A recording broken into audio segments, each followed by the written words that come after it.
Chapter 1: The beginning of everything. Woo! On the street, rows of enforcement vehicles were parked as dozens of officers aimed their pistols at me standing there in a hospital gown. With one hand, I held a bloodied young man by the collar, while the other kept striking him relentlessly. Sweat beading on his forehead, the chief of police shouted at me, "Jiang Yan, release the hostage now, and I might still consider leniency." My mind flashed back to a few days earlier in HQ City, Haizhou, South Wu Nation. It was just past 9 in the evening, and only a few pedestrians lingered on the street. I wore a black coat and smiled as I reached out to take the bag my mother was carrying, saying, "Mom, let me carry that for you." Mom laughed and said, "Little Yen, you're acting like the big boss today. Let your mom handle the carrying." Behind me, my younger sister tugged at my sleeve and pointed to a snack shop across the street, saying, "Big brother, I want ice cream." I smiled and ruffled her hair, replying, "Alright, you and Mom wait here for me." But just as I turned around, a deafening engine roar erupted from behind. I spun my head to see a white sports car barreling toward the three of us at terrifying speed. My pupils constricted violently, it was moving far too fast.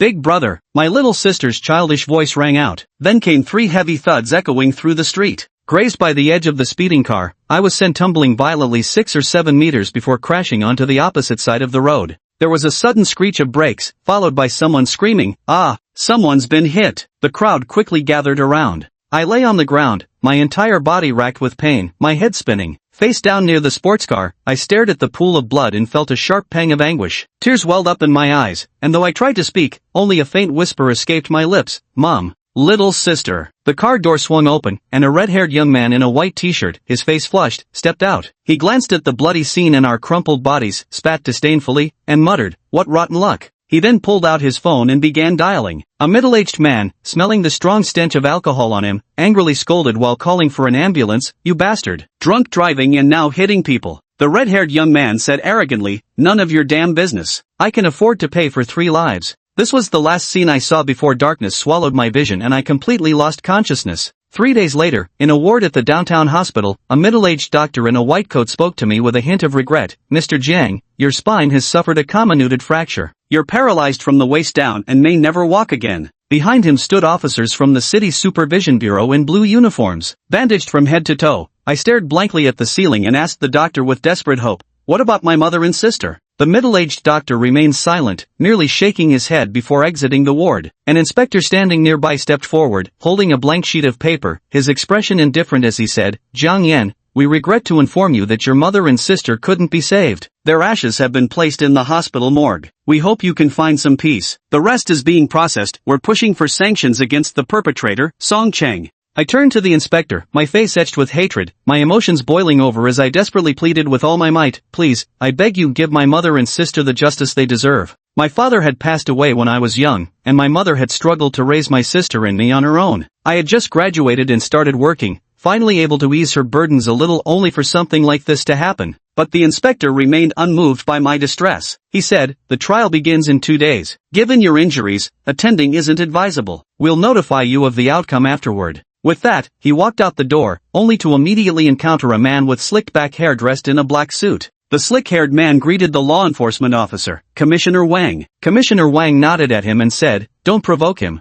The slick-haired man replied with a superficial smile, "Understood," then headed toward the hospital room. He entered the room and stared at my dazed expression, saying, "Mr. Jiang, it's truly unfortunate that such a thing has happened to you, but the dead cannot be brought back to life. As long as you sign the letter of forgiveness, my master is willing to cover all of Mr. Zhang's medical expenses and compensate you with 10 million launching coins." My eyes fixed on him with burning intensity as I roared, "Get out!" As if deaf to my words, he continued with a smile, "Think carefully, Mr. Jiang. 10 million launching coins. If you sign the letter, you'll never have to worry about food and clothing for the rest of your life." My voice rose sharply as I shouted furiously, "I told you to get the hell out." At this, the smile on his face vanished instantly, replaced by a cold smirk. "Don't flatter yourself into thinking I'm begging you. We're only offering so much out of pity. Do you have any idea of the sheer influence backing this?" My vision turned crimson as I ignored the searing pain in my body, grabbing a glass from the nearby table and hurling it at him. His expression changed instantly as he dodged aside hastily. The glass shattered upon hitting the floor, sending shards flying in all directions. Glaring at me with an ugly expression, he backed toward the door while saying, "You worthless commoner. Since you're refusing my goodwill, you'll regret this." Soon, the ward was empty except for me staring blankly at the ceiling. The next day, the official court hearing date arrived, and I lay in the hospital bed awaiting the verdict.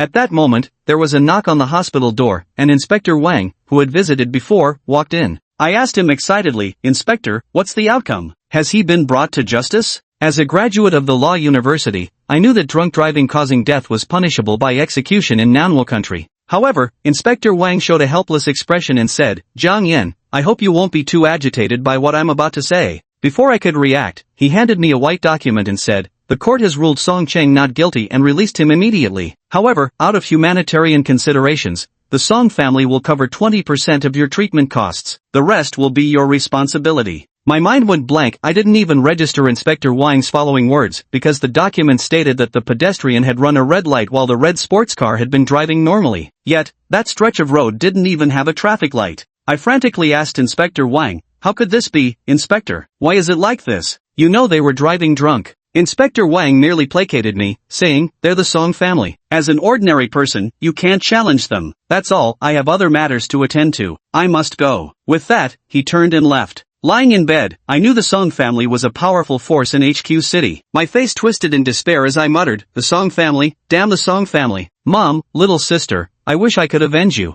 I stared helplessly at the ceiling, broken, useless, abandoned even by the authorities. What could I possibly change now? Outside the ward, two nurses on duty whispered by the door, "The patient in room 205 is so unlucky. I heard he was hit by someone influential, there's nothing he can do about it. They say it was the Song family's young master who hit him. They're still preparing for the city's Chamber of Commerce as if nothing happened." These voices and this outcome were all tormenting my nerves. I screamed, "Why did this happen? Why? Is there really no one who can bring them to justice? Mom, little sister, I'm so exhausted." I felt my breathing slowing down, my heartbeat growing fainter, even my vision beginning to blur with hallucinations. A pitch-black figure stood silently beside me, watching. Chapter 2, Do you want power? Suddenly, that dark figure spoke, its tone dripping with temptation. Do you want power? Do you want revenge? I jolted in surprise, turning to look at the shadow, trying to make it out clearly, but no matter how hard I stared, all I could see was a pitch-black humanoid figure. It spoke again, Do you want the power to bring your family back to life? Its inky black head turned stiffly toward me. Though it had no discernible features, I could feel its gaze upon me. I knew I was facing something supernatural. As if clutching onto my last lifeline, I pushed myself up with both fists and stared at the shadow, growling through gritted teeth, "I want power.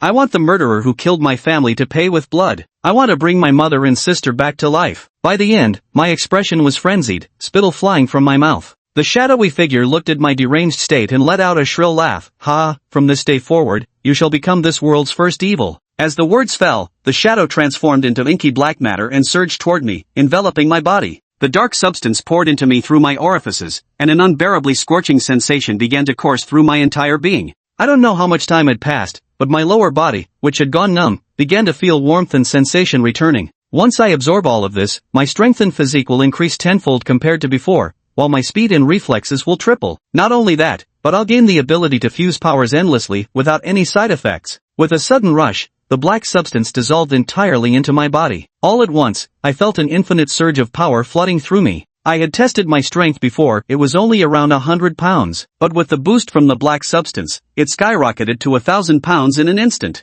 At this moment, a black pearl appeared in my mind, containing a single message: "Go take revenge. Only through vengeance will you have the chance to pull your family back from hell." I stood up from the hospital bed and walked barefoot to the window, watching the sun rise outside, feeling the tangible sensations beneath my feet. I couldn't suppress the grin spreading across my face. Ha ha ha ha ha. By the end, my laughter had taken on a hint of madness. I reached out and pressed my hand against the window beside me. With a sharp crack, fractures spread outward from my touch, spiderwebbing across the glass. Watching this unfold, I reined in my laughter. It was time for revenge. Every second my enemies lived while I did nothing was fuel to the fire raging in my heart. I slammed my hand forward, shattering the window completely. The glass cascaded outward, leaving a gaping hole wide enough for a person to pass through. Without hesitation, I leaped. With a thud, from the 4 to 5 meter height of the second floor, my feet slammed hard onto the concrete ground. I glanced around. This was the back of the hospital, and for now, no one had spotted me. A white wall loomed ahead. In a swift motion, I stepped onto it and vaulted over effortlessly.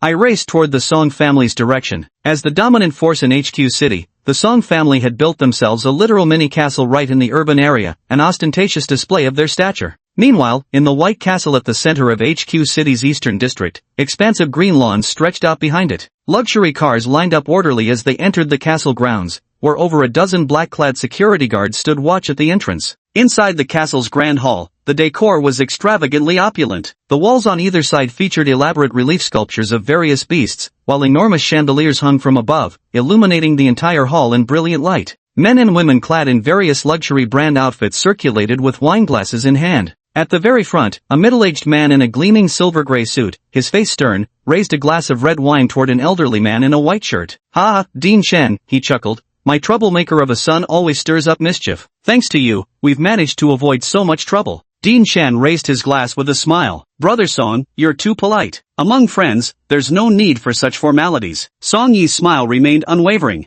Not far away, Song Ching, dressed in a white suit, smirked slyly as he blocked the path of a woman in a cyan dress with several young men. "Miss Bai," he said, "are you free tonight? I've prepared quite a few surprises for you at my manor outside the city." The woman coyly said in a sweet voice, "Young Master Song is too kind. I originally wasn't free, but since it's your invitation, I suddenly have time." The crew-cut man beside Song Ching chimed in, "Miss Bai, our young Master Song has only good intentions for you. We hope you won't let him down." His lackeys quickly joined in the teasing, while Song Chun watched with a wicked grin. Meanwhile, expressionless and wearing a white hospital gown, I walked barefoot toward the castle gate. Beep! A white luxury car heading towards the castle slammed its brakes and honked when I suddenly walked out, then rolled down its window. A gaunt and vicious middle-aged man stuck his head out and cursed at me. "Fuck your mother. Which mental hospital did you escape from? Get the hell out of my way." The security guards at the gate frowned, and immediately two of them stepped forward. After all, today's banquet guests were all important to the family head. No mishaps could be allowed.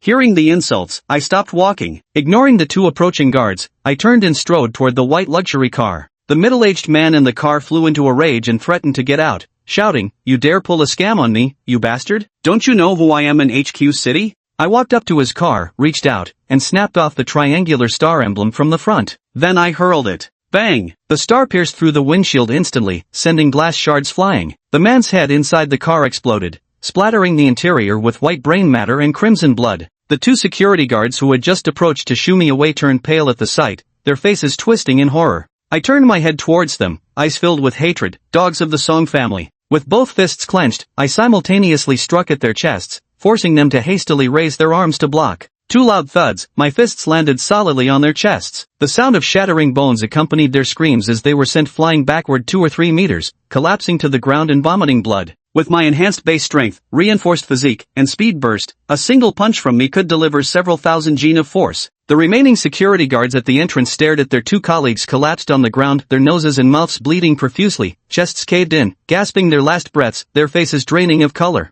"Ah! Murder!" The surrounding pedestrians screamed at the sight, some frantically pulling out their phones to call the authorities. "Hold him off. I'll report to the family head." The security team leader, panting heavily, took one look at my advancing figure before tossing out those words and sprinting inside. A retired soldier himself, he realized instantly how dire the situation was after witnessing me kill a man barehanded through a windshield with just a car emblem already. Glancing back in terror mid-run, he fled with desperate urgency. Seeing their captain flee and noticing the murderous gleam in my eyes as I approached, one security guard's face paled as he threw down his walkie-talkie and bolted. "Fuck this. You couldn't pay me enough to die for this shitty salary." His flight triggered a domino effect, the remaining guards scattered like rats. I didn't bother chasing them, my sole fear was Song Ching escaping. Inside the castle's grand hall, the party continued undisturbed. Song Yi held court in the banquet room, erupting in hearty laughter between conversations with guests. Song Ching was still busy harassing women. Thud, thud, thud. The sudden drumbeat of frantic footsteps announced the security captain's arrival at the doorway just as he opened his mouth to shout. I don't know when I appeared behind him, but I reached out and gripped his jaw, slamming his head against the nearby metal doorframe. My eyes immediately locked onto Song Ching, who was still laughing and chatting with those around him, showing not a shred of remorse for killing someone just days before. Unconsciously, I tightened my grip. "Ah!" The security captain let out a tortured scream. The commotion drew the attention of some guests near the entrance. Song Ching, seeing my enemy, any semblance of calm left me. I roared, the sound drowning out all the noise in the hall. Crack, the sound of bone splitting came from the security captain's skull as his body convulsed in my grip, his eyes rolling back. With my furious roar, the entire banquet hall fell silent, all eyes fixed strangely on this barefoot young man wearing hospital scrubs. Song Ching's face instantly darkened. He had just convinced the girl to agree to his perverse request, and now the moment was ruined. Soon, over a dozen black-suited bodyguards moved in. These were the real protectors of the Song family's security. Where did this brash kid come from, daring to cause trouble at the Song family banquet? A portly middle-aged man wrapped his arm around his female companion and asked those around him curiously. The middle-aged man beside him shook his head. Who knows? Looks like this kid won't live much longer. Song Yi's smile vanished as he stood at the center of the banquet, looking at me, then turning to angrily demand of Song Qing, "Do you know this man?" Song Qing replied with complete indifference, "Don't know him. Must be some lunatic who wandered in from nowhere." No one cared about the security captain who had already lost his breath in my grasp. In their eyes, he was just a dog. Then take care of him since he's unrecognized. Song Yi nodded to the bodyguards surrounding me. After the enhancement, my 5 senses had grown far more powerful than before. I could distinctly hear the conversation between the Song father and son. "You don't know me? Ah, quite the act." By now, my rage had reached its peak, my body trembling with fury. The surrounding bodyguards watched my trembling form, as the muscular young man leading them sneered coldly, "Scared now? Too late. Daring to stir trouble at the Song family, you're the first in HQ City to." Before he could finish, I abruptly turned to face him, simultaneously hurling the security captain's corpse at the nearby bodyguards. Bang! Bang! Bang! The charging bodyguards were smashed straight to the ground. Filled with fury, I lunged directly toward the muscular young man ahead, my right hand forming a claw aimed straight for his throat. So fast. His pupils contracted sharply as I closed the distance in an instant. Panicked, he threw a desperate counter-punch. Squelch! I dashed past him, clutching a chunk of flesh mixed with white trachea in my hand. Without hesitation, I charged straight toward Song Qing's position in the crowd. GH. Behind me, the burly young man's face twisted in disbelief, both hands desperately clutching his throat as torrents of blood gushed between his fingers. Thud! Within seconds, he collapsed to the ground, his body soaking in a pool of blood. In his final moments, all he could see was my heedless figure charging into the crowd. Arg! Wherever I passed, guests who couldn't dodge in time were knocked over, creating utter chaos that blocked the remaining bodyguards' path. Song Qing. I stared at the figure ahead, teeth clenched with a savage expression. Hearing my roar, Song Qing jolted back to awareness, his face twisting in panic as he immediately turned to flee. These bodyguards couldn't possibly stop me. Get out of my way. Move, damn you. Seeing my ferocious charge, Song Qing panicked and shoved aside everyone blocking his retreat as he scrambled backward. Song Yi watched me charging like a madman toward his son, his expression darkening as he roared at the surrounding bodyguards, "Run faster, damn it. If anything happens to my son, I won't let any of you off either." Chapter 4, Torment. Upon hearing this, the chasing bodyguards all paled and began rudely shoving aside the guests in their path, no longer caring about their status. The entire banquet hall descended into chaos. Song Qing was being chased by me, while a group of black-clad bodyguards trailed behind. Move! Song Qing had just pushed aside a woman next to him when he suddenly felt a hand seize his shoulder. An immense force yanked him backward, leaving him unable to take another step forward. I stood behind him, my face twisted with rage. "You beast! I'll make you regret ever being born." "You?" Song Qing had just begun to speak when I raised my right foot and delivered a sharp kick to the outside of his right knee. Crack! With that kick, Song Qing's right knee instantly bent inward unnaturally. His face turned deathly pale, cold sweat beading on his forehead as he let out a piercing scream. "Aw, my leg." I casually tossed him onto the ground. Though I desperately wanted to continue tormenting him, the approaching footsteps and angry shouts behind me left me no more time. A dozen bodyguards surged forward, pulling out pitch-black daggers nearly 20 centimeters long from their coats as they charged at me. "Kid, die." A bodyguard charged at me in fury. I turned around and dashed to the long table beside me, yanking off a metal table leg as thick as an arm and about 4 feet long. As the bodyguard rushed forward with his dagger poised to strike, I roared in fury, "It's you scum who deserve to die." Whoosh! The metal table leg in my hand left an afterimage as I swung it with monstrous force. Bam! Before the bodyguard could react, his head was smashed into a pulp. Blood and brains splattered onto the faces of the other bodyguards, their daggers clattering to the floor at my feet. With that, the charging bodyguards, who had been roaring moments earlier, froze dead in their tracks. Not a soul dared step forward now. The scene fell eerily silent. Nearly all the guests had fled the hall, leaving only the Song family members, their bodyguards, and the screaming Song Qing writhing on the floor. "Get him! Kill him!" Song Yi roared furiously from behind, ordering the bodyguards into action. A lead bodyguard paled slightly at my ferocity and swiftly reached inside his jacket for a gun.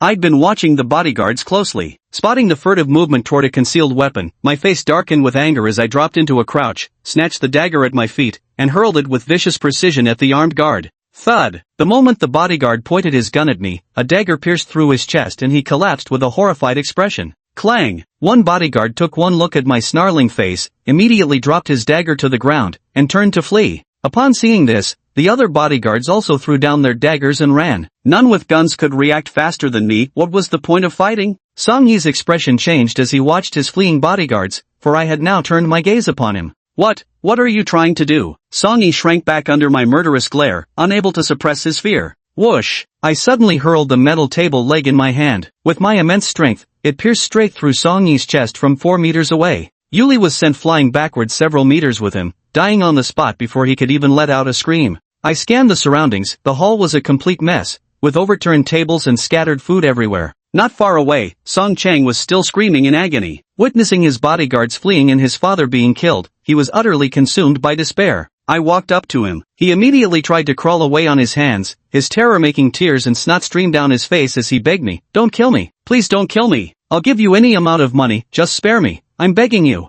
I crouched down, grabbing his hair violently. My eyes bloodshot, I roared hoarsely, "If I spare you now, why didn't you spare me when you had the chance? Fuck you and your whole family." I smashed my fist into Song Qing's left arm. Splat! His left arm was pulverized by the blow, fragments of flesh and bone spraying in all directions. Ah! The excruciating pain in his left hand made him scream once more. I punched his right hand next, smashing it beyond recognition. Arg! One wave of agony after another sent Song Qing into a continuous howl. Just as I prepared to pummel him into bloody pulp with relentless blows, the acrid stench of urine hit the air. Frowning, I eyed Song Qing's soaked trousers with disgust. Worthless worm. Wah! The sound of police sirens echoed outside, yet my expression remained utterly unchanged. I picked up the dagger from the severed hand of a nearby decapitated bodyguard, then walked over to Song Qing and began slicing his flesh. You think you can faint that easily? Not a chance. As the dagger rose and fell, blood quickly drenched Song Qing's entire body. The pain wrenched him back to consciousness after he'd blacked out. By now, pale from massive blood loss, he completely broke down watching me methodically carving his flesh slice by slice. Every inch of his body ached with unbearable pain. Song Chang lay on the ground with utter despair. "Kill me, please just kill me."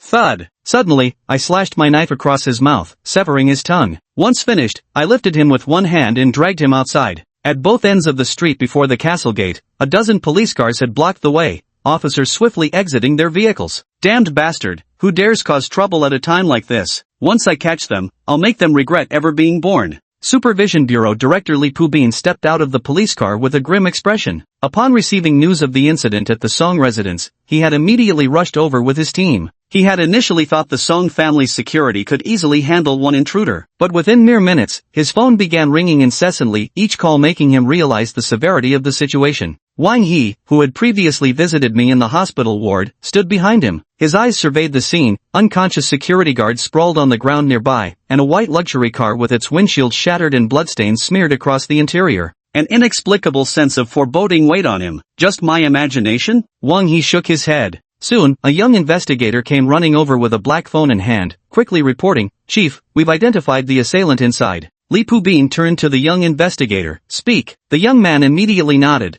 "The attacker is the sole survivor of a family of 3 hit by Song Qing 5 days ago. Name, Jiang Yan, a local of HQ City, age 23. According to records, he should have been paralyzed, yet now he's killing people in the Song residence." As he spoke, his face was full of disbelief. Had he not repeatedly verified with the hospital, he would have thought someone was playing a joke on him. Li Pubin frowned upon hearing this. He was aware of the matter. The Song family had even slipped him several million to handle it. Wang He immediately questioned, "How is this possible? He was clearly paralyzed. I personally saw him in that paralyzed state before." The remaining officers rushed toward the Song family's castle, but halted halfway. At the main gate, they saw a young man in hospital pajamas holding a blood-soaked man dressed in a white suit, dangling him effortlessly with one hand. A nearby police officer immediately warned, "Chief, Captain Wang, the target's coming out." Li Pubin and Wang He quickly looked up. Particularly Wang He, who stared at my blood-stained white hospital gown and terrifying visage in the distance, exclaimed in disbelief, "How is this possible? How could this happen?" He had personally witnessed my paralysis, yet now I stood before him. Chapter 5, Run. Chief Li Pubin's forehead now beaded with cold sweat as he recognized exactly who the person clutched in my grasp was. "I am Jiang Yan." The man before me was actually Song Qing. Li Pubin began trying to persuade me,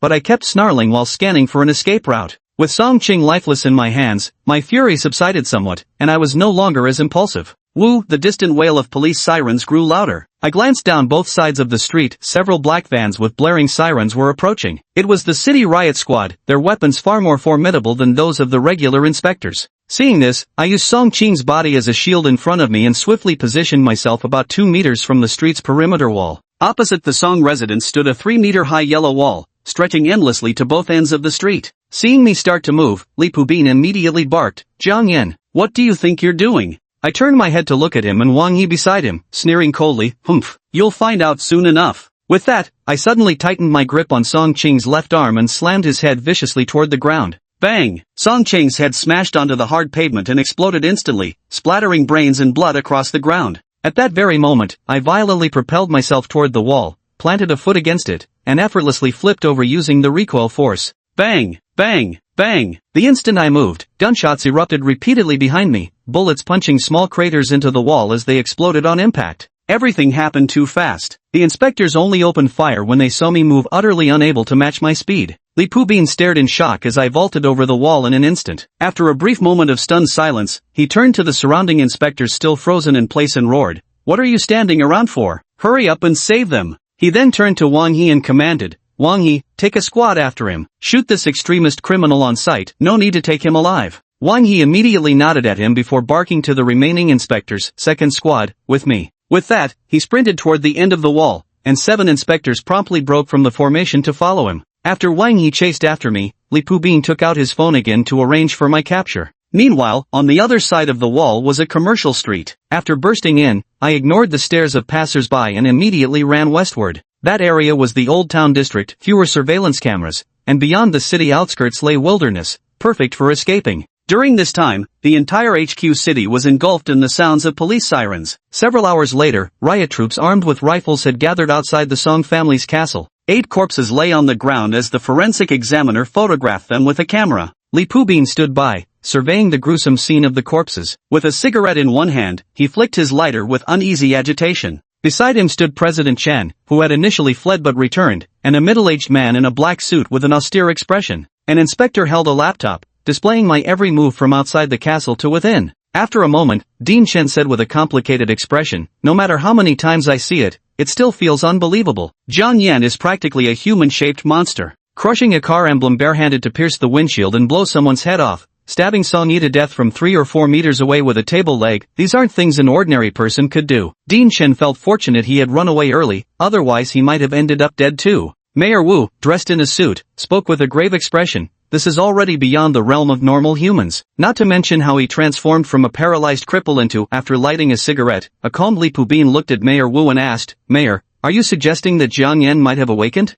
Mayor Wu nodded solemnly, "Not might, he absolutely has. Only an awakening could make a paralyzed man stand up again." At these words, the 3 men in the room fell silent. This world possesses 2 types of extraordinary powers, martial arts and awakeners. Martial arts can grant powerful physical strength through diligent cultivation, eventually generating extraordinary chi in advanced stages. Awakeners, however, are far more special. Their awakening conditions are tied to emotions, and their abilities vary wildly in nature. Ordinary people only know of martial arts incapable of rivaling firearms. The existence of awakeners is concealed by nations, belonging to a world entirely separate from common folk. If Jiang Yan is an awakener, then this matter is already beyond our capacity to handle, Director Chen remarked, glancing at the 2 men. Mayor Wu nodded in agreement. "I'm aware. I've already contacted higher authorities." He then looked at Li Pubin, "Director Li, have your people continue tracking Jiang Yan's whereabouts. Don't withdraw until the superiors arrive, and keep this information under wraps." "Yes," Li Pubin replied with a solemn expression. After arranging everything, Wu Ping took out a pack of cigarettes from his pocket. As soon as he placed one between his lips,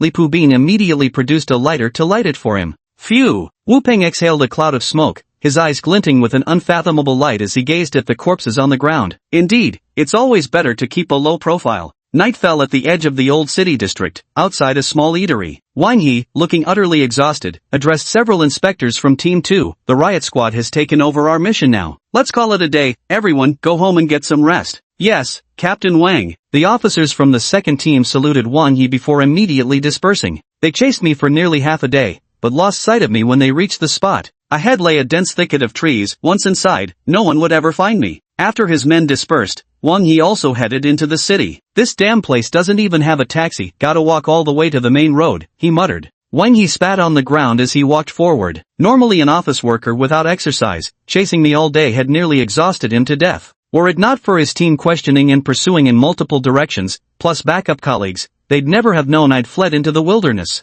In the stairwell of an old 7-story residential building on the street parallel to Wanghe's, I descended wearing black athletic clothes taken from a drying rack inside, a blue round cap on my head. This was where I'd just shaken off those investigators. Woot, time to leave. Standing at the building's base, listening to distant police sirens wailing, I began running toward the Eastern District. I'm in no hurry to kill the remaining people now that Song Ching is dead. Next, I need to figure out the black pearl in my mind. With this thought, I quicken my pace, deliberately choosing narrow paths as I head east. My earlier movement toward West City was just a ruse to confuse them, buying me time to escape through the Eastern District. Beyond the Eastern District lies a small hill, and past that hill sits a little town. An hour later, I stand at the foot of the mountain. Under the night sky, this few hundred-meter hill looms before me like a monstrous barrier, filled with the cacophony of birds, insects, and animals calling from within. This damned place shouldn't have anyone coming for now. I scan my surroundings, pitch black everywhere, before turning to climb the mountain path. After walking a while, I paused beneath a relatively spacious tree and sank into my consciousness. Within my obsidian mental space, faint white light now pulsed rhythmically around the previously calm black sphere, rising and falling like breathing.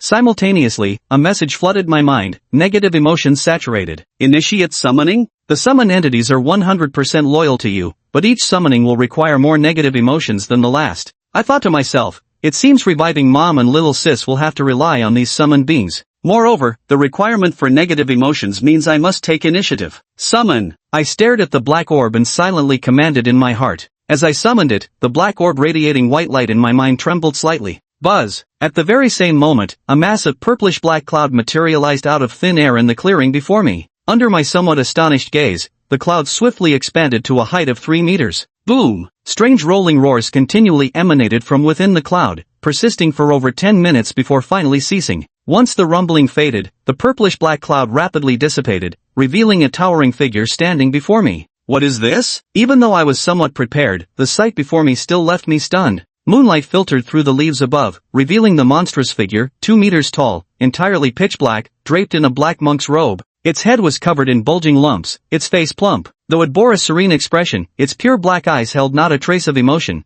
radiating only a sinister eeriness and an overwhelming presence. Its overall appearance resembled that of a Buddha, one that now stood silently before me, watching. Whether it was my imagination or not, the moment this Buddha appeared, the chirping of insects and birds around us simply vanished. At the same time, an extremely tiny black light spot appeared beside the black pearl in my mind. Information about the monster before me began flooding into my head. Ghost Buddha, a creature from a special world that exists as an energy entity, capable of growing by devouring spiritual energy. Erosion Buddha seed, can consume energy to attach to crystals and transform them into Buddha crystals. Organisms using these crystals can temporarily unleash far more formidable power. Crystalline carriers must be found independently. I acquired information about the abilities of Buddha Slave, Mass Sacrifice, and Ghost Scripture. Buddha Slave can actively activate humans who've used Buddha crystals, turning them into fearless, mindless entities with enhanced strength and speed. Mass Sacrifice can revive and heal wounds by consuming spiritually infected Buddha slaves. Ghost Scripture can chant scriptures to perform group mental attacks and control enemies, even offering their flesh as tribute to the Buddha. Staring at the terrifying ghost Buddha before me, my heart swelled with admiration. I silently admitted that even in my current state, I probably wouldn't last a single round against it. But with this cursed relic, maybe I won't have to keep hiding. I can finally go back and finish off those bastards. After summoning the ghost Buddha, a tiny black speck of light appeared beside the black bead in my mind, orbiting around it. Through this speck, I could control the ghost Buddha's abilities. At this moment, the area outside the Song family castle in HQ City was still cordoned off by riot police. Surveillance Bureau Director Li Pubin sat waiting in his car. An inspector came to inform him that someone from above was looking for him at the entrance. Li Pubin instructed the inspector to bring them over promptly, straightened his uniform, and stepped out of the vehicle. At the entrance stood an honest-looking middle-aged man named Yuan Kuei with a delicate young woman, Wang Xiaoye. They wore tight-fitting black outfits beneath gray, bulletproof-like armored vests. Yuan Kuei was repeatedly watching my video on his phone. Wang Xiaoye thought I was just a rookie who had recently awakened a physical ability and didn't warrant such scrutiny. Yuan Kuei sternly reminded her to take every mission seriously, or the consequences could be fatal. Wang Xiaoye quickly apologized. Just then, the inspector who had gone to notify Li Pubin returned and led them to meet him. At the entrance of the Song family estate, Li Pubin greeted them with a smile. Yuan Kuei announced himself as the leader of Team 3, Group 8 of the Mystic Mirror Bureau. Li Pubin said they had been forced out to the outskirts of the Western District, with the military and riot police already in position, waiting for them to arrive. However, due to regulations, awakened individuals were to be handed over to the Mystic Mirror Bureau except in dire emergencies. Otherwise, the Bureau would deal with those who violated the rules. That's why they were waiting for Yuan Kuei. Yuan Kuei ordered Wang Xiaoye to begin tracking. Wang Xiaoye stepped up to the castle gates, his eyes glowing with a cyan light. He saw the densely packed figures of several hundred people and quickly located me. She used her power to transform my illusory figure into a blue butterfly flying toward the eastern part of the city, prompting Yuan Kuei to order Li Pubin to withdraw their people from the west. They then went to fetch their car and weapons to chase after me. By 3 a.m., I had reached Launching Town, next to HQ City. To avoid tracking, I had long removed my phone SIM card.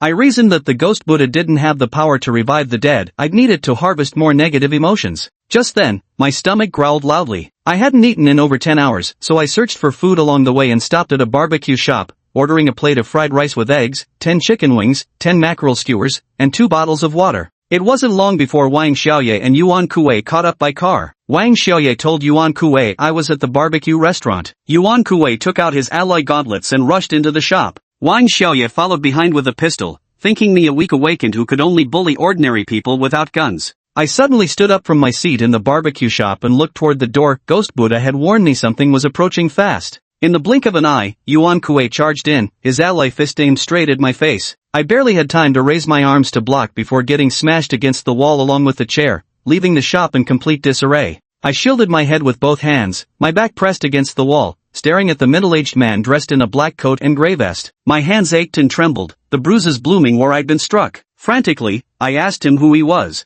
Outside, the shop owner heard the loud noise and moved to investigate, but Wang Xiaoye fired a shot that scattered debris at his feet, warning him to leave immediately, assuring him the damages would be covered. Terrified, the owner fled. Inside the shop, Yuan Kuei seemed surprised I had reacted in time, remarking that he'd intended to kill me with a single punch before hauling my corpse away. I guessed he was an official, my expression darkening. Yuan Kuei lunged at me again, his speed so overwhelming I couldn't even react. Just as his fist was about to crush my skull, the ghost Buddha appeared. With a chant of Amitabha, Yuan Kuei froze in place, his fist halted just 10 centimeters from my head. The corners of my lips curled up as I burst into mad laughter. Ha, ha, ha, you actually thought you could kill me? Chapter 8, Ghost Scripture. Despair flashed through Yuan Kuei's eyes. He never imagined he'd be bested by some rookie experiencing his first awakening. Jiang Yan paid no heed to what the man might think. This middle-aged stranger had appeared at just the right moment for him to test his abilities. With a mere thought, the lips of the ghostly Buddha beside him began to move. Amitabha, formless and selfless. All beings are but dust, nourishing my paradise. A single diluted thought ignites the crimson lotus to consume the flesh. All 5 aggregates are void, only feeding my Buddha. Pure fiction. Sinister chants poured into Yuan Kuei's ears one after another. His eyes grew vacant as his lips unconsciously began moving in repetition of the words. Amitabha Buddha, formless and selfless.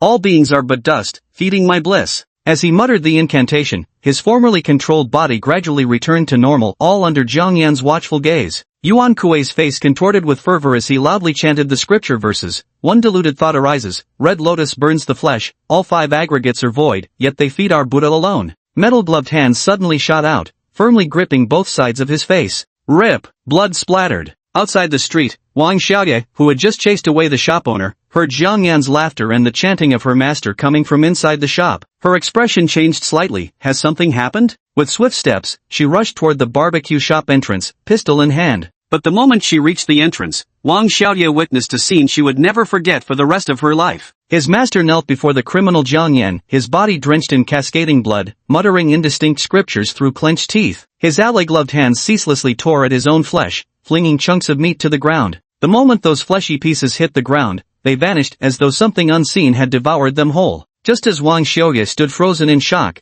Jiang Yan's icy gaze locked onto her. Faced with such a grotesque spectacle beneath Jiang Yan's piercing stare, her legs trembled uncontrollably. Even with a gun in hand, she forgot to pull the trigger. Fear had paralyzed her completely. What the hell are you? Wang Xiaoye stammered, his face turning deathly pale. Me. Jiang Yan looked at Wang Xiaoye with a slight upward curl of his lips. Amitabha, formless and selfless, all beings are but dust, nourishing my blissful paradise. The next moment, Wang Xiaoye suddenly heard the faint chanting of scriptures. Half an hour later, Jiang Yan walked calmly down the small town streets, holding a box of fried rice in his hand and eating as he went. After dealing with the 2 men, Jiang Yan went to the outdoor walk and made himself something to eat. Boom, boom. As he walked forward, the sound of a passing train echoed through the air. Jiang Yan gazed at the distant train station, his eyes flickering with realization. Originally, he had thought that with the ghost Buddha by his side, he could act recklessly without restraint. But the sudden appearance of this man and woman snapped him out of that mindset. It seems the depths of this world run deeper than I thought. There are things ordinary people never get to see, hidden beneath the surface.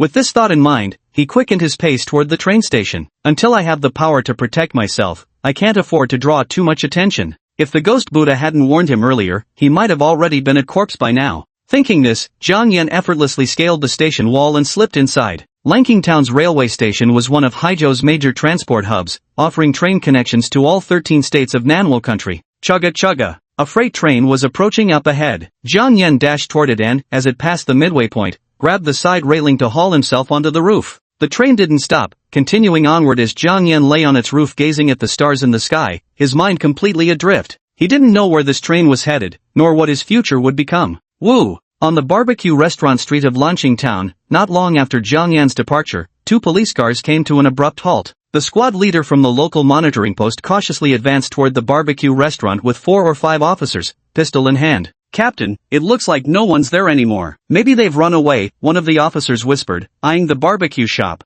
They had rushed over immediately after receiving a report from the restaurant owner about someone causing trouble with a firearm. The young captain, about 30 years old, didn't respond immediately to his subordinate's words but instead continued carefully approaching in silence. As he approached the doorway, his nose twitched and his expression subtly changed. What a strong smell of blood! He quickened his footsteps, and the scene inside the barbecue restaurant came into view. At the sight before him, his pupils constricted as he immediately ran to the roadside to vomit. Ugh! Ugh! Ugh! The inspectors behind him exchanged bewildered glances before an older one stepped forward with a teasing remark while moving to assess the situation. "What's wrong, Captain? 7 or 8 years on the force and you're still like this?" Just as he reached the doorway, he froze in shock at the sight before him. 2 naked corpses knelt facing the entrance, their faces wearing peaceful smiles. Their eyes were nothing but bloody hollows, their skin torn to shreds across their entire bodies, not a single patch remained intact, exposing bones beneath. Their abdomens had been violently ripped open, spilling entrails across the floor. But what terrified him most was how both corpses extended their arms stiffly upward, palms open, each clutching an eyeball in their hands, eyeballs that stared fixedly at the doorway. Ugh! After just glancing briefly, he couldn't help but turn aside and vomit onto the street. It was too gruesome, even someone who'd seen countless corpses couldn't stomach this. By daylight, the streets surrounding the barbecue restaurant had been completely cordoned off. Li Pubin arrived hurriedly with his team, his expression no longer just grave but now tinged with confusion and panic. Early in the morning, before he had even gotten up, the phone rang with news that 2 brutally murdered bodies had been discovered in Lanqing Town. Not far from the scene, their vehicle was found, bearing identification from a special department belonging to Yuan Kuei and Wang Xiaoye. Approaching the doorway, he saw the 2 corpses had already been covered with white sheets. He lifted one of the sheets to look again. Though the male corpse's face was mutilated beyond recognition, he immediately identified it as Yuan Kuei, the man he'd met just yesterday. "Damn, is Jiang Yan really this terrifying?" he muttered to himself. Li Pubin felt his legs begin to weaken. "I must report this." Chapter 9, The Richest Man. 2 days later, at the Luoyang City Railway Station in Lingzhou, a black freight train slowly came to a halt at the station. Jiang Yan opened the door of one of its compartments and leaped out from the carriage filled with snacks and drinks. Before anyone could track him down to this location, he took a running start and effortlessly vaulted over the perimeter wall to escape. After clearing the wall, Jiang Yan headed straight for the city center, as a plan gradually took shape in his mind. "But first, I need to find a place to shower and change clothes," Jiang Yan muttered, wrinkling his nose at the smell clinging to his body. After 2 days in the train car, combined with the sweltering heat, he felt like he was practically fermenting. 3 hours later, in a narrow alley in the city center, Jiang Yan was dressed in a borrowed black suit, his hair slicked back in a pompadour, wearing oversized sunglasses that covered half his face. Jiang Yan held a burner phone with a prepaid SIM card he'd just bought, browsing his own wanted notice online. Soon, he saw his own portrait on the surveillance network of Nanwu Kingdom. Class S wanted notice. Criminal, Jiang Yan. Age, 23. Information, local resident of Haizhou HQ City, committed a major crime at the Song family on June 11, 1760, killing 8 people. Note, this criminal is extremely dangerous with antisocial personality traits. If encountered, immediately report any leads by calling the monitoring hotline. A reward of 1 million blue star coins will be offered for verified information. Seeing this information, Jiang Yan's barely subsided rage instantly flared up again. A vein pulsed at his temple, but he suppressed it once more. He then took out his phone and began checking local news, quickly coming across a trending report. Luoyang City's richest man, Mr. An Sunghao, donates 50 million Blue Star coin to Luoyang University to help the school better cultivate the next generation of talents. Jiang Yan merely glanced at it, immediately took out his phone to continue searching for information about him, and found it right away. And Sunghao, real estate tycoon of Luoyang City. Besides real estate companies under his name, he also owns hotels and shopping malls spread throughout the province, with total assets exceeding 20 billion Blue Star coin. Jiang Yan took a look and found the company's address in the information Haoyang Real Estate in the southern part of the city. In the afternoon, at the headquarters of Haoyang Real Estate in the southern part of the city, a towering 30-story building. On the top floor, the entire level serves as the boss's office. Seated in the boss's chair is An Sunghao, a middle-aged man in his 50s, slightly portly, sporting a crew cut and dressed in a well-tailored suit. "Boss, won't you buy me a bag?" A female secretary beside him clutched his shoulder, coquettishly pleading. And Sunghao laughed and said, alright, Xiaodao. Later I'll have someone send you the latest vid handbag. "Thank you, boss. I absolutely adore you." Xiaodao's eyes instantly lit up at the mention. A Vit bag cost 4 to 500,000, a renowned luxury brand. "But boss, I also want their newest perfume," Xiaodao continued, coquettishly. At the same moment, in the lobby downstairs, Jiang Yan approached the receptionist with an icy expression. "Is your boss available?" As he spoke, his eyes kept scanning the reception counter until they landed on the elevator access card placed nearby. The receptionist eyed the strangely behaved man in sunglasses and said, "Sir, do you have an appointment? Without one, you can't meet our boss." Buzz. Before she could finish speaking, a peculiar wave swept over her, and suddenly her body froze in place. She could only watch in horror as the man before her reached out and took her elevator card. Jiang Yan turned toward the elevator, holding the card in hand. This was the latest use he had discovered for the Ghost Buddha. Just a faint release of the Ghost Buddha's psychic power was enough to instantly restrain an ordinary person with weak willpower. If the target was particularly strong, he would need the ghost scripture to keep them under control. Several staff members walked past Jiang Yan without noticing anything amiss. He made it smoothly into the elevator and pressed the button for the 30th floor. Ding! Moments later, the elevator doors opened on the 30th floor, revealing a dazzlingly opulent corridor before Jiang Yan. At the end of the corridor stood sandalwood-crafted double doors, flanked by 8 burly bodyguards on either side. Truly befitting of the wealthiest man, such grand display. Jiang Yan stepped out of the elevator, his tone indifferent as he eyed the bodyguards. Han Qi, the head of security, immediately grew wary upon seeing Jiang Yan's unfamiliar face. Without an escort from the front desk or management, he blocked Jiang Yan's path and demanded sharply, "Who are you? How did you get up here?" The surrounding bodyguards closed in, their hostile gazes fixed on Jiang Yan, ready to subdue him if he failed to answer. Towering at 6 feet 3 inches, Han Qi's muscular frame strained against his black suit, his broad, scowling face and aggressive glare radiating unmistakable intimidation. Across from him, Jiang Yan's 185 centimeters height paired with his somewhat lean physique made the surrounding bodyguards find it hard to believe he wouldn't be killed with a single punch from their captain. Jiang Yan surveyed the bodyguards around him, his expression unchanging as he lifted his gaze to Han Qi. "Your voice is a bit too loud for my liking." At these words, veins bulged on Han Qi's forehead as he glared at Jiang Yan and roared, "You're looking for death." As he spoke, he threw a left hook, but Jiang Yan was faster. His right fist shot out like a bullet, striking Han Qi squarely in the stomach. "Without the proper muscles, how much power can your physique possibly generate?" Han Qi sneered inwardly as he looked at Jiang Yan's fist. Though surprised by its speed, he still held contempt for the striker. Boom, the next moment, under the astonished gazes of the surrounding bodyguards, the burly Han Qi was sent flying backward 4 to 5 meters before crashing heavily to the ground. "Ah!" groaned Han Qi, his face pale with agony as he clutched his stomach from several meters away. A trickle of blood seeped from the corner of his mouth, clear evidence of internal injuries inflicted by the devastating punch. "You!" The bodyguards around them froze momentarily, gaping as if witnessing something supernatural, before they abruptly reached into their coats for weapons and prepared to strike. Buzz! A peculiar ripple swept through the air, instantly immobilizing the remaining 7 bodyguards, freezing them mid-motion. Only Han Qi remained, clutching his stomach on the ground. He stared at his suddenly motionless subordinates, their expressions and postures locked in bizarre stillness. When his gaze shifted to Jiang Yan, calmly removing his sunglasses with an icy demeanor, fear finally flickered across his face. "You, who the hell are you? What's going on?" Jiang Yan's cold eyes bore into him. "Lead the way. I want to see An Sunghao. Fail to take me to him, and I'll take your life."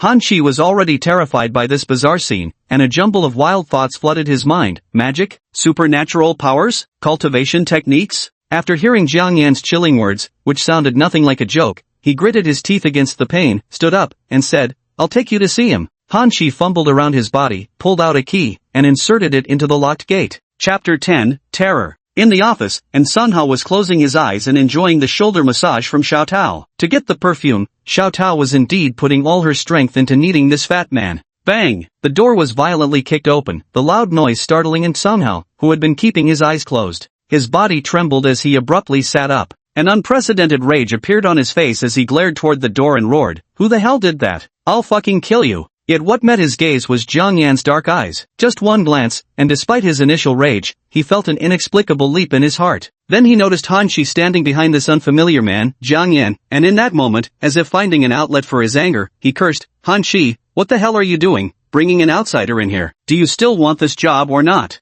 "Boss," Han Shi started to explain, but Jiang Yan stepped forward and sat down on the chair opposite Sunghao's desk. Jiang Yan stared directly at Sunghao and said calmly, "Mr. In, right? I'm planning to start a business and need some funding. I was wondering if I could count on your support." And Sunghao sized up the young man before him. He wasn't a fool, from Han Shi holding his stomach in pain behind him and the absence of any commotion from other bodyguards in the hallway. He guessed something must have just happened outside. Before Sunghao could speak, the visibly agitated Xiao Tao stepped forward with great effort, her face full of displeasure. She glared at the unexpected intruder disrupting her lucrative perfume dealings, her expression instantly darkening. "Didn't your mother teach you any manners? Barging in without an appointment." Her words froze mid-sentence as Jiang Yan abruptly turned his murderous gaze upon her, his eyes brimming with lethal intent. And Sunghao didn't stop Xiao Tao immediately. Since Jiang Yan dared to come here like this, he wanted to see what capabilities the man actually possessed. Just as Xiao Tao was about to speak again, she suddenly heard chanting echoing in her ears. "Ahmadba, formless and selfless, all beings are but dust, feeding my paradise." As the voice spoke, she saw a pure black Buddha statue, 2 meters tall, begin to manifest behind Jiang Yan's back. The Buddha held its palms together in prayer, gazing at him with a benevolent expression, yet its eyes bore no trace of emotion,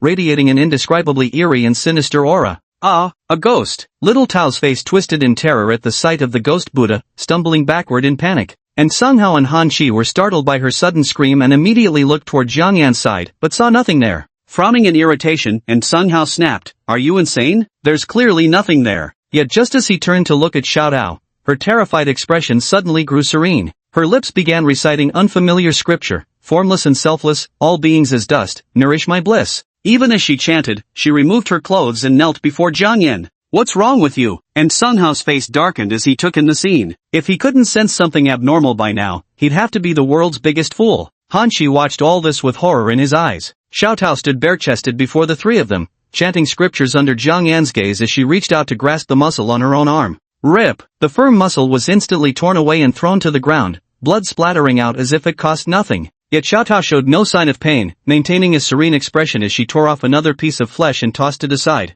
The flesh and blood disappeared abruptly upon touching the ground, as if eaten by something. This. Witnessing this, and Sunghao and Han Shi were utterly panicked. It was too eerie, too terrifying. And Sunghao suddenly stood up in a hurry, ready to flee from the place. "Take one more step, and you'll end up just like her." Before he could take 2 steps, Jiang Yan's icy voice rang out. Chapter 11, The Pearl of the Abyss. Hearing this, and Sunghao abruptly halted his steps, his face twisting horribly as he turned around. The three of them could only watch as Xiao Tao offered her body to the Buddha, right up until she tore open her own abdomen, spilling her intestines across the ground. And Sunghao and Han Shi could no longer contain themselves, collapsing where they stood to vomit. Ugh, ugh! The office was filled with the sound of 2 people retching. Moments later, the 2 stood pale-faced behind Jiang Yan as he turned his chair toward them. His gaze settled on Sunghao, lips curled in a smile that carried no warmth, only an icy chill in his eyes. "Bossin, I wonder if you'll support my business venture." The words, paired with the sight of Xiao Tao's corpse kneeling behind him, palms upturned, blood-red eyeballs fixed on them, sent an overwhelming shock through their nerves. And Sunghao's legs turned to jelly at the sight. If Han Shi hadn't rushed to support him from behind, he would have already collapsed to his knees in terror. "I'm willing to support you no matter the cost." And Sunghao blurted out rapidly, his eyes fixed fearfully on Jiang Yan's face, terrified that delaying even 1 second might make him end up like Xiao Tao. Upon hearing this, Jiang Yan's smile widened. "Bossin, you've made an absolutely perfect decision. Allow me to introduce myself. I'm Jiang Yan. You can view my detailed profile under the S-Class arrest warrant on the Supervision Network." With that, he stood up and approached Sunghao. The 1.7 meter Sunghao could only crane his neck upward to look at Jiang Yan. Jiang Yan placed his left hand on Sunghao's head, staring coldly at him as he spoke in an icy tone. "But don't even think about reporting this to the authorities afterward. Even if you're hundreds of miles away, I can end your life with a single thought. You'd better serve me obediently." Why yes, I would never betray you, and Sung Hao stammered, lowering his head, afraid to meet Jiang Yan's gaze. He had heard before about awakened beings and martial artists who far surpassed the limits of ordinary people in this world, but he had always dismissed such tales as amusing fantasies. I never expected to encounter one today, and with such cruel and terrifying brutality. Jiang Yan gazed at Sung Hao, who stood with his head bowed, his eyes flickering uncertainly. His words were definitely not empty threats. Guafo existed as an energy entity, invisible to ordinary people unless he chose to manifest. As for exposing his identity, he didn't care. Given Sung Hao's position, finding him would be easy anyway. Seeing this, Jiang Yan reached into his pocket and pulled out a palm-sized notebook, handing it to Sung Hao. Everything I need is written inside. Rest assured, I'm not just some blood-sucking parasite. If you work faithfully for me, I can give you wealth and status far beyond what you have now. Even, a path to the extraordinary. With the abilities he possessed, such promises would inevitably become reality. Whether Sung Hao believed him or not was his own problem. Sung Hao took the notebook, his breathing noticeably quickening at Jiang Yan's words. At his level, money was always welcome, but far less enticing than the prospect of stepping into the extraordinary. I understand, I'll get these done as soon as possible, he said respectfully to Jiang Yan while holding a notebook. Jiang Yan nodded at him, picking up one of his business cards from the desk behind. I'll come back to you in 2 days. Putting on his sunglasses, Jiang Yan walked straight out after speaking. As for Xiao Tao's body, Jiang Yan believed such a minor issue wouldn't be difficult for Sung Hao to handle. You'd better handle this matter properly. With glinting eyes, he approached the elevator. In the office behind him, beside Sung Hao, stood a tall figure he couldn't see, its face radiating benevolence as it watched over him. If he dared inform the inspectors, he'd meet the same fate as Xiao Tao. After witnessing Jiang Yan's departure, Sung Hao could hold on no longer. He broke free from Han Chi's grip, collapsing to the floor while gasping for breath. Huff, huff. Staring at Xiao Tao's corpse, he shuddered with horror before quickly turning away. Han Chi, get someone to dispose of this body immediately, and send her family 5 million for funeral expenses. It's the boss. Han Chi's condition was only slightly better than Sung Hao's as he hurriedly took out his phone to call for backup.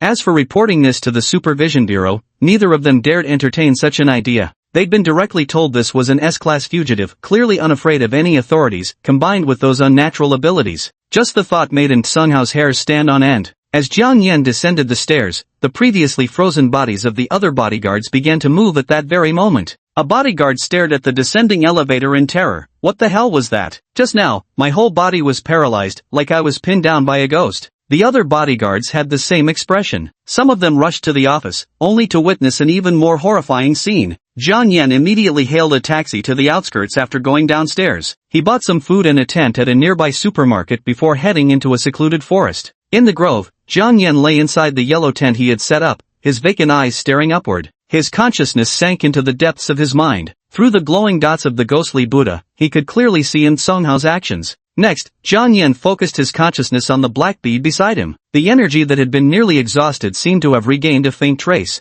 Was this the harvest from Sung Hao just now? Negative emotions like those fear? Despair? Jiang Yan pondered as he continued to gaze at the black bead. It would be nice if we could see more detailed information about the emotions we need to collect and the progress. The next moment, as this thought crossed his mind, Jiang Yan sensed an inexplicable transformation within the black bead. Abyssal Pearl, 11 out of 200. Negative emotions, anger, sorrow, fear, despair. Negative consequences caused by either the host, their subordinates, or monsters will all be absorbed by the Abyss Pearl. Observing the changes appearing in his mind, Jiang Yan narrowed his eyes slightly. So this pearl is called the Abyss Pearl? He was currently waiting for progress updates from Sung Hao's side. Meanwhile, in a room on the 29th floor of Haoyang Real Estate, Sung Hao was reviewing the notebook Jiang Yan had given him. Someone had died on the 30th floor, and he didn't want to stay up there, fearing bad luck. A top-tier laboratory spanning 100 meters, 50 samples of each type of natural or synthetic crystal, a skilled medical team with corresponding equipment, and one experienced genetic biology expert and one neurology specialist each. Looking at the requirements above,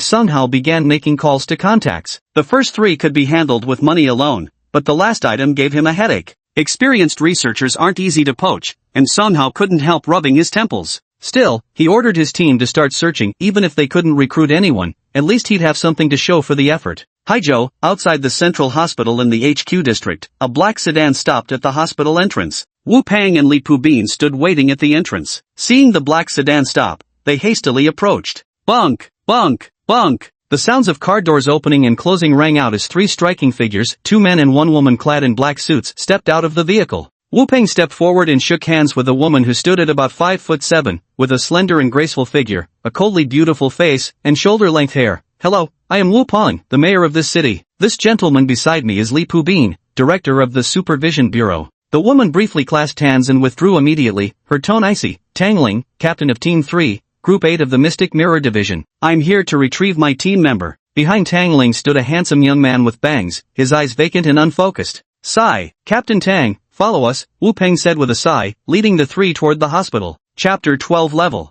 Outside a VIP ward on the third floor of the hospital stood over a dozen inspectors. Wu Peng and Li Pubin escorted Tang Ling's group of three to the entrance. Wu Peng glanced at Tang Ling and said, Captain Tang, we won't be going in with you. Understood. Tang Ling nodded at them before leading the other two inside. Two corpses lay on the hospital beds, covered with white sheets. The young man behind Tang Ling quickened his steps as soon as he entered the ward, approaching the smaller of the two bodies. Just as he was about to lift the sheet, a hand rested on his shoulder. Tang Ling stood behind him, speaking gently, Wang Qi, stay calm. Captain, I'm fine, don't worry, Wang Qi replied, his voice trembling slightly as he slowly lifted the sheet. Wang Xiaoya's body came into view, every inch stitched with sutures, her face bearing a serene expression. The contrast between her peaceful demeanor and the brutal stitching formed a stark, unsettling impact. Staring at his sister's corpse, Wang Qi's eyes turned bloodshot as his entire body trembled. How could this happen? It was supposed to be the simplest mission. Tears welled in his eyes, blurring his vision until everything before him seemed to vanish. As if none of this had ever happened, he found himself standing beneath the awning of a dilapidated apartment building, a smile on his face. Ahead of him, Wang Xiaoye in her white dress came running excitedly. Brother, I've awakened my abilities, now I can fight alongside you. Humph, you only awakened a tracking type ability and still need your brother to protect you. Wang Qi sneered, though the smile on his face betrayed his true mood. Xiaoye, your brother will protect you. I'll protect you. In reality, Wang Qi kept repeating these words through streaming tears. Behind him, Tang Ling watched it all, her gaze then shifting to the two corpses on the bed. The murderous fury in her eyes nearly overflowed. A moment later, Wang Qi turned sharply on his heel and strode outside, murder written across his face. Wang Qi, what are you doing? Tang Ling shouted angrily upon seeing this. Wang Qi paused mid-step, turning back with bloodshot eyes. Captain, I'm going to kill him now to avenge Xiao Yi. Tang Ling walked up to him, locking eyes. Do you even know where he went? Even if you find him, can you take him on alone? Pointing at Yuan Kuei's corpse, she added coldly, even an old veteran like Yuan Kuei died by his hand.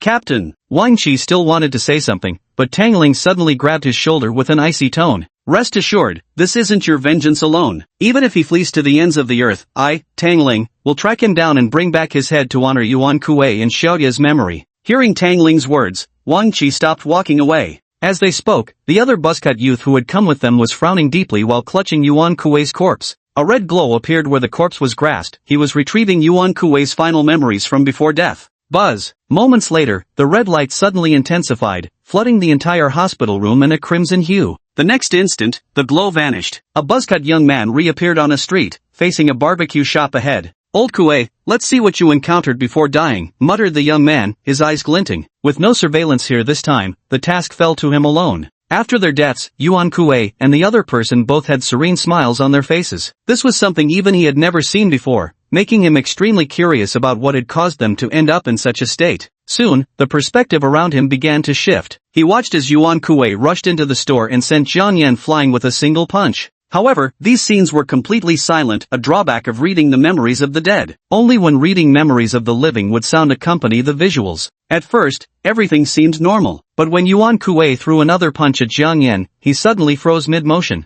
The screen began to spin wildly as Yuan Kuei observed his surroundings. The buzzcut young man's eyes lit up. There it was. Let me see what the hell this thing is, he muttered. Soon, he spotted a tall, pitch-black, eerie figure standing beside him in the footage. This can't be. How could it be the Buddha? The moment he saw the figure, the buzzcut young man's expression shifted dramatically, his heart pounding with disbelief. The figure looked exactly like those portrayed in films and TV shows, except its color had changed from gold to black. He watched as the Buddha folded its hands in prayer, lips moving as if chanting scriptures, when suddenly the scene froze. This left the young man with the buzzcut puzzled. Strange, why did it stop? Could it be that Yuan Kuei died at the hands of this thing? Just as he was wondering, the scene started moving again. Amit Ba. A hollow, eerie voice resonated in the young buzzcut man's ears. Damn it! His expression twisted in alarm. Reacting with lightning speed, he immediately severed the visual feed, desperate to escape this place. Yet reality defied his expectations. He didn't vanish from this nightmare as intended. His widening eyes locked onto the obsidian Buddha, slowly turning its head toward him, its benevolently sculpted face now revealing void black eyes devoid of humanity,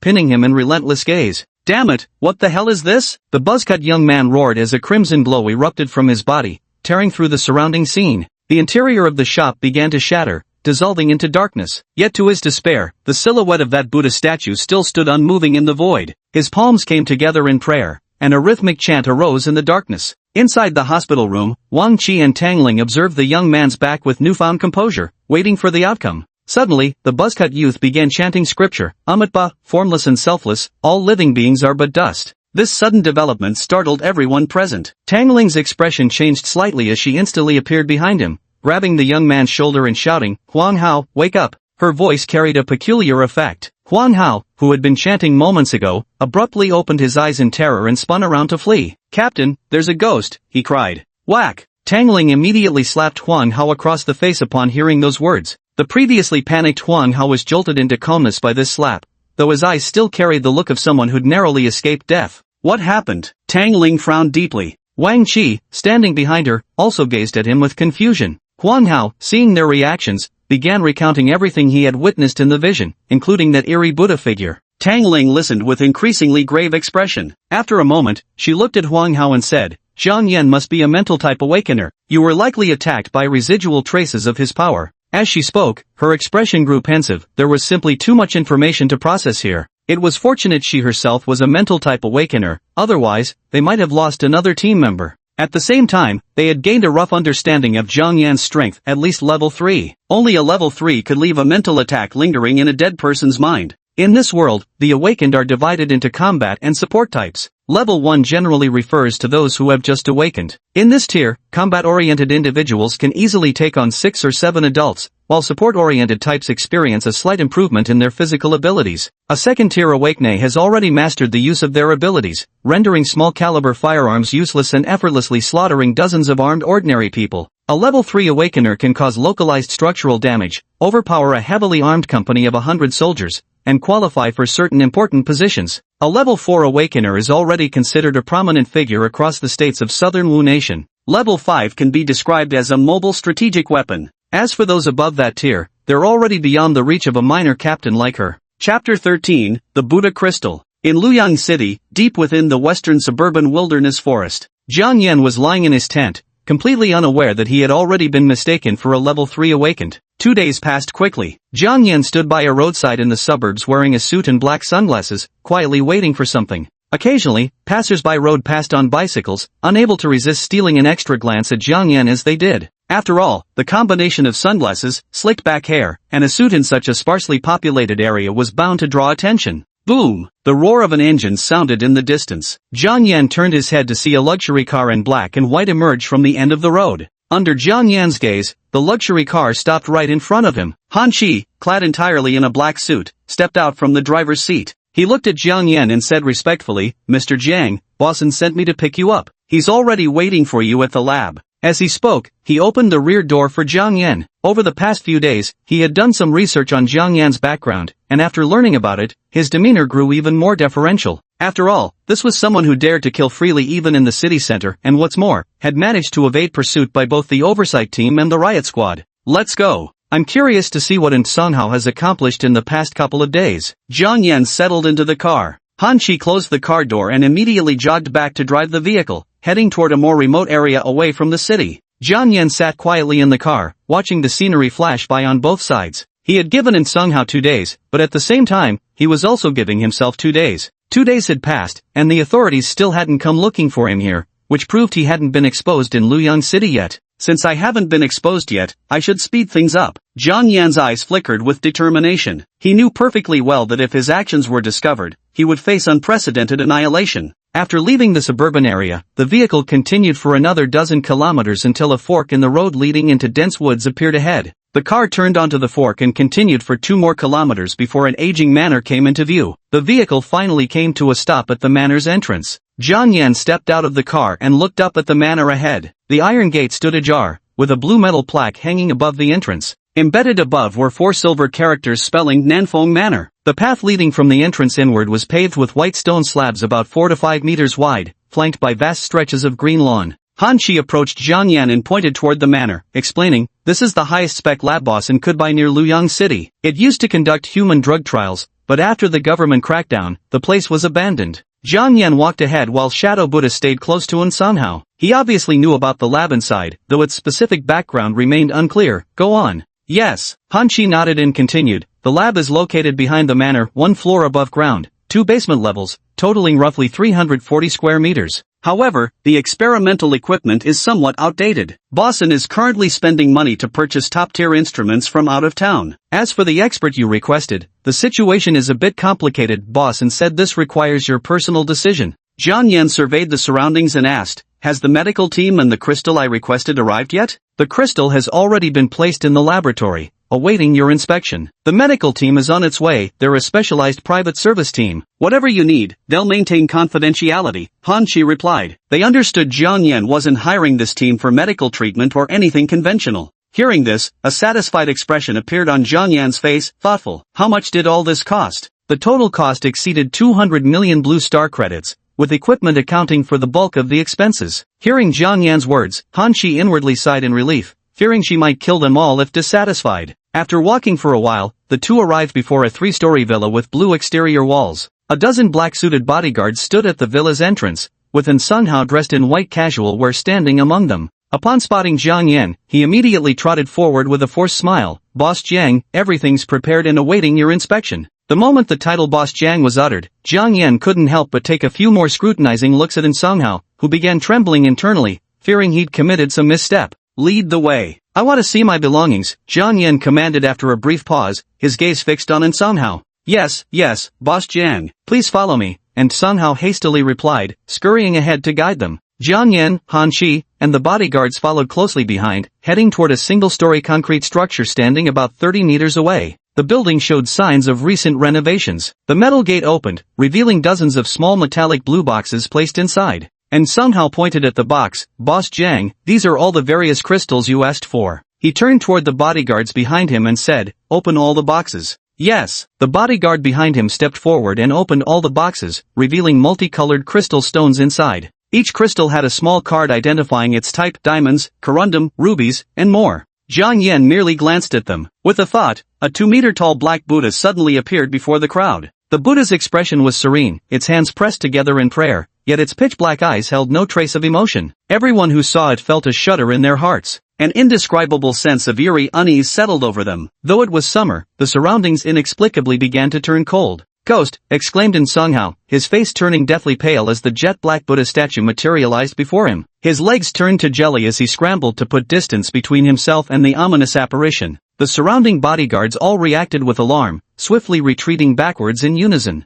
Had they not seen Jiang Yan standing there with unshaken composure, they would have bolted immediately. "No need for panic," Jiang Yan remarked casually. "As long as you remain under my protection, it won't harm you." He paid no attention to what thoughts might be running through the others' minds. He stepped before the treasure chest and looked at the ghost Buddha. "Which crystal is suitable for bearing your power? Point it out for me." Upon receiving Jiang Yan's command, the ghost Buddha approached the treasure chests. It paused briefly before each one, then moved on to the next. And Somehow, Han Shi, and the others watched as the ghost Buddha obeyed Jiang Yan's control before them. Their fear subsided, replaced by cautious observation. "So this is his ability, looks more like a ghost-taming Taoist priest," Han Shi murmured, his gaze gleaming as he studied the ghost Buddha. Under the gaze of the crowd, Phantom Buddha soon came to a stop before a box of crystals and remained motionless. Jiang Yan's eyes flickered with recognition as he swiftly stepped forward, arriving at the exact crystal where Phantom Buddha had halted. Inside the box, each crystal was transparent with clearly defined edges, and a small label attached to them read "Clear Quartz." Jiang Yan picked up a thumb-sized crystal and handed it to Phantom Buddha, saying, "Create an erosion Buddha seed." The ghost Buddha extended a hand to take the crystal, and under the watchful eyes of the crowd, a wisp of dark energy surged from his palm into the crystal. After completing this, the ghost Buddha handed the crystal back to Jiang Yan, then vanished on the spot, while the method of using the corrosive Buddha seed appeared in Jiang Yan's mind. Jiang Yan reached out to take it, then calmly turned to the assembled group. "This is a Buddha crystal. Using it will grant you immense power for a short time without any side effects. Who wants to try it first?" His words sent a ripple of excitement through the crowd, their breathing quickening with anticipation. Without the appearance of the ghostly Buddha, they would have simply dismissed Jiang Yan as trying to fool them. Though Jiang Yan's words stirred some excitement in them, no one stepped forward immediately. After all, that ghostly Buddha looked far too eerie, hardly like something benevolent. No volunteers? Jiang Yan's gaze swept across the bodyguards present, all of whom lowered their heads, waiting for someone else to test the waters first. Even in Sun Hao hung his head until Jiang Yan's eyes landed on Han Chi. Meeting Han Chi's eager gaze, those eyes brimming with longing for the extraordinary. Chapter 14, Trial. Jiang Yan curled his lips slightly and pointed at Han Chi. You, come here. Han Chi strode towards Jiang Yan, marking the first time Jiang Yan truly observed this towering, robust man standing nearly 2 meters tall. A man with a crew cut, ordinary features, and a muscular build, yet his eyes gleamed with sharp intelligence. He approached Jiang Yan, bowing his head slightly with visible excitement in his voice. Boss Jiang. Jiang Yan pocketed the crystal in his hand and turned to Sung Hao. Do you have any equipment here for testing strength and punching power? Seeing Jiang Yan address him, Sung Hao quickly replied, yes, we do. There's still some left from the earlier human experiments. Follow me, Boss Jiang. He led the group to a 3-meter-tall machine in the corner of the first floor, topped with a 1-meter-wide metal block and a display screen at the very top. Pointing at the device, he explained to Jiang Yan, a person just needs to stand underneath and use their full strength to support this metal block. It'll precisely measure their total power. Han Chi, let's begin. Jiang Yan nodded at Han Chi. Since the experts and doctors he had requested hadn't arrived yet, he had no choice but to personally oversee and record the test data. Alright, Han Chi nodded, positioning himself beneath the apparatus and raising his hands upward. And Sun Hao stepped behind the instrument to activate it. Rumble. With a sudden roaring sound, the metal block above descended toward Han Chi below. Humph. Han Chi's hands made contact with the metal block, and the display screen above jumped rapidly under the watchful eyes of Jiang Yan and the others. 100 kilograms, 150 kilograms, 190 kilograms. The data froze at 190 kilograms as Han Chi, still holding the metal block below, flushed crimson, clearly exerting his utmost strength. Quite impressive for someone who guards a billionaire. He's got some real skill. Jiang Yan waved at Sung Hao, signaling him to shut down the machine. The metal block rose as Han Chi, flushed red, approached Jiang Yan. Boss Jiang, should we continue with the tests? Jiang Yan took out the crystal infused with Ghost Buddha energy and handed it to Han Chi. Grasp it. Visualize absorbing it, devouring it in your mind. Without hesitation, Han Chi took the crystal and, visibly excited, began absorbing it just as Jiang Yan had instructed. The other bodyguards nearby, including Sung Hao, watched the scene with curiosity. Under the gaze of the crowd, the crystal in Han Chi's hand emitted a dark glow,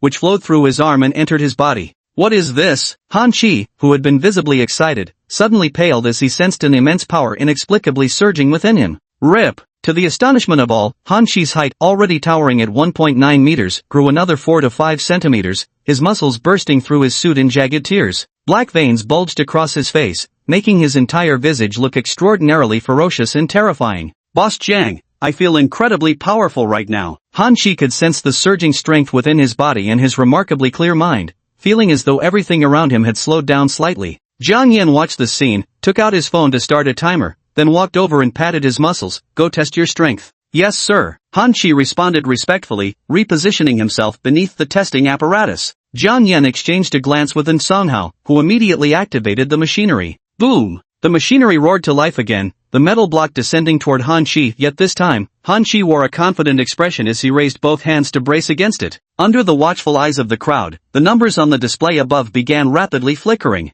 50 kilograms, 100 kilograms, 200 kilograms, 300 kilograms, 400 kilograms, 500 kilograms. As the data reached 500 kilograms, Han Chi below finally showed a hint of strain, and the machine's display stopped at 500 kilograms. Everyone watching this scene was utterly astonished, and Sung Hao said with envy, just a small crystal, and the strength increased so much, it's truly miraculous. Seeing this, Jiang Yan shouted at Han Chi, is this all the strength you've got? Han Chi looked at Jiang Yan and said sharply, Boss Jiang, I feel like I haven't given my all yet. At this moment, Sung Hao, who was standing by the machine, quickly interjected, Chief Jiang, the upper limit of this machine is 500 kilograms. We can't add any more. Only then did Jiang Yan's eyes show a hint of satisfaction as he turned to Han Chi and said, step down. Yes, sir. With a sudden burst of strength, Han Chi pushed the metal block higher before walking over to stand before Jiang Yan. Jiang Yan looked at Han Chi's bulging muscles before him and suddenly moved his right hand, throwing a punch straight at his chest. The punch was lightning fast. The old Han Chi wouldn't have been able to react, but the current Han Chi could clearly track its trajectory as his left arm instinctively rose to block.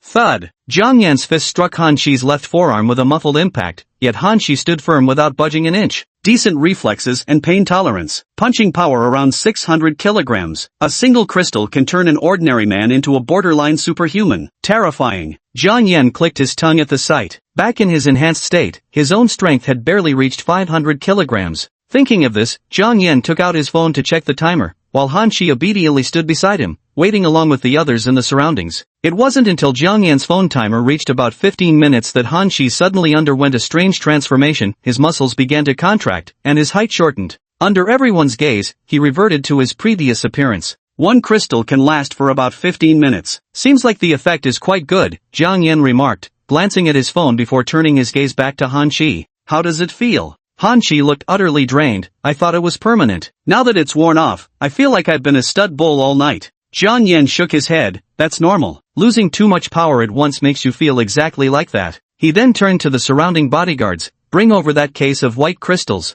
Yes. Immediately, a bodyguard sprinted toward the crate. Having witnessed Jiang Yan's remarkable abilities one after another, his status in their minds had now surpassed even in Song Hao's. Clang! The crate filled with white crystals was placed before Jiang Yan by the bodyguard, and the spectral monk's shadow emerged once more. He approached the remaining 49 white crystals as dark energy surged from one hand, controlled by Jiang Yan, and enveloped them. Buzz! All 49 white crystals were instantly saturated with dark energy, just as the ghost Buddha simultaneously transmitted a ravenous impulse to Jiang Yan. Surveying the crate of white crystals before him, Jiang Yan arched an eyebrow. Seems this thing's got quite the appetite for resources. The feeding method of the ghost Buddha is that very ability of nurturing the Buddha with one's own body. With a thought, the ghost Buddha vanished from everyone's sight, entering a state of invisibility. Jiang Yan picked up a crystal and handed it to Han Shi, again. As he spoke, he turned to look at the surrounding bodyguards. You too, come here, 2 crystals each. Use one to get accustomed to your enhanced strength. Yes, the surrounding bodyguards grew excited at these words and eagerly stepped forward to absorb the crystals. Rip, tear. The sound of fabric tearing echoed one after another as everyone present, including Song Hao, transformed into their muscular forms. And Song Hao ran his hands over his newly developed muscles with excitement. Despite his usual lack of exercise, using the crystals had not only made him taller but also bestowed him with a toned physique. Is this what it feels like to possess power? It's absolutely incredible. Jiang Yanjia gathered the remaining crystals. Including Song Hao and Han Shi, there were a total of 15 bodyguards present, with 20 crystals still left. He stood there quietly, watching these people test their powers, until everyone changed back 15 minutes later.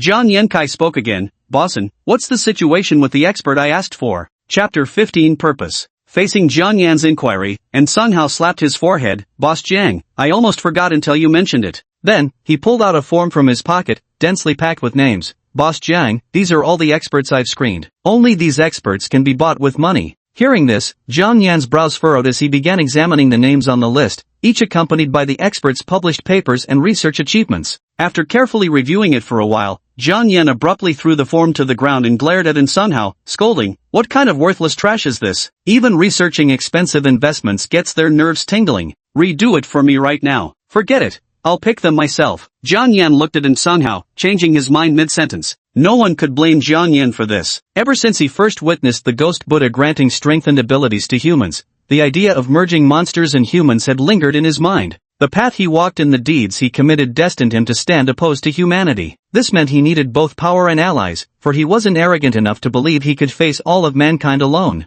Following the previous pattern, each summoned monster increased the required threshold of negative emotions for the next summons. The summoning time will undoubtedly grow longer, and researching the summoned monsters allows him to utilize their abilities to create a batch of humans endowed with monstrous powers. These humans would become his natural allies, loyal and formidable subordinates, for no human would ever open their heart to a being with a monstrous appearance. Perhaps by studying these creatures' abilities, a method of resurrection could be discovered in advance. Alright, I understand. And Song Hao's expression shifted at Jiang Yan's words, and he quickly lowered his head. Now Jiang Yan had proven he truly possessed the ability to lead them into the extraordinary, to transcend mortal limits, and Song Hao had completely turned his allegiance to Jiang Yan in his heart, willingly assuming the role of a subordinate. Jiang Yan turned his gaze to the surrounding bodyguards, then back to Song Hao. Everyone who used the Buddha crystal today counts as one of us now. Give each of them 200,000, triple their salaries from now on. They'll be responsible for guarding the manor going forward. Also order 100 sets of bulletproof vests for them.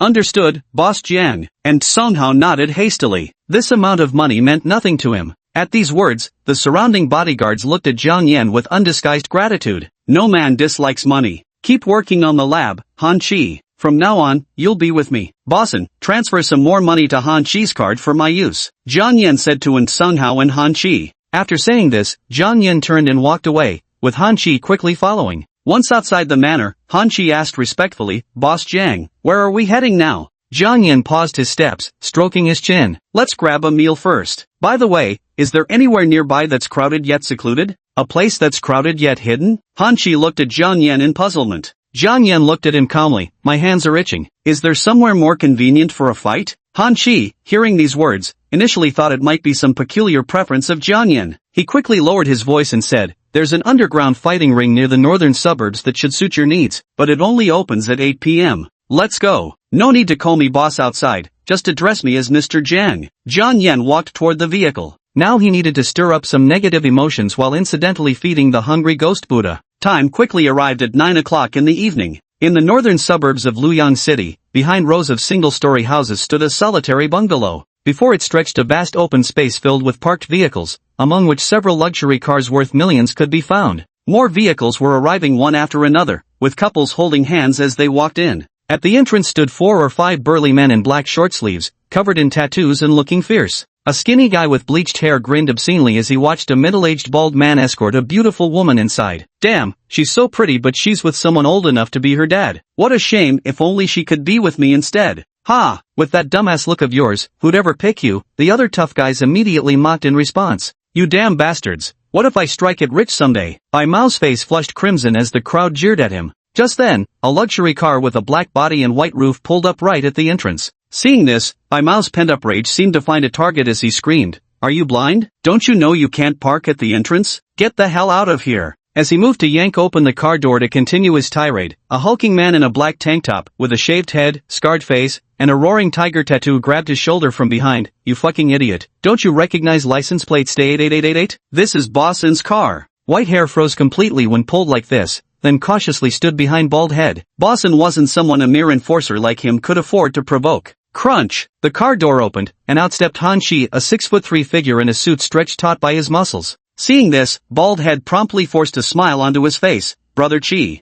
Han Chi cast an icy glance at white hair, gave bald head a nod, then jogged to open the rear door. The bald man's eyes gleamed at the sight. Hasn't Sun Hao arrived? Yet, stepping out from the back seat was a young man with sunglasses covering half his face, sporting a slicked-back hairstyle, dressed in a white shirt and black trousers, exuding a peculiar aura. Is this kid Song Hao's son? Seeing this young man, combined with Han Chi's unusually respectful demeanor, it was hard not to suspect he was his son. Nonetheless, he managed to squeeze out a smile, trotting up to Jiang Yan with an outstretched hand. I'm Jolly, under Bossy's command. My subordinates were just poorly disciplined and offended you, sir. Han Chi looked at him. Jolly, this is Boss N's esteemed guest. Have someone arrange a prime seat for him immediately. Behind Han Chi, Jiang Yan didn't even glance at Jolly, walking straight up to white hair and staring him down until the latter involuntarily lowered his head, fists clenched tightly. This behavior instantly irked Jolly, especially after learning about the visitor's status, which annoyed him even more. Who does this insignificant out-of-towner think he is, putting on airs? Yet he didn't show it. Instead, he responded with a smile. Got it, Shiji, I'll arrange it right away. With that, he took out his walkie-talkie and spoke into it. Jiang Yan still paid him no mind, his gaze fixed firmly on white hair. Whack! Jiang Yan suddenly slapped white hair across the face, the sheer force sending him stumbling backwards several meters before he collapsed to the ground. The slap sent white hair reeling, his head still buzzing. Jiang Yan flashed a cold smirk. Next time, keep your eyes sharp. Nearby, Jolly was about to erupt in anger when Han Chi pressed a placid hand on his shoulder. He's just a nobody. Surely you wouldn't offend us over some small fry? Here, take the keys and park my car properly. At these words, the two other bruisers understood white hair's slap was to go unanswered. Jolly forced a smile onto his face. Brother Chi, you're joking. Let's not talk about such things. Your seats are already arranged, please come in. Let's go. Jiang Yan walked inside expressionlessly, with Han Chi hastily following in his steps. Chapter 16, Li Yong. Inside the small room, there were only a few buckets and chairs. Against the wall stood a closed iron door. Several hostesses in cheongsam slit up to the thighs stood by the entrance. One of them, a short-haired woman with a smile, approached Jiang Yan and said, Boss, please follow me to your seat. With that, she took the lead in opening the iron gate and walked inside. Following her through the gate, Jiang Yan saw an elevator before him, with a downward staircase beside it. After Jiang Yan and the other person stepped into the elevator, the woman in the cheongsam pressed the button for the basement level. Ding! As Jiang Yan waited, the elevator doors opened. An iron gate appeared before them, flanked by two heavily tattooed men standing guard. Upon seeing visitors, they immediately swung open the iron gate. Ah! Fuck him! Hit him! Beat the shit out of him! I bet everything on you! Can you even fight? Kick him in the balls! As the iron gate swung open, a clamor of growls, roars, and howls surged forth. Jiang Yan stepped through the iron gate, and as the blinding lights hit him, he finally saw clearly where he stood. The entire underground space resembled a miniature coliseum, with tiers of seating stacked upward row upon row, and at the very top, individual protruding viewing platforms jutted out prominently. He stood at the top corridor looking down, with paths leading to the spectator stands on both sides. His seat was in the left stands, and the other stands were also packed with people. The cheongsam-clad lady left after taking Jiang Yan away. Jiang Yan sat in the stands, looking down below. A match had just ended there. A short-haired youth, covered in blood with both arms bent backward, was being carried off the arena. A middle-aged man wearing a blue suit and smiling as he held a microphone walked onto the stage. He scanned the excited faces of the surrounding audience and roared with laughter. Ha! Dear honored guests, today's appetizer has concluded. Hurry up, don't dawdle. Before he could even finish speaking, an obese man decked out in luxury brands roared from below. He held a handful of small betting slips in his hand, his eyes bloodshot from losing badly just moments before. The host's expression remained unchanged upon hearing this. Now, let's welcome tonight's heavyweight contender, a martial artist from Haijiao with an impressive 13-win streak, Li Yong. As the host's voice rose with excitement, Jiang Yan saw a young man about 6 feet tall stride into the ring, bare-chested, clad only in black shorts, with a close-cropped buzz cut and a sinister expression etched across his face. Li Yong! Li Yong! Li Yong! The crowd erupted in shouts instantly. As Li Yong appeared, Jiang Yan's eyes, which had previously seemed indifferent to the match, suddenly brightened. Information from the ghost Buddha flashed through his mind. It seems this fellow called Li Yong is somewhat special. He actually caught the ghost Buddha's attention. Jiang Yan fell into contemplation. The last time ghost Buddha's attention was caught was by that man who tried to kill him at the barbecue restaurant. Thinking of this, Jiang Yan turned to Han Shi standing behind him and said, "Send me the intel on that guy named Li Yong down there. The sooner the better." "Right away, Mr. Jiang." Han Shi immediately nodded and walked to the back to make a call. Below, the announcer continued with a booming introduction, and his opponent is none other than Viper Pegata, a retired Special Forces soldier from the Dragon Snake Unit. The moment these words were spoken, the roaring crowd fell abruptly silent, audience members exchanging bewildered glances, because this Viper had never appeared here before. Soon, a crew-cut young man in white shorts strode onto the court, ordinary-looking yet radiating arrogance from every pore. From the stands, a gold chain-wearing spectator laughed uproariously at Viper, shouting, "This punk just came to pad Li Yong's win record, didn't he? This one's free money, everyone bet on Li Yong, ha!" Not far away, a scrawny young man shouted as if he'd spotted a chance to turn the tables. Viper and Li Yong stood at opposite ends of the arena while the host stood between them. Surveying the positioned fighters, he declared passionately, "All right, esteemed audience members, timed betting is now open. You have exactly 10 minutes to place your wagers." As the host's words faded, the crowd below immediately began pressing the betting buttons lining their tables. Before Li Yong's 13-win streak, no betting had ever been opened on his matches. But after racking up victory after victory, the bookmakers finally took action today, and spectators were betting their entire fortunes on Li Yong like their lives depended on it. Jiang Yan looked at a small screen that lit up beside the chair, displaying the avatars of Li Yong and Viper. However, Jiang Yan didn't place any bets. He wasn't here to play. On a spectator stand across from him, several brawny men in shirts sat arrogantly on sofas, watching the crowd below chanting Li Yong's name before erupting into laughter. "Ha, these idiots' money is so easy to take," mocked a middle-aged man with a slicked-back haircut, his floral shirt unbuttoned to reveal tattoos and scars, as he lounged on the seat to the left. On the right, a young man with a wolf tattoo on his left cheek and a fierce gaze curled his lips. "Fighting ain't half as profitable as this. Just setting up a simple script and we're raking in cash till our hands cramp. Brother Sean really knows his stuff." The Brother Sean they spoke of was an ordinary-looking middle-aged man lounging on the center couch, a faint smile playing on his face.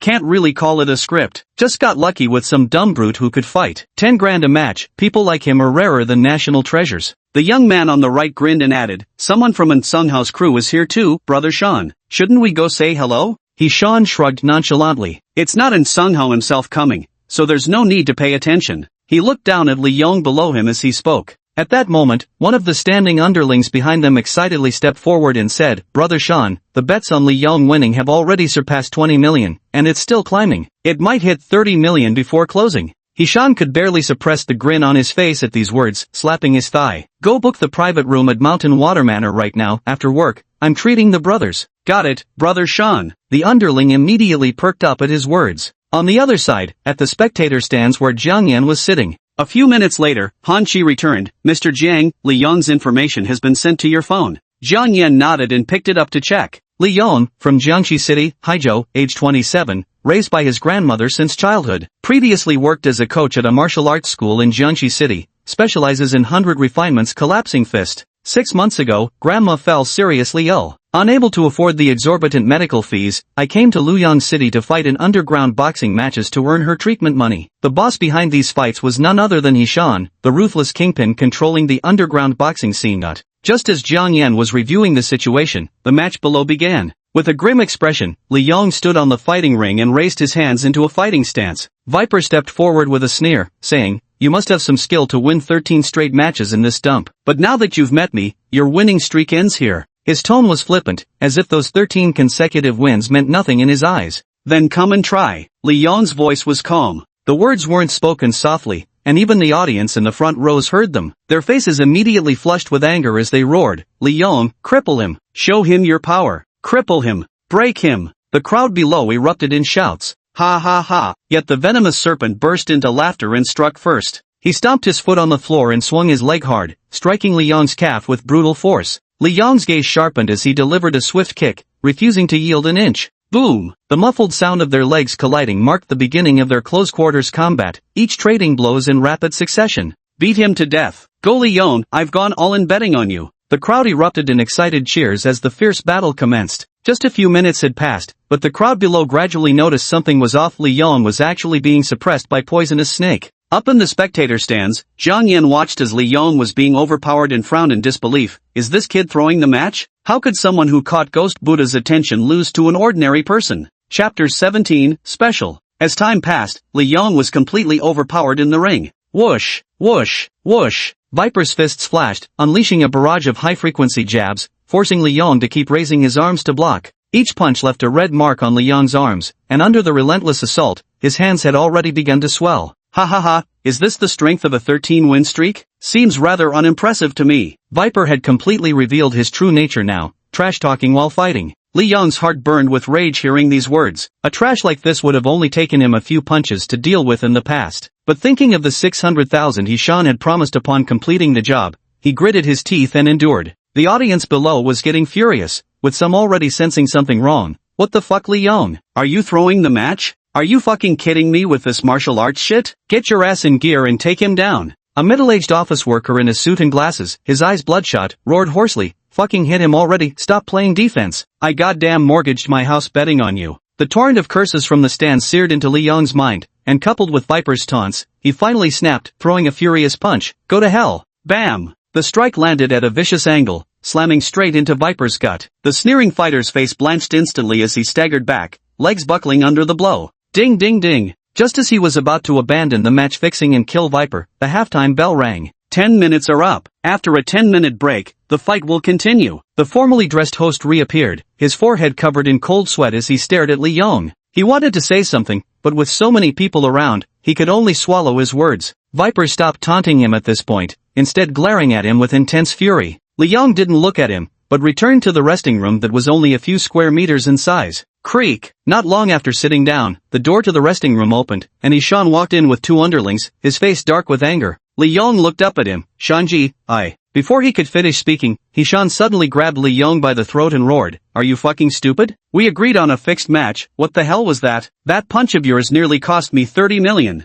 Bam! He clenched his right fist and punched Li Yong in the face, snarling, "Do you fucking want that 600 grand or not? If this shit happens again, I'll make sure you vanish off the face of the earth." He released Li Yong's neck, turned around, and walked out with his underlings in tow. In the stands outside, Jiang Yan stood up, prompting Han Chi to ask in confusion, "Mr. Jiang, are we making our move now?" "No, just saw an interesting person. Come with me." A faint smile curled at Jiang Yan's lips as he led Han Chi toward the contestants' lounge. Inside the lounge, Li Yong's face remained expressionless, only his eyes filled with confusion as he leaned against the wall. "Dad, you always said practicing martial arts makes a man stand tall, so why do I live so wretchedly? I can't even afford grandma's medical bills." Every time he closed his eyes, he saw the hospital's 2 million yuan medical bill and his grandmother lying on the sickbed. He had awakened his special ability just as grandma fell ill. At first, he thought he could be like those protagonists in novels, using his powers to earn money and save her. Yet reality forced him into this wretched existence of fighting rigged matches. "You there! Visitors aren't allowed back here!" A sharp reprimand came from the doorway. Bang! The bedroom door was forcefully slammed open with a loud crash. A blue-haired youth was sent flying in and landed at Li Yong's feet. Crack! Just as he was about to let out a scream,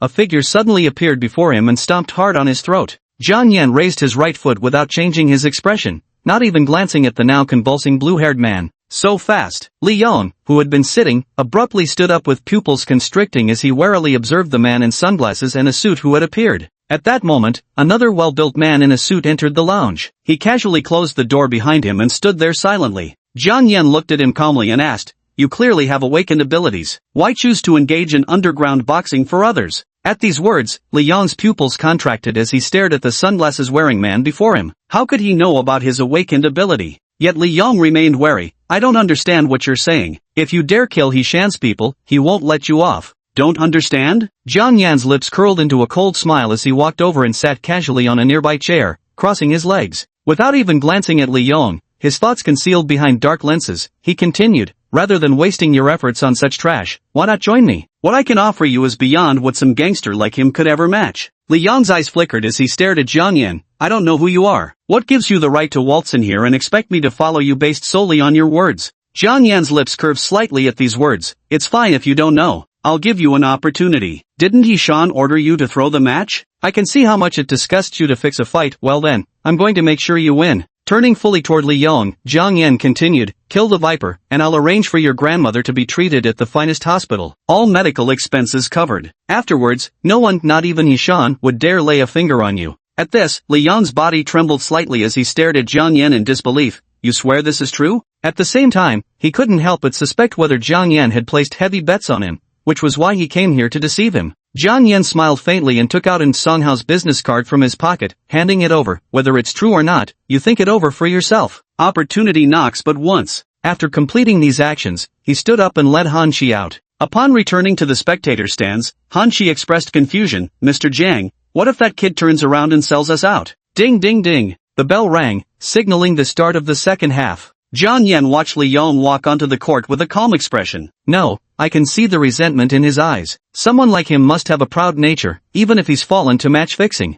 Of course, if I'm wrong, I'll just have to kill him. These words remained unspoken in Jiang Yan's heart as he silently watched Li Yong's decision below. "Hello everyone, the 10-minute break is over, so let's see who tonight's winner will be," the host shouted excitedly. Viper raised both hands and yelled at Li Yong. "Ha, there's only one winner tonight, and that's me." Li Yong's mind was filled with Jiang Yan's words. Instinctively, he looked up toward the high platform above and quickly spotted Jiang Yan wearing sunglasses at one side. Jiang Yan also looked at him, took off his sunglasses, and curled his lips into a faint smile as he gazed at Li Yong, mouthing a few silent words. "Kill him." Li Yong's lips moved subtly, synchronizing with Jiang Yan's words. The spectators below were once again roused to fervor. "Finish him, Li Yong. Kill him." The crowd roared with unprecedented frenzy, spraying spit everywhere. The entire venue was filled with furious screams. Above them, Hishan also shouted excitedly with a grin, "Get him, get him." Chapter 18, Victory Celebration. Ding! With a chime, the sound rang out. "Ha! Die, Li Yong!" Viper laughed as he charged forward, his fists flashing once more as he struck toward Li Yong.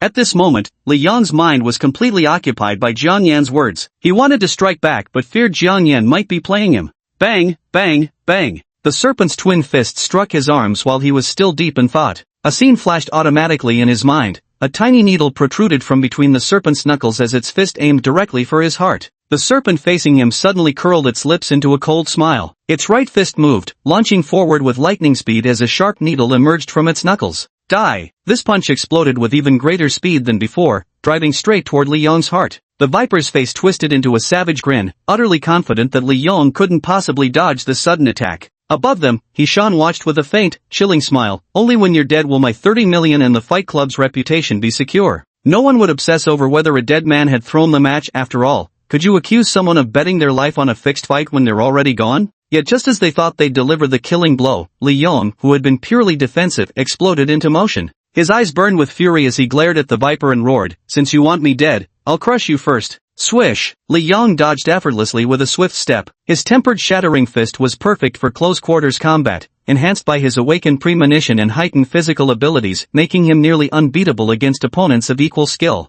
Eyes locked on the Viper, he clenched his fists and drove them straight into his opponent's chest. Under the effect of his foresight, the Viper's defenses might as well have been non-existent. Crack! A sickening thud echoed across the arena as the Viper spat blood, his chest caved in, collapsing rigidly like a felled tree. The cheering crowd fell silent, and the sneer on Hishan's face froze. None of them had expected Li Yong, who had been pinned down just moments ago, to suddenly erupt and knock the Viper to the ground. Ah, nice one, Li Yong. I've hit the jackpot. The crowd below the arena erupted into complete madness, screaming in excitement. Shang Yi's face twisted in fury, looking as if his mother had just died. His gaze at Li Yong was filled with murderous intent. Li Yong didn't look at him but instead glared at Jiang Yan while roaring, "I've killed him. Now I hope you'll keep your end of the promise." If Jiang Yan didn't protect him, facing Hishan's gang alone would mean certain death. A smile appeared on Jiang Yan's face as he nodded toward him. Hishan, not far away, noticed this scene too. Seeing Jiang Yan smiling, they assumed he had conspired with Li Yong to set them up.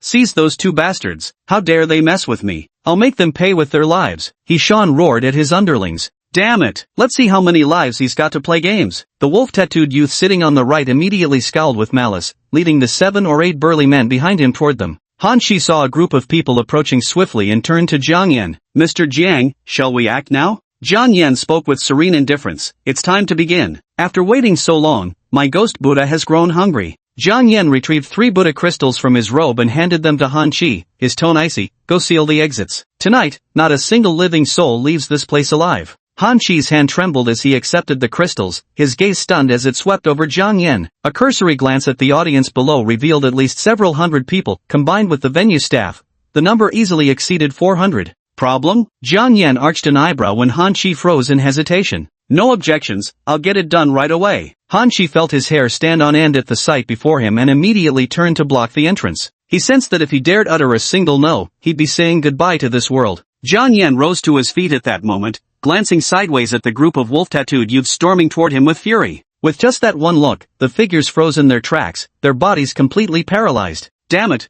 why can't I move?" The wolf-tattooed young man was inwardly horrified. Jiang Yan passed by him with a faint smile, as ghostly Buddhas began to materialize around him. An overwhelming spiritual pressure swept through the entire underground fighting arena. Below, all the cheering spectators and moving staff suddenly froze as if stuck in time. The once boisterous venue abruptly fell into an eerie silence. On the fighting ring, Li Yong, bewildered by the sudden bizarre scene, shouted at the nearest spectators, "What's wrong with you? What the hell is going on here?" Yet the only response he received was the rolling eyes and terrified expressions of the audience below. Thud, thud, thud. Footsteps suddenly echoed in the silent surroundings, and Li Yong immediately turned his head to look. There, Jiang Yan removed his sunglasses and strode toward the fighting ring. The moment he saw Jiang Yan, he said incredulously, "Was all of this done by you?" "No need to be surprised. You'll see even more if you stay by my side." Jiang Yan walked up to him, a faint smile playing at the corners of his lips. At that moment, every single person in the audience below abruptly changed expressions, adopting serene and benevolent looks as they clasped their hands together in prayer. To Li Yong's astonishment, they all began reciting scriptures in perfect unison.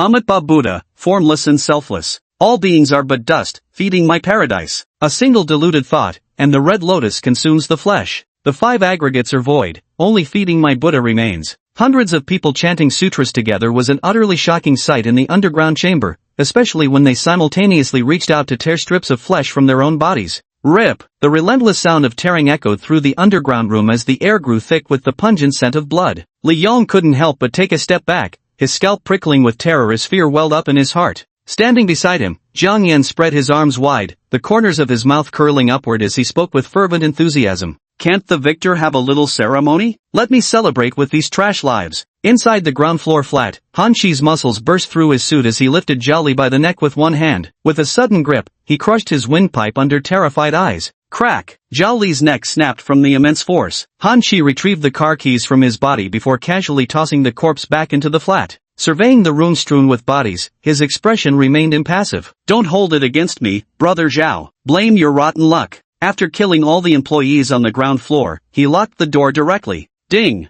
He waited quietly on the floor, and after about 7 or 8 minutes, the sound of the elevator behind him could be heard. Turning his head, he saw Jiang Yan with a calm expression, leading Li Yong deathly pale, legs trembling as he walked, dressed in a white outfit. Jiang Yan glanced at the corpses on the ground and patted Han Chi on the shoulder as he passed by. Good job. Go down and find their monitoring room. If there's any cloud backup, delete it all. Yes, sir. Han Chi immediately headed toward the elevator. Jiang Yan walked Li Yong to the entrance and looked at his pale face, teasing him. You alright? Don't be this scared over a few dead people. You're an underground fighter you've killed with your own hands before, haven't you? Li Yong froze at the remark. Sure, he'd beaten a few men to death, but nothing like Jiang Yan, who had just made hundreds of people perform a live demonstration of disembowelment. If not for his strong nerves, he might have thrown up long ago. But he still took a deep breath, suppressing his churning stomach, and replied, I'm fine. Good, then go outside and pry open a few fuel tanks to collect a bucket of gas. Jiang Yan pointed to a water bucket placed in the corner, signaling him to take it.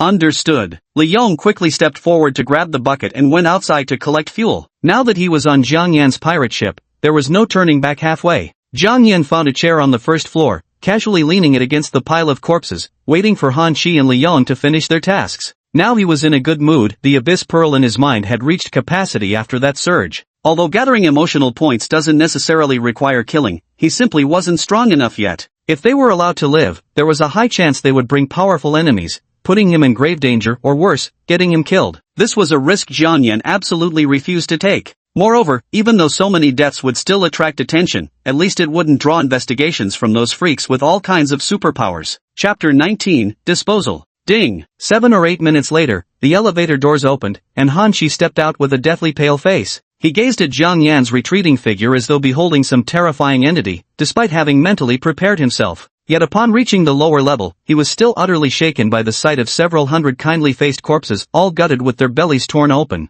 Mr. Jiang, I've deleted the cloud footage below and shut off the current surveillance feed, Han Chi reported respectfully as he approached Jiang Yan from behind. Without looking up from scrolling through his phone, Jiang Yan responded, Good. Go outside and fetch several cans of fuel with Li Yong. Yes sir, Han Chi answered, picking up a bucket before heading out. Jiang Yan's phone screen displayed a trending news video playing on loop. Madness. Insane scientist illegally conducts human-animal gene splicing experiments. In the video, a stern-faced host in a black suit recounts his crimes. Genetic scientist Dong Guangjia violated nationally prohibited laws by secretly injecting animal genes into undisclosed volunteer participants, resulting in 13 people developing various physical ailments. He will face sentencing at the Supreme Court in Wencheng City, Mingzhou in 3 days. The video also showed a photo of Dong Guangjia, a man around 30 years old with disheveled black hair, a gaunt face, heavy dark circles under his eyes, yet his gaze radiated madness. The comments below the video were equally lively. Future full of pigeons, good arrest. Immoral scum like him deserves execution. Heavenly justice, what is he trying to do? Humans are already the most evolved species, what more does he want to change? Chicken wrap, I admire him for having this idea and taking action, but with current human technology, these things are still far off. Jiang Yan looked at the news, his eyes lighting up. This was the perfect resume. He had been worrying about finding the right person, but who knew he'd stumble upon someone just by casually scrolling through his phone. Click. The sound of the door opening came as Li Yong walked in carrying a bucket of gasoline. Jiang Yan stood up, go pour it below, then burn them all with fire. Got it. Li Yong nodded and headed toward the elevator, while Jiang Yan walked outside. Moments later, Han Chi also entered carrying a bucket of oil. There were plenty of plastic chairs in the underground space. Jiang Yan wasn't worried it wouldn't catch fire. He stood outside and continued to wait. Before long, Han Chi and Li Yong returned to the ground floor and dragged all the corpses away. A short while later, the two men emerged from the building. Han Chi looked at Jiang Yan and said, Mr. Jiang, it's burning now, and the fire is intense. Jiang Yan nodded and stood silently at the doorway, watching until the flames below began to rise. Only then did he speak, let's go, back. Han Chi nodded and drove the car over, while Li Yong instinctively opened the door for Jiang Yan before taking the front passenger seat. In the car, Jiang Yan glanced at Han Chi behind the wheel and said, make arrangements for Li Yong's grandmother's matters and transfer 5 million to his account. Understood, Mr. Jiang, Han Chi promptly replied. As long as something could be resolved with money, it wasn't an issue. After all, it wasn't his money being spent. From the passenger seat, Li Yong expressed his gratitude. Thank you. It's nothing serious. Tell me about your abilities. Jiang Yan leaned back in the seat, closing his eyes as he spoke in a subdued tone. This time, Li Yong no longer concealed his abilities and described to Jiang Yan the process of awakening his powers. Half a year ago, after my grandmother passed away, I was devastated. That very day, I suddenly gained the ability to see 1 second into the future, and my physical strength improved significantly as well. At these words, Jiang Yan opened his eyes in the car, glancing at him with surprise, while even Han Chi beside him turned to look at him intermittently. The ability to foresee the future is always a heavyweight power,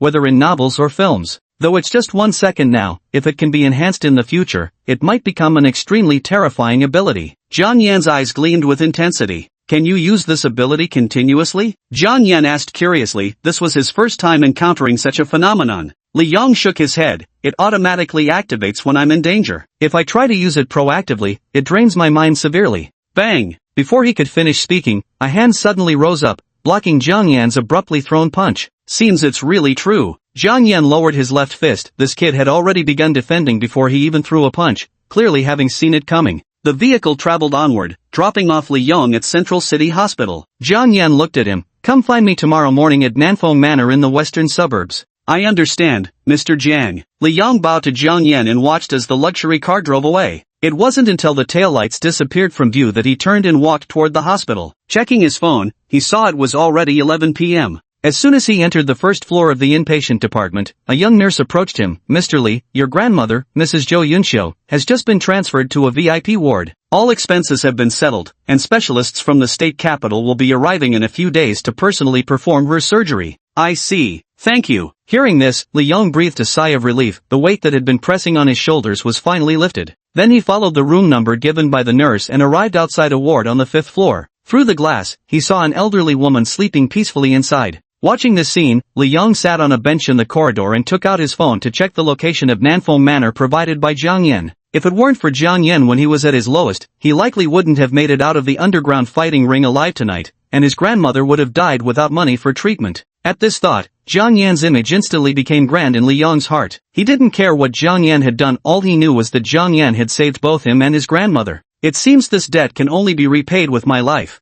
Meanwhile, Jiang Yan and Han Shi arrived at the entrance of the villa within the estate. Han Shi got out of the car and opened the door. Mr. Jiang, everything in the villa has been replaced with new items. You may reside here. Jiang Yan nodded and strode quickly toward the brightly lit villa before them. Han Shi then drove toward the entrance, where a small building stood, the current residence for him and the other bodyguards. Jiang Yan went downstairs, closed the door behind him, and focused his consciousness inward. The abyssal pearl was full, surrounded by a faint white glow. Negative emotion value has reached maximum. Summon now? A message flickered into his mind. With a mental command, Jiang Yan responded, summon. Buzz. A violet-black cloud suddenly materialized several meters away from Jiang Yan in the living room, rapidly expanding before his eyes. In no time, the cloud grew to over 4 meters tall. Watching this, Jiang Yan's eyes gleamed with thought. Luckily, the villa's first floor has 5-meter ceilings, just enough room. Seems I shouldn't summon these indoors next time. If a 12-meter-tall behemoth were to emerge, it'd tear this whole villa apart. Rumble. A series of rumbling sounds came from the purple cloud mass, as if something was passing through the clouds to enter this world. Chapter 20, Summoning.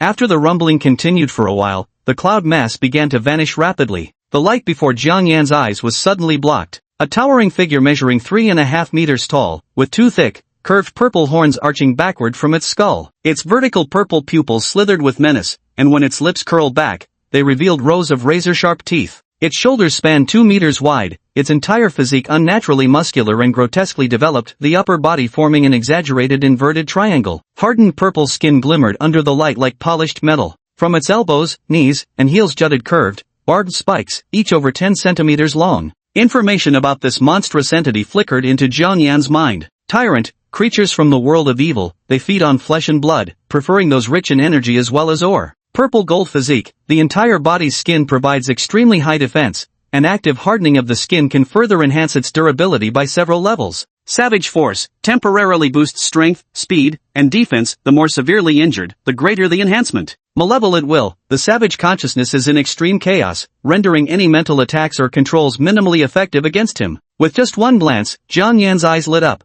This is practically a super berserker. High attack, high defense, and high speed, with exceptional resistance to mental abilities too. If only it could perform energy attacks, that would be perfect, Jiang Yan remarked regretfully. Roar! The brute before him let out a low growl, then uttered somewhat halting words, Master. Hearing this, Jiang Yan was momentarily stunned before quickly asking, how do you know the language of this world? After appearing in this world, the Master's understanding of this language immediately manifested in my mind, Tyrant rumbled. You'll stay here from now on. With your massive size, it's inconvenient for you to act freely, Jiang Yan said, looking at Tyrant. Tyrant nodded obediently. Yes, Master. As if remembering something, Jiang Yan added, do not leave this place or take action without my explicit orders. He feared this thing might accidentally wipe out Han Chi's entire squad of bodyguards living nearby. Jiang Yan finished speaking and submerged into his consciousness. Abyssal Pearl, 0 out of 400. Beside the pearl appeared another tiny violet speck of light, the embodiment of brutality. It seems that every time the summoning ends, the next one will require double the amount. Jiang Yan's eyes flickered with thought.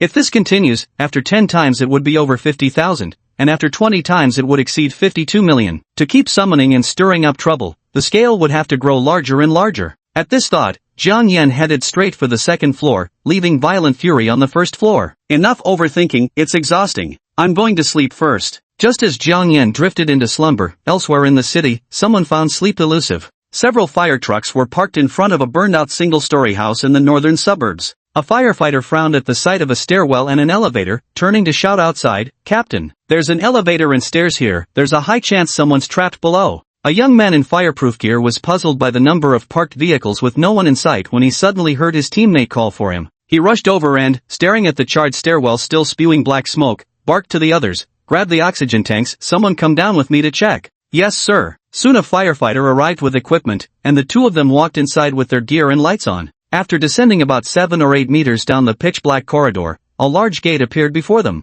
Exchanging a glance, they stepped straight inside, where an enormous space unfolded before their eyes. Their flashlights illuminated the surroundings, but when they saw what lay within clearly, both men's expressions changed. There was fear in their eyes. "Fuck!" The captain stared in horror as countless charred corpses came into view under the flashlight beams. "Get out, now! Call the inspection bureau!" With just a glance, the two men sprinted back upward, their scalps crawling with dread. There were at least several hundred charred bodies scattered throughout. An hour later, the vacant lot was swarming with Enforcement Bureau vehicles. Director Zhang Jianbai stood nearby with bloodshot eyes, watching as one body after another was carried out from below. A squad leader from the inspection team approached him. "Director, we found out this was an underground fighting ring." Before he could finish, Zhang Jianbai raised his hand to interrupt. "Cut the crap. Do you think I don't know what this place is? Get to the point." "Yes, sir." The squad leader immediately skipped the unnecessary details and continued. The forensic examiners found signs of ruptured abdomens in all the charred corpses. Additionally, since the bodies showed no signs of curling when burned, they concluded that all the victims had already been killed before being set on fire. At this point, his expression had turned extremely grave, and Zhang Jianbai wore the same solemn look. The killing of hundreds would be a case shocking enough to rock the entire nation if it happened today. The news alone could force a complete reshuffle among Luoyang City's leadership. At this realization, he immediately turned to the team leader. "Did any of the surveillance cameras below capture anything?" "All surveillance equipment below was destroyed by fire and is no longer functional." The investigation team leader shook his head. At this thought, he looked at everyone present, then at the corpses, his expression turning resolute. This absolutely cannot be ruled as homicide. With so many casualties, it would already be considered a terrorist attack. It has to be ruled as a fire. Thinking this, he turned to the team leader and said sternly, "Confiscate all the phones here immediately. This matter cannot be reported yet." "Yes." The inspection team leader met Zhang Jianbai's gaze and instantly understood what he intended to do. Zhang Jianbai ignored him, walking outside instead to call the mayor. "Just classify this case as accidental fire, and at worst it'll be the fire department's problem. It won't implicate me." His eyes glinted with calculation. For the sake of his career, he had to do this. After all, it wasn't his family who died. 8 a.m. the next day, outside Nanfeng Manor in the western suburbs. Vroom! Li Yong pulled up on a black motorcycle, eyeing the placard at the entrance. "This is the place." "What are you doing? This is private property. Turn around immediately." A sharp reprimand came as a black-suited bodyguard emerged from inside, eyeing Li Yong with hostility. Li Yong glanced at him and spoke. "I was summoned here by Mr. Jiang Yan." Upon hearing the name Jiang Yan, the guard's initially hostile expression instantly shifted into a smile. "Ah, you're with Mr. Jiang. Please come in. Would you like me to escort you?" Li Yong shook his head, looking past him. "No need. My guide has arrived." Han Chi, dressed in black suit pants and a white shirt stretched tight by his muscles, walked toward the entrance. "You can go ahead with your tasks. This guy is Li Yong. From now on, he's one of us." "Got it, Captain Han." The bodyguard smiled at Li Yong before stepping back. "Come on, follow me." Han Chi led him toward the villa. Li Yong trailed behind, surveying the surroundings of the estate. The two quickly arrived at the 3-story villa in the center, its front door left ajar. Han Chi glanced over. "Let's go in. Mr. Jiang should be up by this hour." The moment the two stepped inside the villa, their footsteps halted abruptly, their expressions drastically changing. Li Yong stared at a monstrous purple figure standing 3.5 meters tall with its back turned to them, his breathing growing rapid. "What the hell is that thing? Am I still in the real world?" The purple creature slowly turned around at this moment, revealing a mouthful of jagged teeth as its lips curled into a grin. Yet it neither attacked nor spoke, merely observing the two humans in silence. Han Shi realized instantly that this monster was sizing them up like prey, sending a chill crawling up his scalp. But almost instantly, he understood this thing must have been created by Jiang Yan. Otherwise, it wouldn't just be staring at them like this. He stared at the savage creature standing in the middle of the hall, blocking the passageway. After a moment's deliberation, he decided not to call for Jiang Yan. Instead, he pulled out his phone and began making a call. "No need to call. I'm here." A calm voice came from behind the purple monstrosity. Jiang Yan emerged lazily from behind the brute, dressed in jeans with a white short-sleeved shirt, casually holding a coffee cup. Chapter 21, Premeditation. "Mr. Jiang." The two men immediately bowed respectfully upon seeing Jiang Yan. Han Shi's gaze shone as he looked at Jiang Yan. From the earlier Black Buddha to this purple monster now, he felt Jiang Yan was becoming increasingly mysterious. Li Yong didn't ponder too deeply, he simply assumed the monster before him was Jiang Yan's manifested ability. "Have a seat on the sofa." Jiang Yan signaled for them to sit down on the couch. He then patted Tyrant's arm. "Go to the back, don't scare my people." Roar! Tyrant let out a low growl before turning around and striding toward the rear. Only after Tyrant left did Han Shi and Li Yong finally exhale in relief. His towering height of 3.5 meters, paired with those bulging muscles, exerted immense pressure just by standing there. I felt like one punch could blow them both apart. The three soon sat down on the brown sofa in the living room, Jiang Yan casually turning on the TV. It was playing the local news. Breaking news, a fire in the northern suburbs of Luoyang City claiming 30 lives is currently under investigation by regulatory authorities to determine the cause, a young anchor announced in a grave tone. Everyone present had somewhat peculiar expressions upon hearing this, yet none of them spoke up. "Alright, I called you here this time to save someone 2 days later." Jiang Yan ignored the news, leaning back on the sofa as he addressed the two. "Save who?" Li Yong asked with some curiosity. Jiang Yan pulled out his phone and placed it on the table. Both men quickly turned to look. Mad scientist Dong Guangjie will soon face the judgment of the law. After just one glance, combined with Jiang Yan's previous request for them to track down biologists, Han Shi immediately understood his meaning. Given the crimes Dong Guangjie has committed, he's undoubtedly facing the death penalty. If we attempt to forcibly extract him, we might have to confront over a dozen armed soldiers. But with Mr. Zhang's abilities, these soldiers wouldn't pose any problem. Jiang Yan looked at Han Shi with some surprise. "I didn't expect you to know about this sort of thing." Han Shi smiled slightly. "I did serve in the military for a few years, so I still know a thing or two about these matters." Li Yong gazed at Dong Guangjie above, unsure why Jiang Yan wanted to save him, but still asked, "When do we set out?" Jiang Yan curled the corners of his lips slightly as he looked at the two of them. "We'll set off this afternoon. It should be just in time." Han Shi, having Sun Hao prepare 2 cars with clone plates, and order 10,000 crystals. Mingzhou was located just in the neighboring state, easily reachable by an afternoon drive. "Yes," Han Shi nodded. Jiang Yan took 3 crystals from his pocket and handed them to Li Yong. "These will enhance your strength, physique, and speed for 15 minutes. Later, have Han Shi take you to the laboratory to use them and get accustomed to the effects. As long as the Buddha crystal isn't activated to transform into a Buddha slave, it remains an exceptionally powerful enhancement item." "Alright." Li Yong took the crystal with evident curiosity on his face. "You two, head to the lab first," Jiang Yan said, dismissing them with a glance. "Yes, Mr. Jiang." The two replied respectfully before exiting the villa. After they left, Jiang Yan took out his phone to check the working hours of Haizhou HQ Municipal Judicial Court. Jiang Yan's gaze flickered as he looked at the information before him. "Letting you live this long was my mistake." Lai Li Rong, the judge who had presided over Song Qing's case back then, was in Haizhou right next to Mingzhou. After dealing with Dong Guangjie, Jiang Yan planned to send Ghost Buddha to Haizhou to kill Lai Li Rong, along with Li Pubin. On his phone, Jiang Yan found An Song Hao's contact and sent a message, "Go to HQ City in Haizhou and bring back the ashes of Wen Jilan and Zhang Ya." "Understood," and Song Hao quickly replied with a message. In a villa in the city, and Song Hao glanced at Jiang Yan's message and immediately began contacting his subordinates to arrange things. He knew those two were Jiang Yan's mother and sister. If nobody claimed the ashes within 3 days at the hospital, they would be placed in a public cemetery. "Boss John's identity is special, so we can't retrieve it through official channels. Looks like we'll have to find someone to steal it," and Song Hao pondered. He was indeed correct. Although the ashes of Jiang Yan's mother and sister were kept in the public cemetery, Tangling had arranged for people to keep constant watch, waiting for Jiang Yan's return. In the afternoon, 2 different car models headed towards Kaomingshao from the estate. Jiang Yan sat in the lead vehicle with Han Shi driving, while Li Yong followed behind in the second car. In the woods behind the vehicle, a massive purple figure flashed by, closely following the car. 2 days later, in Wencheng City, Mingzhou. At the Supreme Court in the city center, a crowd of reporters stood waiting at the entrance. They were all waiting for today's main attraction, Dong Guangjie, Manhwa Nation's most infamous rogue scientist in recent years. Beep beep beep.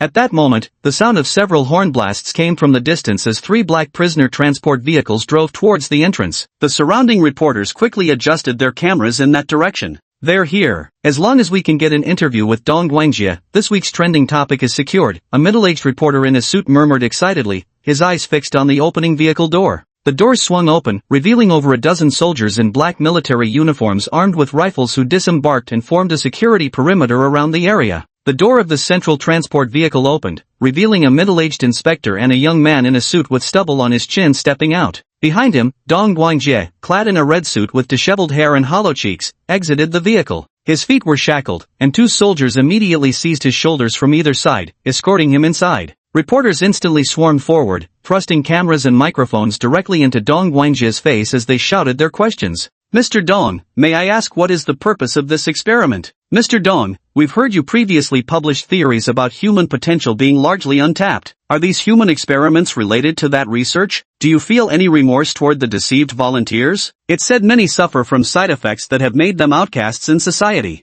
Mr. Dong. Facing the barrage of questions from reporters, Dong Guangjie paused, looked at them, and curled his lips into a smile. Purpose? Of course there isn't one. Everything I've done was simply for amusement. Click. A flash of cameras captured the deranged expression on his face at that moment. Time to go. The supervising officer in front of him spoke sternly, while the soldiers behind swiftly gripped his arms and marched him inside. The journalists at the door snapped frenzied photos of him. In a teahouse across from the courthouse, Li Yong sipped his tea while calmly watching the opposite side. Dong Guangjie was escorted into the main courtroom, where many people were already seated. A camera focused on him in the center broadcasted the entire trial live. At the front, an elderly judge in a black robe struck the judicial gavel in his hand. He looked down at Dong Guangjie below and announced, "The court is now in session regarding the case of Dong Guangjie's contempt of Manhwa Kingdom's laws by conducting experiments at the human genetic level." As the words fell, a staff member from the Judicial Bureau on the left stood up, holding a document in hand, and began to read aloud. Dong Guangjie conducted illegal experiments in Manhwa country without authorization.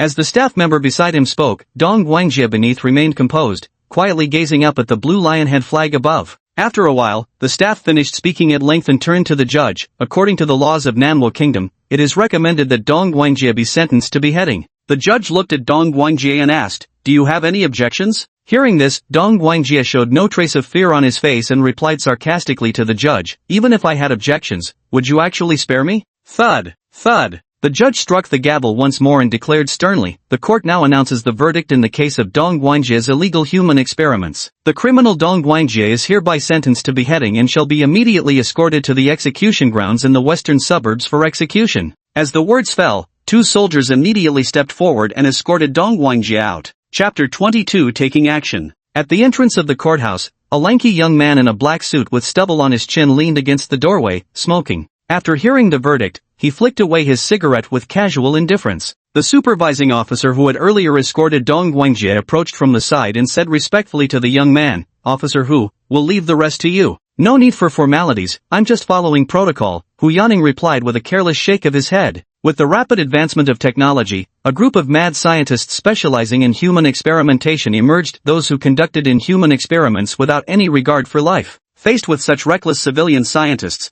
the official response was to execute every single one of them. Yet groups of awakened individuals began emerging, intercepting condemned scientists en route to execution. To ensure these executions could proceed without interference, the Shenzhen division deployed their own awakened operatives to oversee the final transport, guardians of justice until the moment of death. At the entrance of the courthouse, Dong Guangjie was once again escorted onto the prison transport vehicle, his expression remaining utterly calm, showing not the slightest reaction to the impending execution awaiting him. Hu Yaning sat across from him, watching quietly. 3 armored prisoner transport vehicles started their engines, with an enforcement vehicle sounding its siren to clear the way ahead, racing toward the execution grounds. On the prisoner transport vehicle, Hu Yaning looked at the man before him who had trended across the nation and asked curiously, "Before you die, could you satisfy some of my curiosity?" Dong Guangjie raised his head to look at him but remained silent, his eyes calm as still water. Unfazed, Hu Yaning continued, almost speaking to himself, "Did you discover something during the human experiments that prompted you to conduct those even more forbidden genetic trials?" This stirred Dong Guangjie from his composure, his expression shifting to one of surprise as he gazed at Hu Yaning. Then he shook his head. True, if even a civilian like me could detect something, how much more would those with the resources of an entire nation? He was aware of the existence of awakened individuals,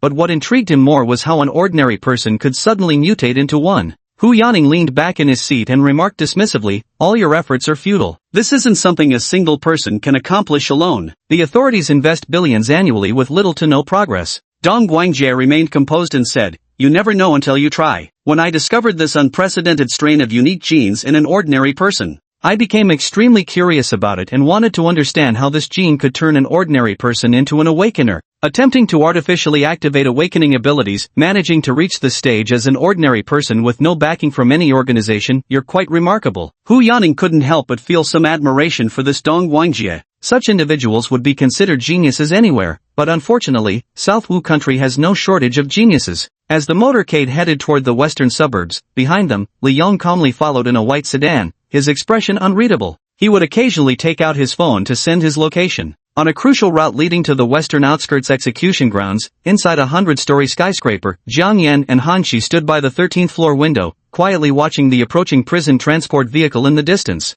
Mr. Jiang, they're here. There are so many people around now, really going through with this in front of such a crowd? Han Shi glanced at the dense traffic below and spoke hesitantly. In his mind, hijacking a vehicle was something only done in remote areas, yet here was Jiang Yan, choosing a bustling downtown location instead. Woo! The convoy slowed down as the law enforcement vehicle cleared the way ahead. Jiang Yan observed the scene, raising a single hand toward the disembarking team, a cold smile curling his lips. In the urban area, that was because I had absolute confidence in its power. Roar! As his words faded, a terrifying bellow suddenly erupted from the end of the road. Bang bang bang! All vehicle windows along the road exploded one after another under the roaring sound. Beep! Car alarms went off in succession along the street. Ah! What is that thing? Panicked screams rang out. Inside the escort vehicle, Hu Yaning's expression changed as he heard the terrifying roar. How dare an awakener make their move in the city? He shouted toward the driver's cabin ahead, turn around. Now! Milord, there's no way to turn around, the road ahead is completely blocked by vehicles.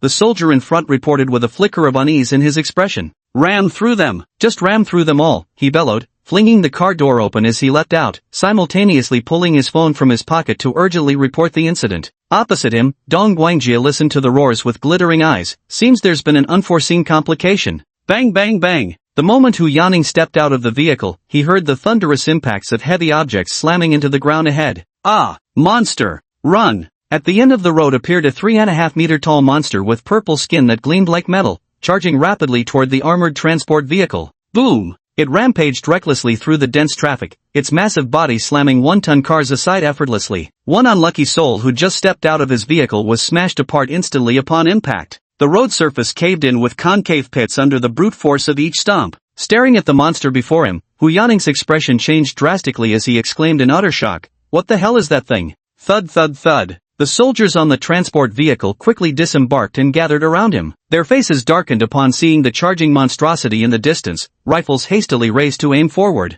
Chaos engulfed the street, panicked pedestrians abandoning vehicles to flee in every direction. Their terror-stricken faces mirrored the surreal nightmare of the creature's sudden appearance. "Sir, shall we fire?" the squad leader asked Hu Yaning, his legs trembling as the monstrous figure drew closer. Hu Yaning watched as the occupants of the vehicle ahead scrambled out in panic and bellowed, "Fire!" Boom! Boom! Boom! As soon as the words were spoken, the rifles in the hands of the dozen soldiers behind him spat tons of flame. Dense bullets streaked through the air, striking brutal and exploding into showers of sparks. The barrage from over a dozen attackers couldn't even pierce his skin. The brutal man felt the blows raining down on him as if they were mere tickles. With a furious roar, he accelerated his charge. Rarg! Witnessing this, Hu Yaning and the soldiers wore grim expressions. "Sir, our attacks aren't affecting him at all," the squad leader reported to Hu Yaning with palpable terror in his voice. "Escort Dong Guangjie to safety. I'll hold him off. If I fail, execute Dong on the spot." Hu Yaning's face was set in grim determination. This monster was unmistakably targeting Dong Guangjie. Bang! The next second, his body lifted several centimeters off the ground as he charged straight toward Brutal. The soldiers behind quickly escorted Dong Guangjie toward a side road, with unmanned vehicles blocking every path. Their transport truck couldn't possibly get through. Even with his head pinned down, Dong Guangjie kept his eyes fixed on the charging Brutal, his face twisting in shock. Can such a creature truly exist on Earth? Standing by the 13th floor window of the high-rise, Han Shi gasped as bullets sparked harmlessly off Brutal's body, leaving only trails of fire against its hide. The defenses are terrifying. Those soldiers are using Type 65 rifles firing 7.62mm rounds that can even penetrate brick walls. Jiang Yan ignored him, instead focusing on Dong Guangjie, who was being taken away by the soldiers below. He immediately pulled out his phone and called Li Yong. The call connected after a single ring. Mr. Jiang. Those soldiers are taking Dong Guangjie down the path to your left. Move in and intercept them now, we can't afford any surprises. Jiang Yan commanded urgently. Yes. In the white vehicle below, Li Yong, wearing a hat and a black face mask,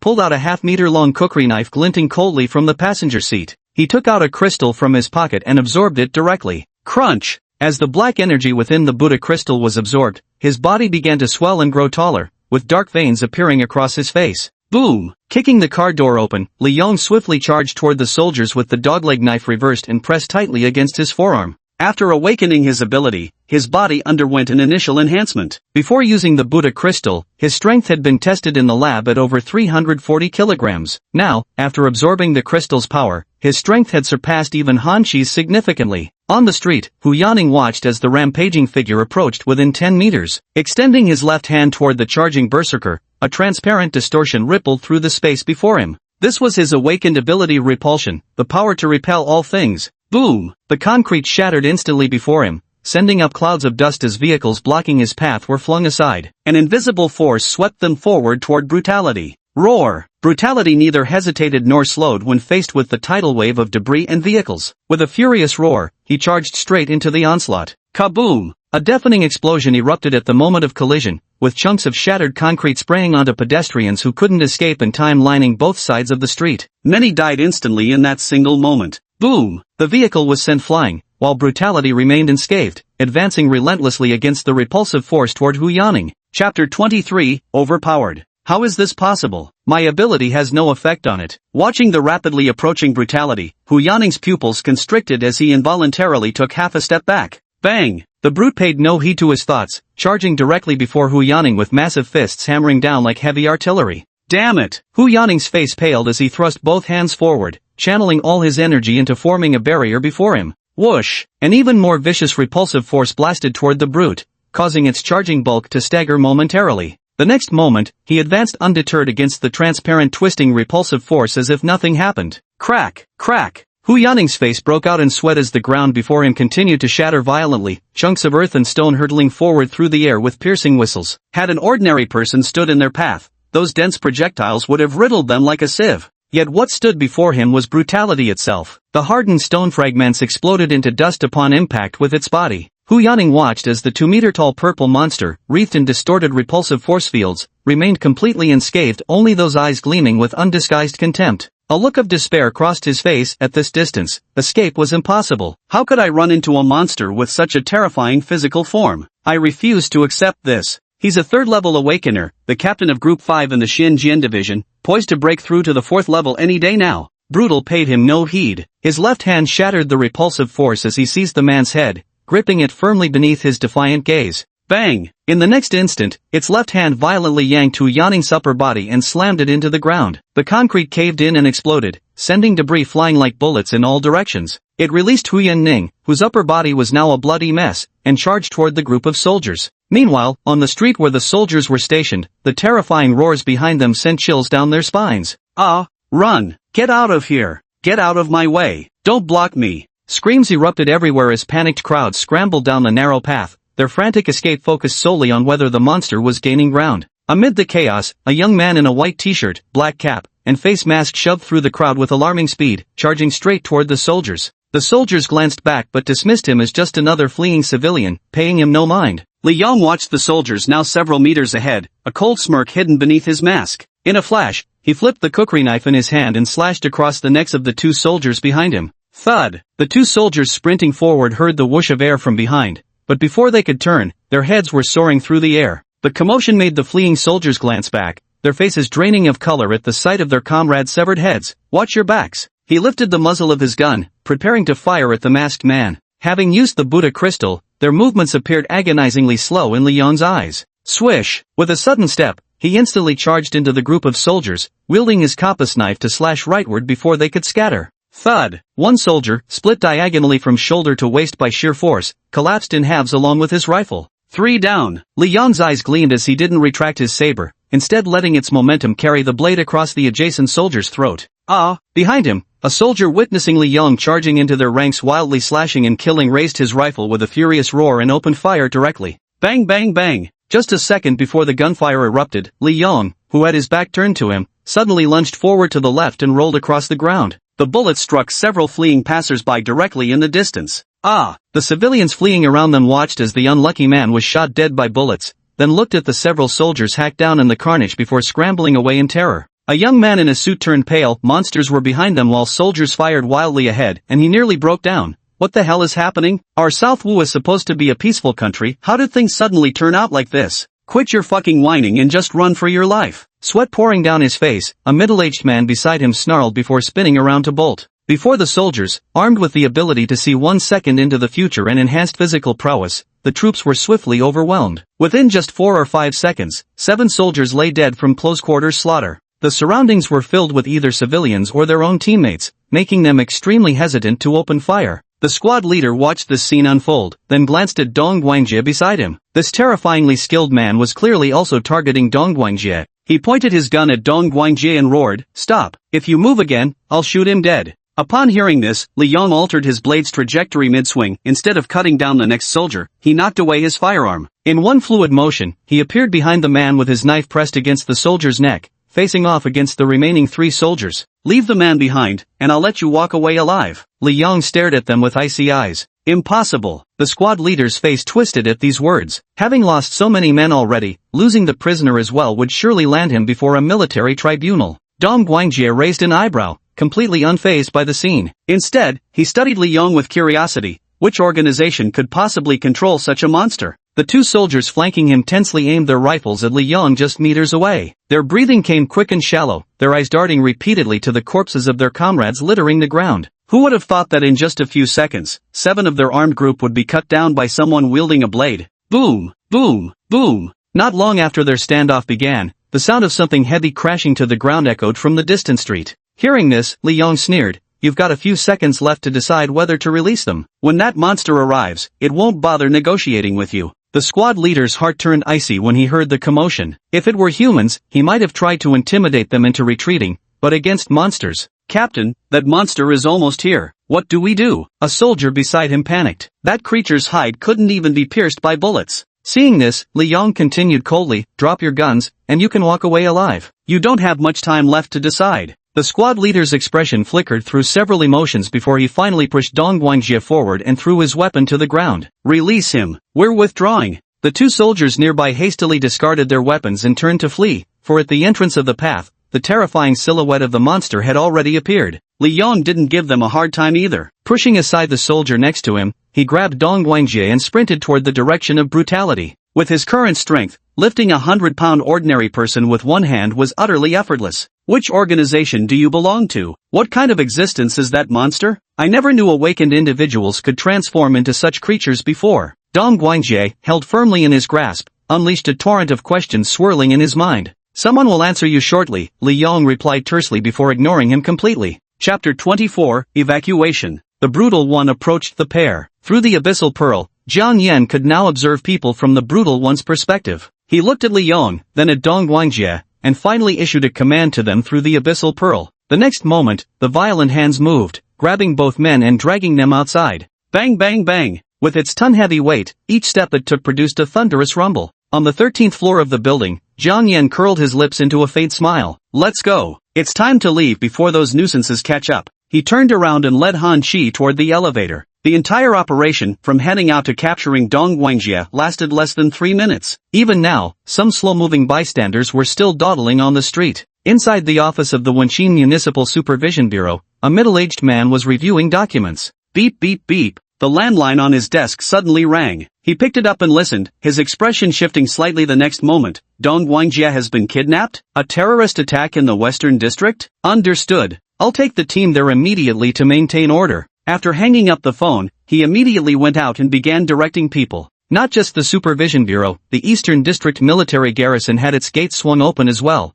with gray troop carriers swiftly mobilizing in succession. 7 or 8 armed helicopters swiftly flew overhead, heading straight for the western part of the city. Gasp! When the helicopter arrived at the hijack street, a regimental commander on board sucked in a sharp breath as he looked down at the shattered scene below. Several law enforcement vehicles also appeared in the distance, patrol cars from the nearby area. The helicopter landed on an open space farther away. As part of the first wave of arriving soldiers, Lu Ping directed his men, "Quick, go aid the wounded." A bespectacled officer hurried over and said, "Old Lu, I just checked, the escort for Dong Guangjie was handled by Captain Hu Yaning from Team 7, Group 5 of the Mystic Mirror Division." A third level awakened. Upon hearing this, Lu Ping looked at the street littered with shattered glass and the section of road that had vanished, furrowing his brow. "First, we need to find Hu Yaning, dead or alive. I want him found. Go check the surveillance footage nearby," he ordered. "Yes, sir." The officer nodded and immediately ran off to handle the task. Woo! Before long, the wailing of police sirens and ambulance horns filled the air. A large number of soldiers moved in to begin dealing with the aftermath. Hu Yaning's body and those of the transport soldiers were quickly found. Lu Ping, the mayor of Wenqin City, the director of the Supervision Bureau, and a group of others frowned as they stared at Hu Yaning's corpse. His head had exploded, and his upper body was crushed into a pulpy mess, as if struck by a heavy object. "Brigade Leader Lu, Mayor Feng, Director Su, look at this," exclaimed the officer whom Lu Ping had earlier sent to check the surveillance footage, his expression shocked as he placed a notebook in front of them and played the video. Bang! Bang! Bang! The video opens with the sound of heavy objects crashing to the ground, followed by the appearance of a 3.5-meter-tall purple monster. As it moves, vehicles on the road are sent flying, and an unlucky person who had just exited their car is struck, their body exploding on impact. The scene then shifts to another surveillance footage, showing Hu Yaning unleashing his abilities only to be instantly killed. After watching, Lu Ping exclaimed in shock, "What the hell is that monster? Do creatures like this really exist in the world?" He had initially thought it was another awakened or martial artist coming to abduct someone, never expecting it to be a monster. Mayor Feng and Director Su were equally shocked, unsure of what to say. Given their positions, the three of them knew a thing or two about the world of the awakened. Among awakens, there had never been a monster capable of transformation in all these years. Moments later, Mayor Feng snapped back to reality and pulled out his phone to contact higher authorities while turning to Director Su. "You get in touch with the internet department immediately, not a shred of today's incident can appear online. Take it all down." "Yes." Director Su also realized the severity of the situation and immediately went to contact the relevant personnel. Meanwhile, a large number of on-site videos began circulating online, instantly causing a massive uproar as soon as they appeared. One video's caption, "Wenqin City plagued by monster wreaking havoc." In the footage, a terrifying 3.5-meter-tall monster recklessly rampaged through vehicles, effortlessly knocking aside cars weighing 1 to 2 tons as if they were made of paper. Comments popped up under these videos immediately. "Heartbroken soul, holy shit, what movie is this? Looks so realistic. Carrot lover, nope. This seems real." The street in the video is Anwen Road. That area is always crowded, they'd never close it for filming. Wenqin Grocery, it's real. I work in a building nearby, so many people died. Absolutely terrifying. Damn, that's insane, the prison guard exclaimed. I always knew supernatural powers existed in this world. Gotta save this video, bet it won't stay online for long before getting censored. The videos were taken down within minutes as censorship quickly took effect. While authorities scrambled to contain the information, Bao Nu had already transported Li Yong and Dong Guangjie dozens of kilometers outside Wenqin City, deep into the mountains. As Bao Nu set them down, Dong Guangjie immediately clutched a nearby tree, his face deathly pale. The next moment, ugh. Years without exercise had left him utterly unprepared for such intense physical turbulence. Li Yong was somewhat better off, after all, his original physical condition had been robust. A few minutes later, Dong Guangjie eased up slightly. He raised his head to look at the violent figure, but his eyes showed no trace of fear, only curiosity, inquiry, and a desire to dissect. With that in mind, he turned his head toward Li Yong, who had removed his mask and hat nearby. "Which organization are you from, and what do you need me to do?" He had originally been a man on the verge of death. Now that he'd been saved, he recognized his position clearly. After all, if there was still a chance to live, who would willingly choose death? The brutality before him was as alluring to him as a naked beauty would be to a lecher. Li Yong shook his head. "I can't tell you right now. When Mr. Jiang arrives, he'll explain everything to you." "Mr. Jiang?" Dong Guangjie started racking his brain for any awakened individual by that name, but no matter how hard he tried, nothing came to mind. "Forget it. I'll wait until I meet him." Dong Guangjie had far too many questions about the brutality before his eyes. The two waited in the mountains for dozens of minutes before Li Yong's phone rang. "Mr. Jiang." "Understood." Hanging up, he glanced at Dong Guangjie, who was resting against a tree on the ground. "Let's go. Mr. Jiang is already waiting for us on the road outside." Dong Guangjie stood up and followed Li Yong. After walking for a while, he noticed the brutal figure behind them hadn't moved and asked in confusion, "Isn't he coming with us?" Mr. Jiang said it would attract too much attention if it followed. "It'll return on its own," Li Yong responded ahead. "That's true." Dong Guangjie nodded. After walking for a while, the two emerged from the woods and arrived next to a secluded road, where a black sedan was parked not far away. Crack! At that moment, the rear door swung open, and out stepped a slick-backed, sharply dressed young man with a handsome yet sinister face, walking toward them. "Mr. Jiang." Li Yong greeted the young man with deference. These words made Dong Guangjie's eyes flicker. Before meeting Mr. Jiang, he had assumed the man would be at least a middle-aged man in his 40s or 50s. He never expected him to be this young. Jiang Yan looked at Dong Guangjie before him, a faint smile playing on his lips as he extended his hand. "Professor Dong, hello. My name is Jiang Yan." Dong Guangjie reached out to shake his hand. "Mr. Jiang Yan, you took tremendous risks to save me. I wonder what you need me to do." Chapter 25 Ripples. Someone who'd risked so much to save him deserved respect. He knew the rules. Besides, being a lone wolf meant he could work anywhere. Jiang Yan watched Dong Guangjie's cooperative attitude with mounting satisfaction. "I've reviewed Professor Dong's research topics and media coverage," he said. "Exactly the caliber of talent my team lacks. I must admit, Mr. Jiang," Dong Guangjie ventured, "I'm intensely curious how you engineered such abnormalities." Jiang Yan's smile vanished. "I saved you precisely for these anomalies," he stated gravely. "You'll have unrestricted research access and unlimited funding, just keep your scalpels away from their vital organs." "Really?" Dong Guangjie's eyes lit up. His original research was precisely about utilizing genes from various animals to try activating dormant genes within humans. This could give rise to extraordinary humans, and now with Jiang Yan offering him these monsters, it would be an even better starting point than before. "Absolutely." Jiang Yan's lips curled into a smile. Dong Guangjie's face also broke into a grin. "Alright, let's go. I can't wait any longer. Come with me." Jiang Yan led them as they began the drive back to Luoyang City. During the ride, Jiang Yan took out a phone and handed it to Dong Guangjie. "I've set up a new account with a bank card containing 10 million, consider it your salary. If you need anything, you can contact N Songhao in the contacts list and ask him to purchase it." Dong Guangjie accepted the phone, checked the bank balance, and inhaled slightly deeper when he saw the 10 million yuan displayed. Back when he'd funded his own research, he'd had to scrape together every last penny just to raise 10 million for experiments. Now, merely following Jiang Yan earned him a salary in the tens of millions. It seems he's quite a wealthy man. Dong Guangjie's eyes glittered at the thought of no longer being financially constrained for future research, already beginning to fantasize about the possibilities. Jiang Yan continued speaking. "Li Yong, for safety reasons, I've already booked you a flight to McTavish. Once you arrive there, transfer to another country. Visa issues have been sorted out, all expenses will be reimbursed, and wait for my notification before returning." McTavish is the farthest country reachable by plane from Manhwa, requiring a day and a half of flight time. Li Yong had already made his move. To prevent himself from being tracked as well, he had arranged to leave first. "Understood." Li Yong nodded. Jiang Yan wore a faint smile on his face. Not only had they successfully retrieved their people in this operation, but the abyssal beads he had depleted when summoning the brutal had also been fully replenished, ready for another summoning at any moment.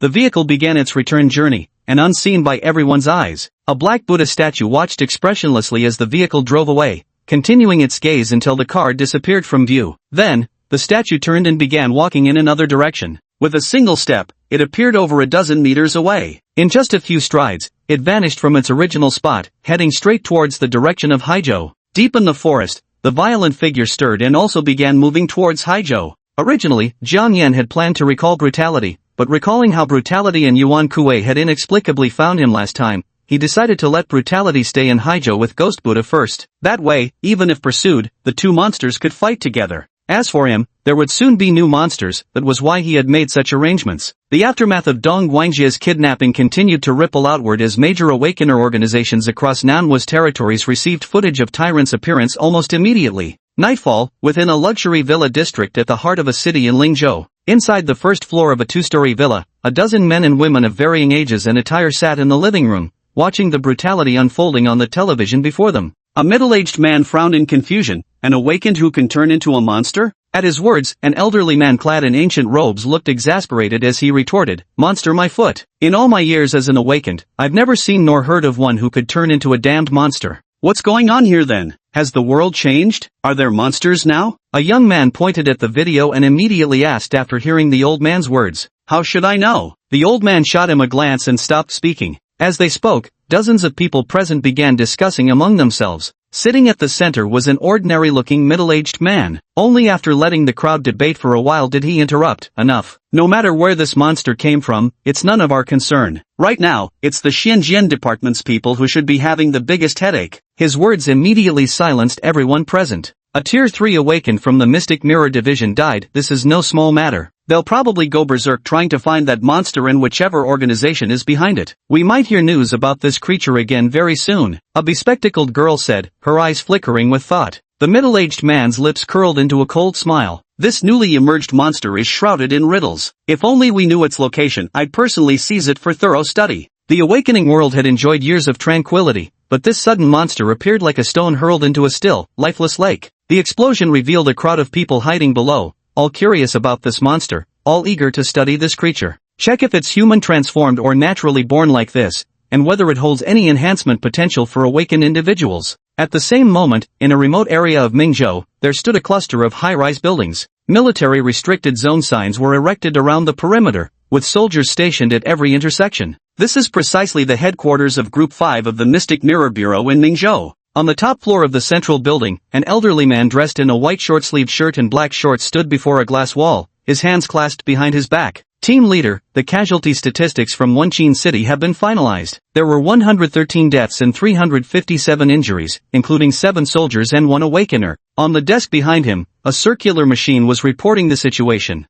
The old man listened to the report, his gaze dark and distant as it lingered on the night outside, lost in unknowable thoughts. Knock, knock. At that moment, a knocking sound came from outside the door. Come in, the old man commanded with a voice full of vigor. Crack! The door swung open, and in walked a young man clad in a white suit, his features sharp and aloof, his hair styled in a slightly messy fringe, the pupil of his left eye a crimson red. He looked at the elderly man and said sternly, Chief, the operatives dispatched to various locations have been recalled. The tracking team has already launched their operation in Wenqin City. Hearing this, the old man turned to face him. Since the founding of the Xinjiang Division, the last organization that dared to act so brazenly in the heart of the city was the Ling sect, those who were exterminated down to the last member. Whether it's for the innocent civilians who lost their lives or for the awakened under our command, we will spare no cost to find these criminals and eradicate them completely. The elderly man's voice trembled with mounting fury. From the surveillance footage at the scene, besides the purple monster, there was also a masked man in a hat who participated in the abduction. The vehicle they used had fake plates,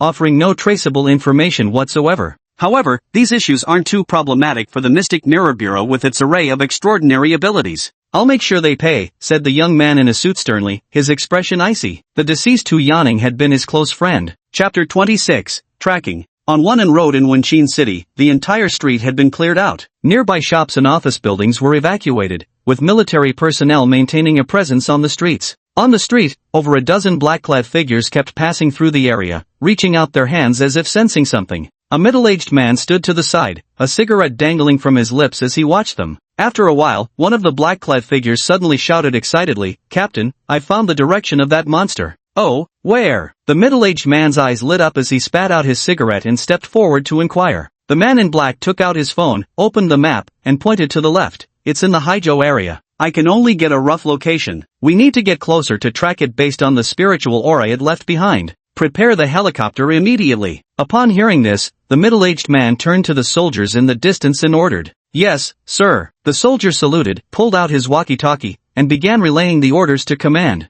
Has the man with the knife not been found yet? The middle-aged man turned to the 3 men in black tasked with tracking Li Yong. The 3 men in black looked up with grim expressions. Captain, we can't find him. Either the target has already fled beyond our detection range, or he's being shielded. Seeing this, the middle-aged man didn't blame his subordinates. Instead, he commanded, forget it, it doesn't matter. Finding that monster is enough. Let's move out immediately and notify the other squads to assemble in Haizhou. Yes, sir. The black-clad subordinates immediately responded. The morning after the incident in Wenqin City, in an upscale residential complex in Haizhou HQ City, a neighboring state, Li Pubin, clad in pajamas with one leg crossed over the other, was watching the morning news. On the screen, a female news anchor in a blue suit was solemnly reporting on the incident in Wenqin City. A major gas truck explosion occurred on Wanan Road in the West District of Wenqin City, resulting in 113 fatalities and 357 injuries. Mayor Feng Zhuang stated that this incident marks a dark day for Wenqin City, and officials will hold those responsible accountable. Oldly, the outside world is truly dangerous. Who would have thought a gas truck explosion could kill so many people, said a woman in pajamas behind him, watching the news with shock. Li Pubin shook his head. Just an accident. Life goes on as usual. Amit Ba. Just as they were speaking, an eerie Buddhist chant suddenly echoed from the living room. Li Pubin froze for a moment, then sharply turned his gaze toward the source of the sound. There stood a pitch-black Buddha statue, its face radiating benevolence as it gazed upon them. The statue pressed its palms together in prayer, streams of sacred verses flowing from its mouth. Moments later, the ghost Buddha expressionlessly passed through the tightly shut small door, moving toward its next quarry. Behind him in the room, a thick smell of blood wafted through the air. A dozen minutes later, the ghost Buddha's figure reappeared inside the court of HQ City. Expressionless, it walked into an office. Soon, the sound of scripture chanting emerged from within. Minutes later, the ghost Buddha stepped out again. After completing this task, it flew toward the outskirts of the city where brutality's domain lay. But just as Ghost Buddha had flown beyond the city limits, its figure abruptly halted, gazing in another direction. At the same moment, in the backseat of a car dozens of kilometers away from Nanfeng Manor, Zhang Yan, who had been resting with his eyes closed, suddenly opened them. A whole group of awakened ones are heading towards brutality? Good thing I had the foresight to send brutality out instead of bringing it back. Zhang Yan's eyes gleamed with contemplation.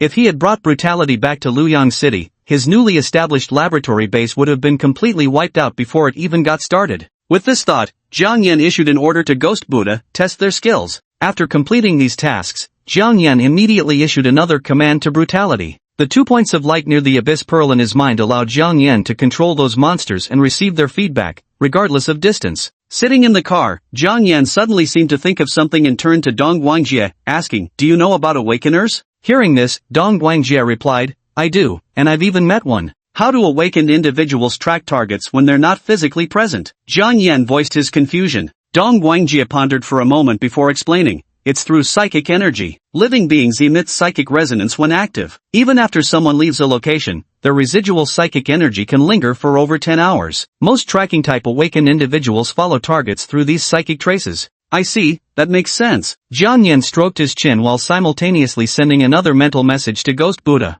Dong Guangjie regarded Zhang Yan with puzzlement. By all reasoning, Zhang Yan should understand these concepts better than he did. After sending the message to Ghost Buddha, Zhang Yan noticed Dong Guangjie's gaze and immediately understood what it meant. Don't look at me like that, I only just recently awakened and know nothing about any of this. You dare target the Xianjian division right after awakening? Mr. Jiang, you truly are something else. Dong Guangjie's mouth twitched, but he still took the time to explain the basic tiers of an awakened's power. Zhang Yan listened carefully. What he didn't know, he didn't pretend to know. Deep within the forests outside HQ City, a 3.5-meter tall violet monstrosity with a fearsome visage stood silently. The next moment, it suddenly charged toward the direction where the Ghost Buddha stood. Boom! A tree as thick as a thigh was violently smashed apart right before it. Splintered wood fragments scattered in all directions as its massive body brutally carved a path through the dense forest. Meanwhile, about a dozen kilometers away from the beast, a 7-member squad was rapidly advancing toward its original location. They were all dressed in black outfits with gray bulletproof vests layered on top, each carrying various weapons. Above them, a black-armed helicopter circled in the sky, scanning the ground below. "It's just ahead," said the young man who had pinpointed the location of the brutal target, speaking quickly as he looked towards the dense forest in front of them. Upon hearing this, a young man in the group with a high ponytail and wielding a 2-meter-long spear stopped in his tracks. "You stay here and wait for us," he commanded. After speaking, the ponytailed young man pressed the earpiece in his ear and quickly said, "Team 6, Team 8, are you in position?" "Team 6 is in position. Team 8 is in position." 2 responses came through the earpiece, and the ponytailed young man, Luo Yulong, tensed up before commanding, "Move out." 100 meters away from them, beneath a large tree, the Ghost Buddha was quietly watching. Among the crowd, its gaze instantly locked onto the awakened one responsible for tracking. At that moment, the man in charge of tracking behind him suddenly paled. "It's moving again," he yelled. "Which direction?" Luo Yulanjian immediately asked. "It's right, here." The tracker was just about to lift his hand when a chanting, audible only to him, filled his ears. His expression froze momentarily before adopting a vacantly benevolent look, his lips beginning to chant scripture. "Amitabha Buddha, formless and selfless. All living beings are but dust, nourishing my paradise." Among the group, a middle-aged man with a buzzcut and sunglasses suddenly changed expression, shouting loudly, "Mental attack detected, there are other awakened ones nearby." Buzz! The sunglasses-wearing man raised both hands, sending invisible ripples that quickly enveloped everyone in the surrounding team, attempting to block the unknown incoming attack. At the same time, he turned to glance at the positioning man, only to find his expression unchanged, both hands raised now clutched at his own throat. Seeing this, his face darkened as he roared, "Stop him now. The opponent is at least a level 3 awakened. My powers can't wrest back his body's control." Swish! Luo Yulong instantly dashed forward, trying to intervene. Rip! But it was still a step too late. With a benevolent smile on his face, he tore off the flesh from his neck, blood gushing out like water from a faucet. Luo Yulong abruptly halted his steps, his face darkening as he glared at the fallen man. "Notify the helicopter unit immediately and have them swiftly search ahead. Don't let that monster escape. The rest of you, stay within Fu Ping's ability range." With the tracker dead, he instantly realized the enemy was attempting to break through his encirclement. Bzz. A crimson mist began to emanate from Luo Yulong's body, swirling around him like a protective veil. Bang! The ground beneath his feet exploded as he burst out of the range of Fu Ping's sunglasses-wearing man ability. As a martial artist capable of cultivating qi, his mental fortitude and close combat skills were exceptionally formidable. With strength reaching the 4th level, he was the main force against the purple monsters and utterly fearless against mental attacks. Just then, a rapid voice crackled through his earpiece. "Captain Luo, this is Eagle One. Something is approaching your team's position at high speed." In the helicopter above them, the pilot watched as a straight-line trail tore through the dense forest ahead, as if something were plowing through the trees without slowing down. Boom! Below, Luo Yulong had just received the report when a thunderous roar echoed from the dense forest ahead. Chapter 27, with ease. He immediately turned to the remaining 5 and roared, "Prepare for battle." Roar! A furious roar erupted ahead of them as a tree half a meter thick suddenly exploded into a shower of wood splinters just 10 meters away. A massive purple figure charged toward them at terrifying speed.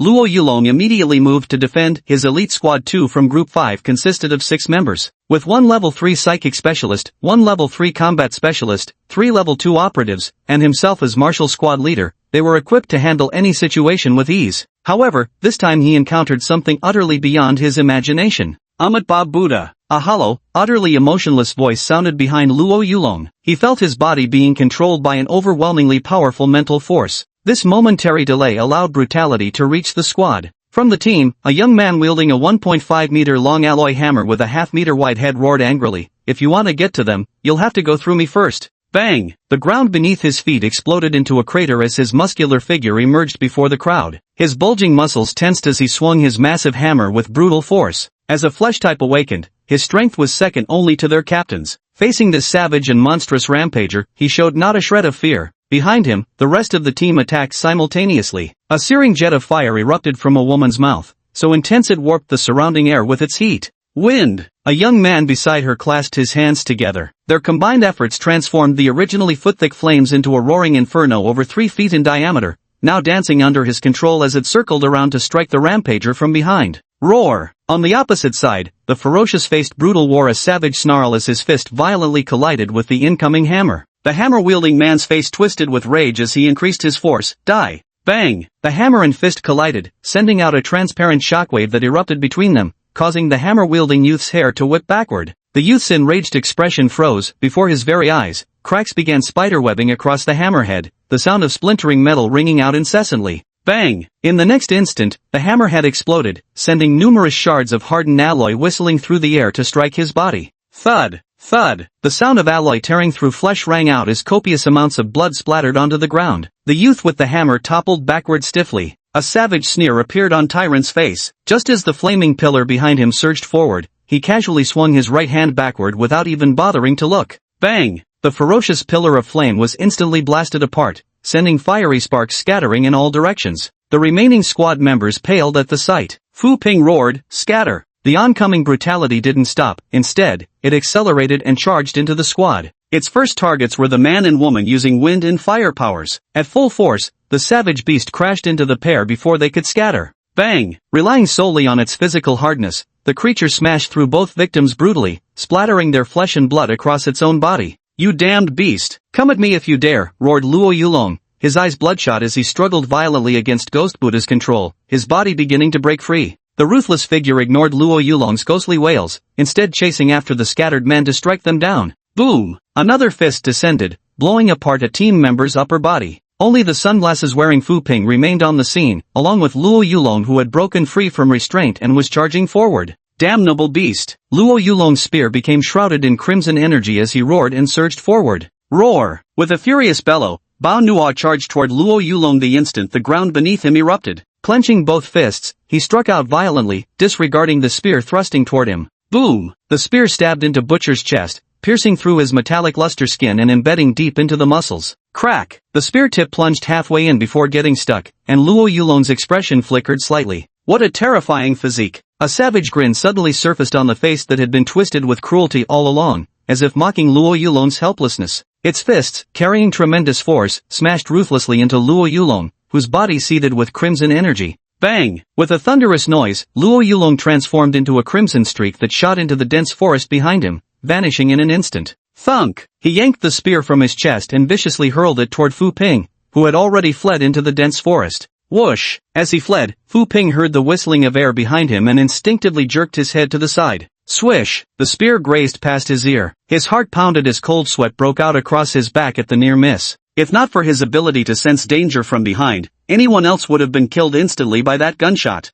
Thinking of this scene, he ran away without turning his head. In the sky, the helicopter had already flown far away. Even from the air, it wasn't safe to be near a battle between such beings. Just as Tyrant was about to continue his pursuit, his footsteps suddenly halted as he turned and dashed in another direction. Meanwhile, Ghost Buddha remained standing in place. Following Jiang Yan's instructions, he began sweeping the battlefield with his psychic energy, examining the traces of combat. He then moved toward the area where Tyrant had passed through, dispersing any lingering psychic remnants to prevent further tracking. A few seconds after Tyrant's departure, Luo Yulong, who had been sent flying earlier, stumbled back to the scene, looking thoroughly disheveled. The terrifying strike just now had been mostly neutralized by his aura, leaving him with only a trace of blood at the corner of his mouth, no visible wounds otherwise. A single glance at the scene told him the monster had fled. Surveying the carnage strewn across the ground, a flicker of anger crossed his face. Never expected another awakened one operating in the shadows. Captain, are you alright? A shout came from the distance as Fu Ping, who'd initially fled,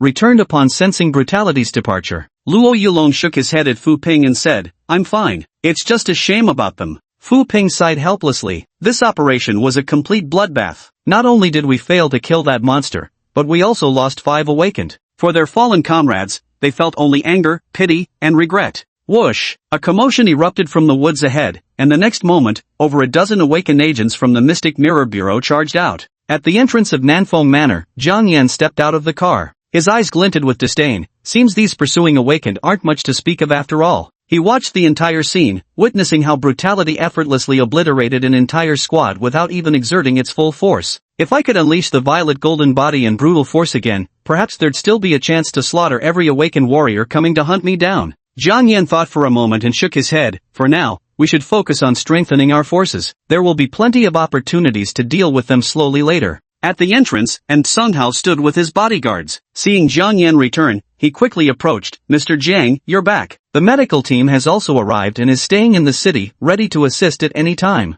Jiang Yan nodded and gestured to Dong Guangjie beside him. You should know him, so I won't introduce him further. From now on, he will be the head of the lab and will have full authority over everything inside. With a smile, and Sung Hao promptly extended his hand to Dong Guangjie. Understood, Director Dong. I'm and Sung Hao. We'll be working together from now on. Dong Guangjie forced a smile onto his face. You're too kind, Mr. Rin. Chapter 28 Summon. Let's talk inside the villa, Jiang Yan said as he led the group back into the villa. Jiang Yan leaned against the sofa, while Han Qi and Sung Hao and Dong Guangjie sat across from him. Jiang Yan looked at the two men and said, later, double the salary for that medical team. They'll need to be under closed management, no one leaves without permission. The two nodded. After all, they not only held special status but would also be conducting highly unusual experiments. Dong Guangjie spoke up, Mr. Jiang, this requires human test subjects, quite a few of them. We'll need preparations arranged, and they can't be volunteers. Last time, I got sued by volunteers. I've already considered all that, Jiang Yan replied coolly. He'd long since planned for every contingency. Those thugs, gangsters, and wealthy scumbags were all on his candidate list. Better to let them contribute to his research with their remaining usefulness than to simply kill them.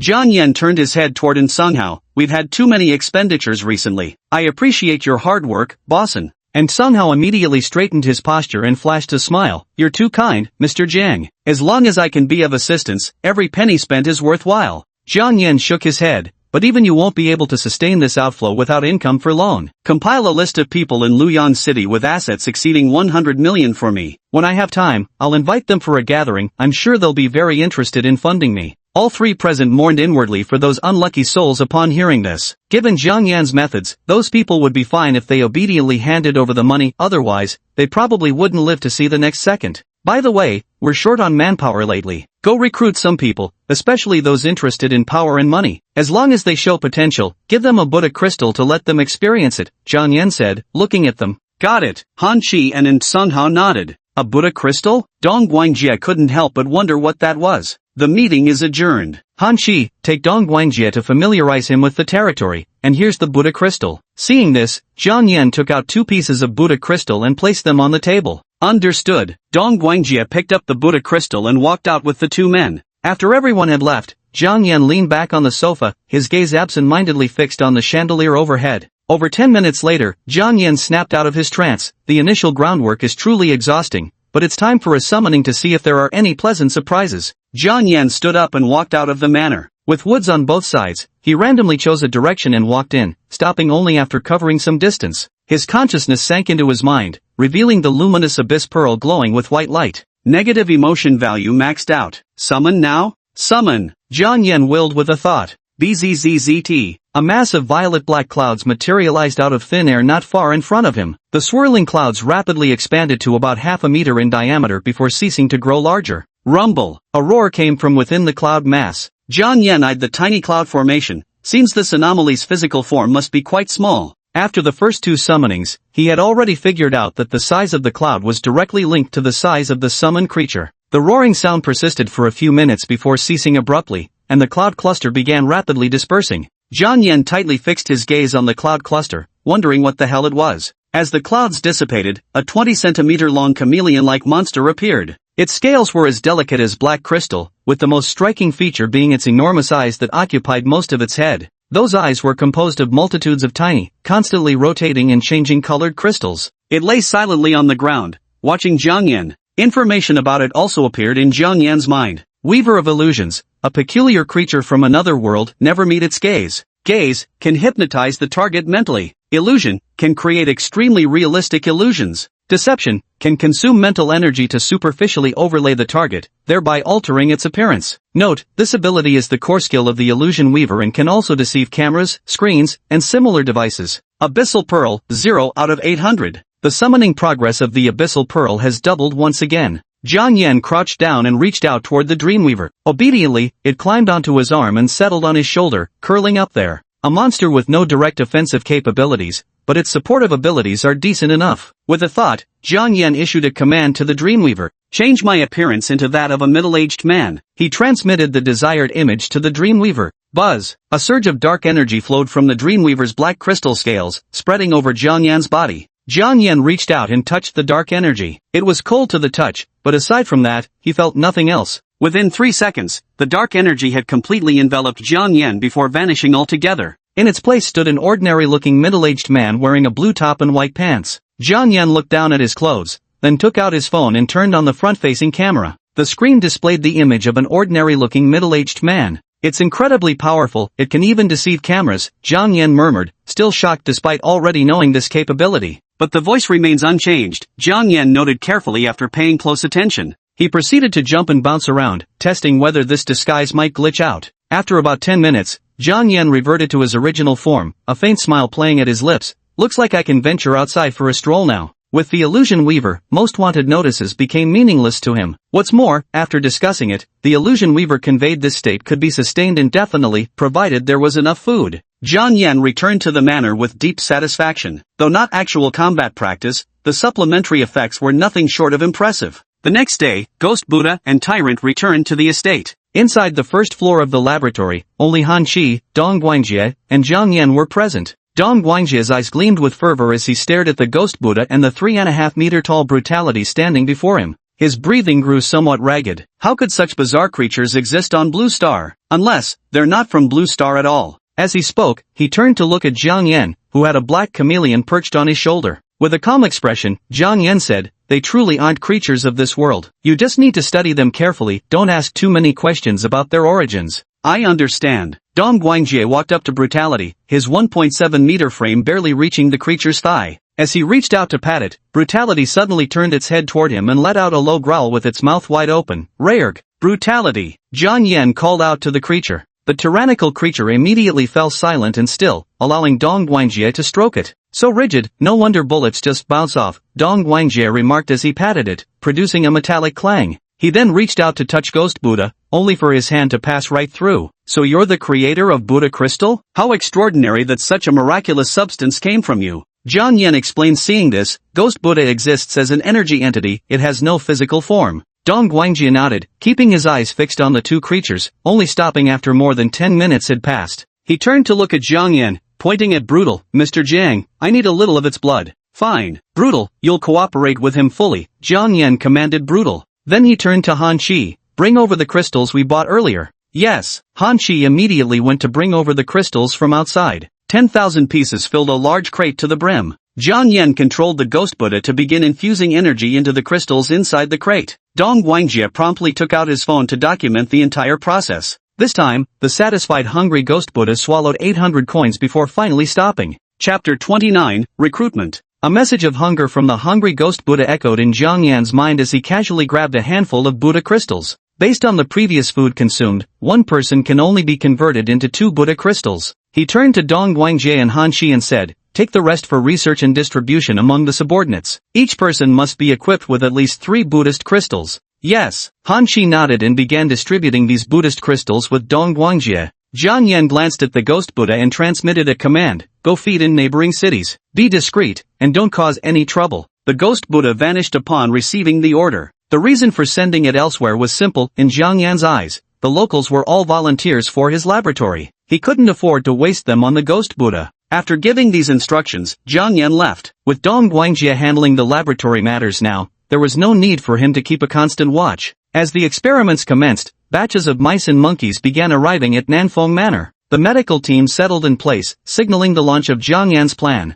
The day after Jiang Yan's return, a black SUV pulled up outside the villa at Nanfeng Manor. Jiang Yan stood waiting at the villa's entrance, with him Sun Hao, Han Chi, and Dong Guangjie standing behind him. The car door opened as several bodyguards stepped out carrying 2 black funeral urns. Mr. Jiang. The bodyguard stood before Jiang Yan, holding the urn of ashes. Jiang Yan stared blankly at the 2 funeral urns. After a quiet moment, he reached out and took them in his hands. He carried the box to the 2nd floor of the villa, where a table had already been set up. After placing both boxes on top, Jiang Yan muttered to himself, Mom, little sister, don't worry, I'll bring you back to life soon. Taking out a pack of cigarettes from his coat, he lit one and took a deep drag. Whoosh! White smoke billowed from his mouth, clouding his vision. Before the accident, he rarely smoked, but now he's gradually grown to love the feeling. It eases his somewhat hollow emotions. At night, behind a bar in Luoyang City, 3 burly tattooed men with buzzcuts sat on the ground smoking. They were precisely the local gangsters tasked with keeping order. One of them grinned lewdly and said, that new girl you were yesterday was fucking wild, almost drained me dry.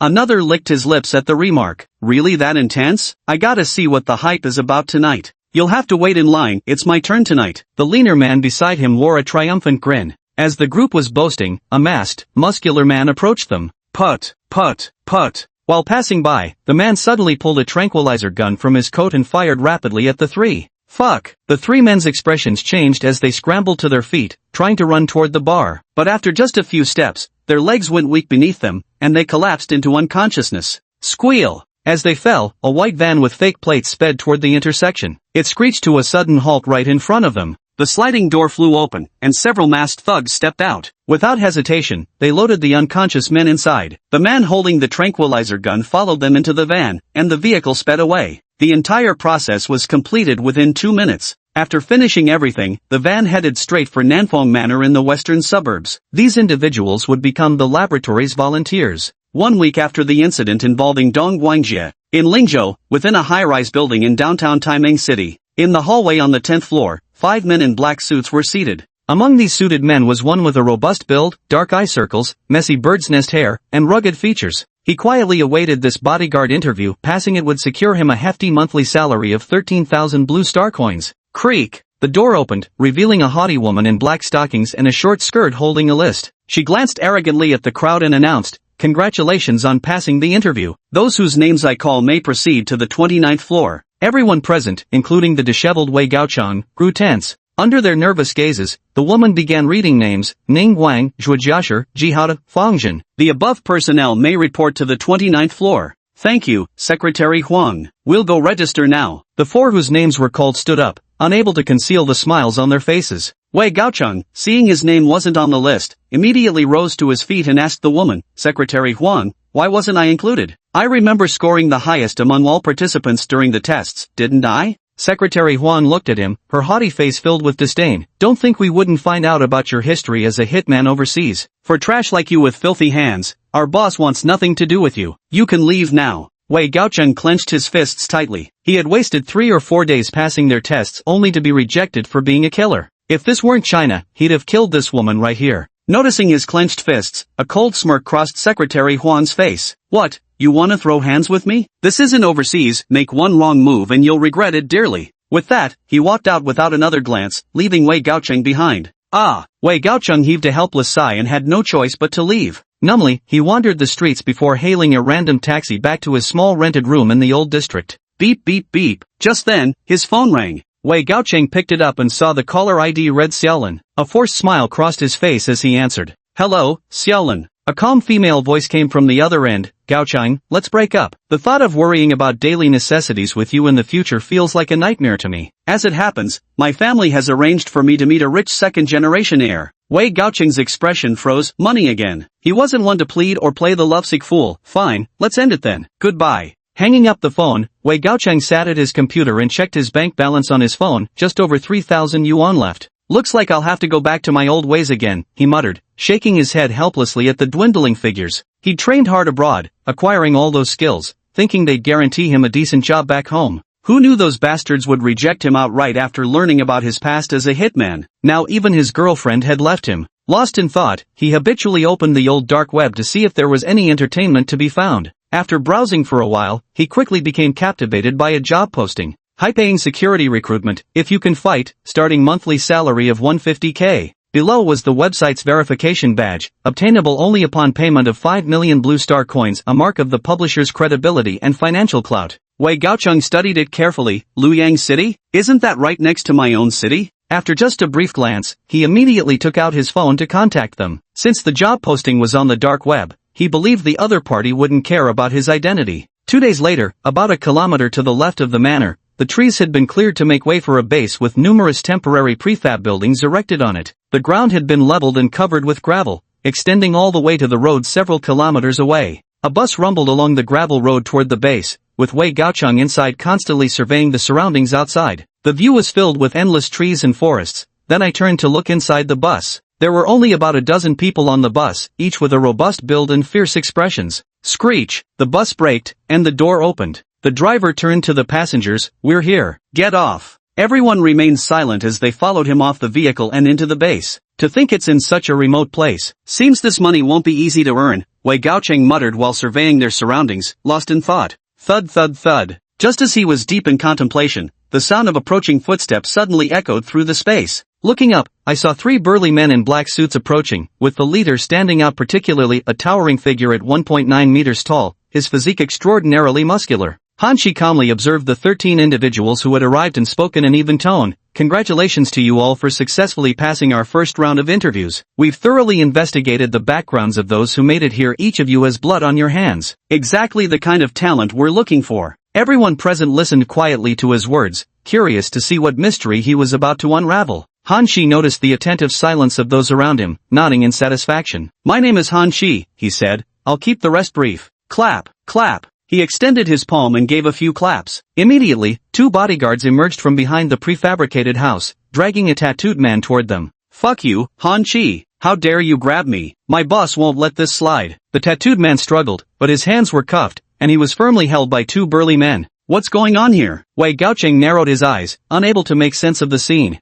His previous interviews for a bodyguard position hadn't been like this. The others shared the same bewildered expression. Han Shi looked at them with a cold smile curling at the corners of his lips. This man is a gang leader from Luoyang City, notorious for preying on the innocent and bullying the weak. He has several murders under his belt. As he spoke, he raised his left hand and waved. 2 bodyguards immediately stepped forward, one carrying a large silver suitcase, the other holding a tray with a dagger placed on it. The bodyguard with the silver suitcase opened it, revealing neatly arranged stacks of blue star coins, each denomination worth 1,000. With a grin, Han Shi turned to Wei Gaochang and the others. Our recruitment condition is simple. Stab this man with the dagger, and you're in. Success means a reward of 200,000 star coins. Of course, those who don't wish to participate may leave now. I'll reimburse your travel expenses. 200,000? Seriously? Before he'd even finished speaking, a tan man about 1.7 meters tall with a stocky build blurted out. His eyes were locked onto that case of money. He still hadn't scraped together his child's school tuition yet. He wasn't the only one. Even Wei Gaochang and the others were staring at that cash, some even swallowing hard.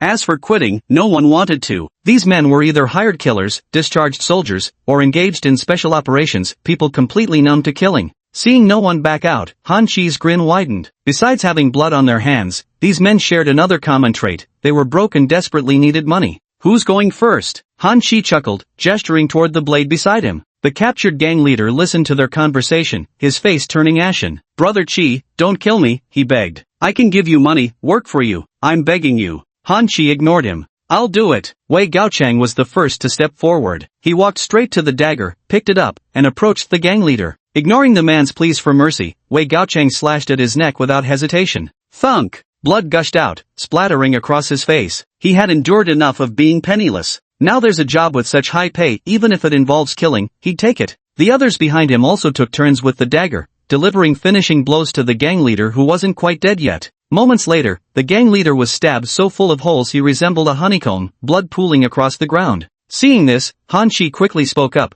Hurry up and haul him to the lab with the car. Don't let it go to waste. Yes, the two bodyguards immediately dragged him outside. Behind them inside the prefab unit, Zhang Yan and Sung Hao sat watching the interview proceedings outside through surveillance cameras. They observed that the first test subject, a man with disheveled, bird's nest hair, had struck with ruthless precision, killing instantly without hesitation. Chapter 30, First Experiment. Zhang Yan looked at Wei Gaochang's performance on the surveillance footage with satisfaction and said, "This kid shows promise. Promote him to team leader. The task of recruiting volunteers outside will be his responsibility from now on." Understood, Mr. Jiang, and Sung Hao nodded immediately. As for the corpses, he was already desensitized to them. Once Dong Guangjie confirmed the need for personnel, the lab's bodyguards immediately mobilized. They drove out in a van and began surveilling the gang members directly. Under the high-intensity arrest operations, over 30 volunteers have arrived in the past few days. His Abyssal Pearl progress has also increased significantly during this operation. Combined with the Ghost Buddha roaming and feeding outside, the progress has already exceeded 100. At that moment, a young man in a white lab coat entered and said respectfully to Jiang Yan, "Mr. Jiang, Director Dong has completed the preparation of the strengthening serum. They're about to administer the first animal injection and wondered if you'd like to observe."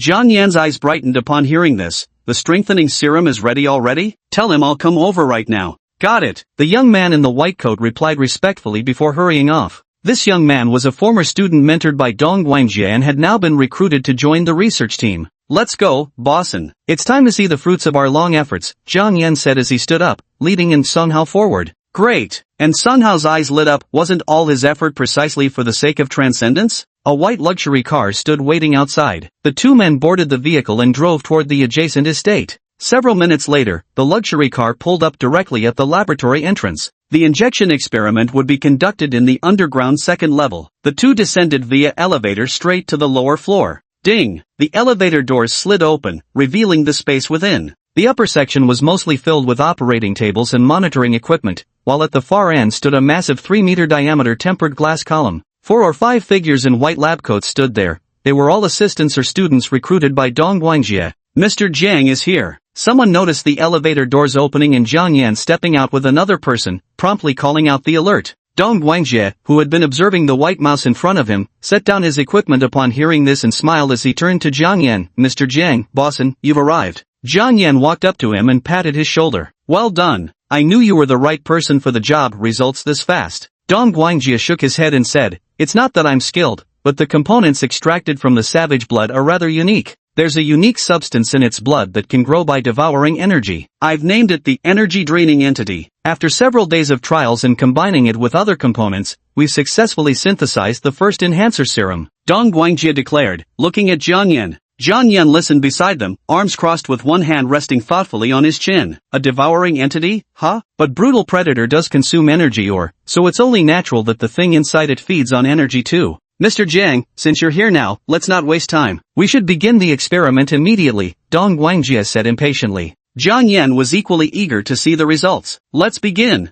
Understood. Upon receiving Jiang Yan's command, Dong Guangjie immediately approached the glass cylinder to begin the experiment. Jiang Yan stood beside him, looking inside the glass cylinder where a white mouse was secured by white plastic restraints, with a mechanical arm injection frame positioned nearby. There was a small tube of purple potion shimmering with a glossy sheen. Dong Guangjie pressed a few buttons on the control panel and spoke in a grave tone. First mutation experiment initiated, begin recording. Recording has begun, an assistant immediately responded beside him. As Dong Guangjie's words rang out, the mechanical arm began injecting the purple potion into the white mouse. Eek, eek, the white mouse began struggling violently, twisting madly as if having convulsions. As the entire dose of serum was injected into the tiny creature, all eyes watched with tense anticipation. The mouse's body started swelling, its eyes turning bloodshot as patches of fur began shedding. Bang! The plastic restraints snapped as it expanded, pink skin giving way to reddish muscle scales while claws and teeth elongated into razor-sharp points. In just a few short minutes, the palm-sized white mouse transformed into a monster the size of a cat.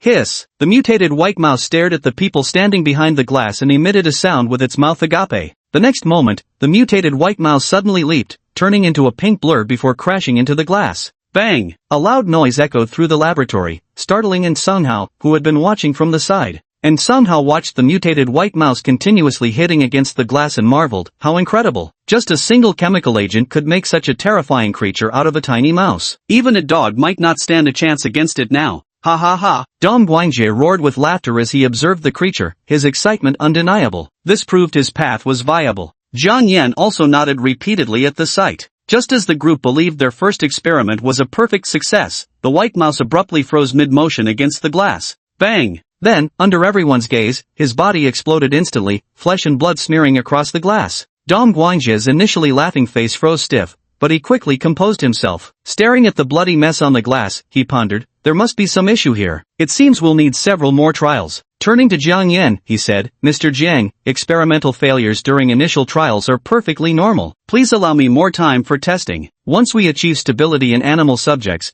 we can proceed to the next phase of human trials. Jiang Yan didn't press him, knowing these things required extensive experimental data to figure out. Alright, just tell Bosson whatever you need. If even he can't get it, then call me. Good. Dong Guangjie nodded at Jiang Yan, the excitement still lingering in his eyes. Shortly after, Jiang Yan walked out of the laboratory with Sunghao. Bosson, did you finish compiling that list of people with assets over 100 million I asked for last time? He asked, turning to look at Sunghao. The experiment was underway, and this thing was a money-burning endeavor. Jiang Yan had to prepare for the future in advance, and Sunghao immediately replied, it's already been calculated. In Luoyang City, there are 46 individuals with assets exceeding 100 million, and 3 with assets reaching 10 billion. If we exclude mine, their combined assets amount to over 53 billion blue star currency. Jiang Yan silently listened to Sunghao's words, then after a moment, slowly said, then let's make it July 5th. No matter the reason, they must all be gathered together. Understood. And Sunghao's eyes lit up. Was Mr. Jiang finally going to take action against them?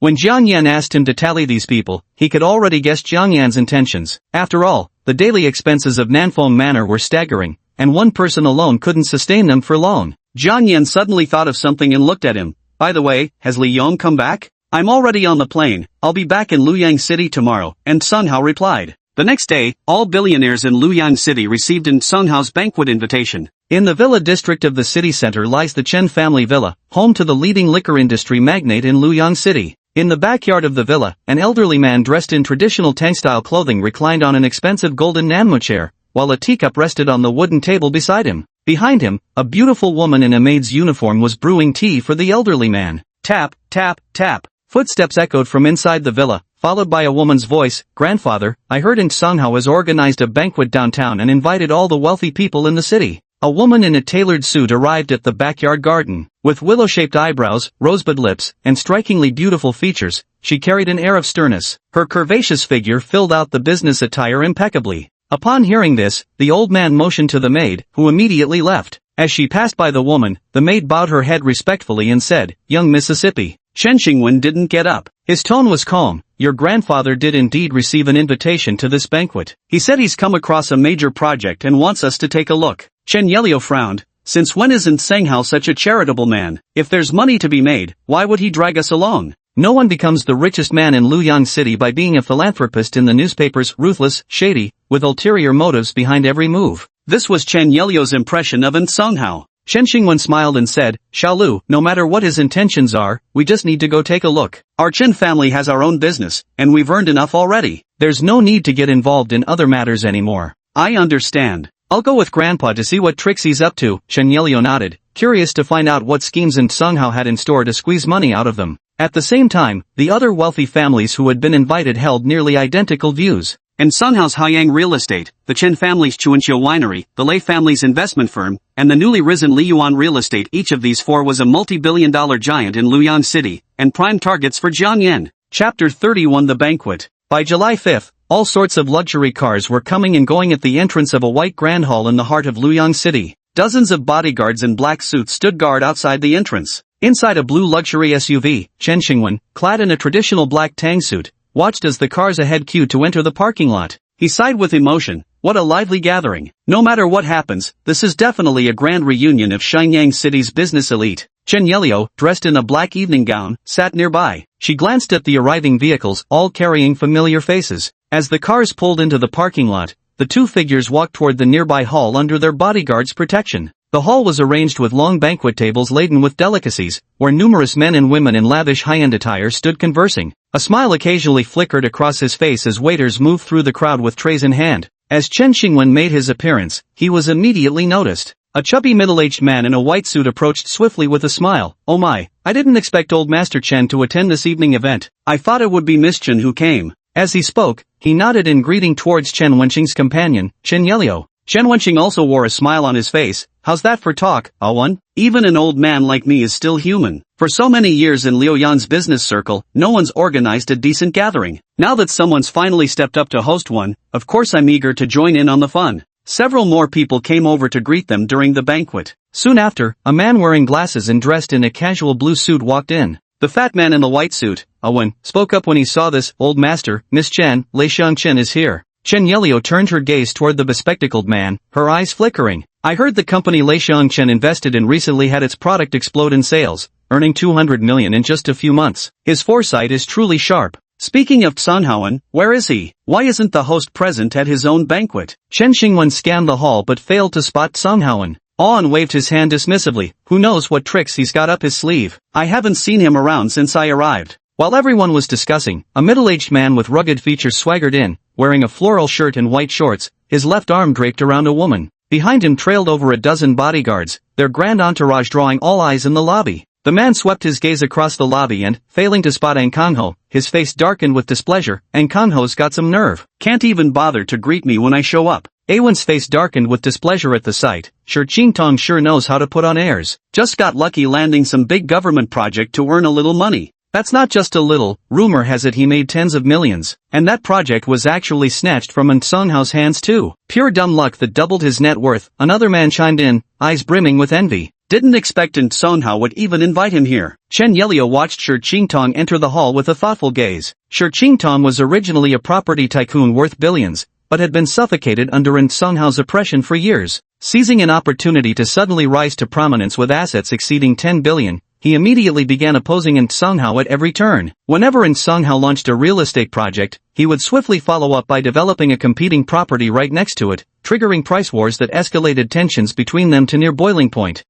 President Shi, I've been swamped with work. How could I find time to welcome you personally? Just then, a booming laugh rang out. An Songhao appeared in a red suit, accompanied by a strikingly handsome man dressed in a white shirt and gray slacks who carried an air of aloof elegance. This man's appearance was precisely the guise Jiang Yan had assumed using his Weaver of Illusions ability. Shi Qingtong saw this but didn't speak, merely smiling instead. Scamming money is one thing, but to actually invite me here? Just wait till I expose you. His eyes gleamed with mischief. As long as An Songhao couldn't profit, he'd be satisfied. An Songhao ignored him completely, leading Jiang Yan straight toward the banquet hall. An assistant handed him a microphone. Thud! The lights in the grand hall suddenly dimmed, leaving only a few small lamps illuminated as the attendants began to withdraw. Within the entire banquet hall, only the podium where An Songhao stood remained brightly lit. Gazing at the assembled crowd, he began to speak. I suppose everyone is wondering why I, An Songhao, have gathered you all here today. Well, I won't keep you in suspense any longer. Has it started? Below the stage, Chen Xingwen, Chen Yelio, Lei Xiangchen, Shi Qingtong, and the others perked up, eager to hear what he had to say.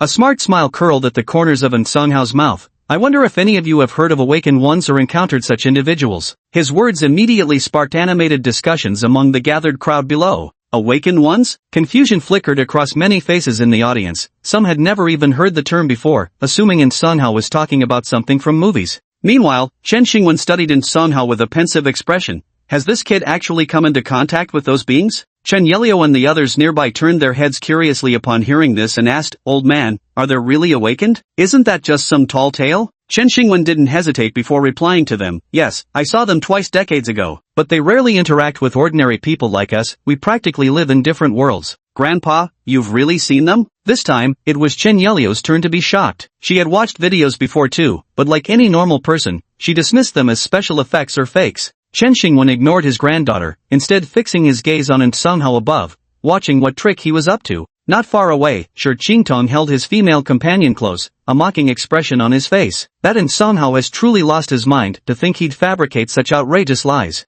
The woman in his arms chimed in with a laugh, ha, darling, if all your competitors have brains like this, sooner or later Luoyang City's real estate industry will be yours to lead. After discussing for a while with the others, In Songhao finally spoke again. I know many of you won't believe what I'm about to say, but I'll make you believe it. With that, he turned his head toward the side of the podium and said respectfully, Mr. Jiang. At this moment, the crowd finally noticed the man standing there, tall, coldly handsome, dressed in a white shirt and gray trousers. The others had initially thought he was either a junior or a subordinate following behind, but it now appeared he held significant status. Jiang Yan walked calmly toward the podium, but before he could even speak, someone in the audience couldn't hold back anymore. Shi Qingtong, seeing how young Jiang Yan looked, felt he could no longer restrain himself. He wanted to expose him. He glared at In Songhao and shouted, In Songhao, if you're a fool that's one thing, but do you really think everyone else is too? Bringing some young pretty boy to lecture our group, have you completely lost your mind? Though no one showed any outward reaction, everyone present immediately settled into spectator mode,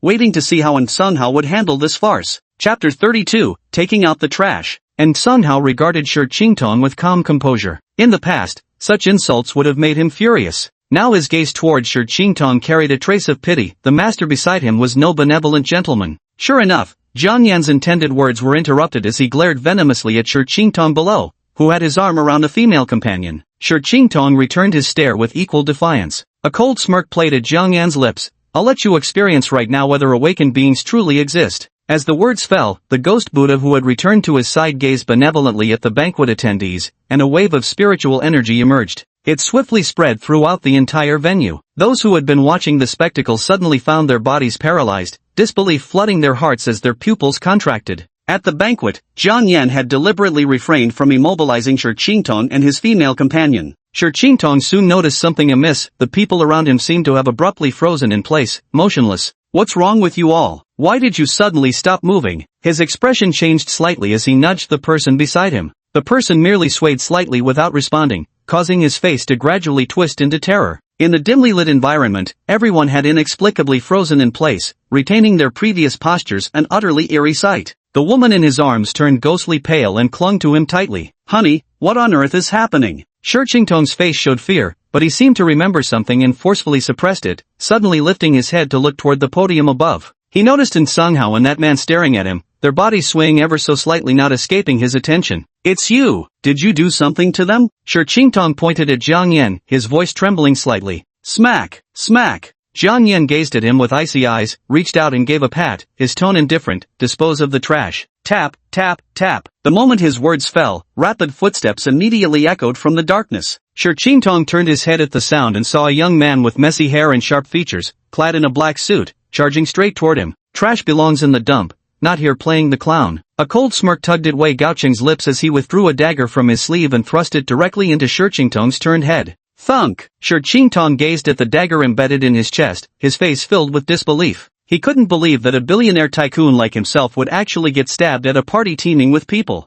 Ah! His female companion screeched at the sight, her feet instinctively stumbling backward. Wei Gaocheng paid no heed to his thoughts. He withdrew the dagger and plunged it in again. Thud! Thud! Thud! No one knew how many times he struck. Wei Gaocheng only stopped when Shi Qingtong collapsed. Then he walked toward the screaming woman and slit her throat with his dagger in one swift motion. Blood pooled on the ground. The others nearby, Shi Qingtong and the woman, who caught glimpses of the scene out of the corners of their eyes, were nearly scared out of their wits. Feeling like a knife might strike me at any moment, I was relieved when the disheveled-haired man simply nodded toward the podium after finishing his task and quickly left. At the banquet entrance, the bodyguards brought by Shi Qingtong were also restrained by a group of people and escorted onto a pre-arranged bus. Jiang Yan looked down, his tone calm as he said, "I can't stand screaming. Once I release my control, anyone who screams will end up like them." With those words, Jiang Yan willed it, and the immobilized crowd suddenly felt their bodies relax, regaining movement. They looked at Shi Qingtong lying in a pool of blood, then turned their gazes to Jiang Yan on the podium. Some women quickly covered their mouths, afraid they might let out a scream and be dragged away.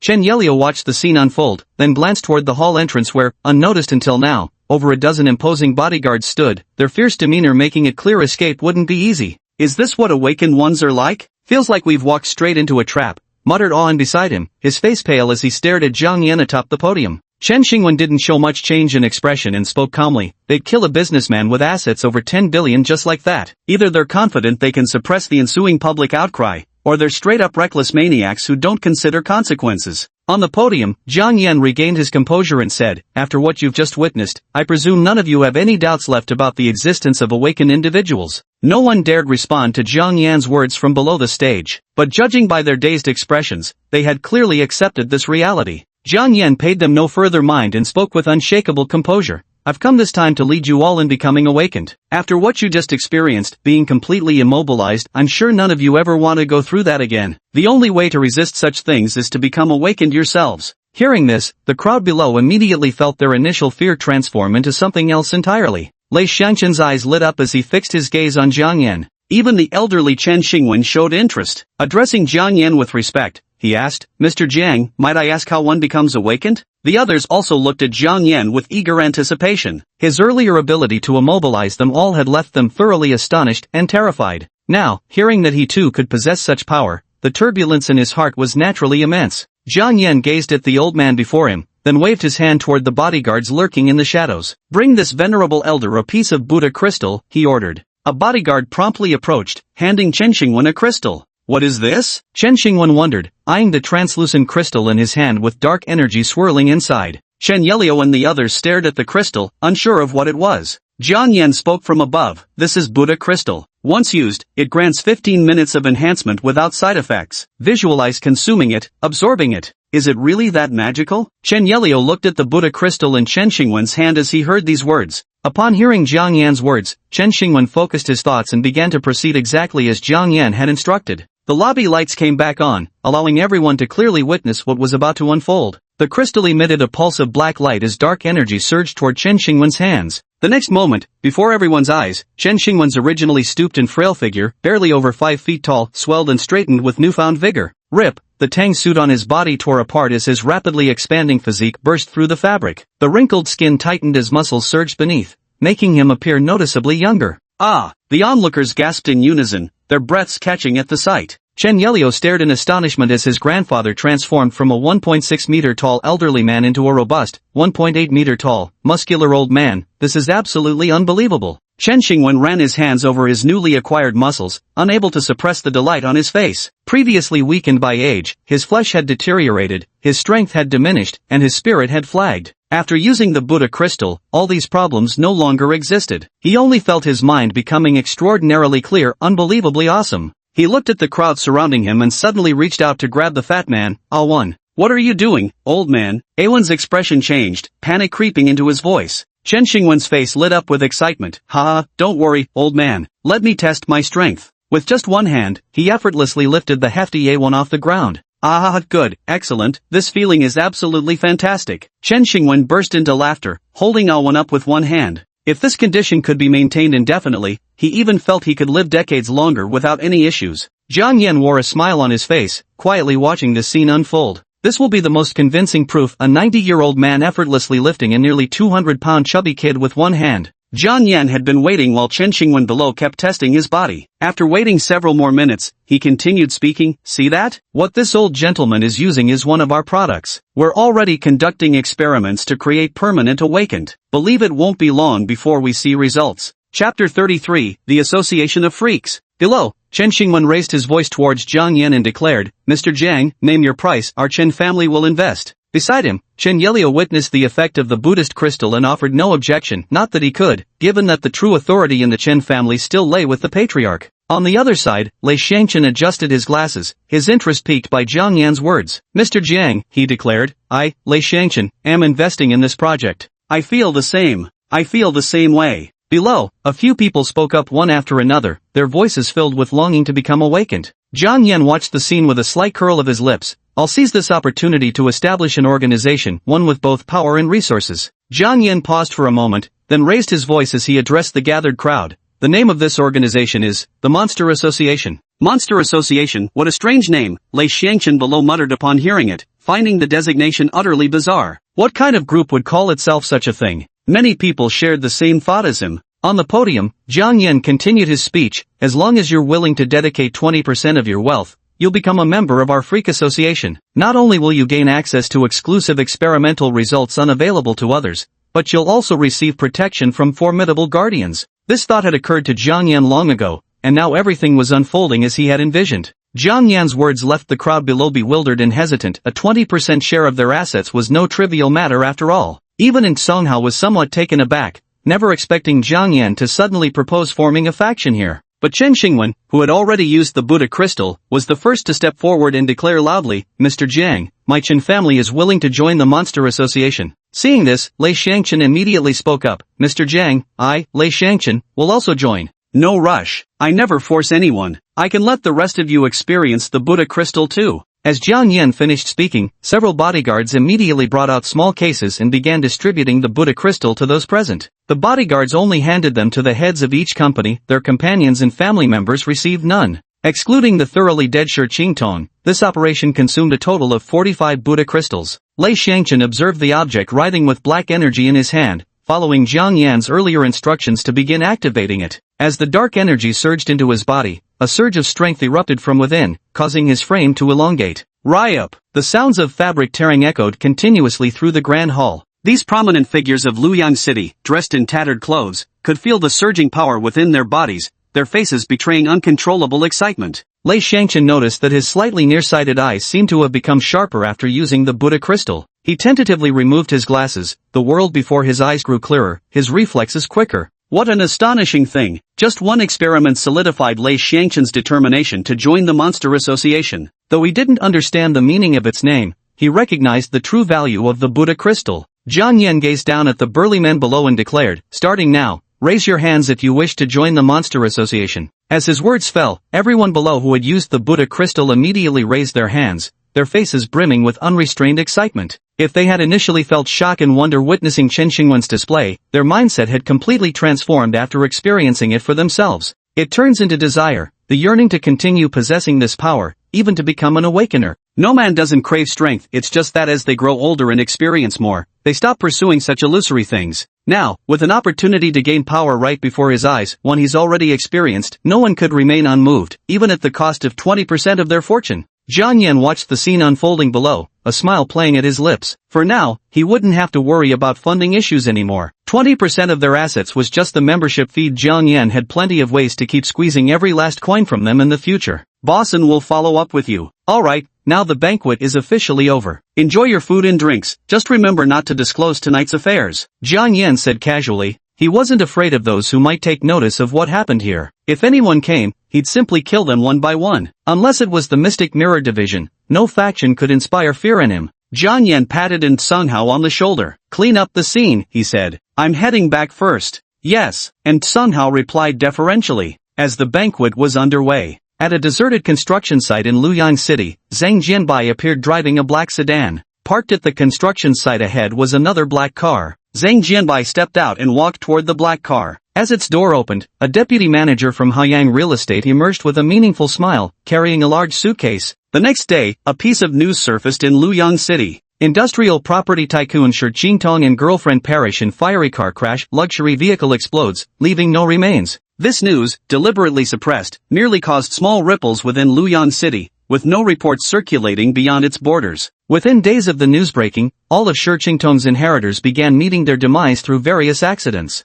The vast family fortune left behind began to be gradually devoured through various means orchestrated by the Society of Freaks. Jiang Yan paid no attention to these trivial matters. Instead, he stood alone in the woods several kilometers away from Nanfeng Manor. He sank into his mind these days of demonic feeding, summoning volunteers, and yesterday's banquet of mental manipulation had filled Jiang Yan's Abyss Pearl to the brim. Abyss Pearl, 800 of 800. Negative emotions at maximum capacity. Summon now? Summon! With a single thought, Jiang Yan directly initiated the summoning. A violet-black cloud manifested out of thin air before him, rapidly expanding the moment it appeared. It quickly expanded to over 5 meters tall, catching Jiang Yan's eye. Looks like we've got something big, he thought. Boom! The cloud mass erupted with continuous roars as Jiang Yan waited silently. Plop! Within minutes, a droplet landed on Jiang Yan's hand. Rain? Jiang Yan looked up to see a sky clear for 10,000 miles, unsure where that water droplet had come from. The air is getting damp? Jiang Yan took a breath and immediately sensed something amiss, especially after noticing the earlier water droplets. His gaze immediately flickered toward the violet-black cloud mass. It seems the creature inside caused this. Moments later, the purple cloud dissipated, revealing a terrifying 4-meter-tall monstrosity, its body clad in blue-black skin, muscles bulging taut, with blue fish-like fins protruding along its spine. Black, seaweed-like growths sprouted from both sides of his head. His yellow eyes had vertical pupils, and his protruding mouth resembled a fish's maw, jagged fangs jutting outward. His entire visage appeared utterly grotesque and terrifying. Master! The monster knelt on one knee before Jiang Yan, while the latter's mind was flooded with information about its origins. King of the Abyss, a ruler from the depths of a special world's oceans, possessing a cruel and bloodthirsty nature. Breath of the deep, strength increases proportionally in environments with higher moisture levels. King's trait, physical strength, speed, and defense automatically adapt to the enemy's attack intensity and enhance accordingly when under assault. Abyssal roar, capable of ejecting an ultra-powerful water jet capable of destroying everything in its path. Hylan, temporarily increases humidity in the surrounding area, causing heavy rain. Abyss Pearl, 0 of 1,600.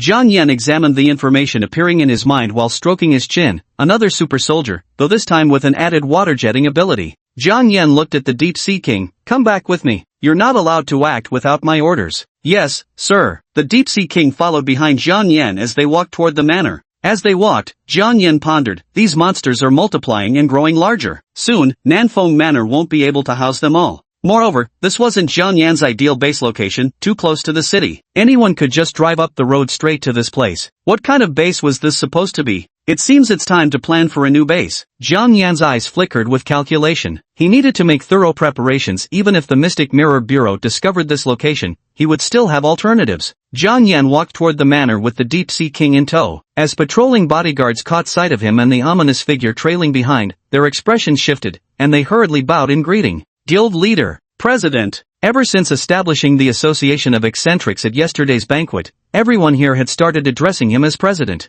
Jiang Yan nodded at them and walked all the way to the outside of the laboratory, where Dong Guangjie was already standing by the entrance, unnoticed until now. He looked at the Deep Sea King behind Jiang Yan, his voice filled with excitement. President Jiang, is this your new monster? Quickly, let me draw some blood for research. As he spoke, he reached out to touch the Deep Sea King, who immediately bared its teeth and roared, Human, do you have a death wish? Let him take the blood, Jiang Yan said calmly. At those words, the originally ferocious Deep Sea King immediately quieted down. Wow, actually so obedient, no wonder we're called the Freak Association. Every time Dong Guangjie saw Jiang Yan casually ordering these monsters around, he couldn't help but wonder if his ability was simply summoning monsters for personal use. He immediately waved his hand backward, and the white-coated assistant behind him promptly brought over the blood-drawing equipment. However, looking at the Sea King's rock-solid muscles, Dong Guangjie suspected his needle might not even pierce the skin. With that thought, he turned to Jiang Yan, President, better have it squeeze out some blood for me, I don't think this needle's getting through. Chapter 34, Successful Experiment. 2 mornings later, Jiang Yan finally received the good news from Dong Guangjie. In the underground second level of the Nanfeng Manor laboratories, Jiang Yan gazed at the genetically altered monkey inside the glass cylinder. The monkey's entire body was covered in purplish fur, its muscles grotesquely exaggerated. Its eyes burned crimson, while a gaping maw split open across its forehead, a thick purple tongue lolling obscenely outward. Black scales now armored its hands and feet. Roar! The mutated monkey became extremely violent, punching furiously at the glass cylinder. Bang! Bang! Bang! The deafening noise echoed through the room as Jiang Yan, Dong Guangjie, and the others stared fixedly at it. The mutated monkey kept hammering at the glass. By the time Jiang Yan arrived, it had already been half an hour and he watched it pound relentlessly for another half hour without pause. Should this count as a success? Jiang Yan glanced at the unexploded monkey before turning to Dong Guangjie. Dong Guangjie turned to look at Jiang Yan and replied, let's say we're halfway there. Although the biological specimens from the experiments these past few days haven't exploded,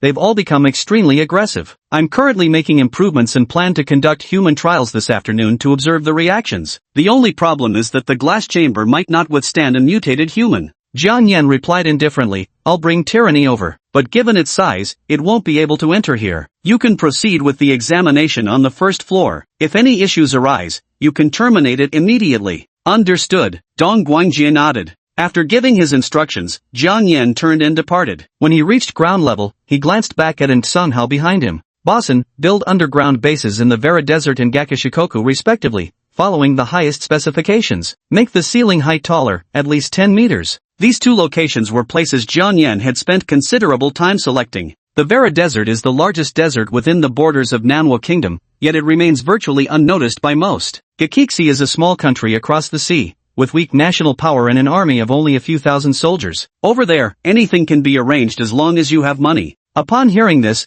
Sung Hao immediately responded, I'll make the arrangements right away. It's about time I arranged for my family to travel abroad, Sung Hao mused, his eyes flickering with unease. The Freak Association was growing larger by the day, but with that expansion came increasing risks of exposure. As the de facto chief of logistics in the current association, he knew all too well what was happening in the laboratory day after day. If this were discovered, it'd be enough to get every single one of them executed 10 times over. In the first floor laboratory during the afternoon, a crowd surrounded a tattooed bald man whose mouth was sealed shut, his body tightly bound to a crucifix with iron chains. His terrified gaze swept over the white-coated personnel present as muffled whimpers escaped his lips. Dong Guangjie looked toward Jiang Yan standing imposingly behind him. Chairman, everything's ready. Let's begin. Jiang Yan's tone was calm. Understood. Dong Guangjie gave a signal with his hand. An assistant in a white lab coat immediately approached him with the second dose of enhancement serum and injected it without hesitation. Ugh! As the serum took effect, the bald man's eyes turned bloodshot, and his body began to swell unnaturally. Clank! The chains restraining him creaked under the strain as his skin flushed crimson,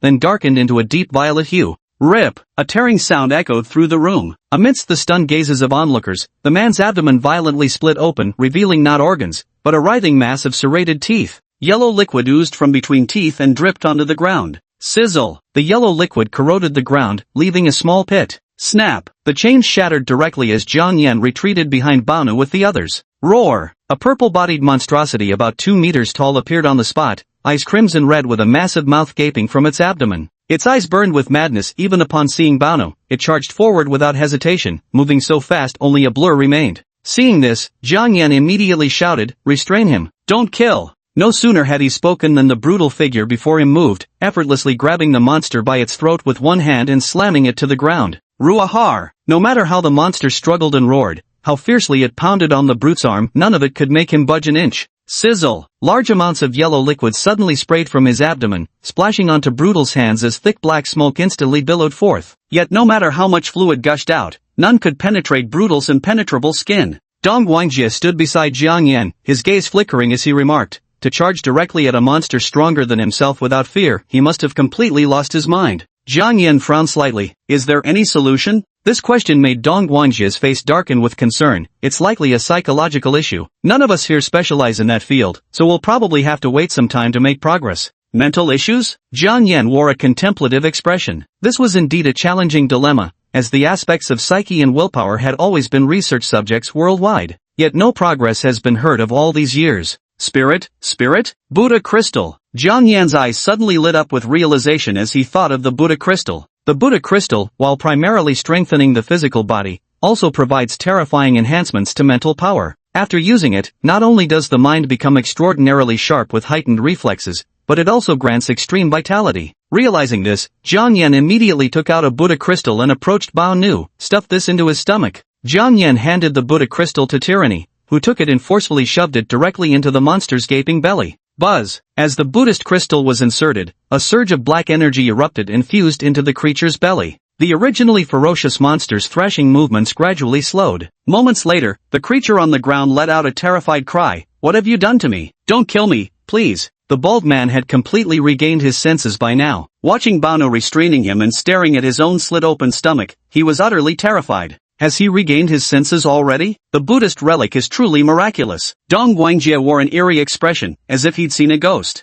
Jiang Yin calmly said, let's see if he remains the same after the Buddha crystal's time limit passes. The crowd continued to watch the bald man on the ground. At first, he kept shouting and screaming, but when he realized no one was paying him any attention, he could only give up helplessly, lying there motionless. The 15-minute duration of the Buddha crystal soon elapsed, and the bald man did not lose his sanity. Chairman, let's keep waiting and see what the limit is, Dong Guangjie suggested to Jiang Yin. Jiang Yin nodded, then looked at the bodyguards around him. Go fetch some chairs. Everyone waited inside the laboratory until the clock struck midnight, but the bald man remained unchanged. Dong Guangjie finally stood up from his chair. Fascinating. The 15-minute Buddha crystal seems to have produced some peculiar effect inside this monster, striking a certain equilibrium between human sanity and madness. Jiang Yin smiled faintly. It appears this experiment can be considered a success. He looked at the bald man on the ground and asked, you there, bald man, what's your name? The bald man on the ground, hearing the leader of the group address him, hastily spoke up. Boss, my name is Li Yingding. Please spare me, I swear I'll quit the underworld for good.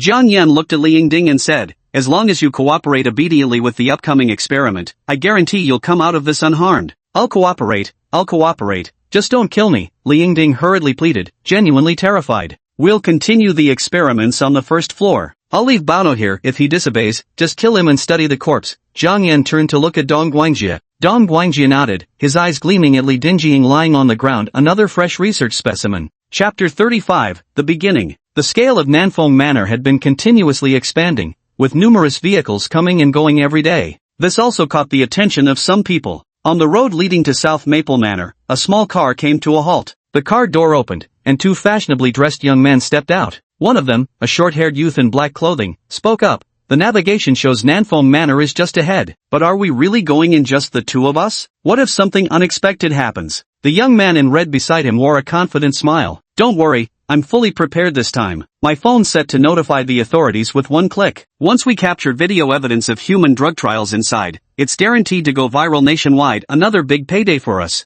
A few days ago, they coincidentally learned that a manor previously used for pharmaceutical testing had been reactivated, with vehicles coming and going daily under tight security. As two rookie journalists, they immediately smelled the chance to trend on social media and rushed to the location overnight. Let's go. The young man in red took out a camera and hung it around his neck, then began filming with his phone in hand. The black-clad youth had no choice but to follow after them. Little did they know, hidden among the roadside trees, a surveillance camera was silently capturing their retreating figures. The two of them headed straight into the woods. After walking several kilometers, the youth in black finally spoke. Chen Xuan, aren't we there yet? This place is seriously hard to navigate. Come on, man, Chen Xuan replied with exasperation. We parked at least 7 or 8 kilometers away. This is the only way to avoid those patrols. Rustle, rustle, rustle. Just as the two continued advancing forward, a black-clad bodyguard wearing an earpiece approached from ahead. He eyed the two without the slightest courtesy. Who are you? This is private property now, get the hell out. Chen Xuan forced an apologetic smile onto his face. Sorry big brother,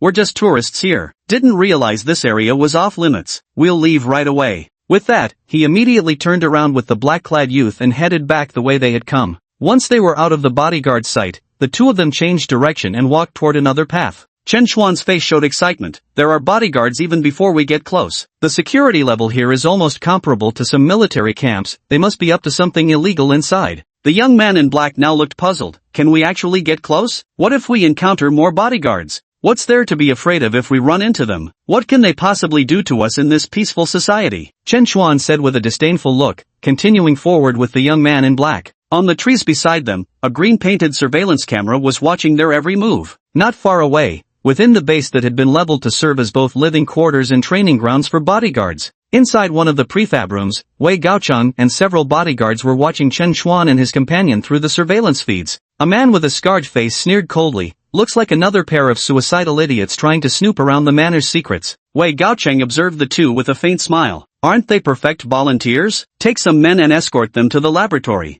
Yes. The bodyguards behind him exchanged glances, their expressions revealing pity as they looked at the two figures on the screens. It's better to die in the experiment if they survive. What awaits them is unspeakably cruel testing. Among the trees, Chen Xuan and his companion stared at the estate fence ahead, their eyes gleaming. Finally, we're here. Dodging bodyguards and taking detours through the woods had taken them 2 hours to reach this secluded spot. And here you certainly are. Just then, a mocking voice sounded from behind them. Whoosh! Before they could even turn around, two piercing sounds cut through the air as tranquilizer darts embedded themselves in their flesh. What is this? Chen Xuan instinctively reached for the anesthetic, but within seconds, his vision went black and he collapsed. The young man in black beside him also fell unconscious in the same manner. Several black-clad bodyguards emerged from behind, confiscating all electronic devices from the two men before carrying them toward the estate. Such incidents were merely trivial interruptions to their daily routine. 3 days after the human experiments, Jiang Yan was summoned once more by Dong Guangjie to the first floor of the laboratory. Even Han Qi, Li Yong, and Song Hao, and Wei Gaochang had been called to gather together.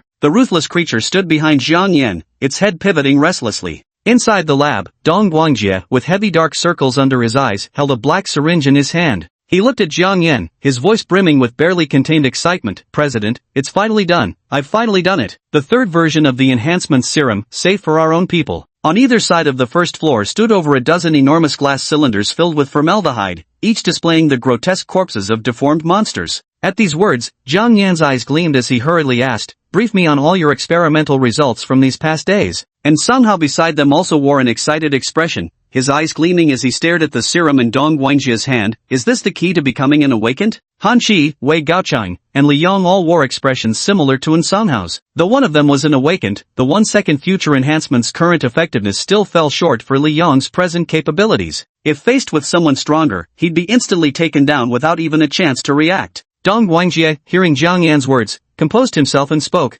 After so many days of testing with the help of over 50 volunteers, I've pretty much figured out the strengths and weaknesses of this thing. Let's start with the advantages first. Once injected, a person will begin mutating unpredictably in a random direction. At first, I thought it was uncontrollable until I had the parasitic entity absorb the energy from the Buddhist crystal. The enhanced serum infused with the energy from the Buddha crystal amplifies and mutates the original strengths of the injected individual upon administration. Their power level increases based on their prior capabilities. Ordinary people generally reach the level of a second-tier awakened, while those with rigorous training or elite backgrounds have a small chance of ascending to third tier. The more he spoke, the more agitated his expression became, flecks of spittle flying. Jiang Yan and his companions listened quietly to his words. At this moment, Han Qi asked curiously, places with enhanced mutations? Like what? For example, those skilled in running develop enhanced leg mutations with increased stamina, while those who love eating are more likely to see alterations in their mouths and stomachs, Dong Guangjie promptly explained. Then what about the drawbacks? Jiang Yan chimed in at this point.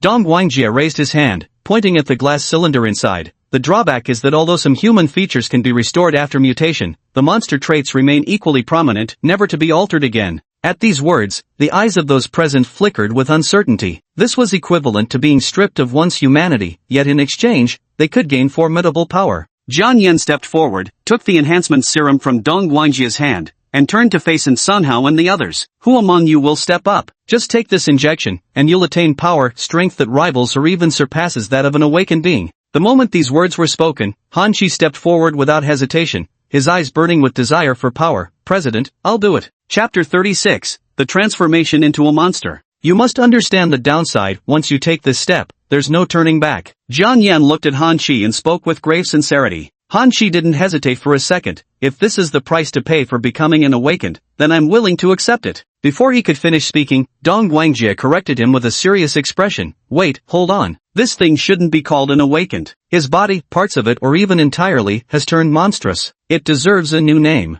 Director Dong, I believe the chairman already had this new name in mind long ago, and Song Hao said with a smile. Everyone present turned their gaze towards Jiang Yan at that moment. The corners of Jiang Yan's lips curled slightly. Freaks, or should I say, new humans? As he spoke, he handed the syringe in his hand to Han Qi. Let's begin. The first true freak of our Freaks Association. Han Qi took the syringe, opened it, and without hesitation stabbed it into his own neck. Buzz. As the drug was injected, Han Qi felt an intensely burning sensation spreading from his neck to the rest of his body. Ah! Han Qi, who had maintained a calm expression, suddenly let out a furious roar as his face twisted into something monstrous. His body began to swell, bursting through his suit as he grew taller, 2 meters, 2.1, 2.2. As he grew larger, Han Qi's skin turned white and hardened to a bone-like hue, while swollen pouches bulged beneath both his eyes. A few minutes later, Han Qi's transformation gradually ceased. His skin had formed a full-body armor resembling bone, studded with small spiky protrusions. The swollen bulge beneath the eyes split open, revealing 2 ghastly white eyeballs rolling incessantly within. Everyone present couldn't help showing shock as they gazed at Han Qi, now towering at 2.5 meters tall, his powerful frame clad in heavy bone-like full-body armor, all four eyes glaring pale white. Such terrifying pressure, Li Yong narrowed his eyes, staring at the hulking monstrous figure of Han Shi standing just meters away. Jiang Yan looked at Han Shi, who appeared to be in excellent condition, and asked, Han Shi, how do you feel? Han Shi turned to glance at Jiang Yan, visibly excited. President, it's incredible. I feel an overwhelming power within me, as if nothing can stand in my way. As he spoke, he extended his hand. I can feel there's still a special power within me that I can use at any time. As his words fell, a white substance suddenly emerged from his hand, forming a 2-meter-long bone greatsword in an instant. Words alone can't prove anything. Go outside and let Tyrant test you, Jiang Yan said, pointing toward the exit. Hearing this, the transformed Han Shi nodded confidently. Bring it on. I could use a chance to test my abilities. Jiang Yan turned to Tyrant. Entertain him for a while, just don't kill him. Yes, Master, Tyrant replied before striding out of the lab.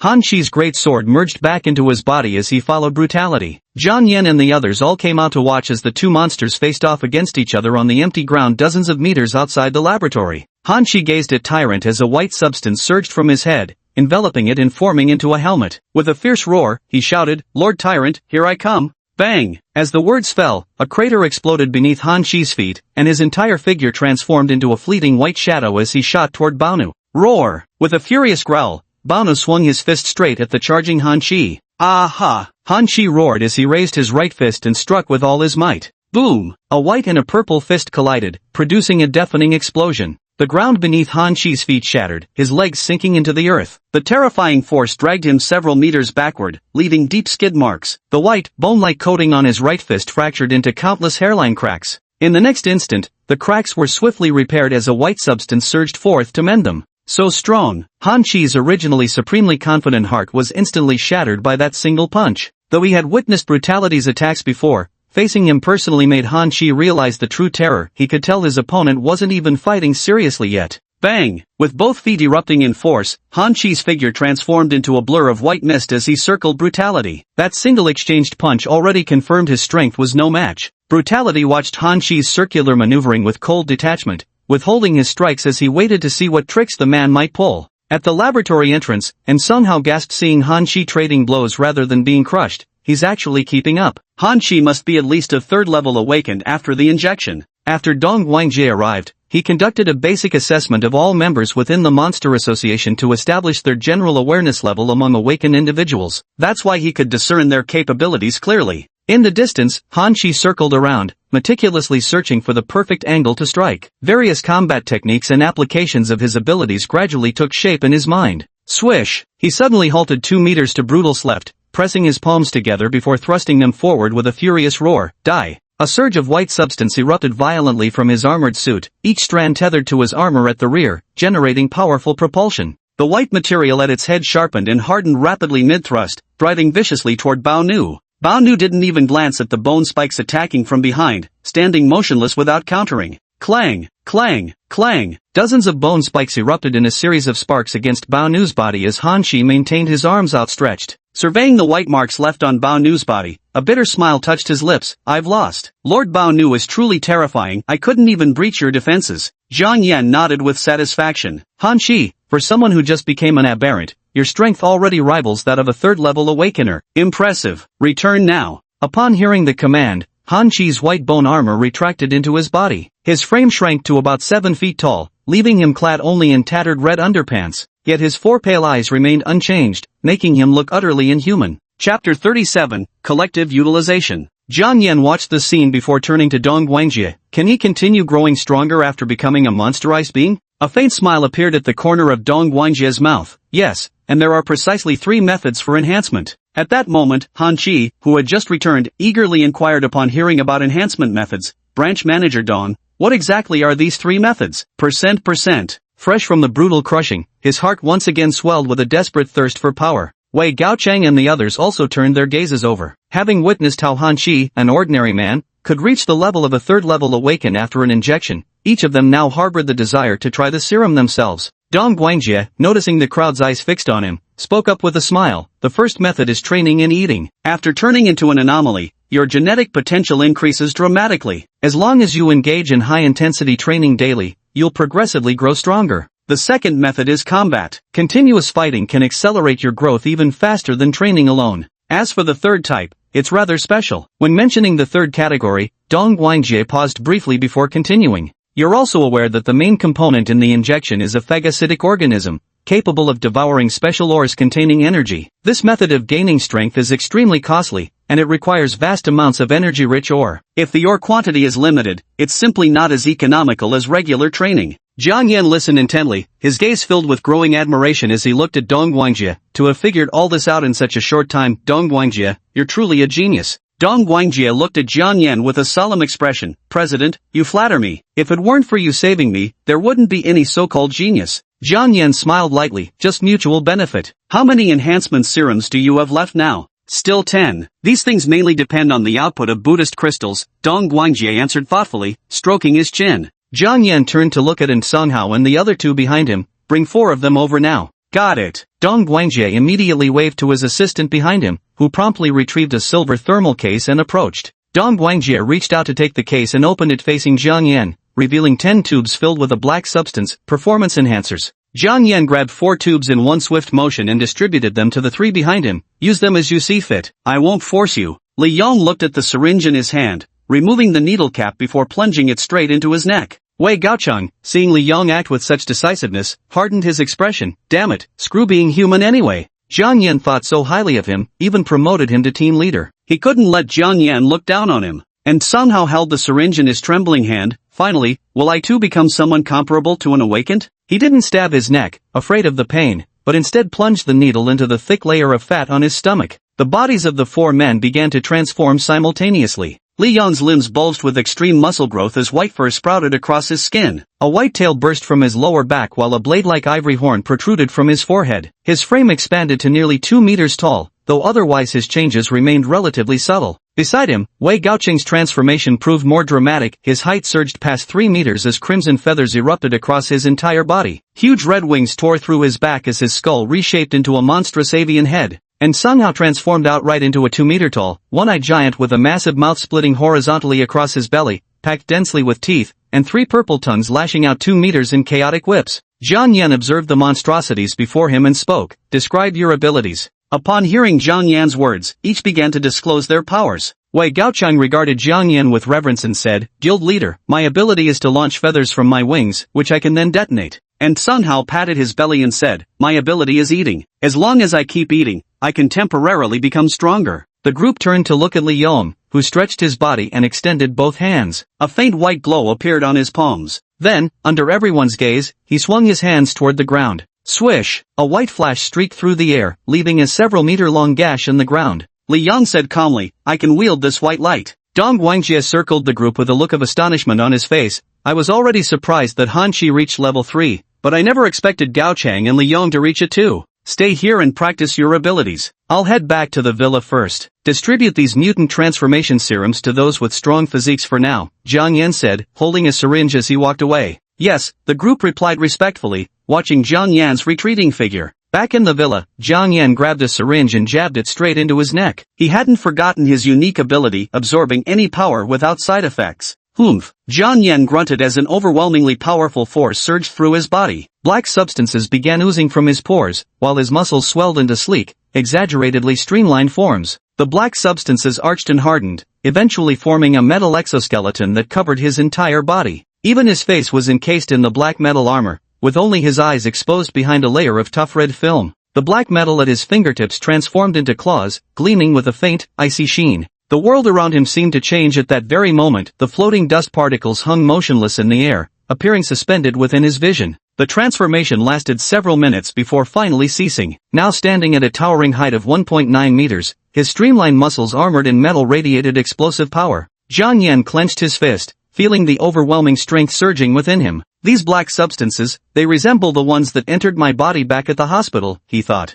Are these two the same substance or somehow related? His eyes flickered with intensity. Beyond the physical transformations, Jiang Yan sensed a peculiar energy emerging within his mind, the very force that allowed him to perceive the frozen motes of dust. He closed his eyes and immersed himself in his consciousness. With the Abyss Pearl present, he could feel his abilities manifesting as written characters. Jiang Yan, Freak Transformation. Time flow. Consume stamina to increase the flow of time for your body, with adjustable speed. The side effect of lifespan being affected by time flow velocity has been removed. With just a glance, Zhang Yan's gaze sharpened, an ability related to time, no less, and with the side effects eliminated. Isn't this the perfect setup for invincibility? Even if it only allows him to adjust his own time, that alone is an utterly terrifying power. With a mere thought, the black metallic outer armor dissolved into dark matter and retracted into his body. His figure strode outward. He was going to test this ability against the Deep Sea King. While Zhang Yan was honing his abilities, in Shendan City, Lingzhou, inside a club in the urban area, there was a bar counter on the second floor. A young man dressed in black sat at the bar with one leg crossed over the other, chin resting on his hand as he glanced sideways at a middle-aged man kneeling on both knees beside him. Are you saying this newly emerged Mr. Jiang has established the Freak Association? That they possess some kind of crystal that can strengthen people for 15 minutes, and they're giving them away in large quantities?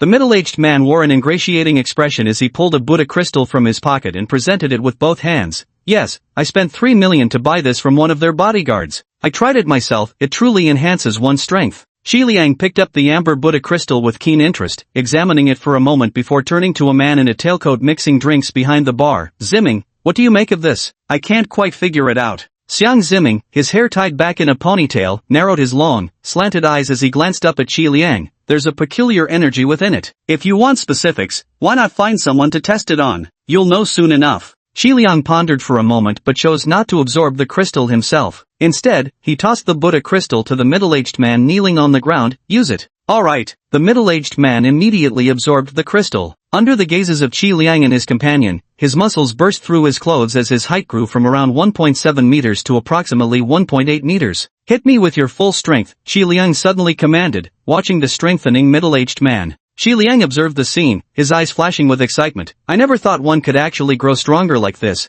and it seems there are no side effects. From what I recall, distributing abilities for others to use requires at least a 5th-level mental awakener and the toll is substantial. Xiang Zimming set down the tools in his hand, his gaze fixed intently on the middle-aged man as an imperceptible ripple swept through the man's body. No side effects. Soon, the ability fed him a piece of information, making Xiang Zimming, who had initially been indifferent, perk up. Bang bang bang. Xi Liang, resting his chin on one hand while rapidly tapping the bar with the other, mused, from what I recall, there aren't any level 5 awakened around Luoyang City. And even if there were, handing out large quantities of these crystals that enhance strength would be too much for any level 5 to handle. Xiang Zimming looked at Xi Liang. Are you suggesting that this freak society might have mastered a special method to produce these so-called Buddha crystals, and their leader, Mr. Jiang, isn't actually level 5 in strength? We'll know if we send someone to test it. Xi Liang's eyes gleamed with shifting intentions. He turned to the middle-aged man. Do you know where this Mr. Jiang is? No clue, but it's usually in Songhao, the richest man in Luoyang, who handles affairs for this Mr. Jiang. The middle-aged man shook his head. He wasn't fully informed about In Songhao's recent activities, having come here immediately after purchasing the Buddha crystal.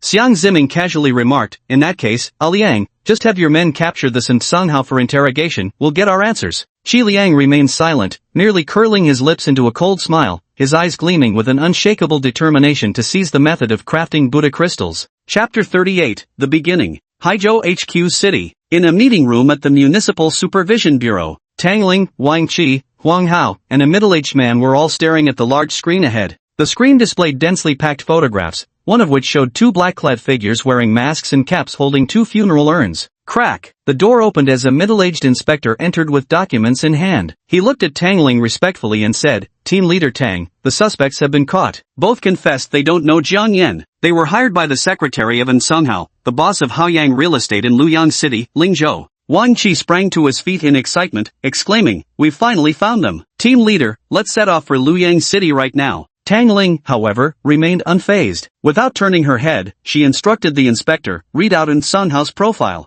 Yes, the middle-aged inspector replied respectfully, opening the file and beginning to recite. And Songhao, age 48, a native of Luoyang City, made his fortune in real estate development and currently the wealthiest individual in Luoyang. His connections are intricate, with extensive networks in both legal and underground circles. Huang Hao found the inspector's words somewhat peculiar. How could In Songhao have any connection with Jiang Yan? Given his status, he wouldn't need to associate with such people at all. After all, harboring an S-class wanted criminal would land even him in hot water if discovered.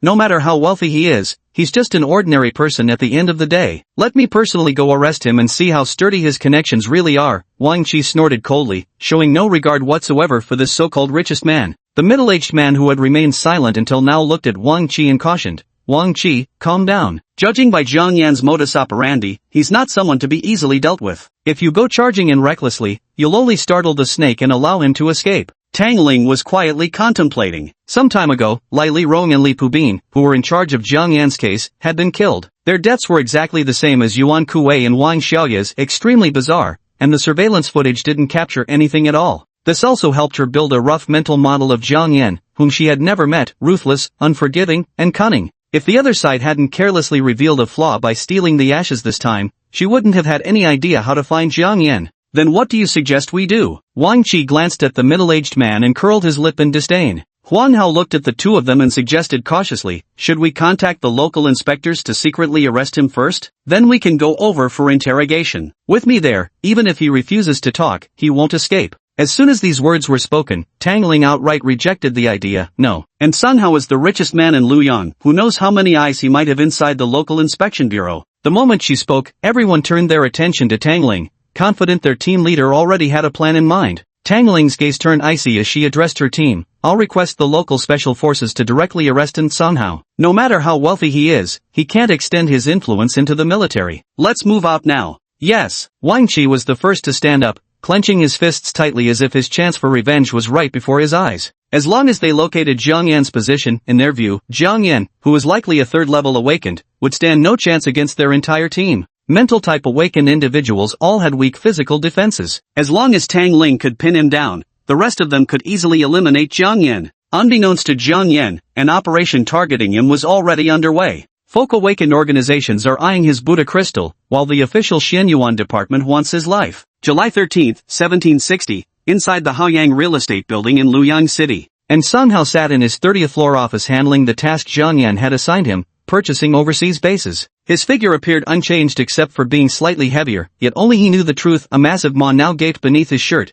barely concealed when closed beneath clothing. Leaning comfortably into his leather chair while reviewing the documents in his hand, and Sun Hao mused, sure, the mutated form might look a bit unsightly, but the physical enhancements are undeniable. Even my chronic back pain has completely disappeared. Chapter 39, The Arrest. He now felt nothing but an overwhelming surge of vitality, his mind cool and exquisitely comfortable even though his strength merely matched that of a second-tier awakened. But in Sun Hao's eyes, it was already enough after all. Better results would eventually come his way when the lab made further breakthroughs. Just as Sun Hao was pondering about the future, across the road from the company building below, an ordinary-looking young man in gray and a girl with multicolored hair, dressed in red and sporting long braided pigtails, were gazing at the towering structure of Haoyang real estate. The girl with braided hair, Zhang Chang, mumbled around the lollipop in her mouth, Uncle, we're already here, why aren't we making the arrest yet? Patience first. We need to observe if there are other awakened ones protecting him, Chao Liangyuan beside her explained. Just as the two were watching, several gray military Humvees suddenly arrived with an armored personnel carrier in tow. They stopped right at the entrance of Haoyang real estate, and dozens of black uniformed soldiers swiftly stormed in to take control. Chao Liangyuan and Zhang Cheng across from each other exchanged glances. Zhang Cheng said uncertainly, Uncle, seems like there's been an unexpected development? Let's wait and see, Chao Liangyuan replied with a furrowed brow, unsure whether these soldiers were also after Sun Hao. Inside the building, a middle-aged officer said sternly, leave 4 men to secure this area. 2 take the back exit. No one is allowed to leave. Activate the signal jammer. Copy that. Soldiers immediately took positions by the entrance, while one carrying a large backpack swung it off his shoulders, revealing the signal jamming device inside. The staff on the first floor were stunned by the scene, completely bewildered about what was happening. A soldier stepped forward and barked at the receptionist, open the elevator, the one to Sun Hao's office. The receptionist turned deathly pale at his roar and hurriedly moved to activate the elevator for them. Outside the 30th floor of the building, 7 or 8 bodyguards stood quietly on watch. Ding! Just then, the elevator doors opened, and they instinctively looked over. Inside stood over a dozen heavily armed soldiers. The leader roared at them, everyone, put your hands behind your heads and squat down.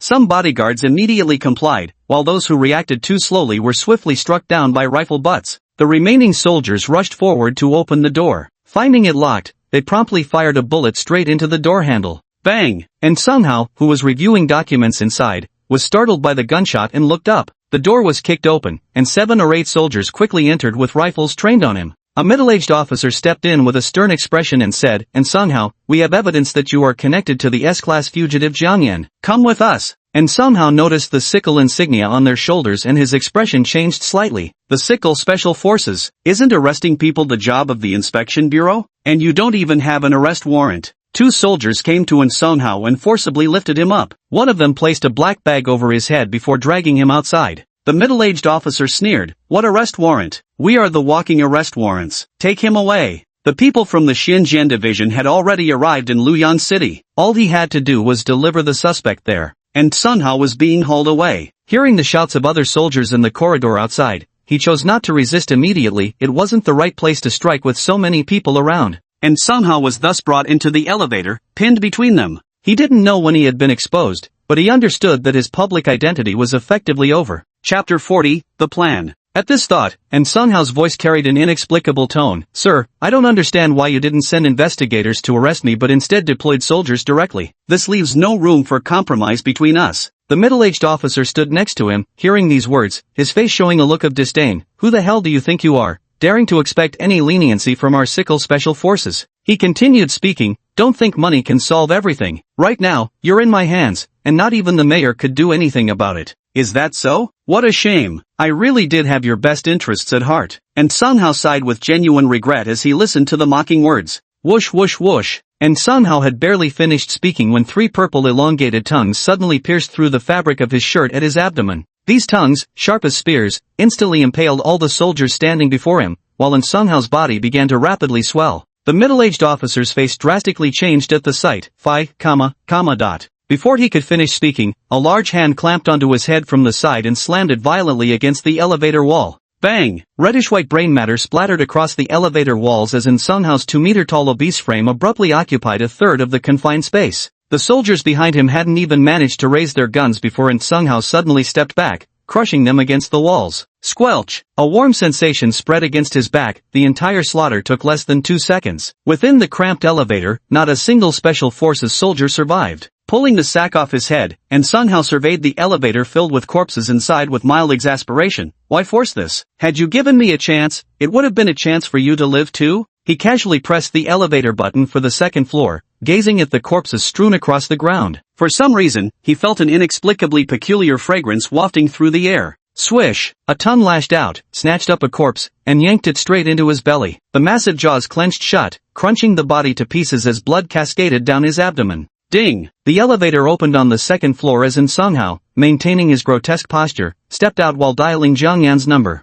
Just as I clicked on it, I found it had been blocked. Ah! On the second floor, a middle-aged woman took one look at the one-eyed monster, its belly split wide open, teeth smeared with flesh and blood, 3 tongues wildly flailing, and fainted dead away from sheer terror. The people on the second floor turned their heads at the commotion, only to recoil in horror and scream as they caught sight of Sunghow's monstrous appearance, scattering in every direction. And Somehow paid no attention to this. He stepped to the window and glanced downstairs, noticing soldiers still stationed below. Damn it, they even brought a signal jammer. Seeing this, he knew he couldn't delay any longer. With a sudden movement, he lunged straight at the window before him. Bang! The glass window shattered as he crashed through it, plummeting 6 meters before hitting the ground with a heavy thud. Boom! The noise immediately drew the attention of the soldiers outside, who saw only a massive 2-meter-tall obese figure crashing to the ground amidst a shower of glass shards. Then, he stood up and dashed toward the western part of the city. The soldiers at the entrance exchanged glances and hurried off to report. Ding! As the elevator doors slid open on the first floor, a thick, metallic stench of blood flooded the air, crimson rivulets seeping out from the elevator's threshold. The expressions of all the soldiers present changed instantly. Ah! Monster! Run for your life! On the road, some passers-by took one look at Sunghow's terrifying appearance and screamed in horror. But Somehow ignored them, as he now had something much more urgent to attend to. He grabbed his phone and dialed Zhang Yan's number again. After walking a few hundred meters from the building, his phone regained signal, and he immediately called Zhang Yan. Across the street, Chao Liangyuan and Zhang Qing watched the colossal 2-meter-tall man sprinting down the road, their expressions turning peculiar. "What's going on over there? It seems like something's happened that we're unaware of," Zhang Qing murmured with a strange look, her gaze fixed on the overweight figure rounding a street corner. They could only see the fat man's back, his upper body bare, his lower half clad in tattered pants, as bystanders screamed in fear upon spotting him. "Chase him! He must have some connection to Somehow." Chao Liangyun suddenly bolted after the fat man. He moved swiftly, covering 4 or 5 meters with each step. Seeing this, Zhang Qing's figure levitated as she flew directly behind them. Shortly after they followed, a Hummer parked outside the building immediately gave chase. At the entrance of the city airport, about a dozen kilometers away from the Haoyang real estate building, Tang Ling emerged with the third squad. Beep beep, the phone of the middle-aged man behind her rang. After answering the call, his expression changed slightly. Huan Hao, standing beside him, noticed and asked curiously, "What's wrong, Uncle Hafu?" Tang Ling turned to look at him upon hearing this. Lu Hafu quickly addressed the group. The special forces sent to capture Song Hao have encountered trouble, 9 casualties, including Major Luo. What? Did they run into Jiang Yan? Huang Hao exclaimed upon hearing this. No, Jiang Yan wasn't seen. According to reports, it was a 2-meter-tall obese man who did it. He jumped from the second floor and remained unharmed. Lu Hafu's expression darkened. This indicates there are at least 2 awakened individuals on the other side, making dealing with them even more difficult. Upon hearing this, Tang Ling's expression shifted. Get there immediately, don't let them escape. 2 black sedans had already pulled to a stop in front of them. At the same time, within the southern Maple Manor in the western suburbs, on the first-floor sofa of the villa, Jiang Yan hung up the phone with a grim expression. I didn't expect to be discovered this quickly. It seems this place isn't safe anymore.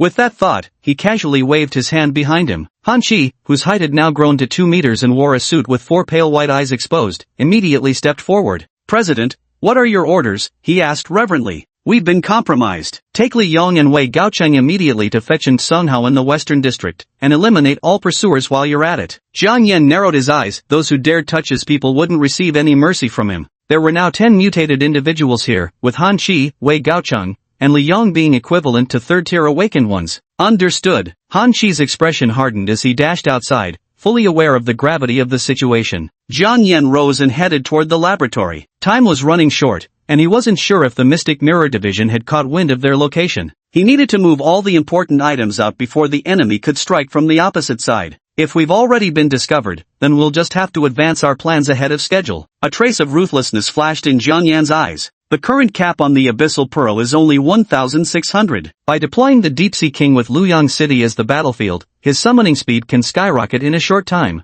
He could summon a considerable number of monsters through it. In the Xiqing district, Song Hao sprinted down the street and abruptly turned into a narrow alley. But he had only taken a few steps when he came to an abrupt halt. Before him, a rainbow-haired girl with braids floated 3 meters in the air, staring at him with evident astonishment. What kind of ability is this that makes you so hideous? Zhang Qing blurted out, hands planted firmly on her hips. Below, Song Hao's single eye narrowed. The agents from the Mystic Mirror Division got here so quickly. He had barely paused when footsteps sounded behind him, followed by a demanding voice, "Where's Song Hao? Or should I say, that Mr. Zhang you people keep mentioning?" Song Hao turned to see a young man in gray staring at him with hostility, though his eyes flickered with shock upon seeing his appearance. Seems they don't recognize me since turning into this monster. Song Hao's gaze sharpened. Uncertain of either man's strength, he dared not act recklessly. Yet when Chao Liangyuan saw him remain silent, he quickly lost patience. After all, soldiers were still chasing them from behind. Since you refuse to talk, I'll just cripple you and take you back for slow interrogation. Chao Liangyuan's muscles began to bulge, his skin darkening as it took on a metallic sheen.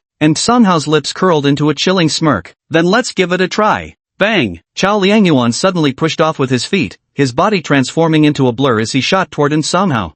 Song Hao showed no fear at all, clenching his fists and dashing forward with a single step. But the moment he took that step, he felt something peculiar enveloping his body, making him suddenly float into the air. Hey, did you forget about me, you ugly monster? Behind him, Zhang Qing wore a mischievous smile as she extended one hand, emanating an invisible force that wrapped around Song Hao. Her ability allowed her in nearby objects to levitate, capable of lifting objects weighing over 1,000 pounds. Damn it! Song Hao floated entirely, his feet unsupported as his body hovered a meter in midair, limbs flailing helplessly. Bang! Chao Liangyuan appeared behind Song Hao and delivered a brutal punch to his kidney, the impact reverberating with a thick, dull thud. Ah! The punch elicited a scream from Song Hao akin to a slaughtered pig. Pain, unbearable pain. His tongue wanted to lash back, but with a dismissive wave of Zhang Qing's hand from afar, his body was instantly flipped upside down again. A cold smirk crept across Chao Liangyuan's face. You're one tough pig, aren't you? As he spoke, his fists blurred into afterimages as they began pummeling Song Hao's body.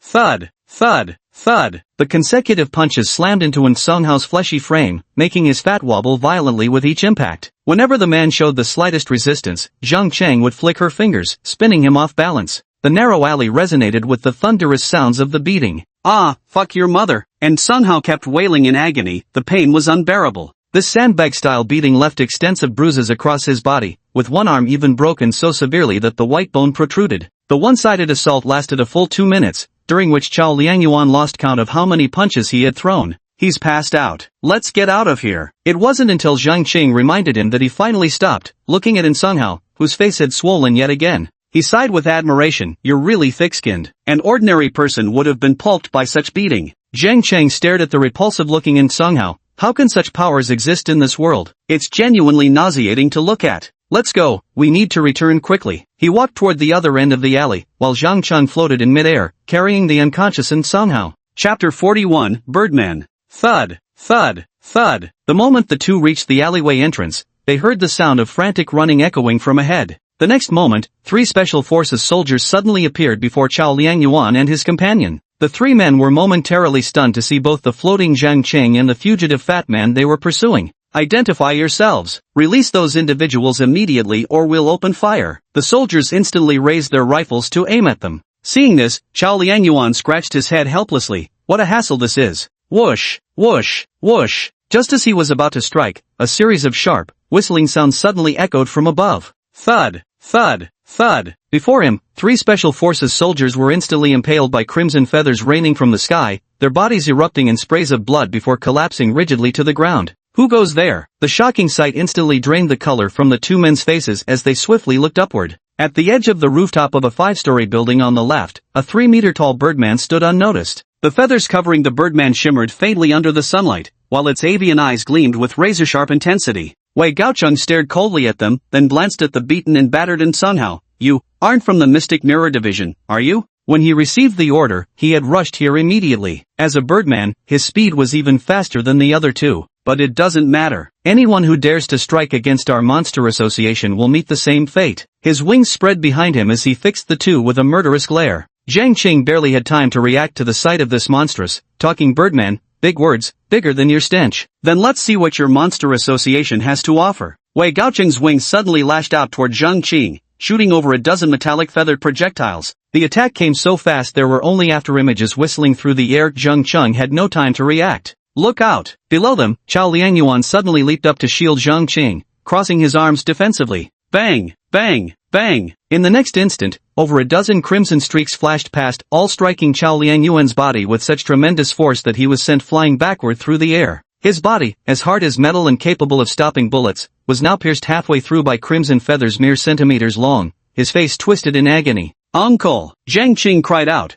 watching the scene unfold. She quickly extended her hand toward Chao Liangyuan, who was about to hit the ground, using her ability to suspend him half a meter in the air. Whoosh! A sudden whistling sound erupted right before her, blocking the light above her head. Your focus slipped, an icy voice remarked ahead. Zhang Qing turned her head stiffly to find the 3-meter-tall birdman now standing right in front of her. The icy gaze combined with his towering 3-meter frame loomed over Zhang Qing, who stood barely 1.6 meters tall, radiating overwhelming intimidation. Bam! Wei Gaocheng's left hand suddenly lashed out, striking Zhang Qing's abdomen. Ah! The punch instantly doubled her over, eyes bulging as saliva sprayed from her mouth, her pretty girl image utterly shattered. And somehow and Chao Liangyuan, who had been hovering beside her, abruptly lost control and plummeted toward the ground. Wei Gaocheng caught In Sunghao with one hand. His other hand roughly seized Zhang Qing's hair. Daring to lay a hand on us, seems you've got someone backing you. Doesn't matter. We'll deal with them soon enough. Let me go, or my boss won't let you off the hook, Zhang Qing threatened in a faint voice. Oh, hearing this, Wei Gaocheng, who had been about to leave, suddenly became intrigued. He floated higher and gestured for her to face Chao Liangyuan, who lay on the ground barely clinging to life. Ever seen a fireworks display made of flesh and blood? Wei Gaocheng's bird-headed mask leaned close to Zhang Qing's ear, his voice dripping with icy menace. You want to do what? Zhang Qing's face showed panic. Wei Gaocheng revealed a cruel smile on his bird-like face. Of course, I'm inviting you to watch some fireworks.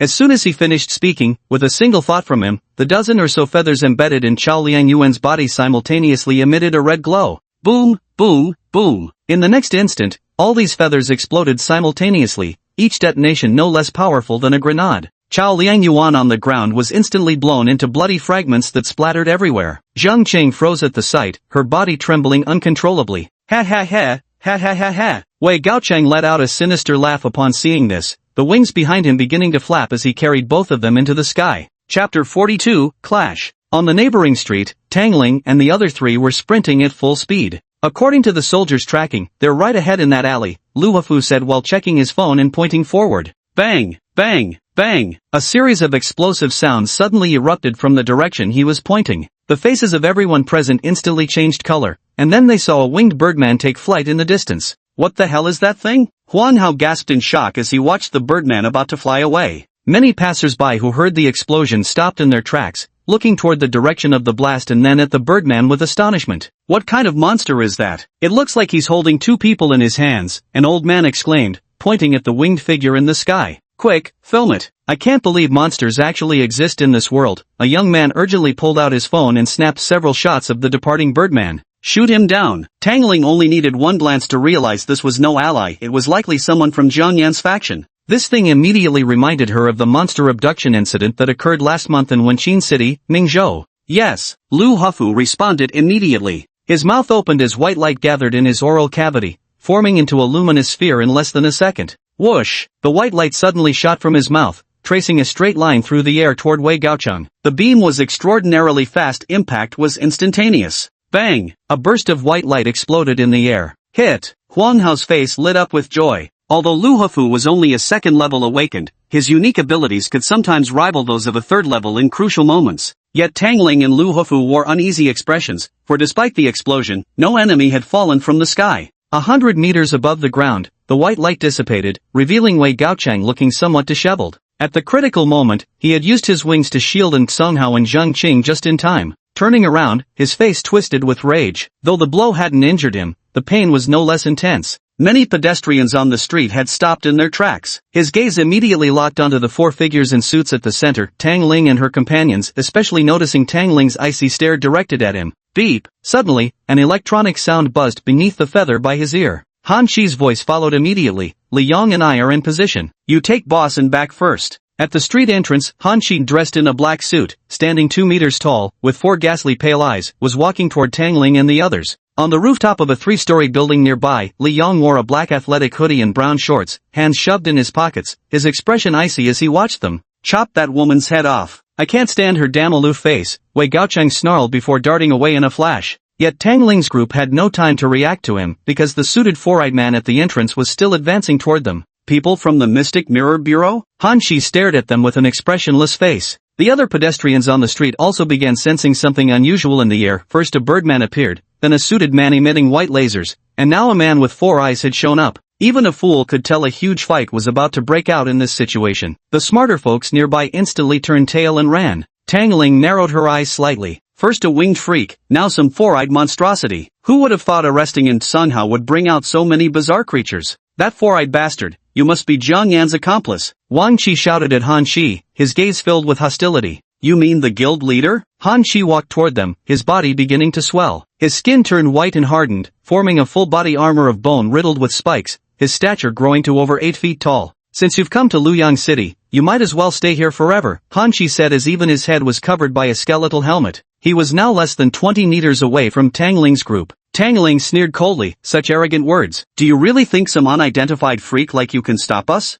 Bang! Then let's test that. Han Chi roared as the concrete beneath his feet cratered violently, his entire body charging toward Tang Ling and the other 3. Wang Chi's face twisted with fury as he swept both hands backward. 3 Gatling guns materialized from the rippling space behind him. Then I'll take your head first, and go kill Zhang Yan right after. A trace of hatred flashed across Wang Chi's face. Since this man served Zhang Yan, he should bear responsibility for Zhang Yan's deeds. Bang bang bang! With a single-handed forward sweep, the Gatling gun behind him began spinning rapidly, spewing forth tongues of flaming projectiles as yellow tracers nearly merged into a continuous beam aimed at Han Chi. Holy shit! Run! At the sight of this, the remaining bystanders paled and scattered in panic. Such arrogance! Han Chi roared furiously as masses of white bone matter surged from his body, forming a protective shield that deflected the hail of bullets while he charged forward. Bang bang bang! Bullets exploded against the bone shield, leaving small craters as white bone fragments flew in all directions, with many bullets even striking the street, blasting out pockmarks.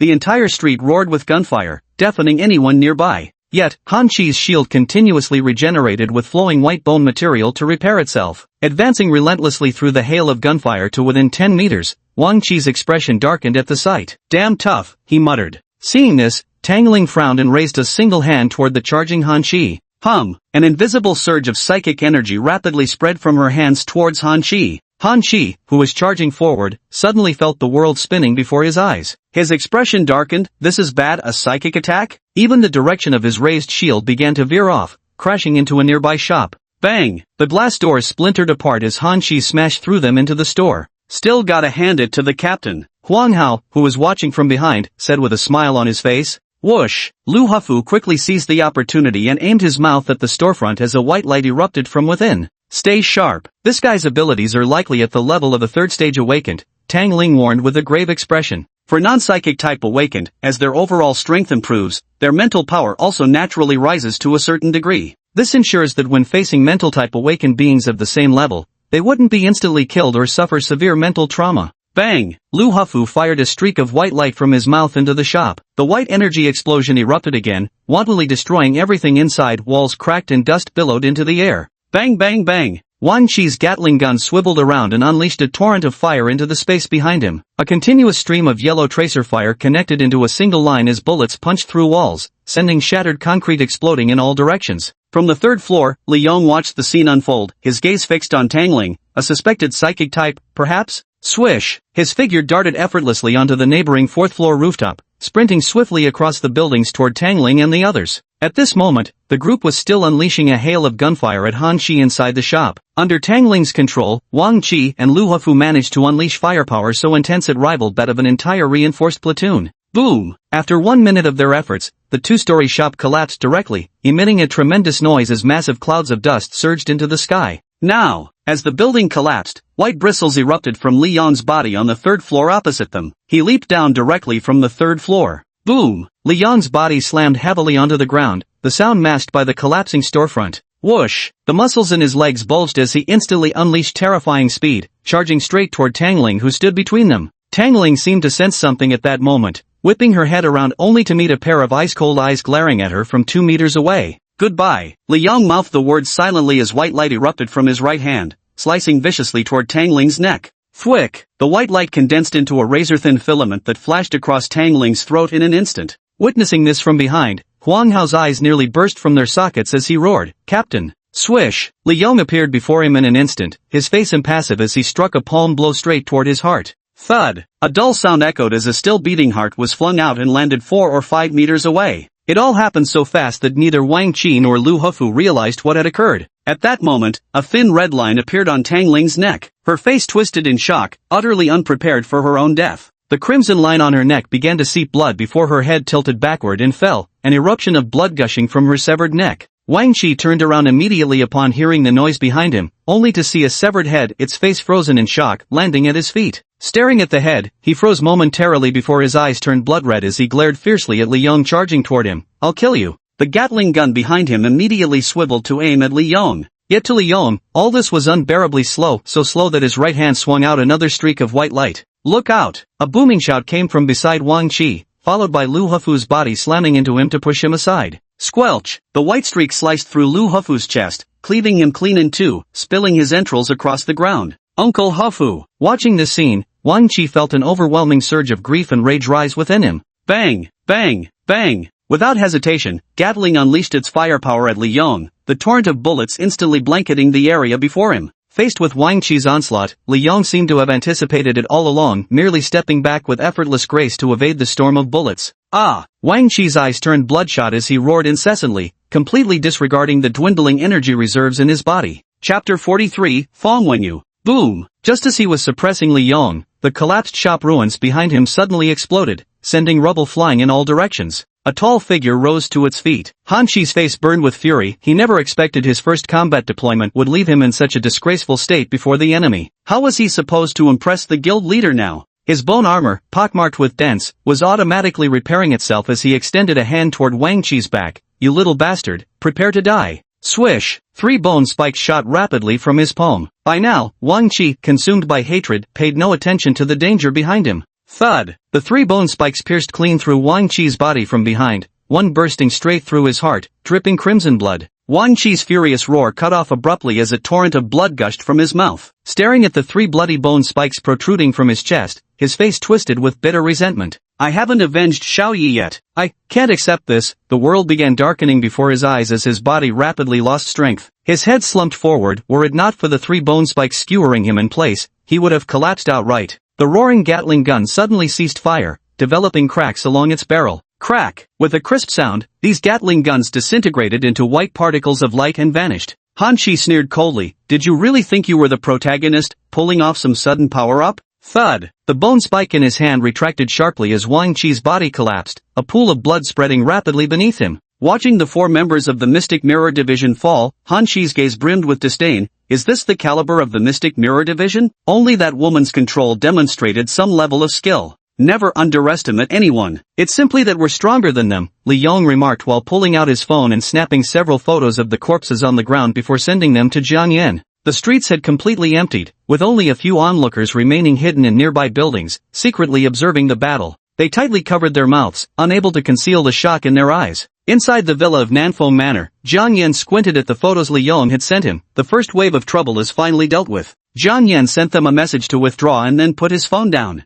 Having killed people from the Shenzhen Bureau in broad daylight and judging by their swift response last time in Wenqin City, Jiang Yan anticipated that a second, more formidable wave of opponents would arrive soon. This time, he planned to test the strength of a level 5 awakener. After all the commotion caused by Sung Hao and Li Yong, the progress of the abyssal pearl in his mind had already reached 1100. Jiang Yan gazed at the progress with flickering eyes, having attempted to spread fear through videos. Yet even when the volunteers watching them felt terror, he harvested no negative emotions. It required either his own hand or his subordinates' direct actions.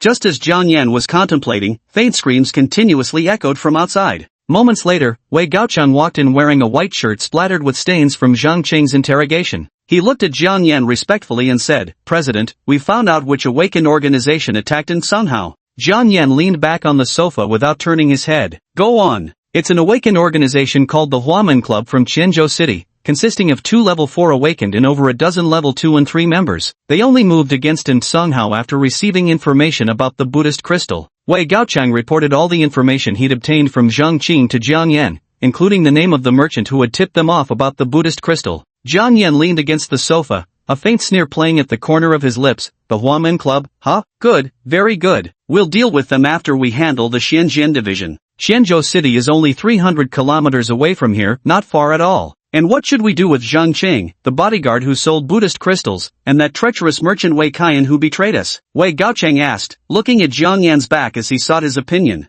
Jiang Yan replied casually, "After paying them high wages and generous benefits, they still sold Buddhist crystals. Toss both him and Zhang Qing to Dong Guangjie, no point wasting materials. As for Wei Qian, go take care of him right now." Jiang Yan said it with casual indifference. Wei Gaocheng could fly faster than those cars, especially in urban areas like this. Understood. Wei Gaocheng nodded and departed immediately. On the street where the Chengxi Tangling Squad had clashed with the Monster Association, surveillance vehicles arrived shortly after Han Chi and his companion departed. Several armored vehicles were following behind. Zhang Jianbai clicked his tongue as he surveyed the street pockmarked with bullet holes and a collapsed building, its rubble scattered across the road. What the hell, was there a fucking war zone here? Not far from the shop lay 4 corpses, their bodies mutilated in gruesome fashion. Inspectors immediately moved in to search them, quickly retrieving 4 identification documents from the bodies. When they opened the documents and saw the blue lion head national emblem printed on them, their expressions changed instantly, and they hurriedly handed them to Zhang Jianbai. "Chief, take a look at this." News of Tangling's squad being wiped out quickly reached the headquarters of Lingzhou's 6th unit.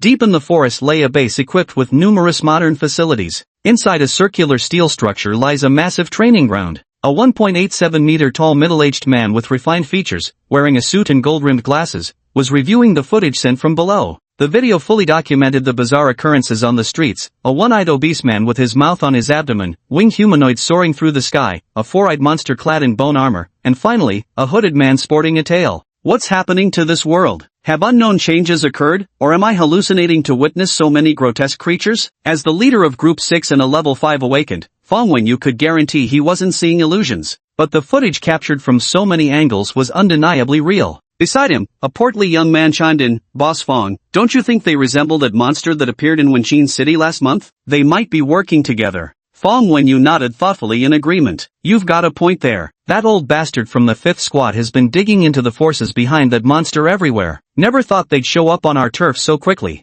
Apart from this information, files on Sung Hao and Jiang Yan had also fallen into their hands, with even Nanfeng Manor clearly marked out among the gathered intelligence. Thud thud thud. At that moment, rapid footsteps echoed behind them as a glamorous secretary in sheer black stockings and a short skirt hurried over. She addressed both men swiftly. Team Leader Fong, Captain Liu, the helicopters and combat personnel are in position. We can depart at any time. Then let's move out. Fong Wenyu's eyes gleamed behind his glasses. Any organization capable of creating such monstrosities deeply intrigued him. Fong Wenyu stepped out of the training grounds, where 30 awakened individuals clad in black robes over gray bulletproof vests were already assembled in the open area before the gate. Behind them stood 3 large helicopters. Surveying his solemn subordinates below, Fong Wenyu barked the order, "Move out." "Yes, sir," the awakened shouted in response before fanning out and rushing toward the helicopters. "It's about 460 kilometers from here to Luoyang City, and we can arrive in roughly an hour and a half at full speed." Chapter 44, The King of the Deep Sea. Just as they set out, in the western outskirts of Luoyang City, a 4-meter-tall monster with bluish-black skin grinned menacingly as it strode toward the urban area.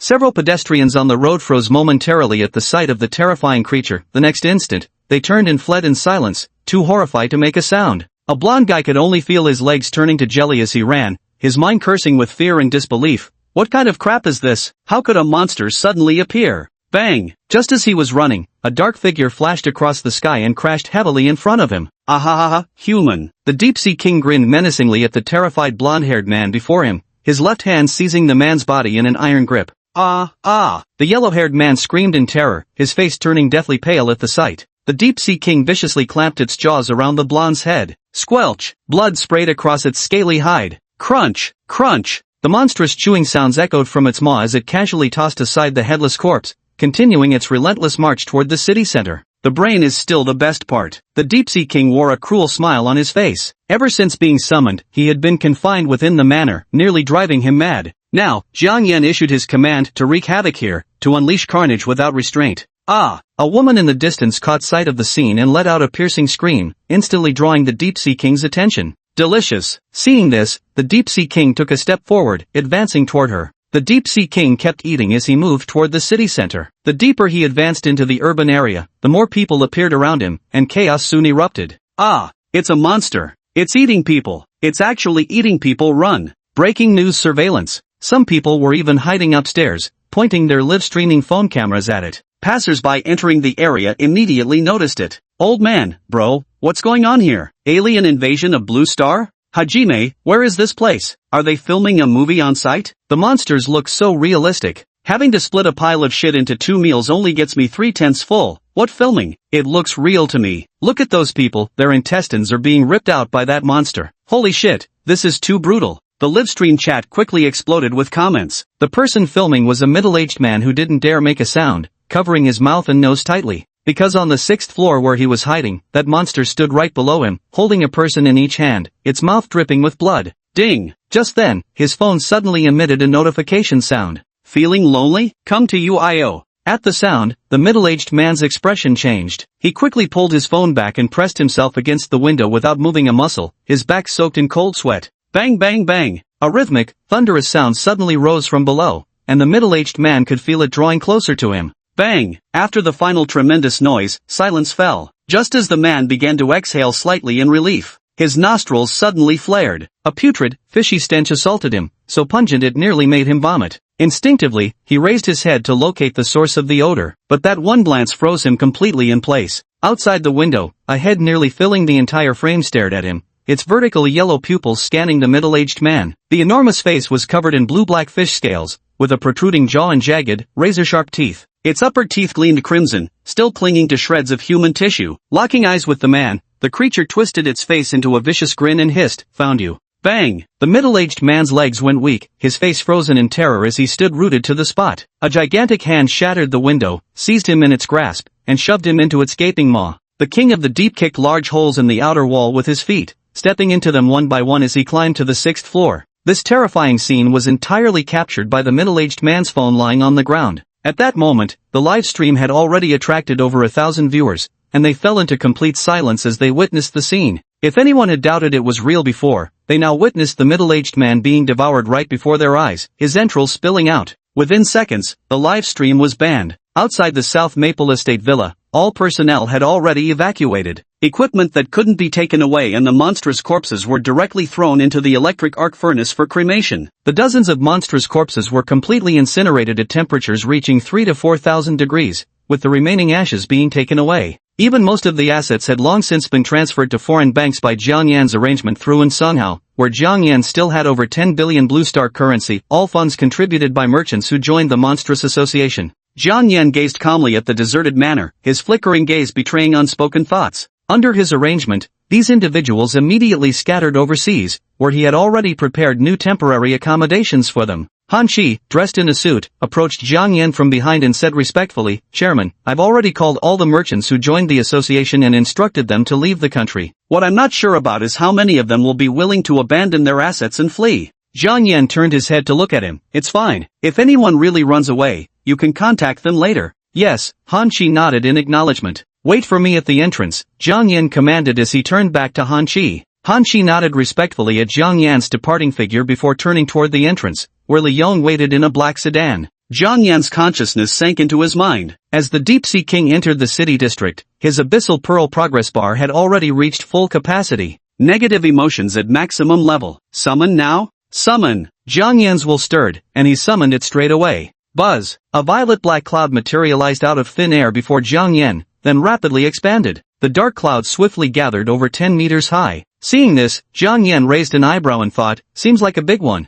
Boom! The rumble within the cloud cluster lasted for over 10 minutes before gradually dissipating. As the purplish-black cloud mass dissipated, a flattened, stingray-like fish appeared before Jiang Yan. Its black-skinned exterior contrasted with its white underside, a body 5 meters long and 9 meters wide, accompanied by a slender tail swaying incessantly. Most remarkably, this massive creature wasn't lying on the ground but hovering a meter above it. Jiang Yan's mind flooded with its information as well. Cloud Ray, a gentle creature from the misty realm that feeds on cloud clusters and typically sleeps within kilometer-high cloud banks. Cloud Mantle, generates a protective cloud barrier around its body to ward against the fierce upper atmosphere winds. Biological Instinct, emits special vibrations to merge one's own aura with the surrounding mist. Means of transportation. With a single glance at Jiang Yan, he immediately understood the utility of this newly summoned Cloud Ray. Chapter 45, Crushed. Jiang Yan sank deep into his mind. Abyssal Pearl, 190/3200. Just after the summoning concluded, the progress bar above now reads 190, and the speed is skyrocketing,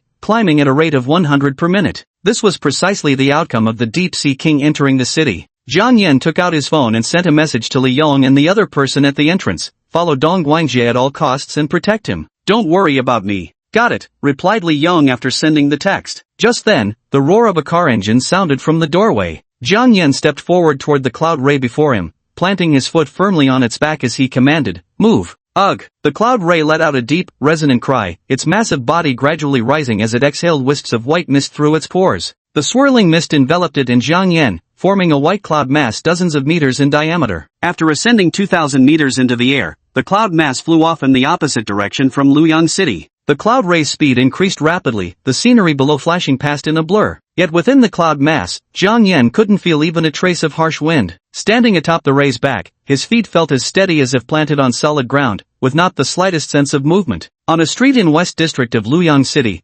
corpses littered the ground like fallen leaves. Among the corpses, the Deep Sea King was gnawing on a man's body. Whoosh! At that moment, police sirens echoed in the distance as 3 surveillance vehicles raced to the scene with flashing lights, followed closely by 2 black anti-riot vehicles. The vehicles stopped at the street entrance, and Zhang Jianbai stared in disbelief at the Deep Sea King standing amidst the shattered corpses scattered across the ground. "Has the world gone mad? How can there be so many monsters?" he muttered before immediately ordering, "Notify headquarters that we've arrived." "Yes, sir." One of the inspectors beside him promptly took out a phone to relay the message to their superiors. First, they had seen several monstrous creatures fighting the Mystic Mirror Division in surveillance footage, and now an even larger one was casually killing and devouring people before their eyes. Behind him, the riot squad swiftly disembarked, aiming their rifles directly at the Deep Sea King. He had received intel about a monster attack here and thought it might be those creatures that previously clashed with the Mystery Mirror Division. Rushing over with his team, he had no choice unless he wanted to lose his job. The Deep Sea King wore a mocking smirk as he turned to face them. "How amusing. Mere mortals dare stand their ground before me?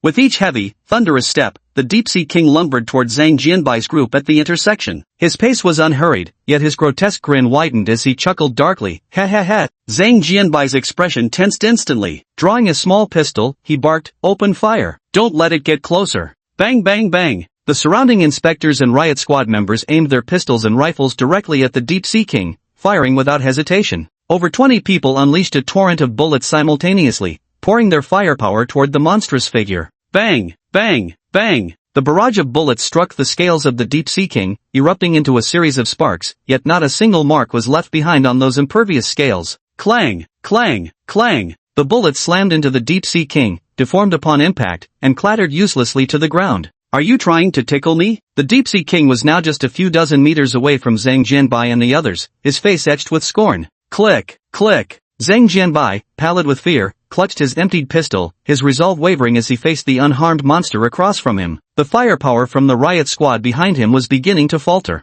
You've had your fun, the Deep-Sea King smirked, tilting his head as he eyed the group before him. Now it's my turn. Zhang Jianbai felt an ominous premonition as he saw the monster across from him lift one foot and violently stomp it down onto the concrete ground from 30 meters away. Bang! With that kick, the concrete ground before the Deep-Sea King exploded, sending a torrent of debris hurtling toward Zhang Jianbai and his men at the intersection with tremendous force. Whoosh! Whoosh! Whoosh! Watching these oncoming debris, Zhang Jianbai instinctively ducked behind the hood of the inspection vehicle. Bang! Bang! Bang! Dense impact sounds echoed as the inspection vehicle shook violently. Those too slow to react had their bodies torn apart by the flying debris, dying instantly. Thud! Thud! Ah! Behind him came a series of agonized screams. He turned his head just in time to see an inspector's skull shattered by flying debris barely a meter away, splattering white brain matter across his face. In one swift strike, over 20 inspectors and most of the riot squad lay mangled on the ground. Only Zhang Jianbai survived by swiftly taking cover behind a vehicle. Whoosh whoosh whoosh. Zhang Jianbai stared at the corpses strewn across the ground. Some had stood directly in the path of the vehicle and were shattered by the debris, their remains smeared across the surface. Human tissue was scattered everywhere. His breathing grew ragged, his hands trembling as he wiped brain matter from his face. The wretched deaths of his men stabbed at his nerves like needles.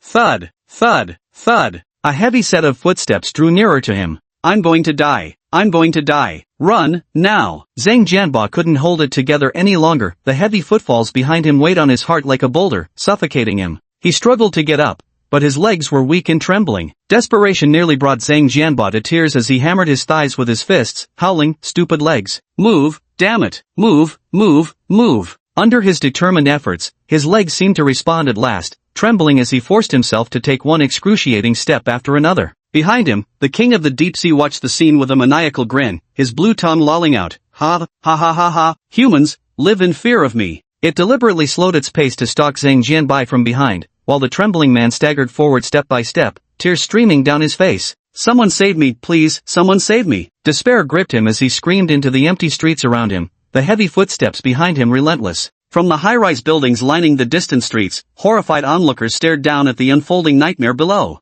Watching those figures in blue supervision uniforms being chased by the monster, some of the women even had tears of desperation streaking their faces. Some people wanted to record videos and post them online, but discovered there was no internet connection at all. It was as if the entire city of Luoyang had been completely cut off from the network. At the same time, aboard one of the 6 helicopters headed to Luoyang City, Fang Wenyu looked at the 2 notebooks before him. One displayed live surveillance footage from Luoyang City, a feed from a street intersection. On the screen, the figure of a monster could be seen chasing after an inspector. The other notebook showed a video call with a stern-faced elderly man dressed in a Mao suit. Wenyu, this monster that suddenly appeared in Luoyang has already caused massive civilian casualties. The riot squad we dispatched was completely wiped out within minutes of engaging it. Elder Meng, I'm already en route, Fang Wenyu replied thoughtfully as he studied the governor of Lingzhou province on screen. But I suspect this monster is likely another creation of that suddenly emerged monster association, including whatever appeared last time in Wenqing City. Now he had some general information about the Freak Association in hand, all of which Tang Ling had investigated and uploaded to the Xinjiang Division's internal network. Upon hearing this, Meng Jiao said sternly, if that's the case, then there's far more to this Freak Association than meets the eye. According to analysis by my think tank, the monster that appeared in Luoyang City is at least at the level of a 4th stage awakened, with its upper limit unknown. Additionally, the 3 monsters that previously fought with Team 3 of the 8th unit were all at 3rd stage strength. Chapter 46, The Skeletal Tree. Fang Wenyu listened to Meng Jiao's words, his eyes glinting behind his glasses. The monster in Wenqin City is also level 4. Add to that the level 3 psychic awakened Jiang Yan mentioned in the earlier report submitted by Team Tangling of the 8th group. This monster association's displayed strength is anything but weak. Though this faction's nominal leader is the Jiang Yan you mentioned, in my view, Jiang Yan is too weak in strength, likely just a puppet standing at the forefront. The mastermind behind this monster association is probably someone else entirely. Meng Jiao continued with his analysis. With the appearance of the Deep Sea King, an avalanche of live videos and broadcasts flooded the internet. His subordinates immediately reported all details to him. Initially, Meng Jiao was stunned by this sudden emergence of a monster. However, he immediately ordered the shutdown of internet and signal services in Luoyang City. Such incidents must never be revealed to the public, as they could easily cause unrest. Fang Wenyu nodded upon hearing this and said, Elder Meng, please first mobilize personnel to apprehend those merchants who joined the Monster Association. Under no circumstances can we allow them to escape. I've already sent people over. We must strike hard against these black sheep who harm the flock. Meng Jiao's eyes narrowed slightly, burning with anger. Oh, by the way, when you get there later, try to capture that monster alive if possible. The guys at the Research Institute are very interested in it. Meng Jiao seemed to recall something as he looked at Fang Wenyu. Fang Wenyu leaned back in his seat and replied casually, got it. Outside the Chen family villa in Luoyang City, Chen Xingwen hurriedly ushered Chen Yelio into an ordinary minivan. Hurry, drive. Chen Xingwen urged the driver quickly. Gone. Everything's gone. Chen Yelio stared blankly at the retreating villa, his eyes vacant. They never expected the Monster Association would dare to suddenly oppose the nation. When she received the call, she felt like the sky was falling.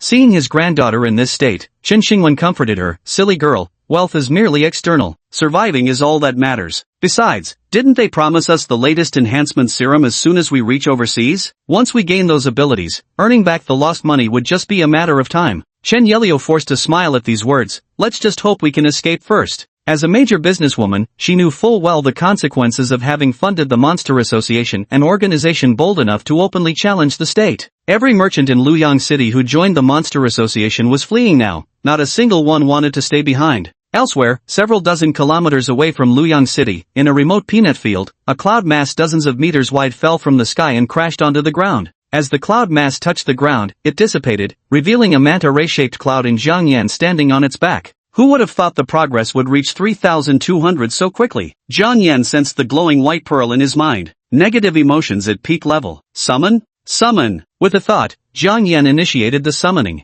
A violet cloud materialized out of thin air, expanding rapidly before Jiang Yan's eyes in the next instant. Its speed was so fast that it reached over 100 meters away in a flash, forcing Jiang Yan and the manta ray to continuously retreat just to make space for it. Each one just keeps getting bigger. Jiang Yan glanced at the massive cloud formation before turning his gaze to the manta ray-shaped cloud beside him. Boom! Thunderous roars echoed within the cloud mass, this time lasting for over 20 minutes before the violet-black cloud formation finally dissipated. A peculiar entity materialized before Jiang Yan, whose expression instantly turned grave at the sight. Before him rose a 100-meter-tall tree, its entire body a sickly white. From the crown stretched bloody red branches, each one densely sprouting human skulls. A faint black mist radiated around the tree trunk, dwarfing Jiang Yan's figure standing beneath it into insignificance. Just one glance and I knew this thing was utterly sinister, more ominous than the demon Buddha himself. Woo woo woo! The appearance of this eerie skeletal tree made Yun Yao tremble and emit frightened whimpers, as if utterly terrified of such an existence. The skeleton tree shrank abruptly in the next second, transforming into a black speck of light that flew into Jiang Yan's mind. Information about the skeleton tree before him also appeared in Jiang Yan's consciousness. Bone tree, a special entity from the first layer of the abyss, feeding on souls. Dream of decadence, releases a gray mist covering a 100-mile radius. All creatures within range judged as targets by the bone tree will fall into a 7-day beautiful dream, gradually having their soul energy drained during the dream. Those with higher mental resistance have greater immunity and may even avoid entering the dream entirely. Soul crystal, consumes absorbed souls to transform the skulls on the branches into a green transparent state. Absorption allows a creature to undergo one enhancement or evolution. Each creature can only consume this once in its lifetime, secondary consumption is ineffective. Tree territory, once a bone tree takes root in a location, the hardness of its body increases, but it can never move again. Movement results in instant death. After taking root, the bone tree cannot move or physically attack nearby targets and is easily destroyed. Protected well. Jiang Yan absorbed the information about the bone tree in his mind. After summoning so many monsters, this bone tree was the only one that truly shocked him, the others had merely surprised him at most. An ability range covering 100 miles in radius. This practically demands I plant it right in the heart of the city. Jiang Yan's eyes gleamed with interest. This soul crystal was incredibly appealing to him. If it could allow a living being to evolve once, then the monsters and mutants under his command would gain significantly enhanced strength by using it. However, if he planted it, he would have to be prepared to single-handedly take on all the awakened from the Xinjiang division, perhaps even every awakened in the entire nation. Not so fast. Given the Abyssal King's movements, he should be able to summon one more time. Jiang Yan gazed at the Abyssal Pearl, whose progress had just increased by 500 after the summoning. Abyssal Pearl, 500/6400. The progress bar above was rising rapidly, already reaching an increase of 300 per minute. Jiang Yan turned and stepped onto the back of the cloud ray. With a mental command, the creature's body ascended, summoning wisps of mist around them. Jiang Yan continued to maneuver the manta ray creature, flying circles several kilometers above the outskirts of Luoyang City. On one of Luoyang City's streets, the Deep-Sea King dragged Zhang Jianbai by the leg with his left hand, the man's body scraping along the ground. Zhang Jianbai's face was torn open from friction with the pavement as the Deep-Sea King hauled him forward, leaving a long crimson smear on the asphalt. His chest rose and fell weakly, the man now too broken to even muster screams. These humans are quite fast runers, already out of sight. The Deep-Sea King looked around the deserted streets, not a single soul remained, clearly evacuated in advance. Whir, whir, whir. The distant sky echoed with the roar of helicopter engines. The Deep-Sea King raised his head toward the left horizon, where 5 black-armed helicopters had appeared. Chapter 47, Everyone, I've arrived at the scene. Headquarters, this is the Black Fox Helicopter Squad. We have visual on the target. Requesting permission to fire, came the transmission from the lead Black Attack helicopter. The pilot's face twisted in shock as he looked down at the monstrous figure staring back at them from 200 meters below. Although we had been briefed about the target beforehand, the horror of the scene truly struck us only upon arrival. Black Fox team, confirm whether there are any civilians in the vicinity. If not, open fire immediately, came the command through the earpiece. The pilot activated the targeting system, locking onto the monstrosity below. The surrounding civilians had fled when they arrived,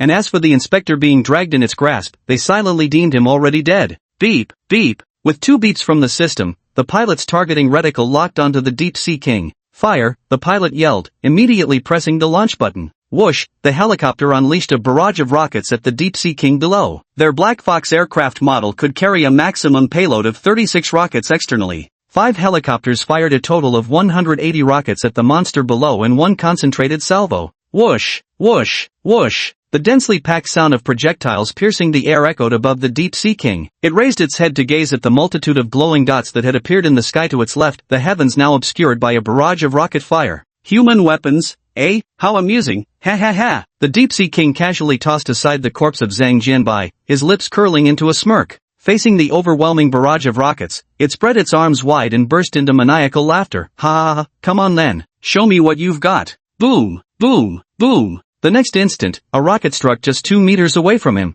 exploding violently as shards of shattered ground flew in all directions. The explosive flames engulfed the Deep-Sea King before the fire from the rocket could spread further, only for the next one to slam directly into the spot where he stood. Boom, boom, boom. The explosions continued, erupting into fiery bursts one after another on the ground, with plumes of smoke and dust shooting skyward as the surrounding buildings' windows shattered from the shockwaves. Nearby buildings collapsed under the onslaught. The explosions continued for a full minute. The roads within a 50-meter radius centered on the Deep-Sea King were thoroughly plowed under, leaving not a single spot intact. The pilot observed the situation below from above, where thick black smoke billowing from the center obscured their view, making it impossible to see clearly. With firepower like that, even steel would be shattered to pieces, the pilot pondered thoughtfully. Whoosh! Just as he continued scanning below, a sudden blue jet of water pierced through the smoke and shot straight toward the helicopter to his left. Boom! The destructive force of the high-speed water blast struck directly with full intensity. The helicopter was hit squarely from below, exploding into a fireball mid-air before being swallowed by the surging water column.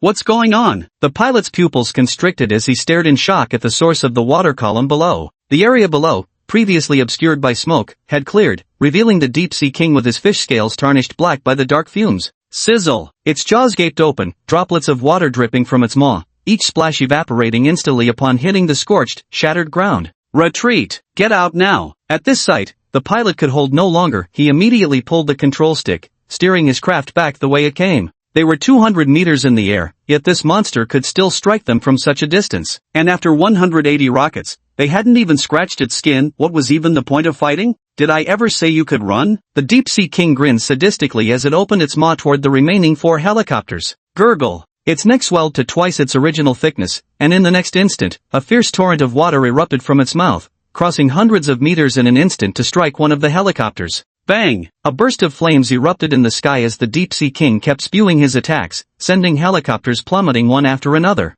A few seconds later, it gazed at the emptied sky with a sinister grin before advancing further into the depths. Lingzhou Yuanshang, the state capital, had a 100-meter-tall government building at its very center. In the control room on the 26th floor, a conference table was packed with people. On the screen at the front, the image was frozen at the moment when the last massive water jet came rushing toward them. A researcher in a white lab coat covered his face with both hands, visibly shocked, and said, "To withstand so many rocket strikes unscathed, that defensive capability is already approaching that of a level 5 awakener." Meng Jia sat in the center, staring at the screen in silence. A middle-aged man in military uniform turned to him and said, "Governor Meng, the armored forces are just 3 kilometers away from the western district. Bring them back. No need to throw lives away." Meng Jiao shook his head. Against an opponent of this caliber, nothing short of a higher-yield missile would suffice. But only an idiot would use missiles in their own city. The remaining personnel in the command room could only slump unwillingly into their chairs, watching helplessly as ordinary civilians were found and slaughtered by the Deep-Sea King. For now, they were utterly powerless against that monster.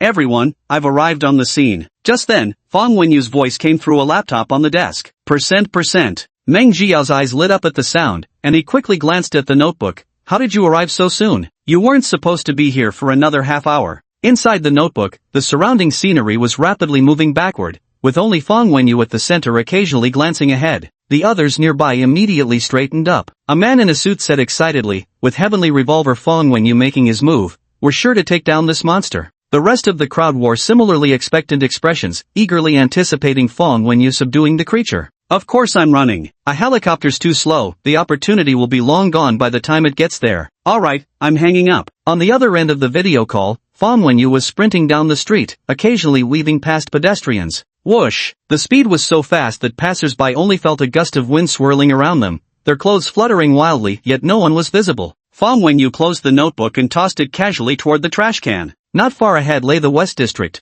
already cordoned off by police tape with officers standing guard only allowing exits, no entries permitted. With a single step, he leaped over a dozen meters in the air, effortlessly crossing the police cordon into the West District. 1,000 meters above the Xiqing district, a cloud drifted by with Jiang Yan sitting atop it. He ordered the cloud ray to open a few small holes beneath the cloud mass to observe the king of the deep. "Here he comes?" Jiang Yan spotted a figure in a suit sprinting down the street in the distance, moving at a speed far surpassing anyone he'd ever seen before. Crunch! Crunch! The Deep-Sea King stood in the middle of the street, eating a human being with one hand. Chapter 48, Heavenly Rotation. "Don't eat me, please don't eat me," the middle-aged man clutched in his hand screamed in terror. Beside him, the woman gripped by another hand had already become a headless corpse. The Deep-Sea King ignored the middle-aged man's wails, opening his jaws wide to perform a decapitation operation on him. Suddenly, its movements halted mid-action. It casually tossed aside the middle-aged man and turned its gaze toward the opposite end of the street. The discarded middle-aged man ignored the pain and quickly scrambled to run toward the side.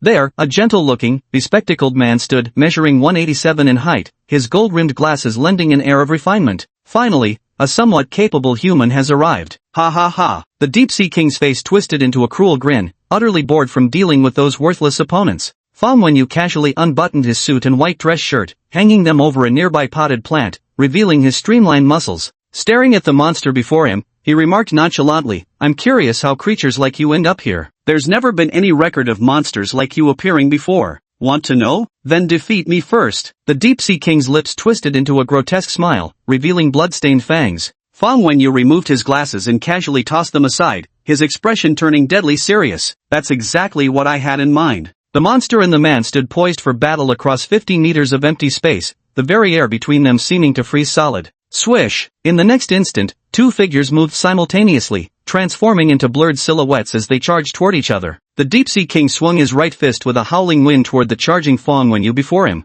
A cold smirk appeared at the corner of Fang Wenyu's mouth as he threw his own right punch without even glancing at the incoming strike. "You dare ignore my fist? How arrogant!" The Deep-Sea King, provoked by the defiance, roared as he intensified the force behind his punch aimed directly at Fang Wenyu's head. Bang! A loud noise erupted from the road behind Fang Wenyu as a crater suddenly appeared there. The punches thrown by the Deep-Sea King to his head seemed ineffective, causing no damage whatsoever. Boom! Another deafening explosion sounded as the Deep-Sea King's chest scales burst apart, its massive body flung backward 7 or 8 meters. How is this possible? My attacks have no effect on him. The Deep-Sea King felt the pain in his chest as he stared at Fang Wenyu approaching expressionlessly, his fish-like face filled with utter shock. Swish! Without giving it time to think, Fang Wenyu's steps erupted as he shot toward it like an arrow, his fists turning into blurry shadows as they struck. Damn it, I refuse to believe they're the same, the Deep-Sea King roared, charging forward too, throwing his fists directly at Fang Wenyu. Bang bang bang! Fang Wenyu's punches landed with thunderous force, each blow carving deep craters into the Deep-Sea King's body. Scales ripped loose from the impacts went flying like shrapnel, some embedding themselves into the ground like thrown daggers. In contrast,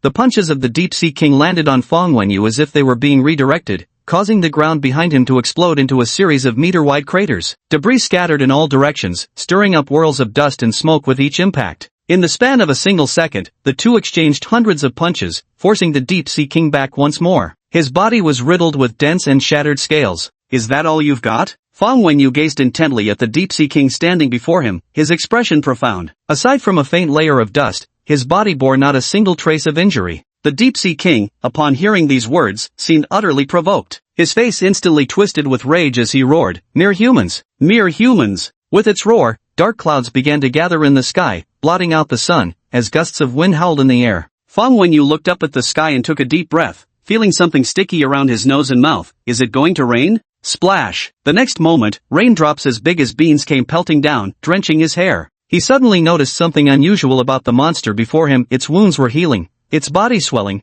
growing from 4 meters to 6. Human, you shall pay the price for your arrogance. The Deep-Sea King roared at Fang Wenyu, its power reaching peak strength under the enhancement of Hylian's abilities. Fang Wenyu stared at the Deep-Sea King and said, "Then let's give it a try." His awakened ability, Heavenly Shift Body, allowed him to deflect attacks by reacting to them. In theory, as long as his reflexes matched the onslaught, no strike could ever touch him. Of course, the trade-off was the depletion of his stamina. The more powerful the attack, the greater the drain. But he was confident he could outlast the monster before him. Bang! The Deep-Sea King launched himself at Fang Wenyu once more, his massive fist carrying terrifying force as it aimed a brutal blow straight at his head. Ineffective attack. Fang Wenyu sneered, pushing off the ground to deliver a whip-like kick straight at the Deep-Sea King's head. The Deep-Sea King's punch landed on Fang Wenyu's body without any effect. It couldn't even budge him an inch. Boom! Suddenly, the entire street behind Fang Wenyu exploded as dozens of meters of pavement shattered into fragments, collapsing buildings on both sides in the shockwave. Crash! Fang Wenyu's kick snapped against the Deep-Sea King's face, staggering it backward while its feet cracked through the concrete in retreat.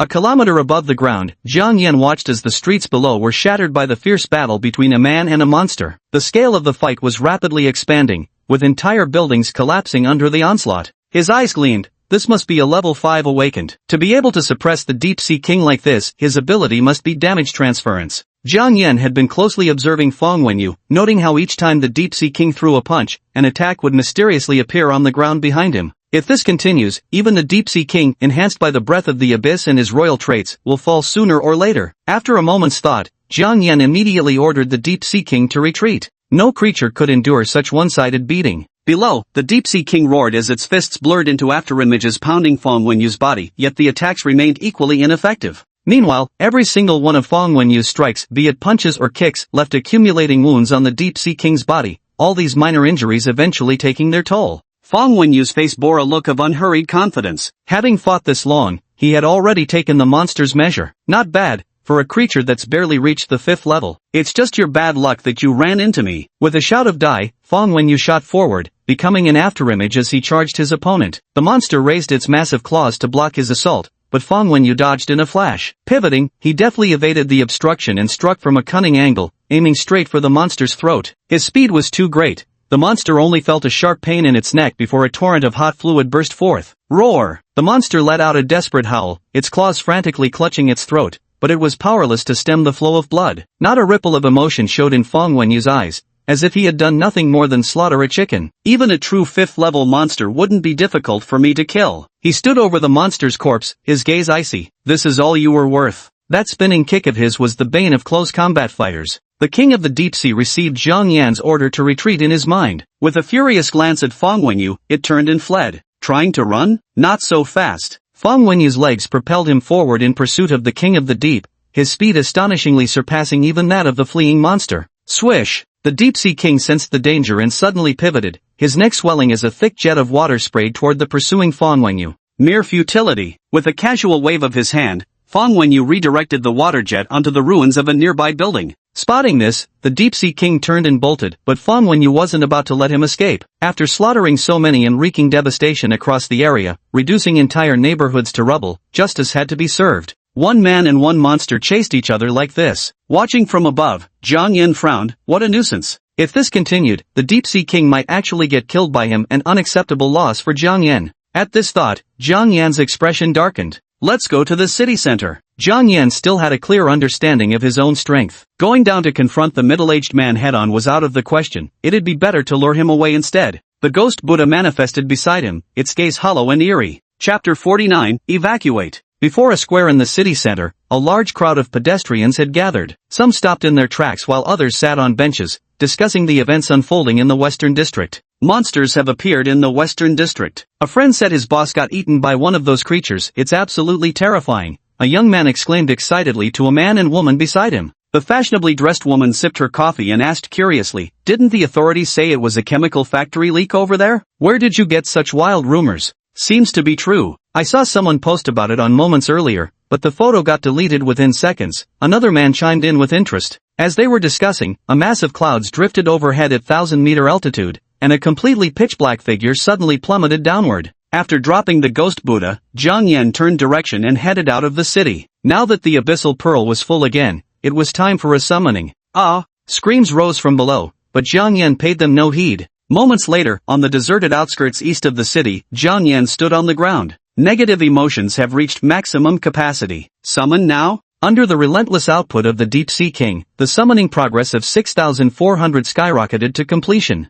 Summon! With a single thought, Jiang Yan summoned it directly. Buzz! A sinister purple-black cloud appeared on the ground before him. This time, the cloud expanded to about 2 meters wide before stopping its growth. Boom! A rumble echoed from within the cloud, persisting for 10 full minutes before finally ceasing. Under Jiang Yan's gaze, the clouds dissipated, revealing a grotesque creature about 1.7 meters tall. Its entire body, including its eyes, was gray, with pointed ears and a hideously ugly face. 4 sharp fangs protruded from its upper and lower lips, and its hunched back completed the monstrous appearance. Jiang Yan stared at it as information about the creature surfaced in his mind. Mirror demon, originating from hell, this cunning demon delights in deception. It exists as an incorporeal spirit. Mirror world, special entities can survive and move within mirrors. Possession, anyone who makes eye contact with a mirror demon before a mirror will be possessed and controlled. The stronger one's mental fortitude, the harder it is to possess them. Mimicry, mirror demons can access a target's memories and swiftly imitate their speech and mannerisms based on their habits.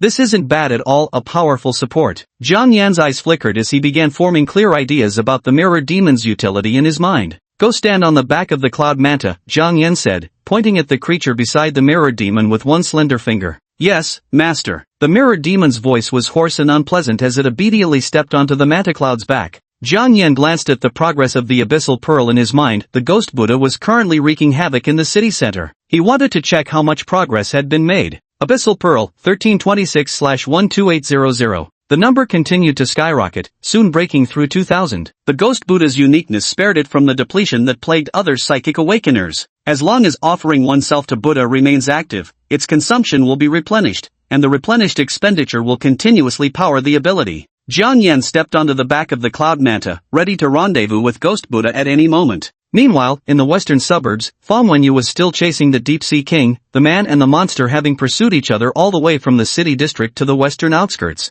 BZZZ, BZZZ, BZZZ. At that moment, the distant sound of a helicopter approaching could be heard. Leader Fang, there's a monster carrying out mass killings in the city center. Governor Meng orders immediate reinforcement. The helicopter's loudspeaker kept repeating this message. Fang Wenyu frowned. A diversion tactic? Seems the mastermind has made his move. Reluctantly, he abandoned his pursuit of the Deep-Sea King and hurried toward the city center. The entire sequence, arriving here, battling the Deep-Sea King, and driving it away, had taken barely over 10 minutes. The rest of Squad 6 hadn't even arrived by helicopter yet. Right now, Luoyang City had only one awakened him. If he didn't go back, disaster was certain to strike. Fang Wenyu rushed over with a trace of anger on his face. Being played for a fool yet having no choice but to comply irritated him greatly. Just wait till I catch you. Fang Wenyu was utterly furious at the mastermind behind the Monster Association. He was extremely fast, covering 100 meters in just a second. Above the city center, Jiang Yan had been observing the direction of the West District. He quickly noticed a figure leaping and sprinting across rooftops, rapidly approaching the area. With a single thought, Jiang Yan immediately issued the order for Ghost Buddha to retreat. Amitabha Buddha. At the square below, Ghost Buddha sat cross-legged on the ground. The crowd encircled the area in layer upon layer, their knees bent in devout prostration. With benevolent smiles stretching across their faces, they disemboweled themselves before the demonic Buddha, their hands pressed together in pious prayer. After receiving Jiang Yan's command, the Ghost Buddha stood up. A faint black aura emanated from its body. The combination of this large-scale feeding and its previous meals seemed to have triggered a peculiar transformation in its form. The Ghost Buddha's body turned translucent as it began walking eastward. Seeing this, Jiang Yan above controlled the cloud ray to fly in that direction. Below, Fong Wenyu arrived at the edge of the square. His eyes widened in shock as he saw the crowd kneeling across the entire plaza, every inch of space occupied by kneeling figures. Their internal organs spilled onto the ground, their faces frozen in eerily serene smiles. He pushed through the gaps between the bodies, his boots splashing through the shallow pool of blood that had begun accumulating. White-hot fury burned in his chest as he strode toward the sole empty space at the center. Facing the multitude of slain civilians, Fong Wenyu felt nothing but suffocation in his heart. Gazing at the sky, he couldn't hold back a roar. To divert him, they had massacred so many in one go. High in the sky, Jiang Yan coldly observed the Abyssal Pearl in his mindscape. Abyssal Pearl, 11306/12800. The Ghost Buddha devoured at least 3,000 to 4,000 people in one go at the city center, while the rest were simply terrified. And the numbers are still rising, just at a much slower pace now. We should leave this place first and summon it afterward, Jiang Yan said, seated atop the cloud ray as they flew toward the border. Heading west from Lingzhou leads to another country, Liang Kingdom, whose land area is only the size of one prefecture in Manhwa Kingdom. With the deeds of the Deep Sea King and the Ghost Buddha in Luoyang City, every checkpoint in Lingzhou has been placed under stringent lockdown. The military began deploying to block all intersections, recalling 6 teams of awakened operatives from field missions to assist with the lockdown. At a transportation checkpoint leading to the border, 2 black and 1 white sedan came to a stop. The crossroad ahead had already been sealed off by dozens of soldiers in black uniforms. Several were scanning the faces of vehicle occupants one by one using tablets. Further back, a tank aimed its barrel at the checkpoint. Any vehicle attempting to breach would immediately receive a shell. Inside a white sedan trailing behind, Dong Guangjie frowned as he watched the soldiers inspecting vehicles ahead. Seated beside him in the passenger seat, Wei Gaocheng observed the scene and picked up a walkie-talkie. Captain Han, Li Yon, if this continues, they'll inevitably discover us. And we're still dozens of kilometers from the border. The humanoid Wei Gaocheng still had some red feathers on his hands, with the vertical pupils of a bird. Han Chi and Li Yong were in the vehicles behind them, with him somehow further back, though that guy had been severely beaten and was now wrapped in bandages. Chapter 50 Conclusion. Just a few dozen people. Kill them all, abandon the vehicles, and escape through the forest. Han Chi's calm voice soon responded over the walkie-talkie. Upon hearing this, Wei Gaocheng picked up the handset. I'll go. You all protect Director Dong. With that, he tossed the walkie-talkie aside and turned to Dong Guangjie. Director Dong, come with me when we disembark. Head towards Captain Han and his team. His abilities were perfectly suited to dealing with these soldiers. Good. Dong Guangjie nodded, picking up a black metal box beside him. Inside were laboratory materials of utmost importance. Rip. Let's get out. Wei Gaocheng opened the car door and stepped out. His body began to expand, his clothes bursting at the seams. Swish. By the time the soldiers ahead noticed the suddenly appearing Birdman, his figure had already reached a height of 100 meters above them. Whoosh whoosh whoosh. With a sweep of his wings behind him, a torrent of feathers rained down like bullets upon the dozens of soldiers and tanks below. Boom boom boom. Every feather exploded upon contact under his control, instantly engulfing the intersection ahead in a storm of detonations. Ah! The ordinary citizens queued up behind screamed in terror and scattered in all directions at the sight. Inside a car, Han Shi stepped out, transforming into a grotesque 2.5-meter tall figure as he single-handedly grabbed Dong Guangjie and dragged him into the nearby woods. Behind him, Li Yong carried a fat man whose arm was wrapped in bandages. In addition, there were several strangely shaped bodyguards following behind him. The smoke from the explosion dissipated, revealing scattered body parts strewn across the intersection. The tank behind them had received special treatment. Half of it was impaled by feathers before being detonated.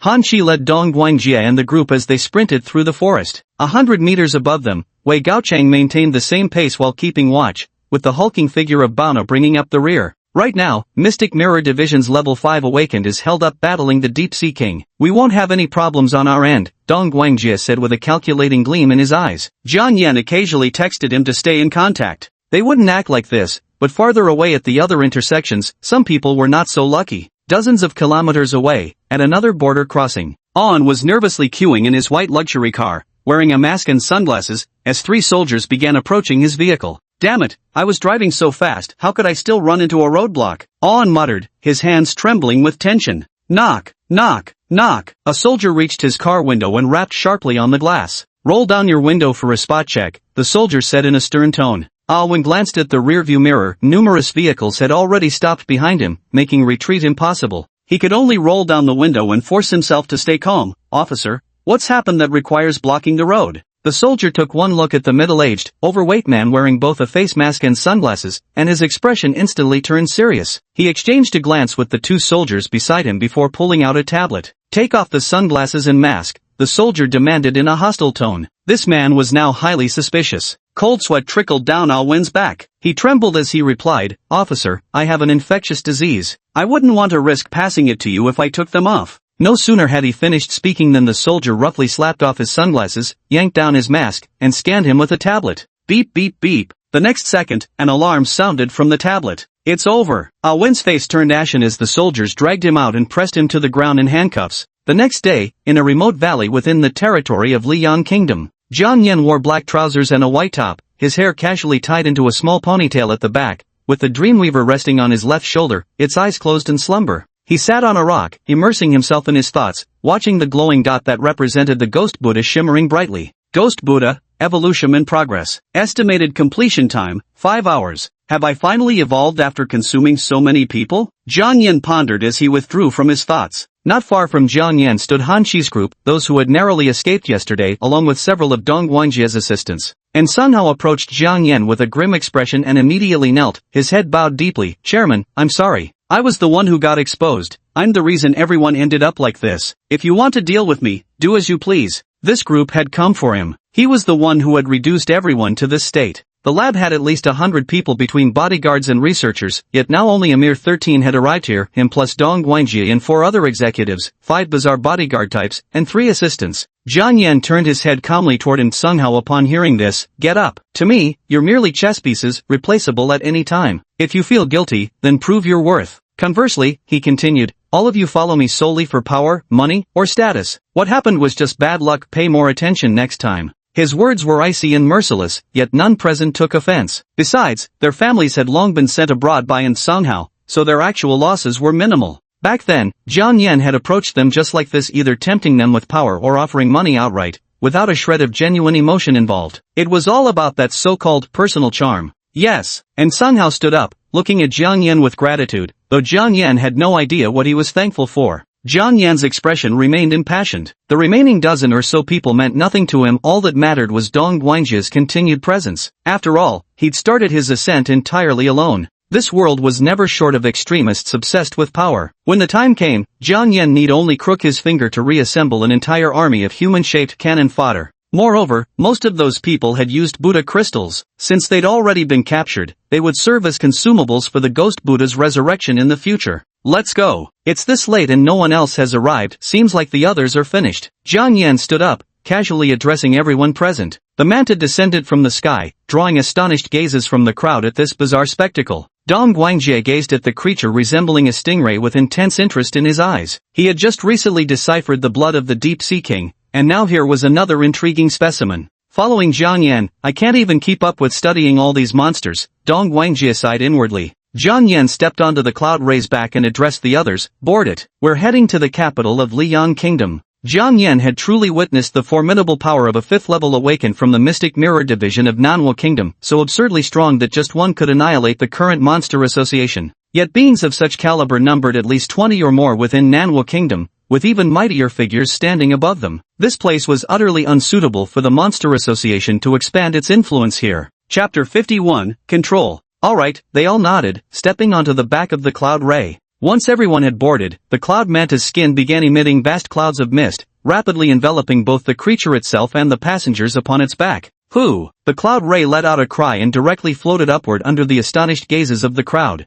Not even the slightest bump, Wei Gaochang murmured as he stood by the edge of the cloud ray's leathery membrane, gazing through the thinning mist at the scenery unfurling below. But soon the mist filled in completely, thoroughly enveloping everyone as it carried them toward farther horizons. Jiang Yen sat at the very front, gazing at the swirling cloud with calm eyes. Manhwa Kingdom, he murmured, I'll be back. At the top floor of the Central Administrative Tower, a 100-meter structure in Yuan City of Lingzhou. Inside a circular conference room with only a single black wooden table at its center, Meng Jiao, his eyes shadowed by exhaustion, occupied the head seat. On his left stood an elderly man dressed in a black military-style suit, none other than Wei Qing, the military director of Lingzhou. Snap! The door swung open as Fang Wenyu entered wearing a white suit and gold-rimmed glasses. Surveying the two already present, he remarked, "Gentlemen, it seems I'm the latecomer." "Not at all, Wenyu. You worked hard yesterday." Meng Jiao nodded at him, gesturing for him to take a seat. Fang Wenyu pulled out a chair and sat down with a resigned sigh. "I still feel unsettled about letting the enemy escape, not to mention all the civilian casualties we incurred. The three individuals are the true power brokers of Lizhou, representing the political, military, and awakened factions."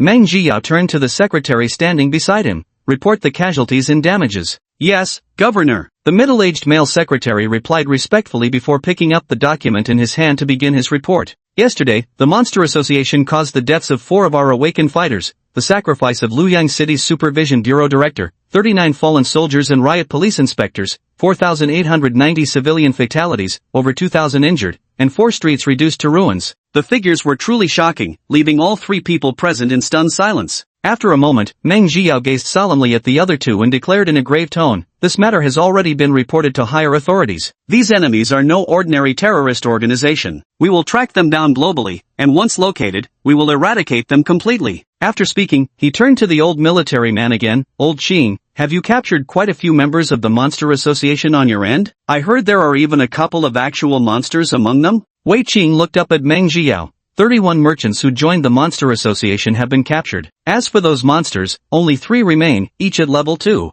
Meng Jiao nodded at the words. "The folks at the Research Institute told me to ask you for a monster specimen. They're practically drooling over it." "I'll send 2 over after I return," Wei Qing replied. Fang Wenyu leaned back in his chair silently listening to the 2, his eyes glinting behind his glasses with unreadable thoughts. The monster incident in Luoyang City barely rippled across the internet, as the explosion at the chemical plant dominated trending searches instead. Those who posted videos and pictures of the monster online were completely wiped out as authorities swiftly banned accounts and enforced strict censorship. This could only allow the incident to spread on a small, local scale within Luoyang City. The 3rd day after the incident in Luoyang City. Morning. In a manor outside the capital stood several isolated white villas, and within one of them, Jiang Yan sat on the sofa in the first-floor living room, his gaze entirely fixed on the ghostly Buddha visible only to him, standing beside him. After its evolution, the ghostly Buddha now bore a ring of black Buddhist light around its head, its entire body exuding an even more eerie black aura. Jiang Yan immersed himself in his mind to examine the ghostly Buddha's newly manifested abilities. Fairy of Sorrowful Souls, forcibly extracts souls of those who died accidental deaths within 50 years,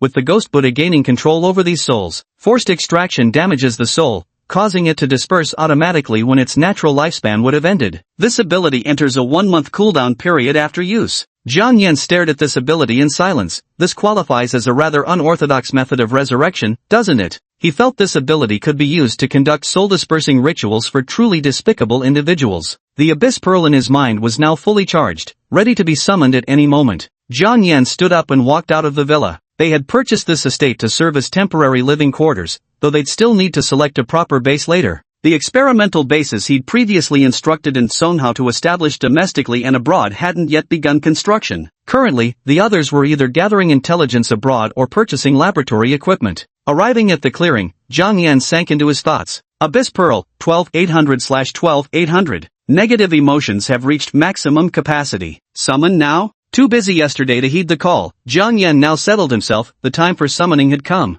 Summon! Hum! As Jiang Yan's will stirred, vast clouds of purplish-black mist materialized out of thin air before him, swiftly expanding and swelling in size. Boom! The clouds expanded to a height of 12 meters, from within which came continuous rumblings and roars. 10 minutes later, as the clouds dissipated, an enormous bodhisattva emerged before Jiang Yan. His expression turned peculiar at the sight. This bodhisattva was somewhat unique. A massive pale head turned to Jiang Yan, its expressionless face with half-lowered eyes gazing at him. The 10-meter-tall body, aside from the relatively normal-looking head, resembled an enormous black mass of flesh covered in white limbs. These limbs waved incessantly before Jiang Yan. At first glance, there had to be at least 1,000 of them. In the center of the fleshy mass gaped a huge maw filled with continuously squirming limbs that wriggled like living maggots. Had Jiang Yan not possessed extraordinary mental fortitude, the grotesque sight would have sickened him. Information about this monster flooded Jiang Yan's mind. Flesh Bodhisattva, a creature from a special world, existing in physical form. Assimilation, can consume a creature's flesh and memorize every detail of its physical structure. Cannot consume creatures larger than the flesh cavity of a flesh bodhisattva. Enlightenment, can create flesh bodies within itself, though these bodies lack consciousness. The created flesh bodies cannot exceed the size of the flesh cavity. Jiang Yan stared at the abilities of the flesh bodhisattva, his gaze hardening as he immediately thought of the new abilities of Ghost Buddha. Could combining this with Ghost Buddha potentially achieve resurrection? Once this thought emerged, Jiang Yan couldn't suppress it in his mind. Wasn't resurrection exactly what he'd been pursuing? Though Ghost Buddha's powers still had flaws, that wouldn't stop Jiang Yan from conducting experiments to accumulate experience. Then I should find a target. The first attempt absolutely can't be wasted carelessly. After all, there's only one experimental opportunity per month. Jiang Yan thought this as he raised his head to look at the flesh bodhisattva. His heart burned with desire as he gazed at the meat bodhisattva, yet he suppressed the urge. For now, he had more pressing matters to attend to. That is to take control of the king of Liang Kingdom. At the same time, within the capital of Liang Kingdom, this small nation might not match the military strength of its neighboring Manhwa Kingdom, but economically it stood on equal footing, with towering skyscrapers filling its landscape. At the heart of the capital stood a vast ancient palace, where no shortage of soldiers stood guard outside. In the central building of the palace, a large bed lay covered with a cluster of pale, naked bodies. Ah! A middle-aged man with an authoritative expression yawned and stretched as he rose. Creak! With his movement, the grand door opened, and 6 beautiful maids in short black lace skirts entered bearing water basins. Kai Hong went to the bedside, allowing the maids to brush his teeth, wash his face, and dress him without lifting a finger. Has anything happened today? Kai Hong asked in a solemn tone. Among these maids stood a middle-aged female official holding documents, who replied respectfully, "Your Majesty, nothing of note has occurred today. This king shall visit the library later." Kai Hong murmured with half-closed eyes, waving his hand dismissively. "As you command," the female attendant respectfully replied. A short while later, after completing his ablutions, a maidservant held up a mirror facing Kai Hong. Kai Hong opened his eyes and gazed into the mirror, only to discover it was filled with mist, as if the surface had been smudged. Just as he was about to angrily scold the maidservant, a pair of gray eyes suddenly appeared in the mirror. Chapter 52 The New Laboratory. Kai Hong stared at his reflection in the mirror, panic rising in his eyes. He tried to warn the maid but found his mouth frozen shut. His body wouldn't move, as if pinned down by a ghostly sleep paralysis. What's going on? An awakened one. Kai Hong's heart filled with terror. What kind of existence could bypass the numerous awakened ones outside and reach him here? The court lady noticed something unusual about Kai Hong, his expression rigid, eyes filled with horror, as if startled by something. She quickly spoke up. "Your Majesty, what's the matter? Are you feeling unwell?" In the next instant, an invisible force from the mirror surged into his mind. The terrified expression in Kai Hong's eyes instantly returned to normal. With an authoritative expression, he declared, "This king is unharmed. You may withdraw." "As you command." The female official and maids bowed to him before retreating from the chamber. Kai Hong stood up, a faint glint of gray flickering imperceptibly in his eyes. He walked over to an expensive wooden desk nearby and sat down, beginning to process the memories flooding his mind. 10 minutes later, Kai Hong stood up, his eyes glinting. This country has so much money, it should be more than enough for the master's secret research and development. He glanced at the door and solemnly commanded, "Prepare my carriage to leave the city at once." "As you command." The response came immediately from outside.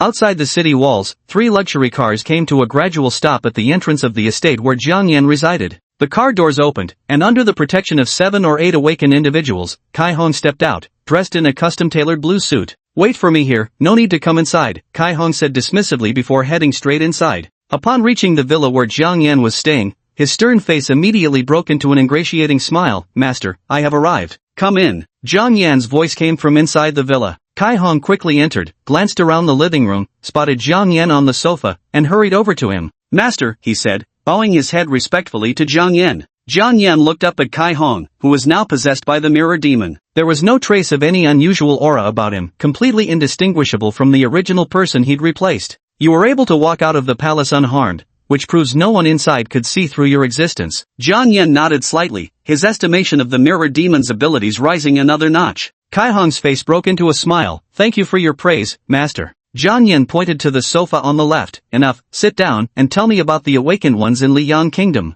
After sitting down, Kai Hong began speaking based on his memories. "Master, there are actually quite a few awakened ones in Liang Kingdom. Apart from lacking 5th level awakened, they have 5 4th level awakened individuals who respectively oversee various key positions in Liang Kingdom." Kai Hong was sharing information about the awakened individuals in his country and some key intelligence with Jiang Yan. After a moment, Jiang Yan looked at him with shimmering eyes. So that means you're the absolute authority in Liang now? Correct. Unless I order those awakened ones to commit suicide, my word is law here, Kai Hong confessed honestly to Jiang Yan. Jiang Yan gave a slight nod and looked at Kai Hong. Do you have access to the highest grade laboratory facilities? Some masters, within the capital city itself, belong to 2 royal families. There's also a secret laboratory located over 50 kilometers away in the wilderness. Alright, you go back and clear out that wilderness base for me, then prepare a dossier on the world's tier 5 awakened or martial artists for me, Jiang Yan ordered Kai Hong. Kai Hong nodded, rose to his feet, and left with a curt, understood. Jiang Yanzi took out his tablet and browsed the world map,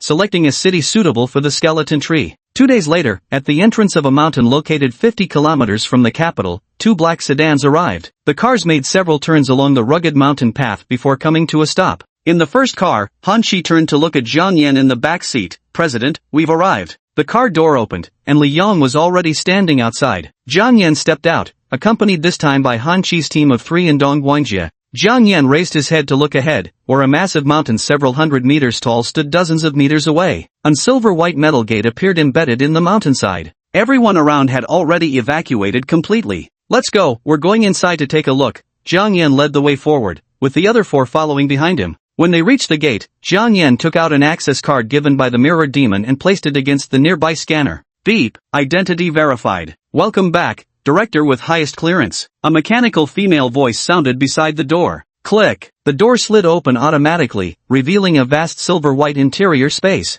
Dong Guangjie strode in directly, his eyes scanning the laboratory filled with various advanced experimental instruments. Dong Guangjie's eyes gleamed as he surveyed them. Director, how did you acquire this place so quickly? Just judging by its scale and equipment, this lab could rank among the world's finest. Our old laboratory couldn't even compare to this. Li Yong, Han Shi, and Wei Gaochang were also observing the various experimental equipment nearby, though they didn't understand any of it. To them, everything here looked incredibly expensive. Jiang Yan casually took a seat and remarked, I just took control of their king. From now on, you won't have to worry about lacking experimental materials or equipment. Just say the word, and they'll immediately send people from the prison to you. All 4 of them caught their breath, staring at Jiang Yan in disbelief. How could controlling a nation's king sound so casual coming from his mouth? It seems this is the fertile ground we've been searching for. With the backing of a nation's leader, we hardly need to worry about any complications. Dong Guangjie spoke with palpable excitement. As he spoke, a thought occurred to him, and his expression turned slightly disappointed. What a pity we had to evacuate in such a hurry. We only managed to dispose of that awakened one named Zhang Qing. Otherwise, I'd really like to see how the enhancement serum would affect them.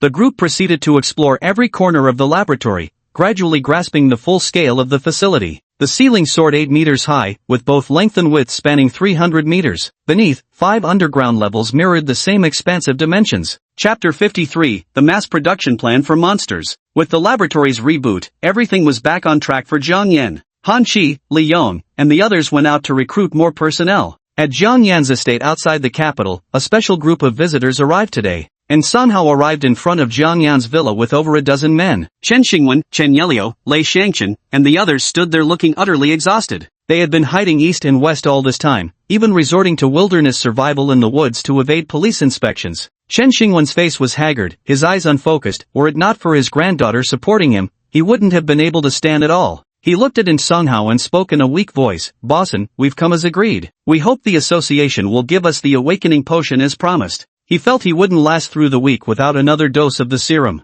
Old man Chen, rest assured we wouldn't deceive you over such a trivial matter, and Sun Hao smiled. They'd stockpiled plenty of the freak serum by now, supplying a mere dozen people was nothing to them. Chief, they've arrived, and Sun Hao announced respectfully from outside. Tap, tap, tap. Footsteps echoed through the villa as Jiang Yan appeared, dressed in a white shirt and black trousers. His hair was slicked back into a small ponytail, with strands left loose at the temples, framing his cheeks. Behind him trailed a bodyguard clutching a silver briefcase. Everyone bowed their heads at the sight of the handsome yet grim-faced young man and chorused, Chairman. These past days in hiding, they hadn't severed all contact with the outside world, rather, they'd been using unregistered phones to constantly monitor external affairs. Particularly on the most wanted list, Jiang Yan as leader of the Monster Association was pinned directly at the top with a bounty nearing 100 million blue star coins. As for the rest of them, they'd also made it onto the S-Class Most Wanted list, another benefit courtesy of the Monster Association. Gentlemen, you've worked hard. Since you managed to escape, I won't go back on my word either, Jiang Yan said, raising his hand in a casual wave as he looked at them. The bodyguard immediately stepped forward and opened the silver case, revealing a row of gleaming purple syringes inside. The crowd was instantly drawn to the objects, those syringes capturing the full attention of Chen Xingwen's group. Their breathing grew rapid. Hadn't they gone through all this precisely to become awakened? And now the opportunity lay right before their eyes. Jiang Yan watched their agitated state, the corners of his mouth lifting slightly. "I should warn you," he said, "our awakener serum is quite different from ordinary ones. Just keep hitting, and parts of their bodies will be permanently altered." "Bosun, show them your stomach." While the others were still puzzled by Jiang Yan's words, and Sun Hao abruptly ripped open his suit jacket and faced the crowd with a smirk, declaring, "This is the mark of an awakener." Chen Yelio stared at the monstrous gash on his abdomen, his face paling slightly as he took a step back. He couldn't help but find it utterly revolting. Note: the pronoun was adjusted from she to he to match the masculine protagonist context from earlier provided metadata. The translation preserves the visceral disgust and involuntary physical recoil described in the original. However, Chen Xingwen, who was being supported by him, stepped forward directly. He picked up a syringe and jabbed it into his own arm, then turned to Jiang Yan. "President, this old man doesn't have much time left to live. Whatever I become doesn't matter anymore. Grandpa." Chen Yelio looked anxiously at Chen Xingwen, as did everyone present, all waiting to see what he would become. Rip. Suddenly, Chen Xingwen's face twisted grotesquely as his body began to swell, bursting through his clothes. Snap! Two large bulges swelled beneath his ribs, bursting the next moment as forearms stretched forth. His eyes transformed into multifaceted orbs, while his jaw split open into red pincer-like claws. Ultimately, his metamorphosis halted when his height reached 2 meters. The crowd recoiled instinctively, their faces pale at the sight of this monstrous humanoid spider. Yet Jiang Yan wore a smile. "Grandfather Chen, how does this feel?" he asked. This feeling is absolutely incredible. I feel my body brimming with power. That sense of weakness is completely gone." Chen Xingwen's speech was slightly slurred, yet everyone could still barely make out his words. As he spoke, his body began darting back and forth across the ground, eventually moving straight toward the wall of Jiang Yan's villa. Under the bewildered gazes of the onlookers, he pressed all 6 hands against the wall and scaled it rapidly, moving exactly like a spider. Jiang Yan ignored him, instead addressing everyone present. "The serum is right before your eyes. Anyone who wants it can step forward and take it. I won't force you." They stared at Chen Xingwen, who had transformed into a monster-like figure, then glanced back at the purple serum before them, plunged into inner conflict. "There's nothing to hesitate about. Though it looks ugly, it definitely enhances performance." Without a moment's hesitation, Lei Shangchen stepped forward and injected himself with one of the serums. They had no way out anymore. Though Jiang Yan appeared not to force them, where else could they go if they didn't choose? The only logical path was to follow the Monster Association down its dark road. Following Lei Shangchen's lead, the others stopped waiting and immediately stepped forward to take the serum injections. Those who had reached their level overthought things too much. Combined with Jiang Yan's statement about not forcing them, they didn't dare refuse the injections. If they truly didn't inject themselves, they might never leave this place. Rip! The sound of tearing fabric echoed continuously across the scene as grotesque humanoid creatures emerged one after another. Jiang Yan watched their flickering gazes with intent. He had specific purposes for sheltering this group. Producing the new version of the enhancement serum required Buddhist crystals, limiting its manufacture to small batches for his trusted inner circle. However, the second version of the enhancement serum demanded no such crystals. With just a sufficient extraction of phagocytes from Baunu's blood, they could mass-produce it. Send these people with the second version of the enhancement serum to various parts of the world to create mindless monsters. That should also harvest us a wave of negative emotions. Jiang Yan gazed at the crowd adapting to their newfound powers and said, "Everyone, since you've used the serum, you're now one of us. However, the Monster Association doesn't tolerate idlers. If you want to grow stronger or seek protection, you must contribute to the association. President, just give us your orders. I, Lei Shangchen, will never refuse." Standing at 2.6 meters tall, with the lower half of his body transformed into a black horse's body and a third black eye emerging on his forehead, Lei Shangchen spoke to Jiang Yan with reverence. Chen Xingwen, who had been scaling the wall, jumped down and joined the crowd, waiting eagerly for Jiang Yan's words like everyone else. "I need you to create monsters all over the world." Jiang Yan calmly assigned the task to them with an expressionless face. As for whether the sudden appearance of numerous monsters would expose the devouring strain, Jiang Yan harbored not a shred of concern. Only the original devouring strain extracted from Brutal's blood could be synthesized into the serum. What was extracted from the monster's blood was an entirely different entity, a fusion of the devouring strain and human DNA, utterly incapable of being reused to produce new batches of serum through endless iterations.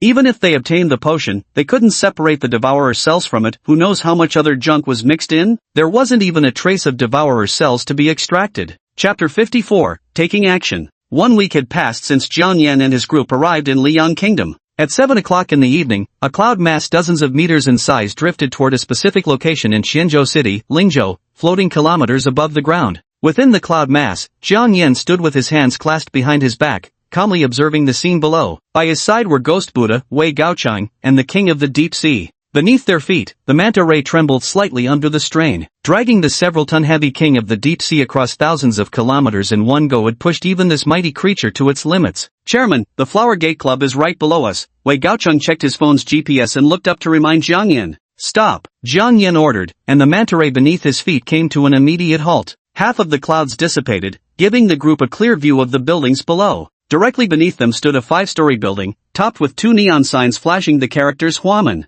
Go down, kill them all, Jiang Yan commanded coldly, his gaze fixed on the Huaman Club below. He had been preoccupied with rebuilding the lab and selecting the Bone Tree City site, which was why he hadn't dealt with this awakened organization daring to challenge the Freak Association sooner. Ha ha ha, as you command. The Deep Sea King grinned savagely before leaping straight down. Falling from several hundred meters in the air, the Deep Sea King's speed increased rapidly. Whoosh! Boom! With a tremendous crash, the Deep Sea King's multi-ton body smashed violently into the 5th floor. The terrifying impact instantly shattered the entire level, and his colossal form continued plummeting downward. On the 2nd floor of Huamen Club, Qi Liang sat drinking with evident frustration. Xiang Ziming stood at the bar, examining a large bottle of red wine. Just 2 people died. Was it necessary to drink like this for days? Xiang Ziming looked at him helplessly. You don't understand, this is. Qi Liang rested his head on the bar as he spoke, then suddenly cut himself mid-sentence. Boom! The next moment, a tremendous crash erupted from the rooftop, making the entire building tremble.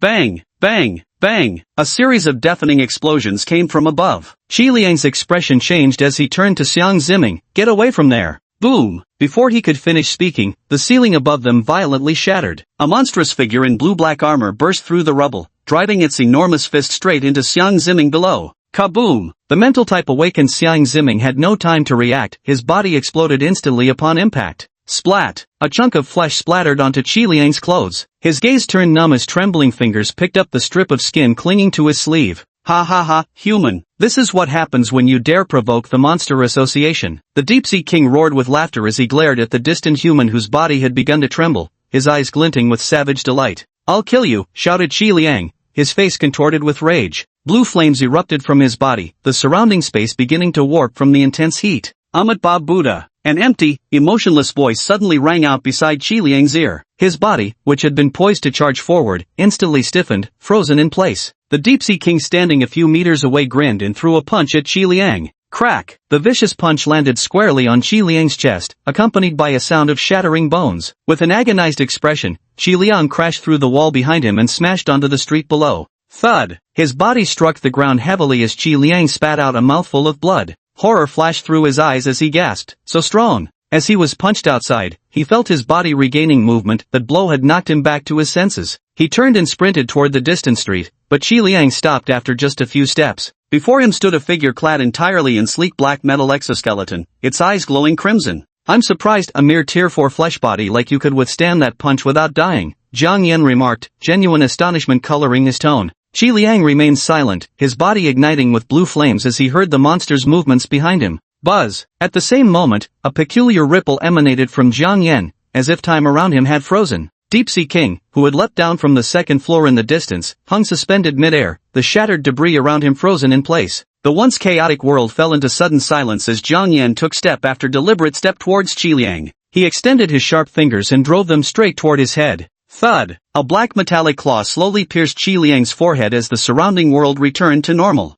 Qi Liang watched as Jiang Yan, who had been dozens of meters away just moments ago, now stood before him, hand buried in his skull. So, fast, Qi Liang muttered in shock before his body collapsed to the ground. Jiang Yan expressionlessly flicked the white substance off his fingers. Pulling the time stream to this extent still takes too much stamina. It had drained most of his energy in just moments. The reason he chose to intervene was to test his abilities while facing 3 opponents alone. This would help him gauge his own strength and avoid uncertainty about his current level. Of course, moving forward he'd still choose to act sparingly unless absolutely necessary, better safe than sorry. Thud! Thud! Thud! The Deep Sea King approached, spotting Qi Liang on the ground. Without hesitation, it grabbed him and was about to stuff him into its mouth. Wait! Don't eat him! Take him back for Dong Guangjie, let's make use of this trash. Jiang Yan quickly intervened, stopping the Deep Sea King's barbaric impulse. Fine. The deep-sea king reluctantly pulled out the half-devoured corpse, clutching it in its hand with a look of regret. Woo! The cry of the cloud ray echoed through the sky as it carried Wei Gaocheng down to the street to pick up Jiang Yan and the king of the deep sea.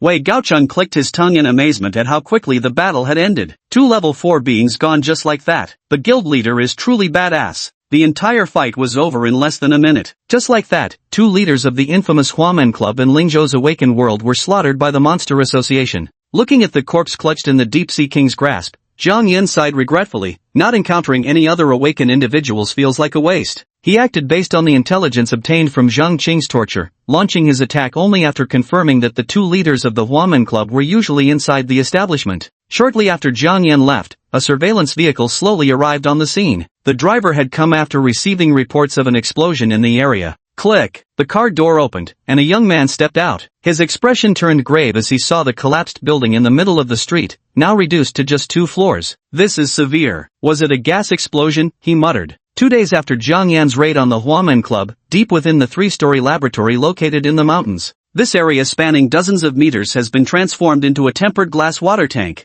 Inside there were 1-meter-long fish with 2 heads and 3 eyes, 2-meter-long octopuses, and giant sea turtles with transparent skulls revealing their brains. Jiang Yan stood before the aquarium, observing the various mutated aquatic creatures inside. Just from what Jiang Yan could see, there were at least 7 or 8 different types of mutated organisms. Chapter 55, New Ability. Behind him, Dong Guangjie approached with a haggard face yet brimming with excitement. President, how do you find my works? Are they impactful enough? Jiang Yan turned to look at him. The words of praise he'd been about to speak died on his lips as he said helplessly, Supervisor Dong, why don't you take a day or 2 off? Or at least get some booster shots to strengthen your constitution. Otherwise, I'm afraid you might just drop dead in this lab one day. I'd still prefer to wait until the enhancer is more perfected before taking it. As for rest, that's unnecessary. The moment I stop, no one else can handle this work, Dong Guangjie replied bluntly. Jiang Yan's eyes flickered at these words. Looks like we'll need to find someone else to partner with Dong Guangjie. One person alone really can't handle this. Jiang Yan didn't dwell on such trivial matters any longer, instead focusing on the mutated aquatic creatures in the tanks.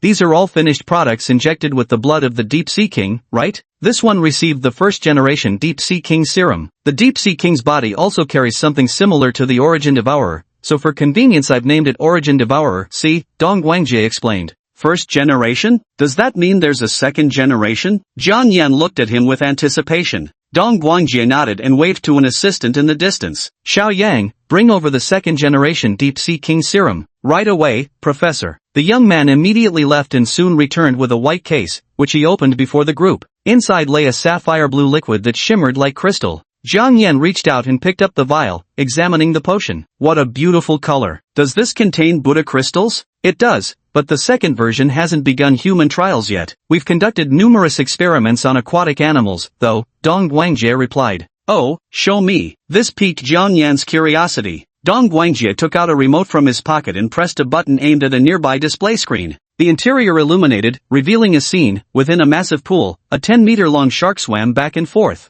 The shark's entire body was semi-transparent, with electric currents coursing through its form. Dong Guangjie spoke up. After enhancement, this shark not only grew larger and became transparent, but also gained electrical discharge capabilities. Its intelligence has improved significantly too. Most crucially, it seems the King of the Deep can control it. At these words, Jiang Yan's eyes flashed as an idea surfaced in his mind. Control the sea itself. You see, the reason Blue Star is called by that name is that oceans cover as much as 65% of its surface, far greater in area than its landmasses. The only problem, however, is the insufficient production of Buddhist crystals. Only the Buddha crystal can enhance animal intelligence. Jiang Yan looked at Dong Guangjie. Speed up the human trials. And tell me, can this be used again on those freaks who've already taken the brutal enhancement serum? Dong Guangjie shook his head. I tried it with the first version. Doesn't work. The original devouring protozoa just consumes and assimilates anything injected, no reaction at all. Fine, keep working on it. I'm taking this serum. With that instruction, Jiang Yan turned and left. Others' limitations didn't apply to him. Jiang Yan walked out with the potion in hand.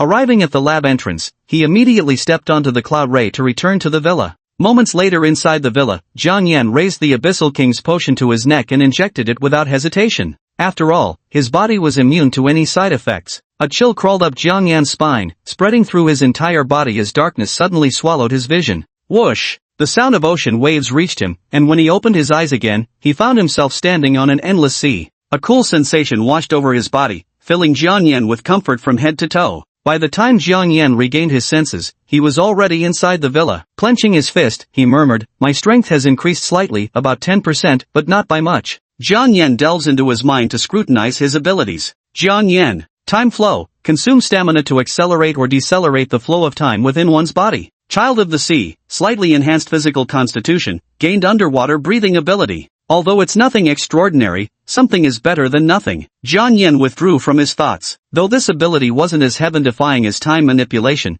it still had its uses. While Jiang Yan was strengthening his body, in a remote street of Antai City, the second largest city of Liang Kingdom, "Walk faster, no tricks," commanded Wei Gaochang in his suit, clutching a bruised young man with dyed blonde hair like a chicken by the scruff of his neck. Behind him, Li Yong followed in a hoodie and loose carpenter pants, hands stuffed in pockets while vigilantly scanning their surroundings. Ahead of him, Wei Gaocheng spoke without turning his head. "Oldly, do you really think this will work? From what I remember, they're all incredibly arrogant, acting like they're above everyone else." Li Yong occasionally glanced at the gradually aging urban district around him. Now and then, men with menacing faces and full-body tattoos walked past, who merely gave such scenes a passing glance before losing interest. "Just bring their corpses back if necessary. The lab doesn't care whether they're alive or dead anyway," Li Yong said calmly. The two men followed the intelligence provided by Kai Hong to locate the Awakener organization entrenched in Antaiching. According to the intel, this organization controls all gang factions within Antai City's territory, dominating all underground profit flows. The strongest force here consists of a third-level awakened being and a group of first and second-level ones.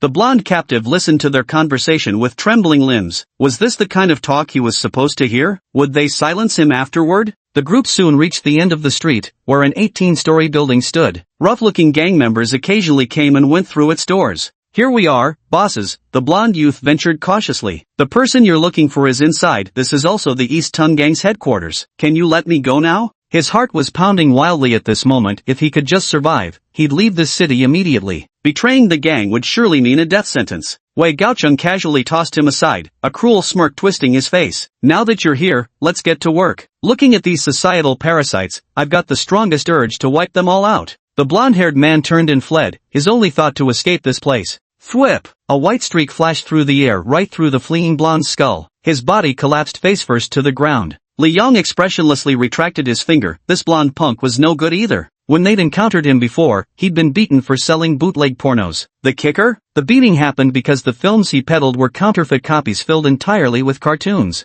Wei Gaocheng pulled an axe from his coat, his face twisting into a bloodthirsty grin as he charged inside. Since becoming a monster, he'd grown even more fascinated by carnage than Han Chi and Li Yong exceeded them both, even. The three tattooed thugs at the entrance had clocked the pair of them the moment they arrived. When white energy threads flickered to life between Li Yong's fingers, their faces all drained of color. Thud! Yet Wei Gaocheng, wielding an axe, suddenly moved past them in a flash. Instantly, bursts of blood erupted from the three men as they collapsed to the ground. "Ah!" A chorus of agonized screams rang out from inside. Li Yong, expression calm, pulled a handgun from his jacket. Bang! Bang! Bang! As he stepped over the three fallen men, he fired a bullet into each of their heads without hesitation. Chapter 56, The Dongtong Gang. On the 10th floor of the building, the 11th and 12th floors were interconnected, where a fighting ring had been set up. Two burly men, covered in blood, were fighting barehanded on the platform. One had the number 1 written on his pants, and the other had 2. Kill him, kill him, fuck him up.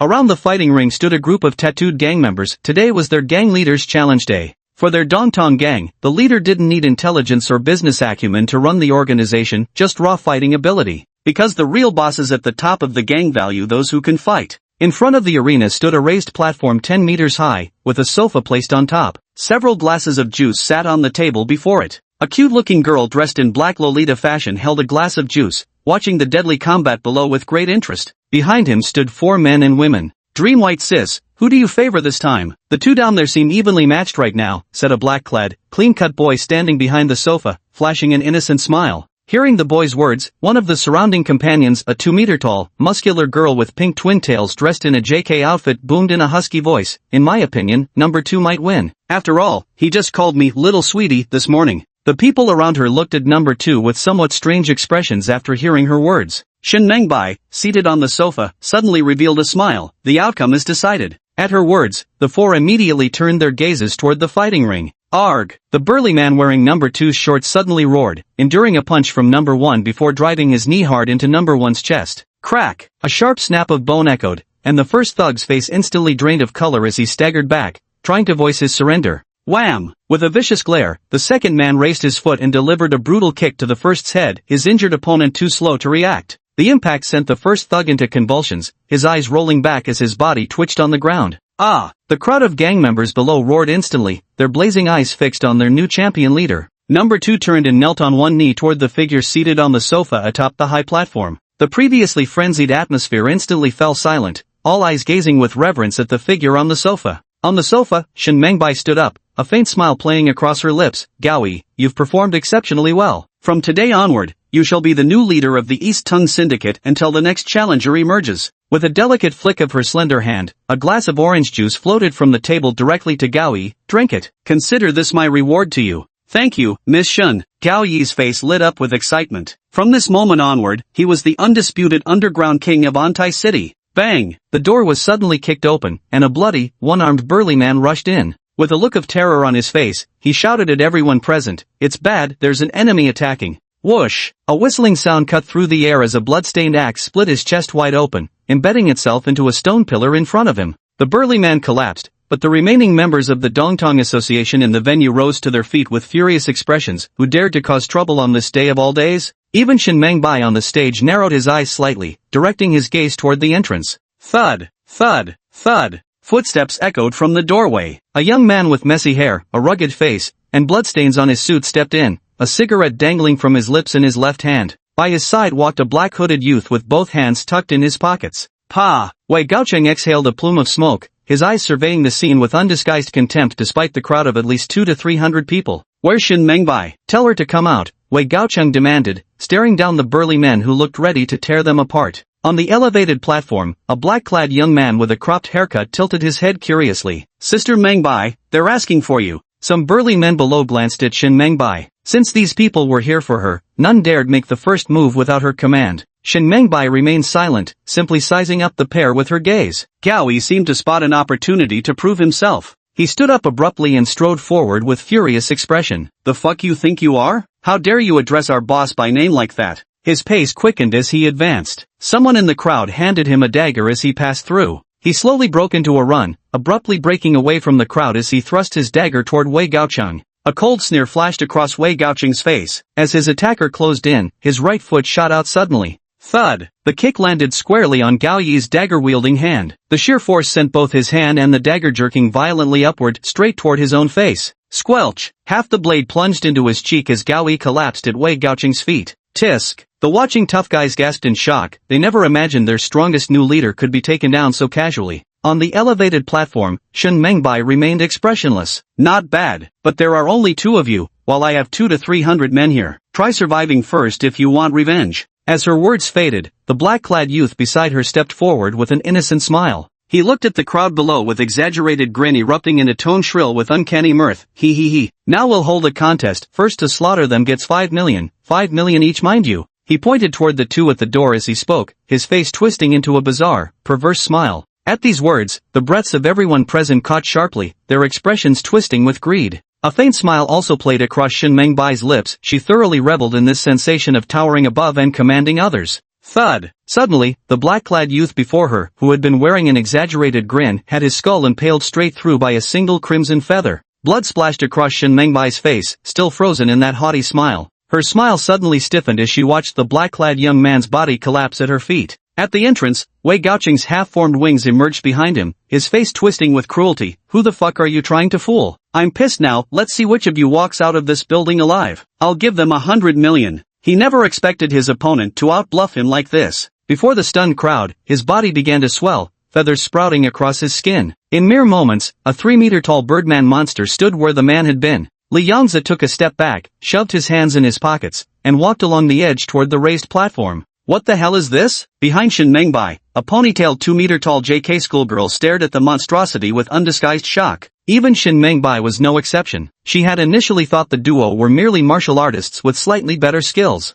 Fuck, what the hell is this? Monster! The crowd below, who had previously shown greedy expressions, suddenly had clarity in their eyes, especially noticeable as the feathers on the winged man's body gleamed with a metallic sheen under the light. but Wei Gaochang at the entrance couldn't care less about what they thought. A cruel glint flashed in his eyes. Die, you bastards. With a powerful flap of the wings behind him, countless feathers shot toward the multitude of gang members below. Chapter 57 Recruitment? Shen Mengbai's expression hardened as an invisible psychic force emanated from his body. Put! A sharp sting suddenly pierced her neck. A thin white light had somehow wrapped itself around her throat without warning. Don't move! One twitch separates your head from your shoulders, an icy voice spoke from behind her. When? Shen Mengbai's pupils contracted. The platform was a full 20 meters from the doorway. How had he bridged that distance so quickly? Behind them, Li Yong transformed into his monstrous state, one hand clutching 4 white threads that coiled around the necks of Shen Mengbai and the other 3. Let me go, roared the 2-meter-tall muscular schoolgirl, furious at the sharp pressure against her throat. Li Yong remained impassive. Just take one step forward yourself. As he spoke, the white threads in his hand began to tighten, slicing into the skin around the 4 men's necks until blood streamed down their flesh.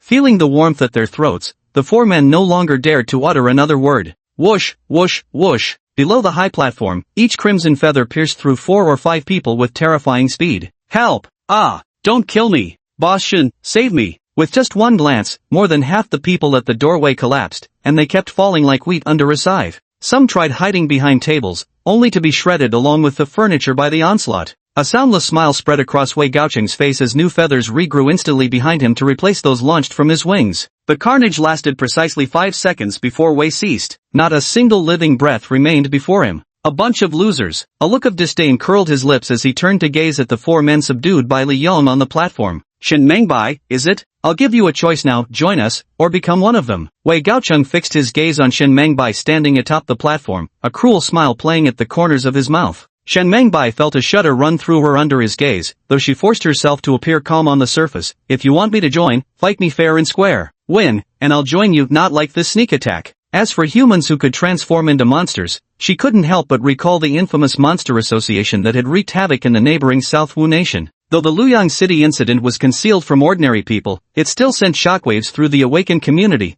making many aware of the Monster Association that dared to openly defy the Mystic Mirror Division. Fine, pick one of us too. Wei Gaocheng's bird-like face cracked into a grin as he spoke. The white threads in Li Yong's hands dissipated into points of light as he released the 4 individuals. Shen Mengbai didn't hesitate before turning her gaze behind her. Confronted by Li Yong with his blade-like single horn, she spoke in an icy tone. I'm going to fight him. She touched the wound on her neck, her face darkening with anger. The birdman below obviously could fly, an environment unsuited to displaying her strengths, but the man behind her seemed perfect. Upon hearing this, Wei Gaocheng's beak curved into an even broader smile. Li Yong was arguably the strongest fighter between him and Han Qi, and combined with his awakened ability, he was practically a born warrior. Come! Li Yong glanced at Shen Mengbai before leaping down from the elevated platform. Stepping over the scattered corpses, he walked to the center and looked at Shen Mengbai. Let's begin. I'll take you down in an instant. Shen Mengbai's body levitated as the surrounding space began to distort, a violent surge of psychic force exploding outward from her form. Bang! Li Yong sprang to the right with explosive force, moving so fast that the crowd only glimpsed a white blur flashing past. Bang! The spot where he had been standing suddenly exploded, revealing the floor below, with several bodies shattered by psychic force tumbling down. Running quite fast, she thought. With her left hand extended toward the fleeing Li Yong, an invisible psychic force lifted a several-meter-high slab of stone from the ground beneath him and hurled it his way.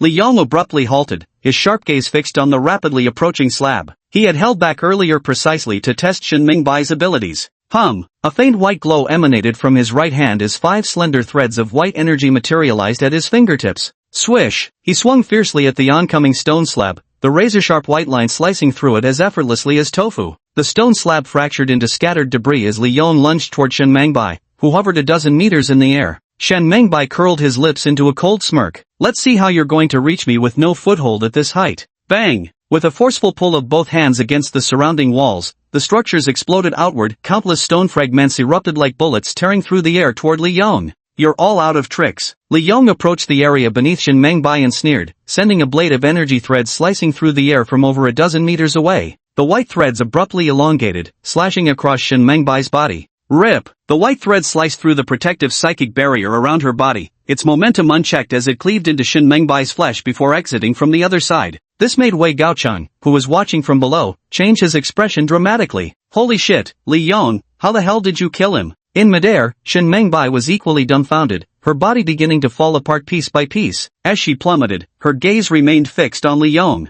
Her expression seemed to say, wasn't this supposed to be a friendly spar? Li Yong's expression shifted slightly. He hadn't expected her to be so weak. Usually, he sparred with Han Chi and Wei Gaocheng, both of whom had defenses harder than steel. Big sis, the 2-meter-tall JK roared in fury and immediately leaped down from the platform. Thud! A feather pierced through her skull, sending her collapsing to the ground, never to rise again. Just killed them all. Wei Gaocheng raised his wings and unleashed a barrage upon the other two fleeing awakened who were attempting to escape. Thud! Thud! The pair barely took a few steps before they too were struck down, feathers embedded in their backs. Li Yang glanced helplessly at the litter of corpses before shrugging at Wei Gaocheng. Weren't we supposed to be recruiting? Seems neither of us is cut out for this sort of thing. Wei Gaocheng scratched his head. I couldn't help but fight when I saw their arrogant faces. Whatever, let's go back. Fighting and killing suits us better anyway. His body returned to normal as he casually picked up a relatively intact set of clothes from the ground and put them on. Li Yang grabbed his phone and took pictures of several awakened corpses. After leaving the building, Li Yang took out his phone and sent an address and message to Mirror Demon. Your Majesty, send someone to collect the corpses. Deliver the awakened's body in the photo to the laboratory. Chapter 58, Red Dominic. Outside the capital, inside an estate villa, Jiang Yan was reviewing a thick stack of intelligence reports, which included photographs of a white-haired, short-haired elderly man, a fifth-level martial artist, Lord Red Dominic, the only one of his rank in the Kingdom of Perth. Since his lover died saving him 38 years ago, he had withdrawn from the awakening world and secluded himself in a small town in Perth. There was also a large amount of intelligence about read above. Jiang Yan glanced at it for a while before waving his hand behind him. Han Chi immediately stepped forward. Guild Master, go retrieve a female prisoner from the prison and feed her to the flesh bodhisattva, Jiang Yan said without turning his head. The flesh bodhisattva's massive size coupled with its abstract appearance made Jiang Yan directly order it to dig its own pit and stay beneath the villa. He held a black and white photo in his hand, depicting a fair-skinned woman with a strikingly high-nose bridge, a truly beautiful face. Good. Han Chi nodded and immediately went out to arrange contacts. Jiang Yan stood up. It was time for him to take action. The Dreamweaver leaped from the ground onto his shoulder, following Jiang Yan outside. At the villa's entrance, the king of the deep sea was already waiting. The manta ray descended, and Jiang Yan stepped onto it, with Ghost Buddha and the king of the deep sea by his side. Whoosh! The manta ray cried out sharply as it rapidly ascended, flying toward the nation of Perth under Jiang Yan's command. Jiang Yan opened his phone's map, which showed a straight-line distance of 3,000 kilometers. The entire blue star has only one complete continent, inhabited by diverse ethnicities. If Manhwa country is located in the central region of the continent, then Perth country sits at the upper left coastal corner. With a total population barely exceeding 3 million, fewer than even Liang country, it's a purely Caucasian nation. In the afternoon, a cloud mass dozens of meters wide drifted over a remote small town in Perth country. Jiang Yan looked down at the small town below, just a few streets lined with Western-style wooden houses, with the occasional passerby strolling along.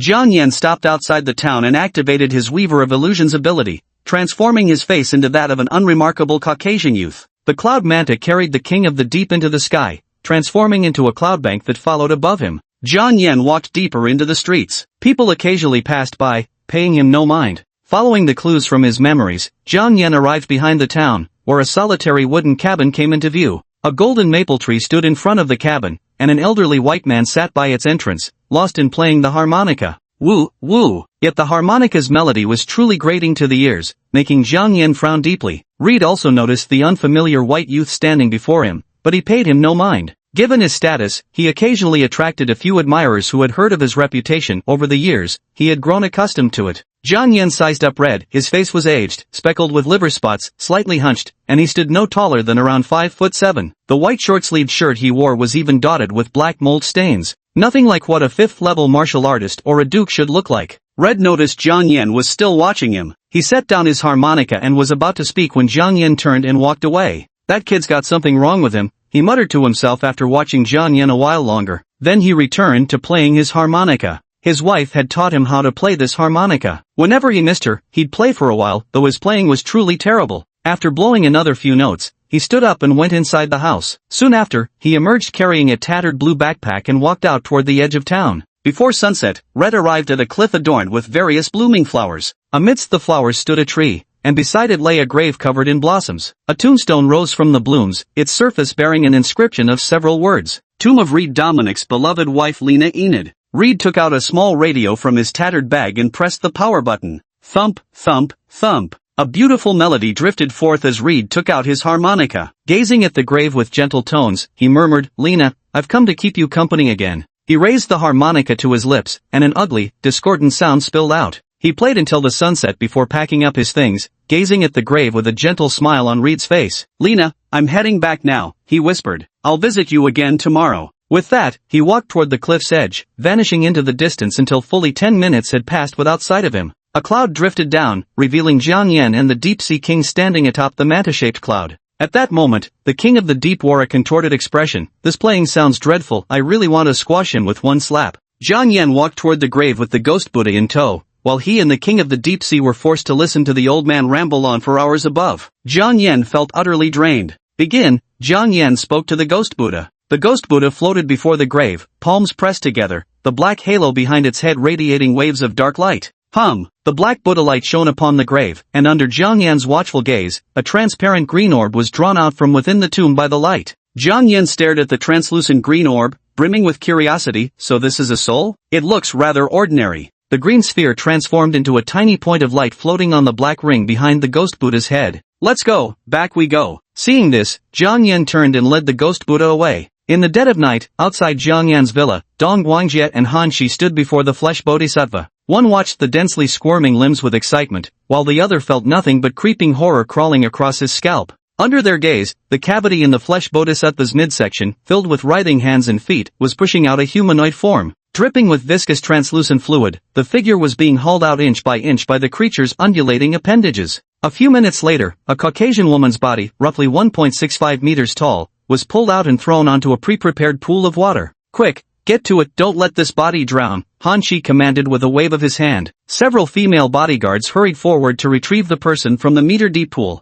Dong Guangjie remarked with awe, "No matter how many times I see it, the wonder of this flesh bodhisattva never ceases to amaze me. Just some photo references, and it gives birth to an identical existence." He watched silently as the unconscious body was cleaned by the female bodyguards, then dressed in a small white dress and placed on a stretcher beside them. Boom! After completing all this, the ground beneath the flesh bodhisattva rumbled as its massive body began burrowing into the earth. Only gaping hole remained where it had stood. Dong Guangjie and Han Shi continued to stand there waiting, until an hour later, a cloud formation flew across the night sky. As the clouds dispersed, Jiang Yan descended with Ghost Buddha and the King of the Deep Sea. Han Shi quickly stepped forward and said respectfully, "President, everything has been prepared according to your instructions." As he spoke, he pointed toward the Caucasian body lying on the stretcher. Jiang Yan stepped forward to look. The woman before him had a high-nose bridge and fair, beautiful features. She seemed as if she were merely asleep, her breath still faintly present. So alike, almost identical. Jiang Yan's gaze flickered. He then turned to Ghost Buddha. "Can you fuse her soul into it?" Ghost Buddha gave a slight nod and walked straight to the physical body. The soul within the black halo behind him flew out instantly.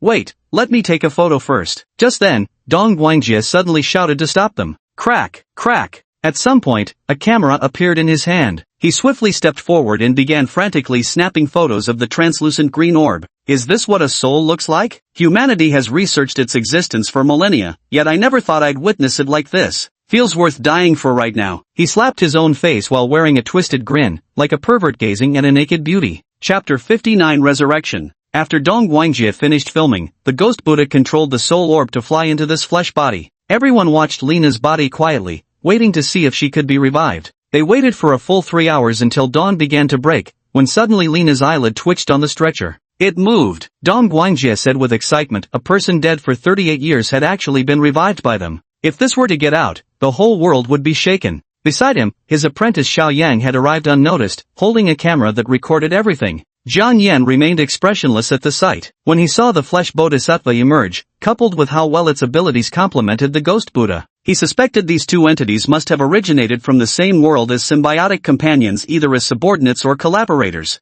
Lena's eyelids fluttered rapidly, as if trying to open against some invisible resistance. Red. Suddenly, Lena Enid's eyes flew open as she bolted upright with a shout. But upon seeing the unfamiliar surroundings and noticing the group of black-clad and white-robed figures, none of whom looked particularly friendly, her expression instantly turned guarded as she glared at the surrounding crowd. "Where is this place? Where are my powers? Whatever you've done to me, listen carefully, my husband is a 4th-level martial artist. You'd better not lay a finger on me." She felt as if all her powers had vanished, leaving her as weak as an ordinary person. Because the entire continent was once ruled by a unified empire, everyone on this land spoke the same language, which made Jiang Yan understand her words perfectly. A 4th-level martial artist? Jiang Yan's eyes flickered with thought. Yet Jiang Yan managed to smile on the surface. Ms. Lena, do you know what year it is now? Lena noticed someone asking such a bizarre question, though the grim-faced bodyguards surrounding Jiang Yan gave her pause. She finally spoke up, you're really strange. Isn't it March 1722? Though I don't know how you kidnapped me and brought me here, I promise if you release me now, I'll persuade my husband not to hold this against you. Jiang Yan issued a command to Ghost Buddha, whose invisible figure pressed its palms together toward Lena. The next moment, Lena closed her eyes and collapsed onto the stretcher. Dong Guangjie hurried over to Jiang Yan, March 1722. It seems she's lost her memories from right before death. The records show she was killed by an awakener that April. Jiang Yan nodded, indeed. At that time, Reed only had level 4 strength. Jiang Yan then turned to Ghost Buddha, can you control her memories? Or erase them? Ghost Buddha gave a slight nod to Jiang Yan, indicating he could suppress the memories. Jiang Yan's lips curled into a faint smile as he witnessed the scene. Erase all her memories of waking up to see us, along with everything prior. Only keep the memories related to Reed. Han Chi, take Lena to Perth and dump her wherever there are people. Yes, Han Chi nodded. Jiang Yan immediately ordered the Ghost Buddha to erase Lena's memory. Then the Cloud Manta descended, carrying Han Chi and the unconscious Lena as they flew toward the Kingdom of Perth. Jiang Yan clasped his hands behind his back, watching the distant cloud formations drift away. Narrowing his eyes slightly, he murmured, Duke Red, I hope you like the gift I prepared for you. Once the corpse tree is planted, there is no turning back. To obtain the soul crystals, one must withstand the relentless probing of awakened beings from around the world. With the Monster Association currently only having the Deep Sea King as a lone level 5 monster, facing it alone would still be somewhat challenging. Therefore, Jiang Yan had no choice but to resort to this method to drag another level 5 martial artist into the fray. At 8 in the morning, in a small city of Perth country. Miss, wake up, miss, wake up. Lena heard the faint calls echoing in her ears as she struggled to open her eyes. What came into her view was a middle-aged plump woman dressed in black, gazing at her with evident concern. Who am I? Where is this? Lena curled up with a pitiful expression, uneasily scanning her surroundings. Everything around her felt utterly unfamiliar, her mind an empty void devoid of any knowledge. Her strikingly beautiful appearance paired with this demeanor evoked a pang of heartache. Seeing her like this, the plump woman had no choice but to helplessly call the law enforcement officers. In a remote town within Perth's borders, Reed sat by the doorway as usual, playing his harmonica. Wah wah, the unpleasant noise echoed through the vicinity. Beep beep beep. But this time, it wasn't long before the landline in his room rang. Laird put down his harmonica and frowned. Which little brat is disturbing this old man? His landline number hadn't changed in 40 or 50 years. Only a handful of people nationwide knew it, and every one of them was among Perth's top elites. Stepping into the room, he picked up an old yellow landline phone without ceremony and barked into the receiver. Who the hell is calling me? This is the Trouville City Law Enforcement Bureau speaking. I'm the chief here. May I speak to Duke Red Dominic? The voice on the other end was deferential, speaking with careful politeness. Red frowned. Trouville City was nearly 200 kilometers away. He hadn't set foot there in over a decade. Why would they be calling him now? Nevertheless, he replied, speaking. What's this about? The person on the phone, seeing Reed's admission, quickly continued, that's right, Duke Reed. We found a woman by the roadside here. She claims to be your wife, Lady Lena, and she's the one who gave us this phone number. These words instantly ignited a look of furious rage on Reed's face. Gnashing his teeth, he snarled, listen here, kid. I don't know where you got my number, but let me warn you, this isn't a funny joke, and jokes like this can get people killed. Daring to joke about his deceased wife, no matter who it was, had already ignited murderous intent in Reed's heart. The police chief on the other end of the line was also frightened and hastily replied, Duke Reed, I swear on my life that this is true. You may come to the Trouville City Law Enforcement Bureau. If it turns out to be false, I'll shoot myself without you having to lift a finger. Wait for me. I'm coming now. Reed's face was icy as he hung up the phone. He would go there immediately. He wanted to see just who dared to rub salt in his wounds. He slung his tattered blue backpack over his shoulder and immediately sprinted toward the city of Trouville. Instead of following the road, he charged straight into the woods, covering over 100 meters with each stride. His speed increased rapidly, transforming from a barely visible figure into a complete blur in less than 2 seconds. The greatest advantage of martial artists lay in their physical prowess. Despite his outwardly frail and aged appearance, his speed was not the least bit inferior to that of even the youngest awakened. Chapter 60 Entering the Game.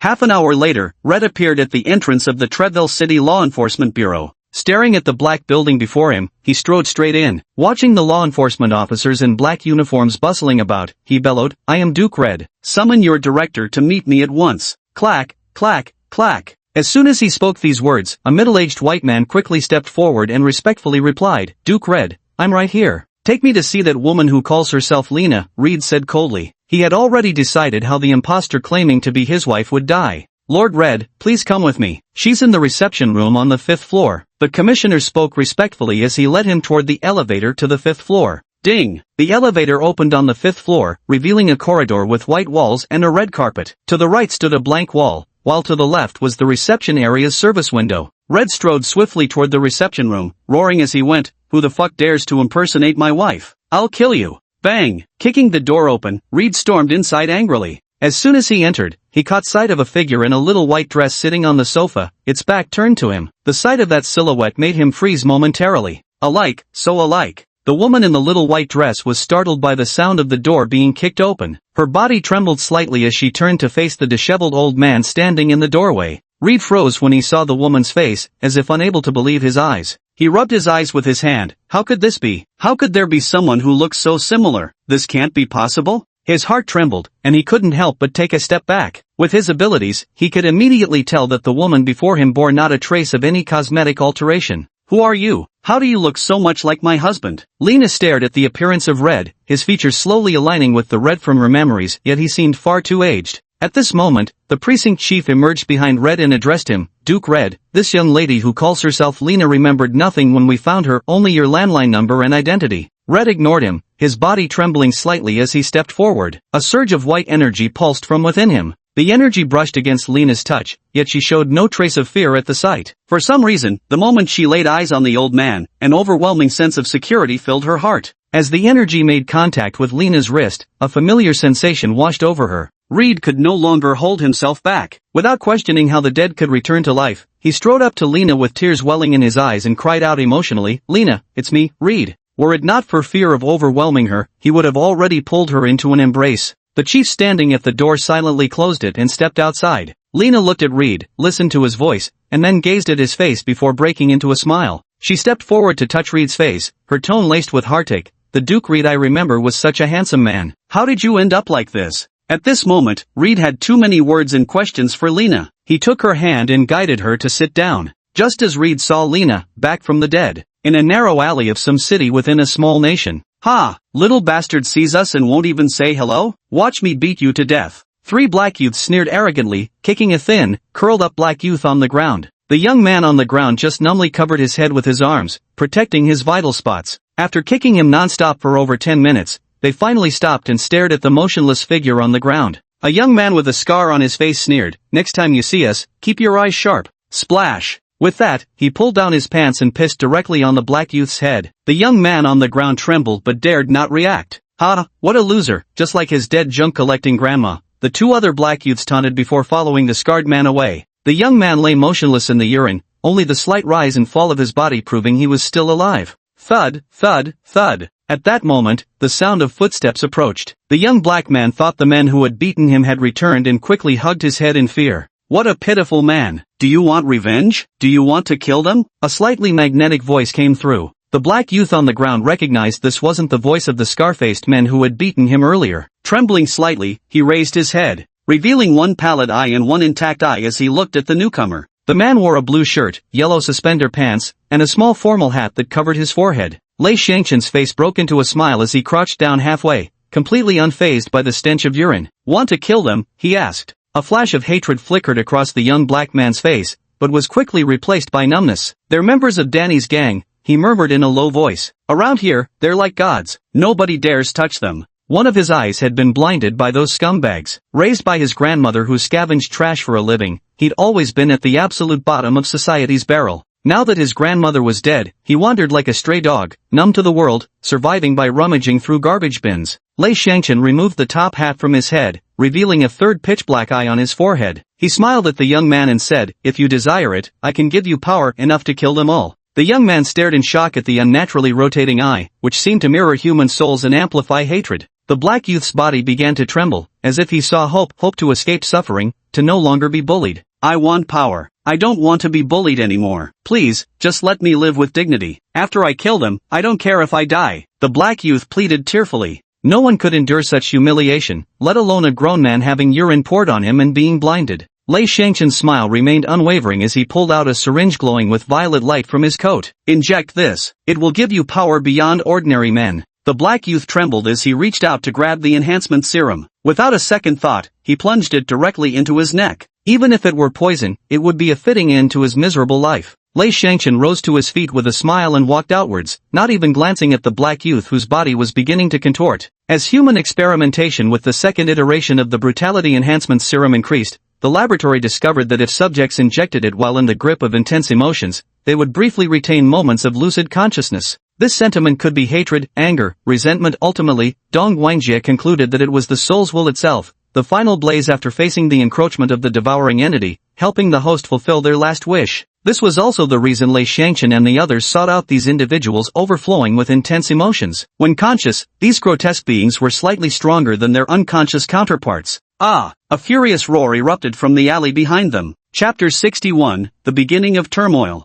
Rip! The sound of tearing fabric echoed, continuing relentlessly for 7 or 8 minutes before finally ceasing. Thud! Thud! Thud! Heavy footsteps approached, revealing a monstrous 2-meter-tall figure, a one-eyed black mantis with arms transformed into half-meter-long sides. Beneath its insectoid visage, the distorted face of a human could still be seen. Kill, kill, kill them, it roared, the drug's potent effects amplifying its fury into an all-consuming hatred. On the street, the black man immediately screamed and ran faster upon seeing the mantis monster emerge. Ah! How can there be such a giant mantis? The street erupted into chaos, but the mantis monster paid no attention to the commotion. He dashed swiftly through the streets, charging toward the territory of those people from his memory. After crossing a street, a 5-story yellow building came into view. This was the headquarters of Danny's gang, where the 3 black youths who had assaulted him earlier were smoking by the entrance. Kill you, the monstrous mantis growled incoherently, its black wings fluttering as it burst forth with astonishing speed to reach the doorway in an instant. The scar-faced man, still holding his cigarette, saw only a dark shadow flash before his eyes, then the heads of the 2 black men beside him tumbled to the ground.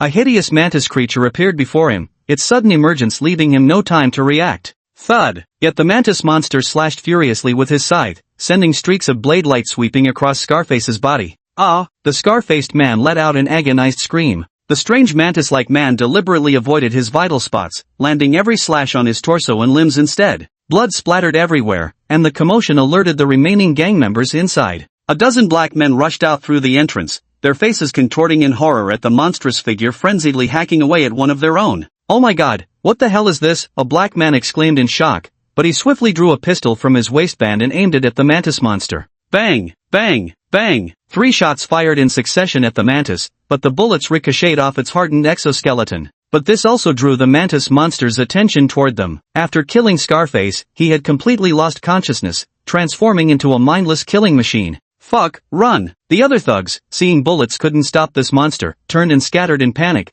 their already dark faces turning even darker with fear. Yet a dark figure moved even faster, flashing among these gang members, swiftly decapitating them all. Roar! After slaughtering these men, the mantis monster howled and charged toward the densest crowd. From the rooftop of a 3-story building in the distance, Lei Shangchen stopped recording the video on his phone before turning to leap down from the 3rd floor and depart. Mission accomplished for today, time to move elsewhere. A faint smile played across his lips. This city wasn't large, home to only a few 100,000 people. Before encountering this black youth, he had already created 2 other monsters elsewhere in the city. Finish early and go back early. Zhang Yan equipped each of them with 30 vials of the Savage Type 2 serum. Once they created 30 monsters, they could return to other tasks. By then, besides the monsters appearing here, sightings of them had begun surfacing in several cities across Blue Star. They killed everyone they encountered, causing immense panic. Conventional law enforcement and inspectors found their small-caliber handguns completely ineffective against these creatures. Strange beings appeared worldwide, creating massive waves online that couldn't be contained.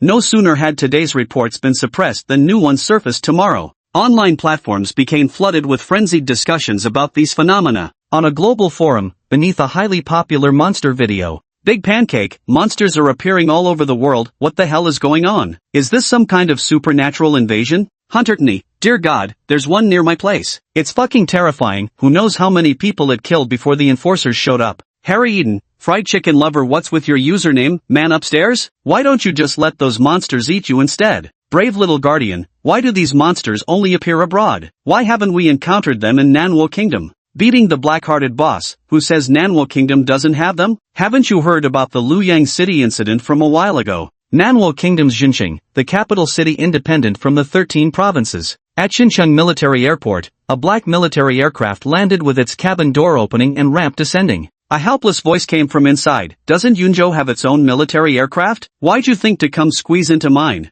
Io, is little Yu not welcoming me? Came a coquettish female voice. Fang Wenyu stepped down wearing a tailored gray suit and gold-rimmed glasses, his face a picture of speechlessness. Behind him emerged a voluptuous blonde bombshell with wavy hair, her curves accentuated by a tight red dress and high heels, a faint smile playing on her alluring lips. Below, 2 white luxury cars were already waiting. A middle-aged man in a black suit hurriedly put on an ingratiating smile when he saw the two descending. Team Leader Fang, Team Leader Qin, welcome to Xincheng. Alright, let's go. Take us to headquarters. Fang Wenyu nodded at him. Immediately, a chauffeur stepped forward to open the car door for Fang Wenyu to enter. But the moment he sat down, a red figure carrying a fragrant breeze squeezed in beside him. Fang Wenyu raised an eyebrow and reluctantly shifted his position to make room. The driver didn't dare say anything upon seeing this, silently closing the car door and driving away from the airport. The middle-aged man watched the departing vehicle with shimmering eyes. Rumors say Team Leader Fang and Team Leader Qin have always had something going on between them. I thought it was just gossip, but it turns out to be true. He then got into the car behind him and followed them away. It was now the annual meeting of the Mystic Mirror Division, originally scheduled for a month later. But due to the incidents involving the Freak Association and the appearance of freaks in countries worldwide, the meeting was abruptly moved forward. The vehicle headed straight for a skyscraper towering 1,000 meters in the downtown area of Xincheng, the very headquarters of the Xianjian Bureau. The entire street was under lockdown at this moment. Aside from Xianjian Bureau personnel, everyone else was barred from entering, and those who worked there were forcibly given a day off. At the base of the skyscraper, the white luxury car came to a stop. Fang Wenyu stepped out and gazed up at the towering building with a sigh. It's been so long since I last came here. The last time I was here was the last time. Qin Wan, who had exited the car behind him, couldn't help but crack a faint smile at his abstract remark. Little Yu, save the nostalgia for later. We're the farthest behind, everyone else is already waiting for us. Call me Team Leader Fang. Fang Wenyu slapped away the jade-like hand reaching for his buttocks and strode toward the building on his own. Team Leader Fang, Team Leader Qin. The awakened guard at the entrance greeted the pair respectfully. MHM. Fang Wenyu gave him a nod, while Qin Wan behind him didn't even glance his way. The two arrived at the elevator, stepped in directly, and pressed the button for the 100th floor. Inside the elevator, Qin Wan suddenly spoke up. I've heard some rumors that certain people are quite dissatisfied with how you let that monster escape. They might challenge you about it during the meeting. Fang Wenyu remained calm. People from Haizhou, Ningzhou, or maybe those from Wuzhou? All of them. Qin Wan's gaze turned distant. Chapter 62, Conflict. From the outside perspective, the Profound Mirror Department appears as an extraordinarily massive organization of awakened ones. Internally structured across 5 tiers, it boasts numerous 4th-tier powerhouses. Any single division among them could rival an entire nation's collective awakening community. Moreover, each team represented their own region, so without external pressure, they weren't as united as others might have believed. Ding! The elevator doors opened, and the two stepped out to face a massive wooden doorway, flanked by 2 suited awakened guarding the entrance. When the 2 men spotted Fang Wenyu and Qin Wan, they quickly pushed open the gate and greeted them respectfully. Team Leader Fang, Team Leader Qin. Fang Wenyu nodded at the 2 of them and followed Qin Wan into the conference room.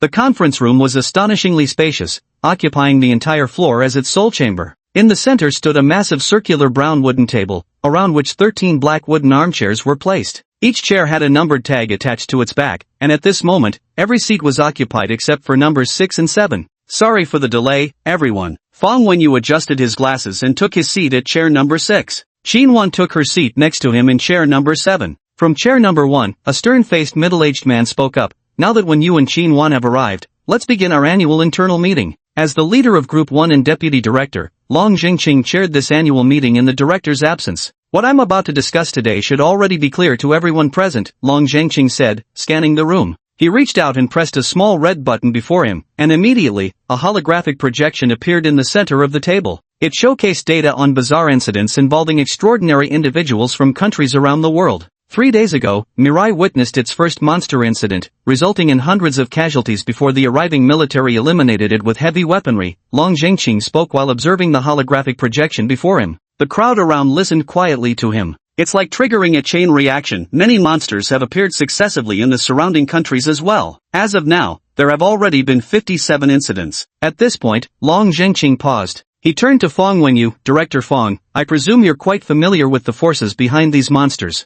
Leaning back in his chair, Fang Wenyu said casually, the Monster Association, huh? They certainly know how to stir up trouble. Right now, probably every government agency worldwide is searching for them. Team Leader Fong, I heard the Monster Association had their headquarters right under your nose in your territory. Who would have thought you'd remain oblivious for so long, indirectly causing the deaths of thousands of civilians in Luoyang City? A sharp voice rang out. Fong Wenyu narrowed his eyes slightly and turned to look at the person who had spoken. On chair number 2 sat a sullen-faced, middle-aged man with a crew cut and a prominent aquiline nose, dressed in a blue denim jacket. I'm not sure what you're trying to imply, Section Chief Jiang, Fong Wenyu said, meeting his gaze squarely. During the Luoyang City incident, I rushed to the scene immediately and drove off that monster myself. Otherwise, the casualties would have been far greater. Jiang Yao flashed a faint smile. I think Team Leader Fong might find such matters beyond your capabilities. After all, your skills only qualify you to be a punching bag. Why not just hand over half of Lingzhou's territory to my team too? That way, Team Leader Fong wouldn't need to trouble yourself so much. As Jiang Yao spoke these words, a smug-faced young man sitting on seat number 8 suddenly grinned and interjected, Chief Fong, my team's squad Tangling was killed on your turf. Who would have thought that in the year 1760,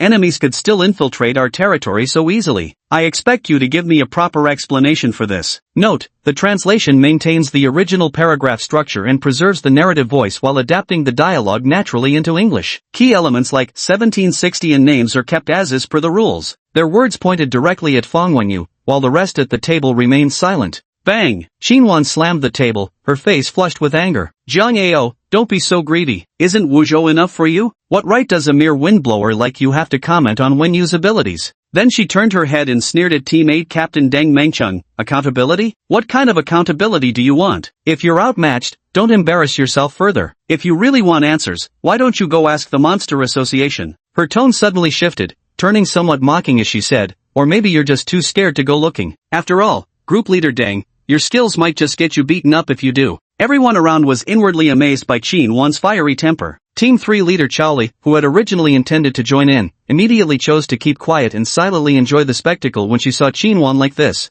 Jiang Yao's face darkened as he looked at Qin Wan and said coldly, is he your lover? Why are you protecting him so fiercely? Don't tell me he bears no responsibility in this incident at all. Fong Wenyu reached out to stop the visibly enraged Qin Wan, then casually turned to the two men and remarked, even if accountability is needed, that's for the chief to decide. Who the hell do you think you are? One wants territory, the other wants explanations, as if there are so many explanations to give. Should I go downstairs later and buy some tape to stick over your mouths? Would that count as an explanation? Section leader Wan Tianhong from Team 5 beside him kept staring at the ceiling the whole time, though his ears kept twitching. Young folks these days are always so hot-headed. 2 against 2, the argument gradually escalated into a quarrel. Deng Mengcheng suddenly stood up and glared at Qin Wan, his tongue flicking over his lips, his gaze icy. Qin Wan, how dare you question my strength? You want to step outside and settle this now? Enough! Seeing the 4 of them speaking more and more outrageously, even showing signs of coming to blows, Long Zhengqing angrily shouted to stop them. Yet Fong Wenyu didn't even glance at him. With a cold smirk on his face, he stood up and looked at Deng Mengcheng.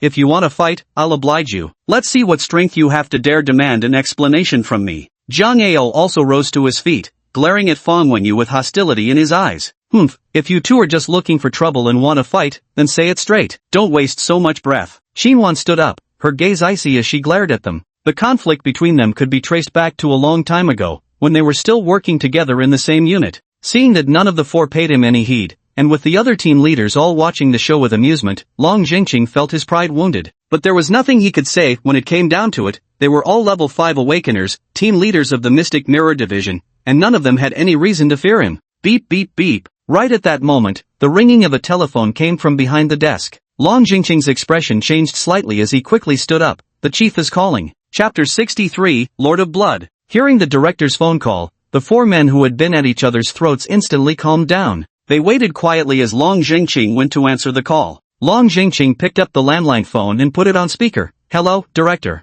Fong Wenyu, Qin Wan, Deng Mengcheng, Jiang Yao. Are the 4 of you so fired up that you want to tear down my building? An aged voice came through the phone. The 4 named individuals dared not speak, standing silently like punished elementary school students waiting to be reprimanded. Listen carefully to Long Zhengqing's words. What he says carries my authority. Anyone who disagrees can take it up with me. The voice calmly stated before hanging up. Long Zhengqing returned, looking at the 4 as he said, take a seat. No need to keep standing, you're not schoolchildren anymore. The 4 men immediately sat down upon hearing these words. Long Zhengqing continued speaking. The main purpose of this meeting is to discuss how to eradicate the Monster Association. An hour later, at the foot of the building, Fong Wenyu walked out, with Qin Wan accompanying him. I'm so angry, those 2 cowards. I'll beat them up sooner or later, Xinwan fumed, her face dark with rage. Fong Wenyu shook his head, enough, enough. Being this team leader is truly difficult, having to argue like children, it's utterly exhausting. In the kingdom of Liang, within an enormous underground limestone cavern, the widest part of this cavern reaches over 300 meters in height and stretches for more than 10 kilometers in length. Countless light bulbs are installed along the walls, and the ground has been leveled smooth. Jiang Yan stood in the center, his consciousness sinking into the depths of his mind. In his mind, the abyss pearl emitted a faint white glow, now fully charged. After Lei Shangchen and his companions created strange creatures across the world, his orb accumulated 25,600 points in just a few days. Negative emotions have reached maximum capacity. Summon now? Summon! The moment Jiang Yan focused his thoughts, a purplish-black cloud appeared out of thin air before him, expanding until it reached roughly 2 meters in diameter before abruptly stopping. This little thing actually came out so small? Jiang Yan's eyes flickered with uncertainty. After summoning several massive monsters, he found himself unaccustomed to dealing with such a small one. Boom! A thunderous crash. The violet-black cloud rumbled for over 10 minutes before finally dissipating. A ghastly creature stood before them, standing 6 feet tall with crimson-cropped hair, a deathly pale complexion, and emerald-green eyes. 2 additional mouths gaped grotesquely on either cheek, while massive bat wings sprouted from its back. Behind it swayed a slender black tail, and its limbs were covered in dense, inky fur as the monstrous figure emerged. Master! The creature's voice was ice-cold as it knelt on one knee before Jiang Yan. Jiang Yan studied it thoughtfully. This summon feels less like a monster and more like one of those eccentric subordinates. Jiang Yan immersed his thoughts to examine the information of the monstrous figure before him. Blood Lord, a being from a special world that feeds on blood. Immortal body, superhuman resilience and regeneration, capable of full recovery even from a single remaining cell. Crimson Reservoir, every cell of the Blood Lord possesses a unique structure that can store vast amounts of energy. Blood Manifestation, can expend stored energy to launch attacks or bolster defenses. Jiang Yan observed all this, his eyes flickering with thought. The abilities are straightforward, but an immortal body sounds downright absurd. Though I wonder just how powerful it really is. Jiang Yan glanced at the Blood Lord. Rise, he said. Face the Deep-Sea Sovereign behind me in a trial of strength. Jiang Yanshan pointed at the Deep-Sea King, who sat in a specially excavated pool not far behind him. Understood. The Blood Lord strode toward the Deep-Sea King with a gleam in his eyes, showing not the slightest hesitation despite the colossal size of his opponent. 2 days had passed since the summoning of the Blood Lord. At the northernmost edge of the continent lay a protruding landmass. This region belongs to a Caucasian nation called Tis Kingdom, where along its coastline lies the country's third largest city, Rose City. Jiang Yan, dressed in a white short sleeve and black trousers, walked calmly along the coastal street, with the Dreamweaver resting on his shoulder. Splash! Under the sunset, Jiang Yan watched as the sea breeze swept the waves crashing against the concrete wall below. What a beautiful city. Pity it won't exist much longer. Jiang Yan sighed with emotion. Behind him followed Li Yong and Wei Gaocheng. They remained silent at Jiang Yan's lament, for this city had already been chosen as the landing site for the skeleton tree. But before that, let's introduce our protagonist. Jiang Yan turned his head to look at the ghostly Buddha visible only to him. The ghostly Buddha pressed its palms together in prayer, its hollow eyes flickering faintly. 5,000 kilometers away in Perth Kingdom, within its capital city, Reed was beaming as he watched Lena in her little blue dress holding a bunch of grilled skewers ahead of him. He hadn't been idle these past few days, having several psychic friends examine Lena's body and mind, then arranging a full hospital checkup for her. After all that, the conclusion was that there wasn't a single problem except for one small issue. Her body was brimming with vitality, like a newborn baby's. During that time, he'd even found a moment to return and dig up Lena's grave. When he saw the bones, he froze for a moment before casually burying them again as if nothing had happened. Lena turned to Reed with a sigh. Here, Reed, try this, it's absolutely delicious. Lena approached with quick little steps, a smile on her face, and held the meat skewer up to Reed's lips. Alright, I'll give it a try. With a smile, Red opened his mouth and took a bite of the skewered meat. Some bystanders nearby looked puzzled at the sight, as the two behaved more like a couple than grandfather and granddaughter. Lena was gazing at Red with a gentle smile when suddenly a sharp pain shot through her mind. Ah! Lena dropped the skewers in her hands, clutching her head with both hands as she screamed in agony. The sudden turn of events made Red's face instantly pale. Grabbing Lena's hands urgently, he cried, Lena, what's wrong? Where does it hurt? No matter how loudly he shouted, Lena didn't respond, she just clutched her head and screamed. At this moment, Lena could only feel an agonizing pain emanating from the depths of her soul. A scene flashed in her mind. It was a coastal city, where a handsome yet grim-faced young man in white stood on the seaside street. He suddenly looked up, his gaze locking onto Lena as he spoke. Site is Kingdom, Rose City, 11, Coastal Road. I'll be waiting for you there. In reality, Lena, who had been screaming, suddenly stopped. With vacant eyes and Red's anxious expression before her, she uttered dully, "'Tis country, Rose City, Coastal Road number 11. I'll be waiting for you there." After speaking these words, Lena fell completely unconscious, unresponsive no matter how desperately Red called her name. Half an hour later, inside the hospital, a doctor shook his head at the distraught Red and said, "Duke Red, we found no medical issues with your wife. She's simply fallen into a coma. When will she wake up?" Reed immediately pressed, his face etched with anxiety. The doctor replied helplessly, "We can't figure this out ourselves. Ms. Lena's condition is just like she's asleep." Chapter 64, The Arrival of the Skeleton Tree. Hearing this, Reed stopped pressing further and just stood blankly in the corridor. A moment later, his face darkened like storm clouds as he turned to leave. "As I suspected, there's more to this than meets the eye. Seems they're coming after me personally."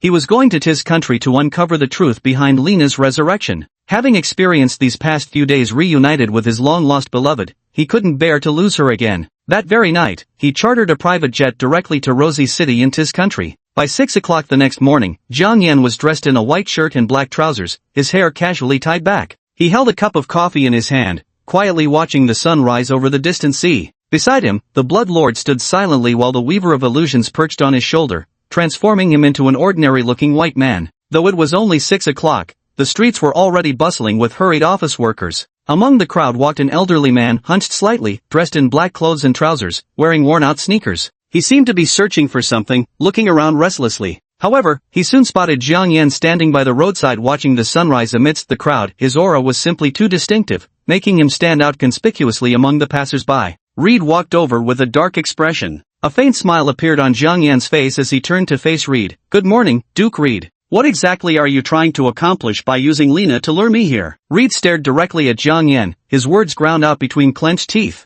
The moment he saw Jiang Yan, his first instinct had been to strike and apprehend him immediately. Yet no sooner had this impulse surfaced than a wave of foreboding washed over him, as though attacking Jiang Yan would assuredly bring fatal consequences. The threat emanated from the ocean's surface nearby. Jiang Yan smiled without directly answering. The Duke must have been quite happy these past few days. There's no need to wear such a gloomy expression. Reed's gaze fixed on Jiang Yan as he suddenly said, "The ability to return from death, or perhaps some kind of cloning capability. If I were to spread this news, just imagine how many people would come hunting for you. There's no need to intimidate me, Duke Reed. Those tactics won't work on me. Let me introduce myself. I'm Jiang Yan, president of the Oddities Association." Jiang Yan's eyes glimmered as he stared at him. The Oddities Association. A flicker of recognition passed through Reed's eyes. He'd heard of this organization. During those days accompanying Lena, someone had briefed him about it. In the awakened world, this new organization was infamous, notorious enough to shrug off his threats without a second thought. Jiang Yan looked at Reed and continued, "Also, I need to correct you, this isn't some cloning technology. This is genuine soul revival. The Lena before you now is truly your real wife.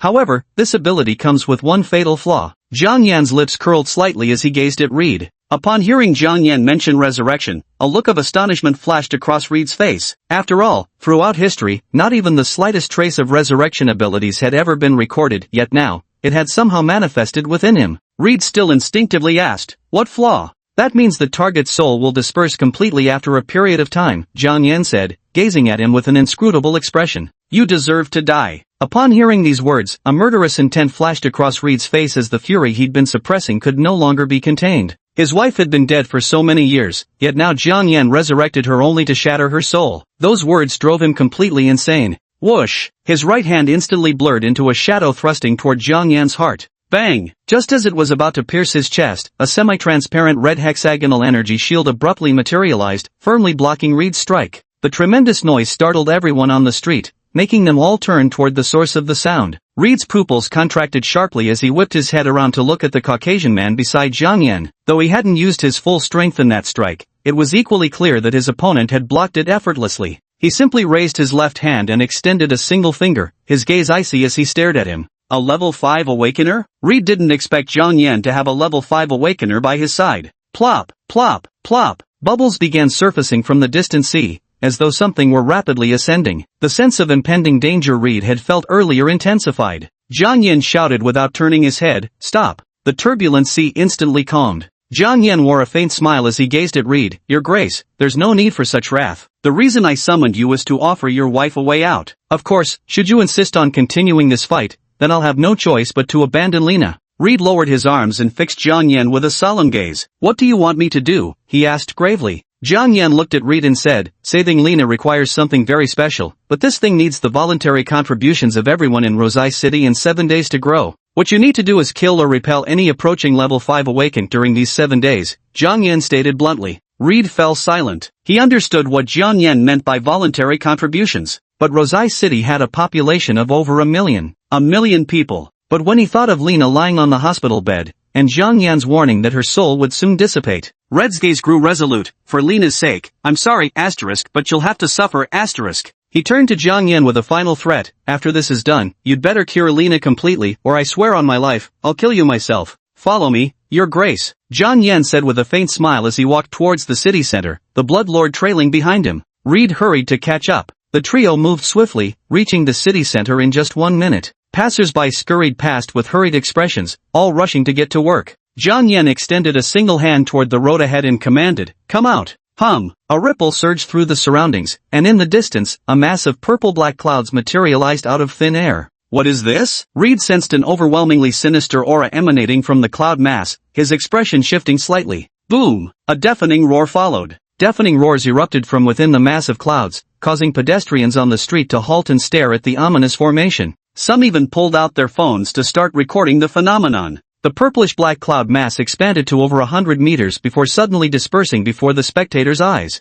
A 100-meter-tall tree with ghastly white bark materialized, its crown stretching out blood-red branches densely hung with white skulls, a scene of grotesque and unsettling horror. "Oh my god, what is this thing?" A fat white man in a white t-shirt and jeans stared at the skeletal tree with shock on his face. Not far away, a priest wearing a cross turned pale as he gazed at the tree. "Lord, has a demon descended upon this world?" Chapter 65, Grey Mist. A 100-meter-tall skeletal tree suddenly appeared in the center of the road, its colossal frame emanating an overwhelming sense of oppression. Jiang Yan pressed his hand against the withered tree's trunk, a faint smile curling on his lips. "Let us begin. Enjoy it to the fullest." Roar! A terrifying howl erupted from the skeletal tree, startling nearby pedestrians who had previously paused in their tracks. Horror washed over their faces as primal fear spurred them into frantic flight. Ah! With a scream, they turned and ran. The hollow features of the skull atop the skeletal tree suddenly emitted vast plumes of gray smoke. This ashen mist seemed boundless, rapidly spreading in all directions. The gray fog enveloped the skies above, the earth below,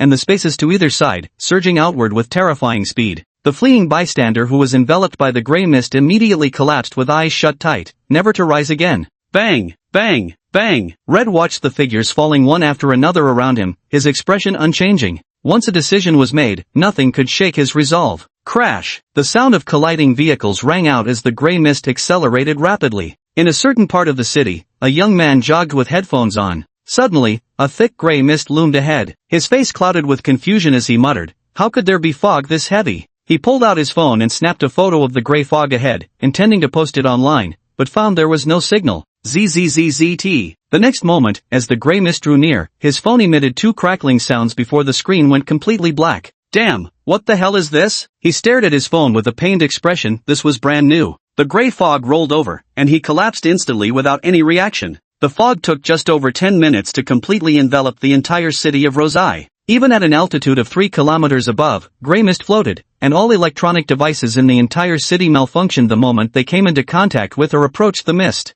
The city instantly lost all connection with the outside world. At the entrance of an upscale villa district in the urban area, a young white man walked out with a grave expression. "What's going on? This gray mist is so eerie, I feel my mind is being assaulted constantly." As a third-tier psychic awakener, he sensed something was wrong the moment the mist appeared. The visibility in the gray mist ahead was less than 5 meters. His expression darkened as he saw people collapsed on the ground and streets cluttered with crashed vehicles. He took out his phone to contact the outside world but found it impossible to turn on no matter what he tried. "I need to get out of here first." The sight before him was nothing short of eerie and terrifying. Crack, crack. The white young man returned to the villa and tried to start the car, but found the engine completely unresponsive. It seemed he could only leave on foot. He turned and began running toward the outskirts of the city. Along the way, fallen bodies were everywhere, their faces frozen in eerie smiles. The more he saw, the more unsettled he became. Instinctively, his footsteps quickened. Thud, thud, thud. The footsteps echoed through the silent city. As he sprinted further, the towering buildings around him grew fewer, and the young man's nerves eased slightly. Almost there, just a little further to get out of this city. He had been here for nearly half an hour now, and a faint weariness began creeping over him. And where exactly do you think you're going? A mocking voice suddenly whispered in his ear. The white youth instinctively turned his head toward the source of the sound, the side street branching off to his left. Amidst the gray mist, a towering 4-meter-tall figure stood there, staring straight at him. The young man merely glanced at it before turning around and sprinting away. This was definitely not human. Ha ha ha. The deep-sea king let out a series of sinister chuckles as he pursued the youth, entering his favorite part of the hunt. Through the ashen sky, Wei Gaocheng flew over the city in his avian form. His specialized ocular structure allowed him to effortlessly discern objects 40 to 50 meters away despite the gray haze. Combined with the city's unnatural stillness, anyone still moving nearby would instantly draw his attention. Nowadays, anyone still capable of movement was unquestionably either an awakened or a martial artist. On the highway outside Lis City, vehicles had already begun piling up in a traffic jam. A white man in a black jacket, stout and burly, kicked his truck affectionately, muttering, "What's got you down, old buddy?" Several meters away from him loomed a thick, gray fog. "What the hell is up with this dense fog? And my phone's busted too," a lanky teenager beside him complained. His modified electric car had already conked out not far away. As they were complaining, a chubby woman with an afro walked curiously toward the gray mist. "Since electronic devices are malfunctioning, maybe this gray mist is the cause," she said. "Auntie, you've read too many novels, that's impossible," the boy next to her immediately retorted. A young man approached. "Nothing's impossible these days. Haven't you noticed how the world seems to have changed? Monsters have started appearing, so why wouldn't this be possible?" Thud. At that moment, the woman near the gray mist suddenly collapsed, her eyes closing as she fell. The scene caused the surrounding crowd's expressions to change sharply. The heavy-set man in the black jacket instinctively stepped forward to catch her. Thud. But the moment he got close, an overwhelming drowsiness assaulted his senses, and he dropped unconscious before another second could pass. The successive occurrences left the others around with looks of terror on their faces. The young man who had spoken earlier turned and fled, crying out in panic as he ran, "Stay away from that gray mist, something's wrong." Half an hour had passed since Rosedale City lost contact, and numerous videos of the city shrouded in gray mist began flooding local forums and video-sharing sites. All the footage was shot from extremely far away, yet it still stirred up a storm of reactions across the internet. Mysterious gray fog appears. All nearby lifeforms lose consciousness. Electronic devices fail. Aliens invade Rose City. Who will save a million lives? Numerous headline videos surfaced instantly, their popularity far surpassing even the previous paranormal incidents. Although those paranormal beings were numerous enough to shock people and make them marvel at how the world had changed, but due to their scattered nature, most people didn't notice anything unusual. However, the situation in Rose City was quite different. Enough people were involved to make this a serious matter. Tis, a major nation with a population exceeding 100 million, ranked as a mid-tier power among the numerous kingdoms. Its official Awakener organization, the Agang Society, boasted 2 fifth-level Awakeners stationed there. At this very moment, in the downtown area of Tis capital city, a massive black cathedral-like structure stood there, reaching over 200 meters in height alone. In one of the cathedral's large chambers, a group of people sat watching live satellite footage. The screen displayed a vast expanse of gray mist. Chapter 66, Probing. A stout elderly man clad in black clerical robes, with graying hair, spoke gravely. "Can someone tell me just what the hell this thing is?" As the president of the Ogon Society and a level 5 awakened, his life had been filled with extraordinary sights. Yet the sight of the gray mist made him feel strangely naive. The moment he spoke, a blond youth in long sleeves glanced up from his notebook and addressed the robed elder. "President Doyle, the fighter jets have arrived in the vicinity, shall they proceed?" Before Doyle Charles could respond, another burly middle-aged man questioned, "Didn't they say that gray fog interferes with electronic equipment and human minds? Why are they still sending fighter jets?" The blond youth looked at him and explained, "Vice President, this was the military's initiative. They said this T-3 stealth aircraft has strong anti-jamming equipment and a highly sealed fuselage, so it should be fine. Then let them go." Doyle directly approved upon hearing this, as nearby Awakened were already heading to Rosai City. Before that, they could let the fighter jets test the waters. Whoosh! 10,000 meters above the city of Rossi, a silver-gray, streamlined single-engine fighter jet streaked across the sky, its blistering speed leaving behind white trails on either side. The fighter pilot gazed down at the massive gray fog mass below, his face etched with shock. "Oh my God, is this the Lord's punishment?" he muttered. As he drew closer to the gray fog, his communication with headquarters had been severed, leaving him no choice but to proceed according to the original plan. He maneuvered the fighter jet into a sharp turn, heading straight toward the gray mist. Instead of flying directly into the gray mist, he circled along its edge, inching closer bit by bit. As he drew nearer, he noticed the gray mist before him didn't interfere with the equipment as the intelligence reports had claimed it would when approached. Looks like I can give it a try, he thought, eyes glinting as he steered the aircraft sideways into the gray mist. The fighter jet sliced through hundreds of meters in the gray mist instantly, the turbulent winds it carried parting the fog and pushing it aside. This gray fog isn't so bad after all. The pilot's face had just begun to relax into a smile. Zzzzzt. A crackle of electric current sounded, and he jerked his gaze toward the instrument panel before him. All the equipment on it had completely shut down, and even thin wisps of gray mist had begun seeping through the panel gaps. The pilot's pupils contracted, his face twisting in terror. The next instant, his head suddenly dropped as his hands released the control stick. Boom! The fighter jet spiraled out of control and plunged into the street below, erupting in a colossal fireball. In the upscale restaurant to the left of the skeletal tree in the city center, Jiang Yan and the Blood Lord, now restored to his original appearance, sat facing each other at a table by the window. Boom! A faint explosion echoed from the distance, causing Jiang Yan's ears to twitch slightly. The kingdom of Tiz isn't wasting any time, are they? They've made their move so quickly, Jiang Yan murmured, his eyes gleaming thoughtfully. He turned his gaze toward the skeletal tree outside the window. Beneath it, Reed sat cross-legged with his eyes closed, immersed in deep meditation. Earl Red, a fifth-level martial artist, the deep-sea king of the coastal city, the Blood Lord with an undying body, and the Ghost Buddha, they should be able to hold their ground under the mist. These were his main combat forces. In addition, Bao Nu and Han Chi were left to guard home, while Li Yong and Wei Gaocheng accompanied him here. Within this gray mist, any enemy who enters will have their psychic energy continuously drained by the fog. Once combat begins, this drain accelerates swiftly until they are pulled into the dream realm. This was the only battlefield advantage the Freak Society possessed. Jiang Yan immersed his thoughts, delving into his consciousness to check the progress of the Abyssal Pearl. Abyssal Pearl, 41,851/51,200. The progress that had been emptied by summoning the Blood Lord had now surged directly to 41,000 in this single wave. Pity most people under the gray fog fall into dreams instantly, barely any progress points to gain, Jiang Yan suddenly lamented. The Blood Lord sitting across from him looked up at Jiang Yan upon hearing this. Master, what's wrong? Jiang Yan shook his head. It's nothing. From now on, just call me President. The Blood Lord's appearance was more human-like than some actual humans, though his three mouths were rather conspicuous. Yes, President. The Blood Lord nodded and continued scanning their surroundings. Just as the awakened ones from the Ozaki gang were still en route, a speedboat was swiftly cutting through the gray mist on the sea's surface, carrying 3 white youths aboard. Boss, are we really going in there? That gray fog looks creepy as hell. On the speedboat, a youth wearing a gold chain around his neck and a blue short-sleeved shirt spoke to the young man standing at the bow. The youth standing at the front of the speedboat wore a golden robe, his long blonde hair casually flowing down his back. He burst into loud laughter at his subordinate's words, grinning widely. Ha! Your boss here is a level 4 mental awakener. That gray fog is essentially just another form of mental attack. I'll shield you when the time comes. Pausing mid-sentence, Wanza Brandon turned his head slightly to glance at the 2 men behind him, his profile stern yet determined. Haven't you heard? Whenever the world undergoes cataclysmic changes,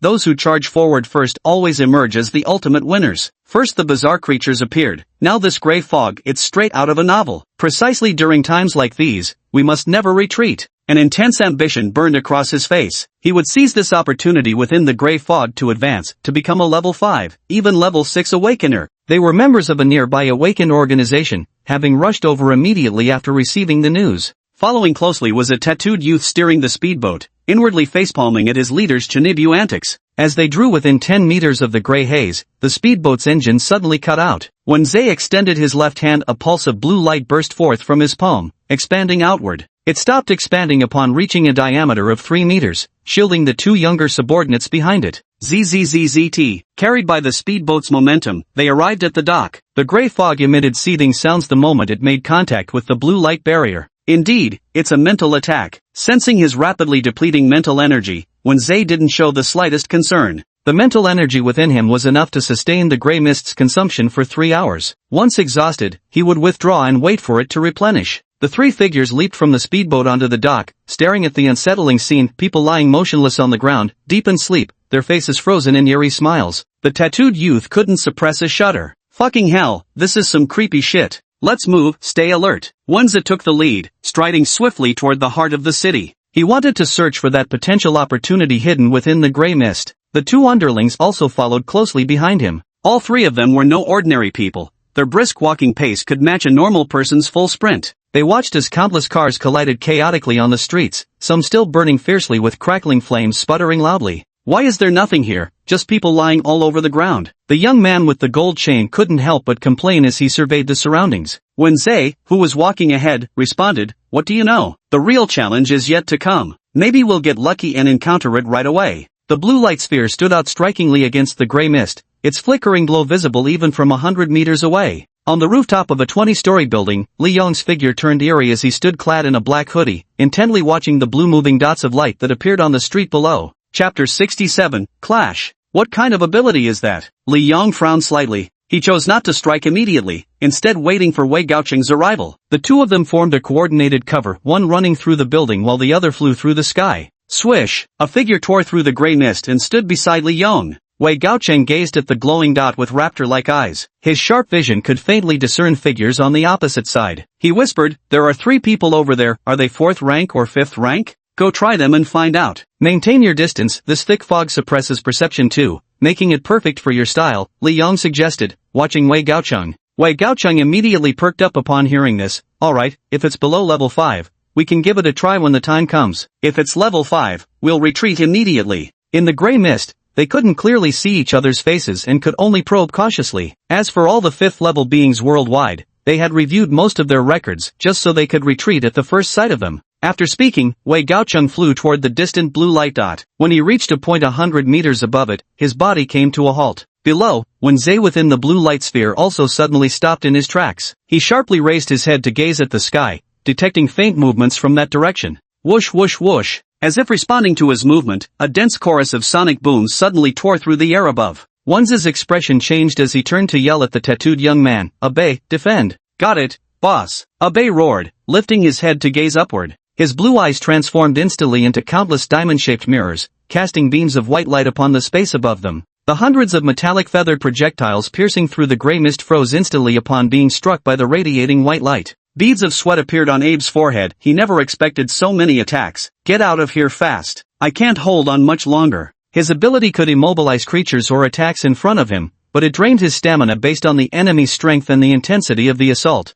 Now, these hundreds of scarlet feathers had nearly depleted a quarter of his energy in an instant. Behind them, the young man with the gold necklace flexed his thigh muscles until they strained against his trousers. With one explosive stomp against the ground, he shot forward, grabbing Wen Zhe and Abe with each hand as he charged ahead. Swish! The 3 fled forward as the feather, now out of control, struck the ground behind them. Bang! Bang! Bang! The moment the feather touched the ground, a dense series of explosions erupted. Wen Zhe listened to the commotion behind him, a cold smirk playing on his lips. "Is this the trial within the gray mist? Interesting. Let me see what you've got." Raising both hands toward the direction of the incoming feathers, he roared, "Neural link." Countless hair-thin psychic filaments, almost invisible to the naked eye, emerged and spread upwards into the sky. The psychic filaments multiplied, forming an intangible web that enveloped the surroundings. The man tilted his head upwards, the fury in his eyes tinged with an eerie blue glow. "That white light can actually stop my attack. It seems quite extraordinary." Up in the sky, Wei Gaocheng observed the 3 evading his assault without the slightest surprise.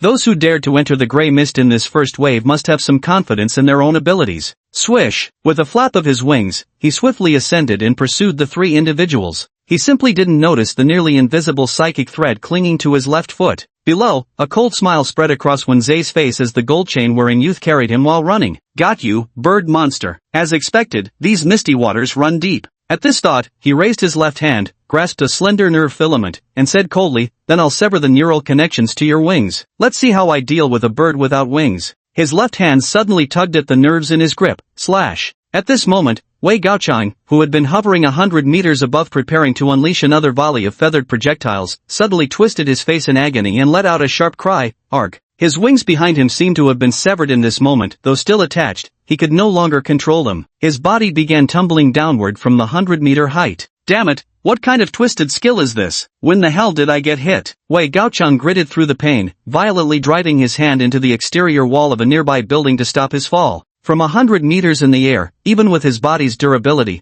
the fall wouldn't kill him, but it would definitely affect his ability to fight afterward. Boom! The feathered arm pierced through the outer wall, carving a gash 7 to 8 meters long across its surface. Broken debris and dust struck him, leaving him covered in grime. That was close. Wei Gaocheng exhaled in relief as he saw he was still dozens of meters above the ground. Yet his expression quickly turned grave again when he spotted the blue orb circling back toward him. In the distant glowing sphere, the young man with the gold necklace hurriedly carried the two figures toward the source of the earlier commotion. Wen's face lit up with eager excitement as he shouted, "Hurry, hurry up and attack. I can sense this bird monster is extraordinary, perhaps it'll drop some rare loot. I'm going as fast as I can." The gold chain-wearing youth shouted, his legs carrying the two figures so rapidly they became near blurred streaks as he charged toward the source of the commotion behind them. At this speed, the surrounding buildings swiftly blurred past. Wenze could now sense the figure over 3 meters tall standing more than 20 meters away. The corners of his lips curled into an excited grin. Ha ha ha, my opportunity. Bang! The next instant, the second-floor window ahead to his left suddenly exploded, and a white figure flashed past Wenze like a streak of white light. He swung his hand, unleashing 5 white energy threads that sliced horizontally through the air. The young man with the gold necklace, who had been holding Wenze, suddenly felt an excruciating pain shoot through his arm. The body of Wenze he had been embracing, along with his own left hand, fell to the ground in several pieces. A rush of warmth sprayed across his face, and the necklace-wearing youth froze in place. He and Abe stared in horror at the pools of blood and scattered entrails beneath their feet. Their boss's head had been severed clean off. The remaining upper portion of his face lay on the ground, its dead eyes fixated on them with unmistakable resentment. Li Yong turned to face the pair, his expression chillingly indifferent as he remarked, "Psychics truly are easier to kill. Fragile flesh means every strike is fatal." His mutated form now moved with speed nearing the pinnacle of third-stage awakening, borderline fourth stage. Against such an ambush, even a fourth-stage psychic awakener stood no chance to react. Run! The young man with the gold necklace ignored his severed left hand, scooped up Abel, and fled forward. Ahead of them, Wei Gaochang, who currently had one hand embedded in the wall, suddenly felt his wings regain sensation.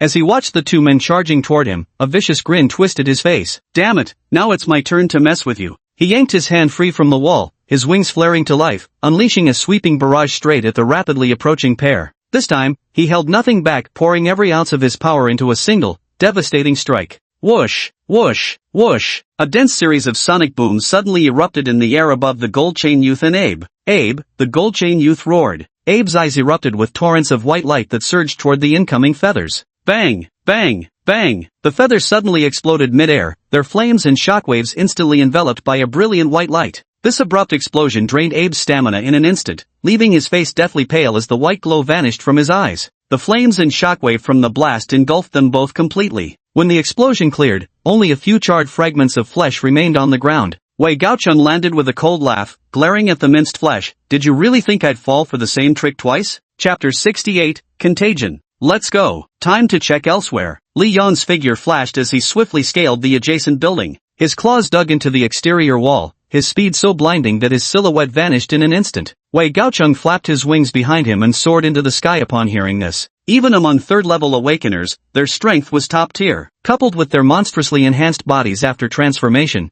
they could trade a few blows with a fourth-level opponent. After the Grey Fog incident in Rosai City of the Tis Kingdom surfaced, news of it spread rapidly across awakener organizations worldwide. In Manhwa Kingdom, at the headquarters of Group 6 of the Xinjiang Division in Lingzhou, in the corner of the headquarters stands a unique 10-story building entirely painted in gray. Inside the building, entire floor sections have been hollowed out, where a special crane arm is swinging a 3-meter-wide, 20-ton metal sphere forward with tremendous force. Fang Wenyu, bare-chested, stands motionless as the metal sphere hurtles toward him. Bang! The massive sphere halts abruptly upon contact with Fang Wenyu's body, while the metal floor behind him instantly caves inward, forming a gigantic crater. Bang bang bang! Suddenly, a dozen specially designed firearms appeared from the corner, firing bullets at him at 5 times the speed of sound. Bang bang bang! The bullets simply fell off upon hitting him, leaving behind dense clusters of tiny dimples on the metal floor. "That's not enough, this is too slow. Looks like I need to switch to a heavier ball." Fang Wenyu's face showed dissatisfaction.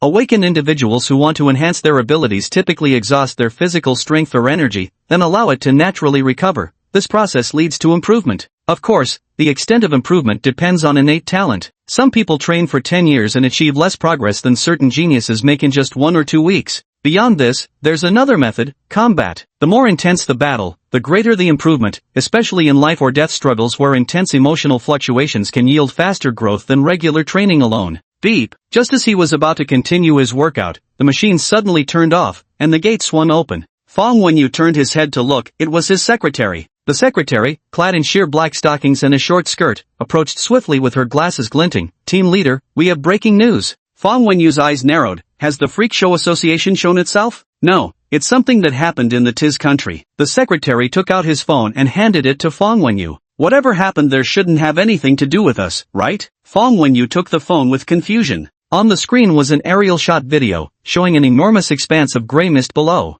This place looks so familiar. Was this Ross City before? The enormous gray fog's coverage, especially with the sea on one side, land on the other, and that distinctive terrain, instantly made him recognize the location. The female secretary nodded quickly and replied, yes, this is footage from an hour ago. According to intelligence, ordinary people who approach the gray mist immediately fall into a coma. Currently, the entire city of Rosai has been affected. Fong Wenyu's eyes gleamed with suspicion. He couldn't shake the feeling that this matter was somehow connected to the Monster Association. Too many strange events had occurred worldwide since their emergence. Fong Wenyu handed the phone back to his secretary. It seems something terrible is about to happen inside. If they weren't one of his own people, he couldn't be bothered to care. Whether they lived or died depended entirely on how hard the awakened ones over there worked. Team leader, aren't you curious about what's inside? There's speculation online that there might be special treasures or opportunities hidden in there. The secretary took the phone with visible curiosity. Fong Wenyu shook his head. What's there to be curious about? With such large-scale gray mist, it's hard to say if there are any opportunities. Unless the Ogang society across can't hold out and offer substantial benefits for exchange,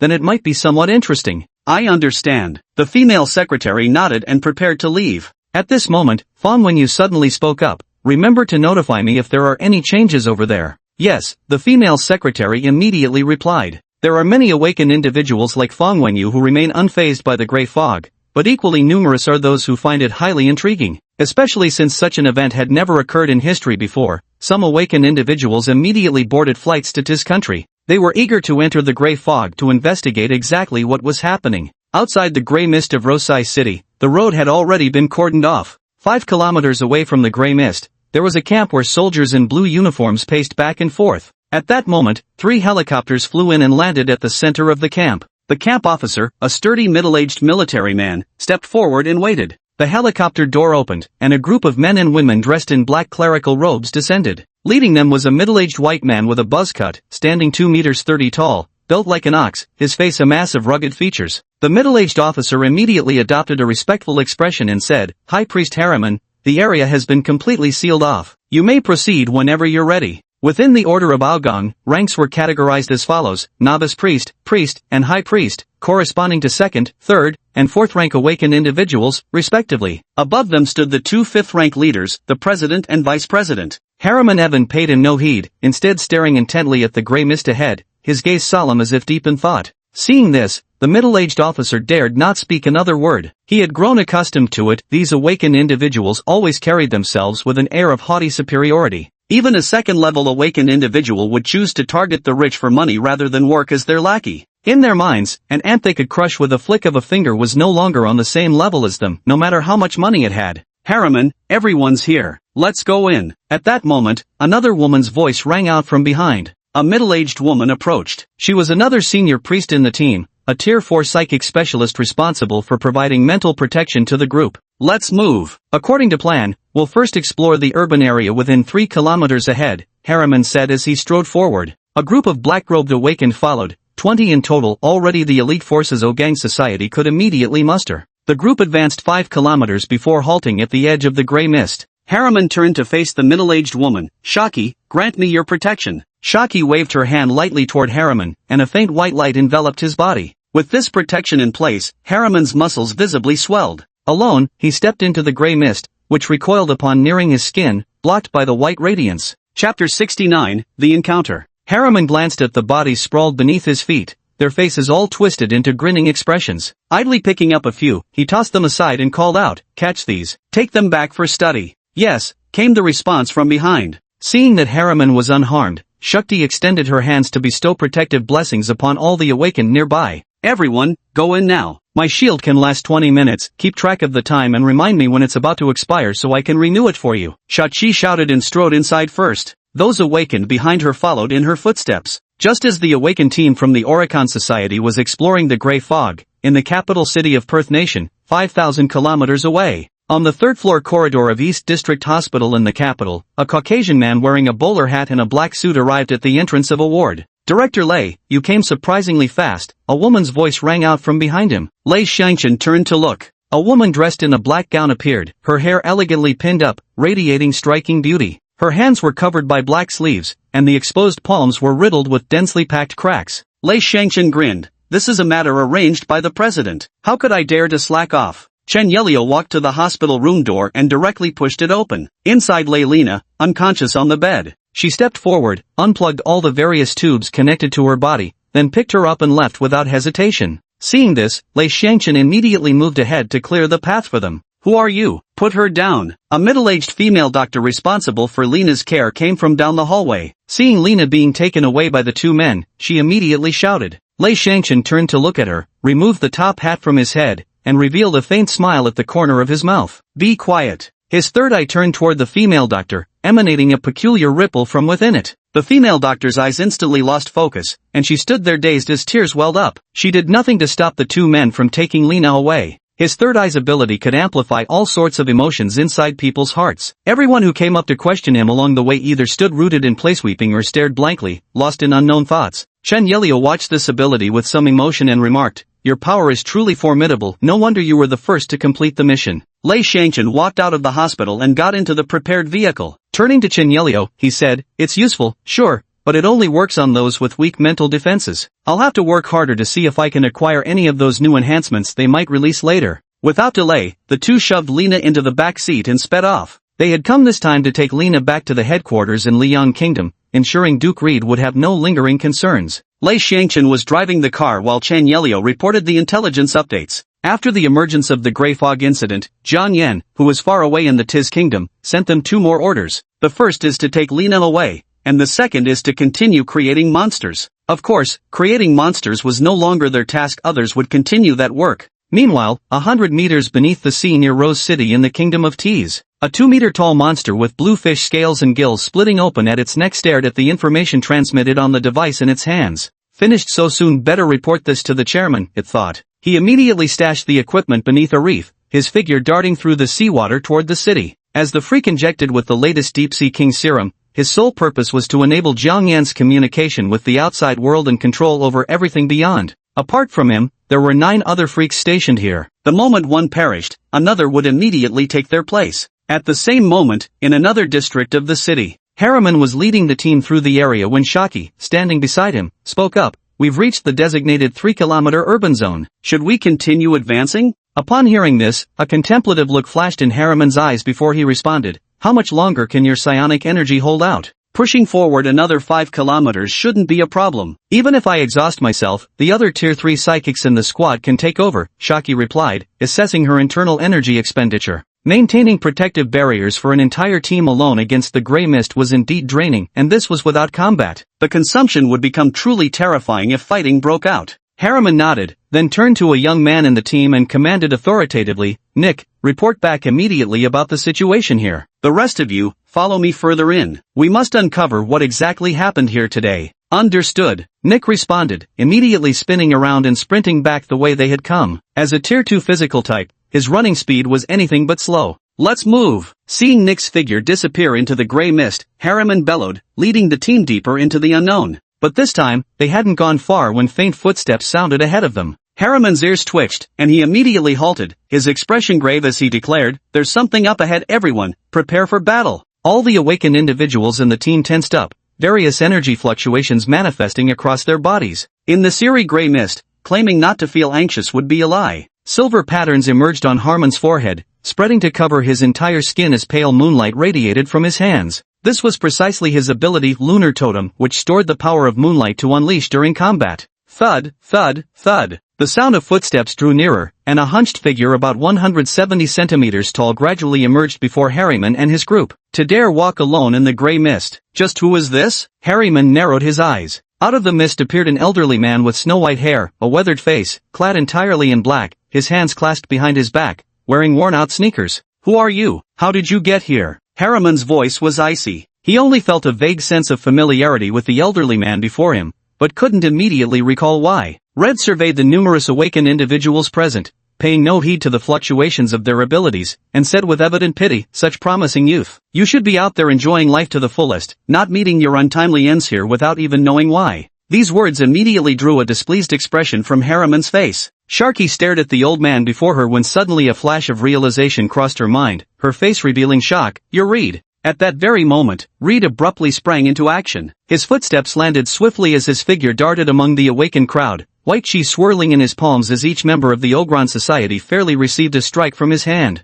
His speed was terrifyingly fast, so fast that no one could react in time. Bang! Bang! Bang! Before she could finish speaking, Shaki suddenly felt an overwhelming force slam into her body. She was sent flying through the air, every bone in her body shattered, her organs ruptured entirely. Blood sprayed from his mouth, his eyes bulging red with fury. From the corner of his vision, he saw not just her, everyone around them, even Harriman, writhing in agony as they were hurled backward. Bang! Bang! Bang! The heavy thuds of bodies crashing onto the ground echoed relentlessly, and with each impact, Shaki's consciousness shattered entirely against the pavement. Reed stood in place, his hands once again clasped behind his back. The group of awakened Ogons who had been standing before him moments ago now lay scattered dozens of meters away, their bodies flung through the air like discarded ragdolls. All their bodies caved inward like mud, evidence that every shred of flesh and bone within them had been utterly pulverized. Chapter 70, Level 5 Mobilization. Ha ha ha, old man, you really didn't hesitate when striking them down. I thought you'd keep wasting words with them. A burst of laughter echoed from the surrounding gray mist. The king of the deep sea wore a vicious grin as he surveyed the corpses of awakened ones scattered across the ground. Sent by Jiang Yin to monitor Reed, his orders were clear: if Reed refused to act, or even allowed anyone to escape, then death would be Reed's only fate. They couldn't tolerate anyone among them who hadn't fully committed to their cause, that would be far too dangerous. Reed fixed his cold gaze on the king of the deep sea. Once I've made up my mind, there's no changing it. This should finally put Jiang Yan's worries to rest, he said. The deep sea king didn't answer him immediately, just left with a sinister smile. Having confirmed that Reed was determined to save Lena, he needed to return to guard the coastline, preventing any small fry from sneaking in. Beyond the gray mist, nightfall arrived swiftly. Outside, the station officer paced back and forth amidst the camp. Why haven't they returned yet? Something must have gone wrong, he muttered to himself. It had already been half a day since Harriman and the others went in. So far, apart from one awakened individual who returned with intelligence, no one else had come back. After some deliberation, he immediately took out his phone to report the situation. Inside the Church of Orgon, capital of Tis country, Doyle and Vice President Adolf Cyril hadn't left yet, still sitting there waiting for news. Beep, beep. The phone on the table in front of them rang,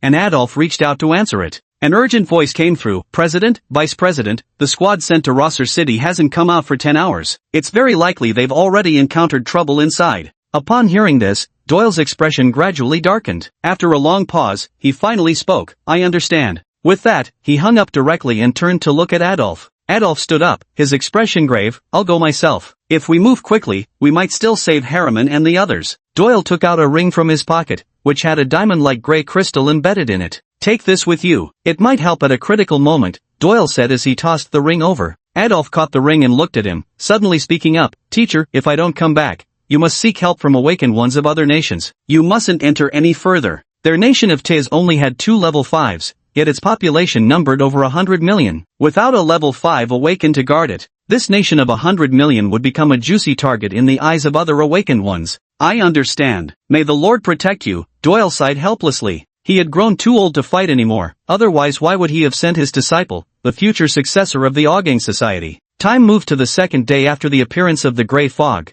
when a sudden piece of news spread across awakened organizations worldwide. 19 awakened members of the Auging Society lost contact within the gray fog, including 2 level 4 entities. This news struck fear into the hearts of some awakened individuals who were only at level 4. Such a number of awakened could overthrow entire minor nations on their own. Yet in Rosai City, it failed to make even the slightest ripple. Beyond news from Rosai City, the previously subsiding strange incidents showed signs of resurgence, though compared to the Grey Mist events, they didn't attract nearly as much attention. Within Rosai City, beneath the skeletal tree, Jiang Yan stood with hands in pockets, gazing up at the skull perched atop the ossified branches. The ghastly white bone surface had already developed streaks of green, gradually deepening in hue. Chairman, we've just received word that the vice-chairman of the Ogang Association has made a move. His itinerary is public, and he's expected to arrive in Rosai City shortly, said a strange man covered in fish scales standing respectfully behind Jiang Yan. Without turning his head, Jiang Yan replied, understood. Return for now and report again if there's important news. Yes, sir. The fish-scaled man bowed to Jiang Yan before turning and running toward the shore.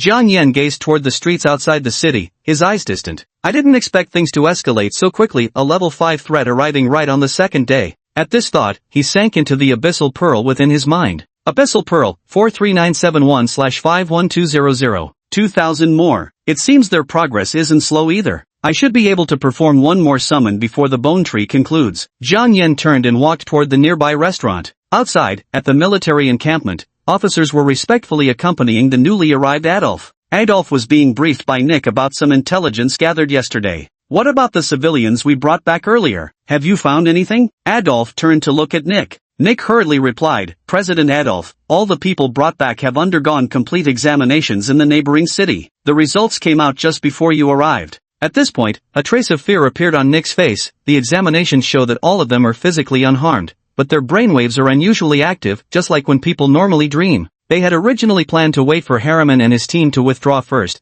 then have a psychic-type awakener conduct a thorough investigation. Unexpectedly, an accident occurred, leaving them no choice but to rely on the hospital's equipment for an initial examination. Upon hearing this, Adolf pondered for a moment before turning to the two men. Send those people we brought back to the capital. Let my teacher personally examine them. Doyle is a level 5 psychic-type awakener. With his intervention, he would undoubtedly uncover something unusual. Yes, the two replied immediately. A moment later, a sturdy figure emerged from the camp and strode toward the gray mist. Adolf, his face grave, was clad in a black priest's robe. His towering 1.9-meter frame stretched the garment taut over his muscular frame. He gazed at the gray mist that occupied nearly all the space ahead, murmuring to himself, let me see what kind of existence lies within you, capable of costing my Oni guild so many awakened ones. With a single step, he strode directly into the gray mist. He walked forward along the road, his body enveloped by the surrounding gray mist. Adolf refrained from using his abilities to block it, instead reaching out to feel the mist. Just as Nick said, this mist is actually invading one's spiritual realm.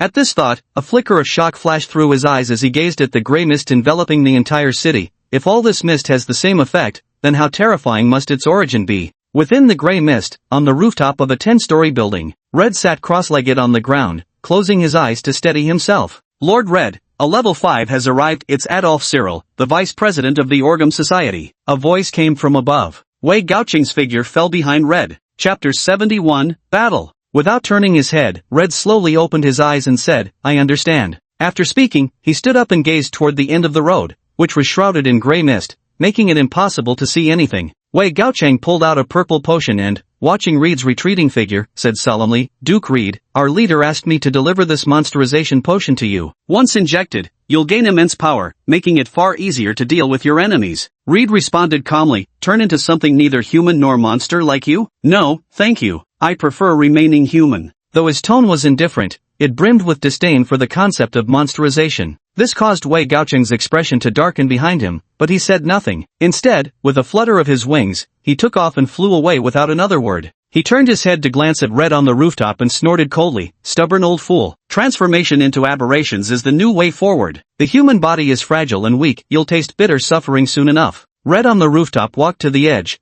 peered downward at the gray mist-shrouded street, and jumped straight down. Meanwhile, on the gray mist-covered street, Adolf stood with an ugly expression before the corpses of a group of Orgoth Society members. The bodies before him had all turned into mushy pulp. If not for their skins maintaining a vaguely human shape, Adolf would have mistaken them for mere piles of rotten flesh. These injuries resemble those caused by some kind of palm or fist technique. Could this gray fog be man-made? Staring at the corpses on the ground, his mind raced with analysis. He felt as if he was beginning to lift the mysterious veil surrounding this gray fog. Still not enough information. I need to venture deeper. Adolf turned and continued progressing further into the unknown. He had a hunch that the innermost part might conceal the secret he was seeking. Not long after leaving, Adolf suddenly stopped and quietly stared at the road ahead. The gray mist hung thick in the air, obscuring vision beyond a short distance. Yet a cold smirk crept across Adolf's lips. Cowards hiding in the shadows, he sneered, come out and face me. Thud, thud. Footsteps echoed through the gray fog ahead as Reed emerged with a calm expression. The moment Adolf caught sight of Reed's face, his expression hardened. Reed Dominic, what are you doing here? Don't you know this is territory belonging to our Ogron Society?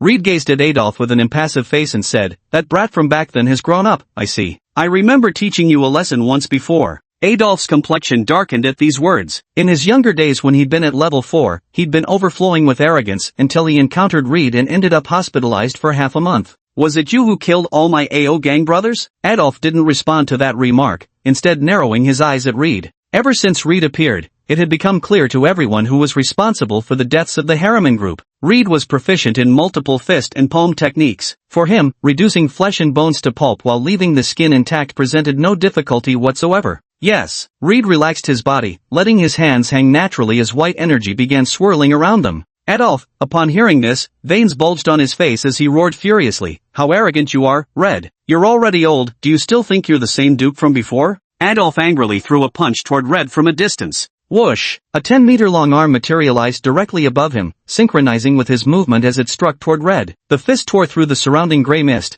crossing the 10-meter gap to deliver a devastating blow. At the same moment, Red abruptly raised his right hand. White energy coiled around his arm before he launched a fierce counterstrike. Bang! The collision between the large and small fists sent out a shockwave that scattered the surrounding gray mist for several meters. Boy, you were worthless before, and you're still worthless now. Reed sneered, his right fist swelling with muscle before abruptly shattering the arm in its path. Bang! A deafening explosion, his arm burst apart, dissolving into a shower of scattered light. But Adolf showed no sign of frustration. The moment that punch landed, Red's aura had flickered ever so slightly. Though it lasted only an instant, fortunately, he managed to perceive it. His stamina isn't what it used to be. A drawn-out fight could definitely kill him. Arms once again materialized above Adolf's head. This time, the number of arms skyrocketed from 1 to 10 as he glared at Red and bellowed, "Let's see if you can handle this." Boom! Boom! Boom! 10 fists instantly blanketed Red's position in flashes of motion. With a sharp glint in his eyes, Red swiftly sidestepped, evading the onslaught.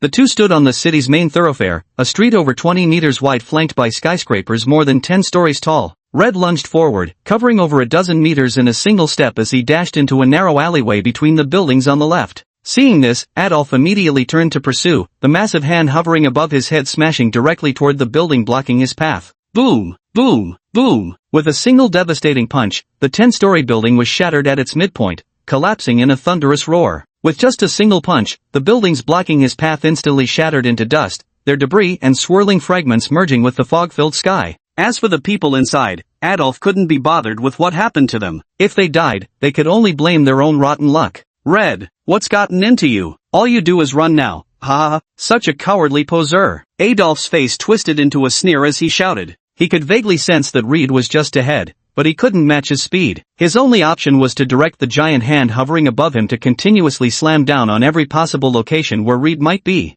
Boom! With a deafening roar, the entire city trembled as terrifying force leveled numerous buildings. The structures collapsed in succession, and the billowing dust rendered the already limited visibility completely obscured. Boom! Another building collapsed as Adolf swiftly scanned the surroundings for Red's figure. Whoosh! Suddenly, a rushing sound came from behind him. Adolf's face twisted into a vicious grin. You old bastard, still trying to ambush me. He spun around instantly, smashing down with his fist without hesitation. Crash! A rock shattered beneath his blow. Battle isn't just about strength, experience matters even more. A chilling voice spoke behind Adolf. Reed appeared behind Adolf with murderous intent, his fists wreathed in white energy as he struck directly at Adolf's back. Finally took the bait. Yet Adolf revealed a cold smile as a surge of white light erupted beneath his feet. It instantly enveloped both Adolf and the approaching Reed. Boom! A tremendous explosion erupted between the two men, the powerful shockwave sweeping through the surroundings, dispersing the gray fog for hundreds of meters and revealing a clear, mistless space. When the explosion faded, the ground was left with a massive crater 40 to 50 meters wide, and a 10-meter tall, naked Adolf stood at its center. Not dead yet? What a pity! Adolf gazed several dozen meters away at Red, whose upper garment was in tatters, expressing mild disappointment. This was his awakened ability, Colossus God. As his body expanded, so too did his strength and defense. Reed casually tore off his tattered clothes, revealing muscles covered in scars. After all these years, it seems you've learned a thing or two. Well then, I suppose it's time I got serious. Adolf's forehead pulsed with veins upon hearing this. Blaring furiously, he roared, Red, you're really putting on airs now. Just wait till I beat the shit out of you. His hands became a blur as they lashed toward Reed, massive fists cutting through the air with sonic booms. Reed didn't back down at all. White vapor surged from his hands as he met the giant fist head-on. Boom! The ground beneath the two shattered, cracks radiating outward as clouds of dust engulfed the surroundings. Crash! A figure burst through the dust, smashing through a building behind them before plummeting to the ground on the other side. Bang! Within the dust clouds, the ground beneath Adolf's feet exploded into a crater as his 10-meter-tall body surged toward Red. The 10-story building standing in his path was demolished upon impact. Die already! Adolf's face twisted savagely as he emerged from behind Reed, bringing his foot down with crushing force. Such temper. Reed raised both hands calmly, his gaze fixed on the 10-meter-tall Colossus Adolf whose terrifying aura loomed over him. The energy around his palms began distorting, morphing into the shape of dragon heads. Dragon Path, Mountain-Shattering Fist. With a sudden explosive motion, Reed launched a punch wreathed in white dragon-headed energy aimed directly at the descending massive foot. The Dragon Path, Mountain-Shattering Fist employed a unique vibrational frequency to manipulate energy flow, imbuing each strike with devastating fissure-inducing force capable of extraordinary destruction. Bang! A deafening explosion rang out, shaking the ground around them as cold sweat broke out on Adolf's forehead where veins had been bulging just moments before. His left leg had vanished. Staring down at Reed, whose body was now drenched in blood, Adolf gasped in disbelief. Impossible. How could you still possess power of this magnitude? Whoosh! Reed's reply came instantly, leaping straight for Adolf's head, fists raining down in a frenzy of blows. Bam! Bam! Bam! Ah! Adolf was beaten black and blue, his facial bones sunken and shattered. His two hands reached toward Red, only to be effortlessly blown apart by a casual punch, spraying flesh and blood everywhere. If this continues, I'll die. Adolf's eyes brimmed with unwillingness. When he'd been beaten badly before, he could acknowledge being outmatched. Now he'd reached level 5, and this old man could still pummel him. Had all these years of his life been wasted? The more he thought about it, the angrier he became, and a mad glint appeared in his eyes. Staring at Reed, he roared, "Since you want to kill me, then let's die together."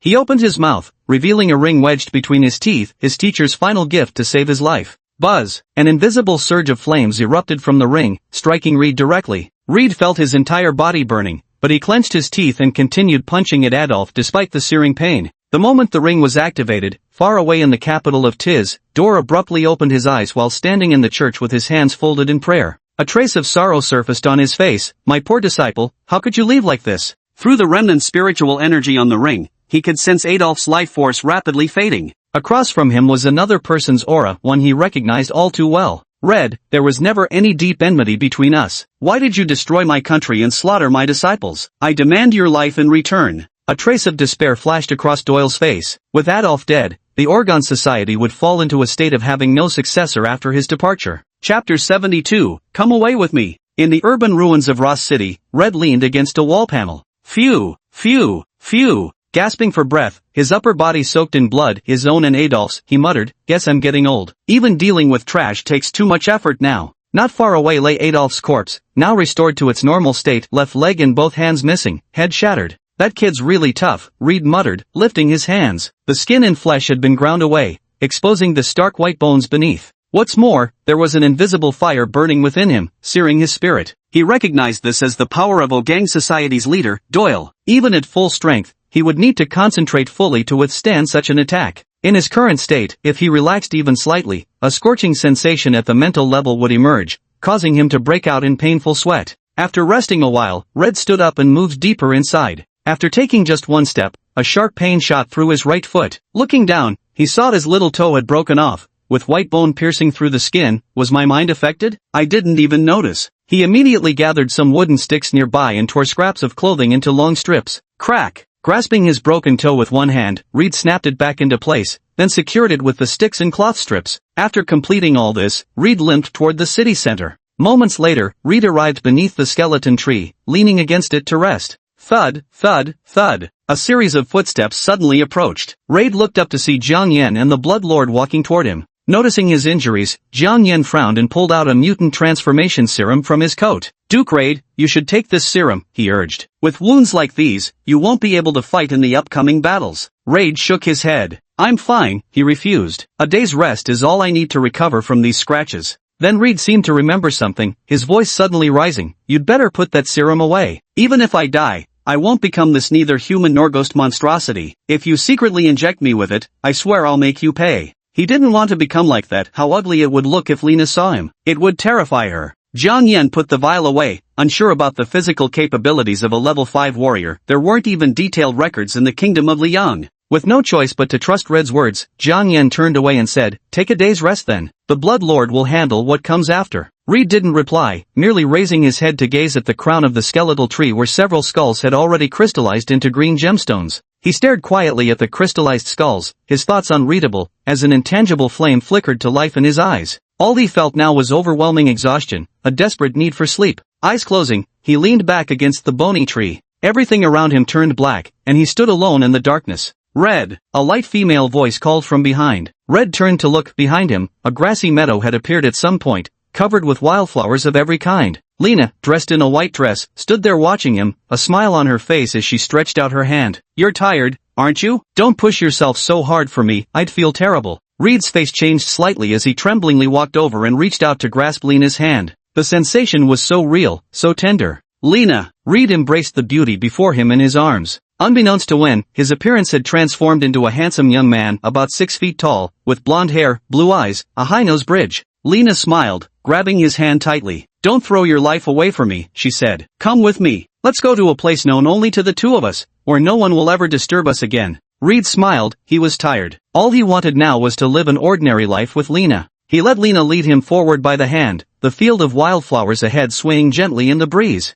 A surge of white flames descended from the sky, engulfing their figures in blazing light. Chapter 73 The Warrior. Inside the restaurant beside the skeletal tree, Jiang Yan seated the Bloodlord at a table. Whoosh! The Bloodlord suddenly stood up, his expression shifting as he stared at Reed beneath the skeletal tree. Guildmaster, something's wrong with Reed. VVVZZT. The surrounding world instantly froze as Jiang Yan smashed through the restaurant window and appeared before Reed. He watched as Reed's eyes lost focus, his expression changing instantly as he drew a syringe and plunged it straight into Reed's neck. Buzz! The surrounding world returned to normal, and the Bloodlord's figure reappeared behind him. He merely glanced at Reed before shaking his head. His consciousness is completely gone, likely erased by some ability. Jiang Yan remained silent, simply watching quietly. Under the third-generation brutality serum, Reed should have transformed into a freak, yet he showed no reaction at all. Dead? Jiang Yan's eyes remained still as stagnant water, calmly observing Reed's corpse. At least Reed took down a level 5 before dying. Not a wasted death.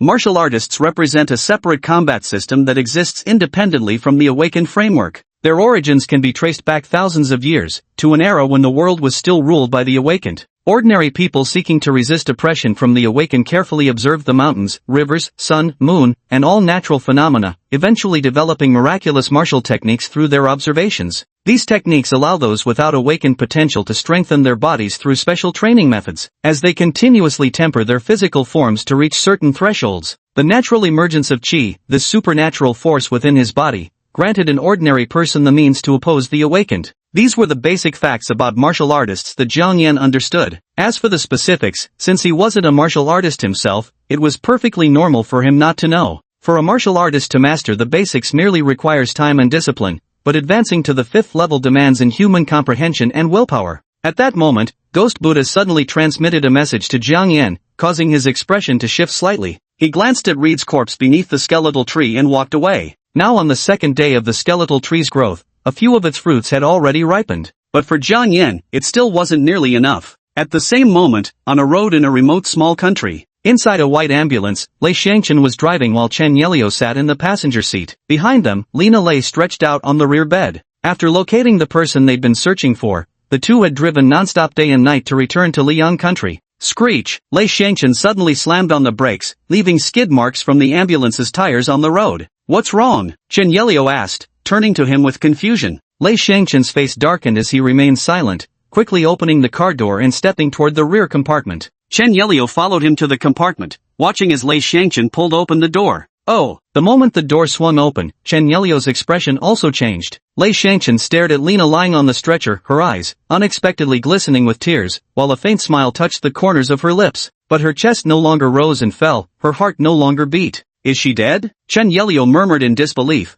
quickly stepping forward to check Lena's pulse with his fingers. The third day after the appearance of the gray mist, news like a storm swept rapidly through the global awakened community. To everyone who saw it, it felt like a dream. The deputy leader of the Aogung Society, the Colossus Adolf, a 5th level awakened, had died within the gray mist. The killer was the Earl of Red from Perth, confirming that the gray mist world was a man-made event, not a natural disaster at all. At the headquarters of Group 6 of the Shenzhen Division in Lingzhou, Nanhua Kingdom, Fang Wenyu sat in his office, looking at the notebook in front of him. A video conference at the team leader level was underway on the screen. Long Jingqing's voice came through. The Aogung Society just contacted me, wanting us to send personnel to resolve the Grey Mist incident. Zhang Ao's eyes flickered with intrigue. That place is so far from our southern martial nation. Why should we travel all that way to help them? Just tell me straight, what's in it for us? I'm a busy man. The others remained silent, but their expressions made it clear they shared Zhang Ao's sentiment. If it were their own nation in trouble, perhaps they'd step forward. But for incidents outside their borders? Anyone expecting their assistance had better come prepared with substantial rewards.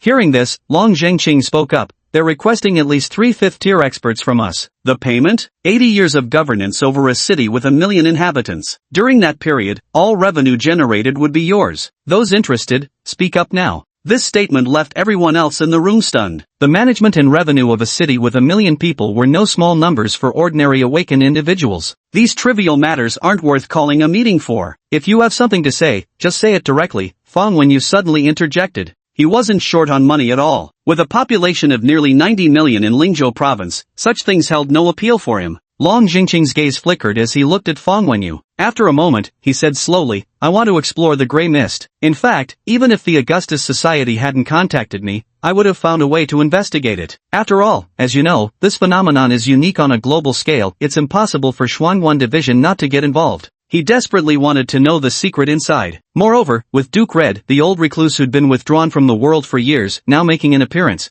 there might truly be something of significance hidden within. At these words, everyone's eyes lit up. This was exactly what they'd been waiting for. Some had wanted to go long ago but had been restrained by their status. In a corner of the video footage, a delicate, pure-faced young girl piped up. When are we leaving? I want to go too. His voice was soft, yet it made Fang Wenyu frown, feeling nothing but disgust inside. Ziwen, leader of Izhou's 13th unit male, who had been a 300-pound man before awakening his abilities. What kind of sick bastard is this? I cursed silently in my heart, turning my face away to avoid looking at him. Alright, one more person. Who else is coming? Long Zhengqing asked, seeing someone speak up. Zhang Yao's gaze darkened as he spoke. Count me in. I'm bored anyway, might as well stroll around. Seeing the situation, Long Zhengqing said solemnly, very well. Depart immediately and head straight for the military camp outside Rosai City. In the capital of Tiz, inside the headquarters of the Algong Society. Doyle sat in the conference room with his eyes tightly shut, while a blonde woman beside him delivered her report.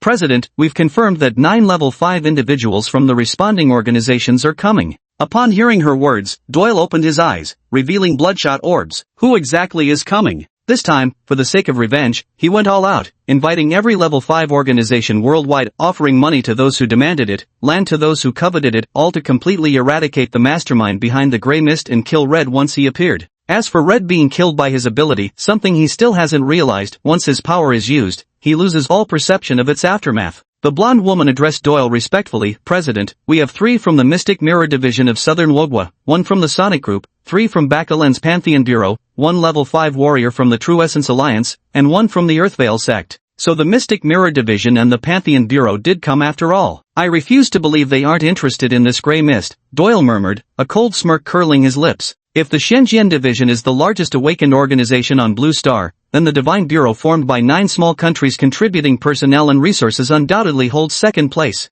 Among the hundreds of other small countries, most don't even have level 5 cultivators. Only 30-some nations internationally possess such capabilities. Yet Blue Star boasts a staggering population of over 12 billion people, only a handful emerge from 12 billion. Chapter 74, The Gathering. In the city of Rosette, shrouded in grey mist, by the seaside. To think someone at your level is also a 5th-rank awakener utterly pathetic. The Deep-Sea King wore a vicious grin as seawater lapped at his waist, clutching a long-haired middle-aged man with one hand. The middle-aged man had all 4 limbs torn off violently, his chest caved in, his face beaten black and blue, his eyes rolling white. It turned its head to look at Jiang Yan behind it. Master, how should we handle this one? Keep him barely alive. Don't kill him yet, he's still useful. Jiang Yan eyed the middle-aged man. His mind recalled intelligence on 5th-level powerhouses. Lu Jingxing, leader of the Awakened faction in Ansho Kingdom. 5th level awakened. Understood. The Deep-Sea King roared, grabbing Lu Jingxing's arm before slamming him violently against the ocean surface. Boom! A geyser of seawater exploded several meters into the air as Lu Jingxing, already wide-eyed from the beating, completely lost consciousness.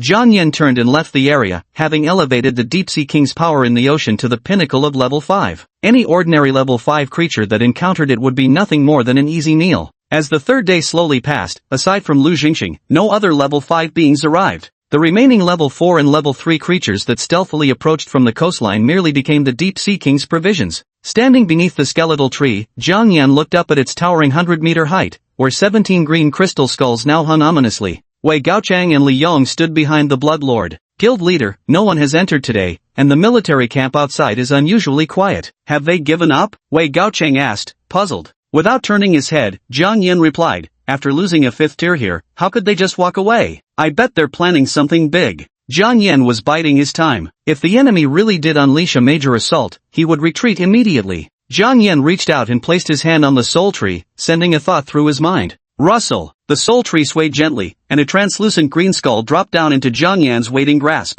Jiang Yan turned and handed it to Li Yong. Absorb it. The method is the same as with the Buddha crystal. Li Yong immediately stepped forward, grabbed it, and absorbed it directly. All eyes were fixed on Li Yong. Jiang Yan wanted to see how long this evolution would take and how much strength it could enhance. A soft green glow surged from the skull, rushing into Li Yong's facial orifices. Li Yong only felt a cool sensation spreading through his entire body as every cell came alive, voraciously absorbing the incoming energy. How does it feel? Jiang Yan asked, watching the scene unfold. However, Li Yong remained silent, continuing to absorb the soul crystal without responding. An hour later, Li Yong remained standing still with his eyes tightly shut, the skull in his hand completely absorbed. It seems the evolution process isn't instantaneous, Jiang Yan muttered. He had originally planned to enhance everyone's strength at once, but now it appeared that idea needed to be reconsidered. If the evolution took several days, it would be disastrous if enemies attacked during that time. Time slowly passed. By the third day of the Grey Fog's appearance, aside from the unfortunate Lu Jingxing, no other level 5 beings had entered. On the fourth day of the Grey Fog's appearance, at noon, in a military camp 5 kilometers away, the middle-aged officer stood quietly waiting on the makeshift helipad at the center. After a few minutes, 2 black helicopters appeared in the distance. The helicopters halted on the helipad, and as the doors opened, Doyle descended clad in black robes, carrying a 1.5 meter long cane crafted from pure gold. Behind him followed awakened individuals dressed in various attire, all level 5s who had come to explore the mist. The middle-aged officer hurried forward to salute, guild leader. Doyle nodded at him and turned to look behind him. Everyone, the officers from the Mystic Mirror Division haven't arrived yet. Let's wait here for them first. As soon as these words left his mouth, a shirtless figure clad in black pants and sporting a powerfully built physique stepped forward. A blue-haired middle-aged man with a wild appearance immediately grumbled unhappily. The Mystic Mirror Division is still as arrogant as ever. They're clearly closer than our Pantheon Bureau, yet they arrived later than us. Beside him, a young man with golden hair cascading down, dressed in a blue trench coat and holding a brown book, spoke up. Xiang Jing, don't gossip about others. We're supposed to be cooperating with them to explore the gray mist this time. You're really showing them too much courtesy, Ming Wang. Those wretched creatures are no good people, feel free to trash them as you please. Behind the golden-haired young man known as Ming Wang, a white-robed woman with green hair scoffed disdainfully. As the top 2 among the awakened, how could the relationship between their factions possibly be cordial? Moreover, their Divine Bureau had frequently been suppressed by the Mystic Mirror Division in the past. Behind the Divine Bureau stood a middle-aged man dressed in martial attire, observing silently without interjecting. As a warrior of the True Essence Alliance, he dared not casually involve himself in the strife between these two major organizations. Beside him was a masked Grade 5 member of the Sonic team clad entirely in black, carrying a long sword on his back, along with an old gray-robed monk from the Earth Treasury lineage. The King of Wisdom ignored the green-haired woman, instead raising his gaze toward the sky-obscuring gray fog 5 kilometers away. Indeed, seeing it in person is far more spectacular. I'd truly love to discover what could possibly create such a sight, murmured the King of Wisdom, his eyes flashing with an eerie glint. After waiting nearly half an hour, another helicopter came flying toward them from the distance. The helicopter came to a halt before the crowd, its door sliding open. Long Zhengqing, dressed in a black suit, stepped out first, followed by the brooding Zhang Ao in his black jacket. Behind them came Ziwen, clad in a short purple skirt and adorned with a purple hair clip. Long Zhengqing turned to Doyle and said bluntly, "Let's go, President Doyle." He couldn't even be bothered to glance at other awakened ones, though within the Mystic Mirror Division, nobody took this deputy director seriously. But outside, those petty organizations were different. Even people from the Pantheon Bureau drew barely concealed disdain in his eyes, his contempt practically dripping from his gaze. "Alright, everyone, let's move out," Doyle said, surveying the 10 outsiders, all level 5s, along with himself. His eyes darkened vengefully. "Adolf, Master is coming to avenge you." But they didn't know that within 10 meters of the gray mist's edge, the Bloodlord's figure appeared 100 meters in the air. His gaze instantly locked onto the 10 figures emerging from the military camp. Each possesses what this world calls 5th level energy. Just as the guild master predicted, they're brewing something big. The Bloodlord immediately turned and flew toward the skeletal tree. Chapter 75, The End.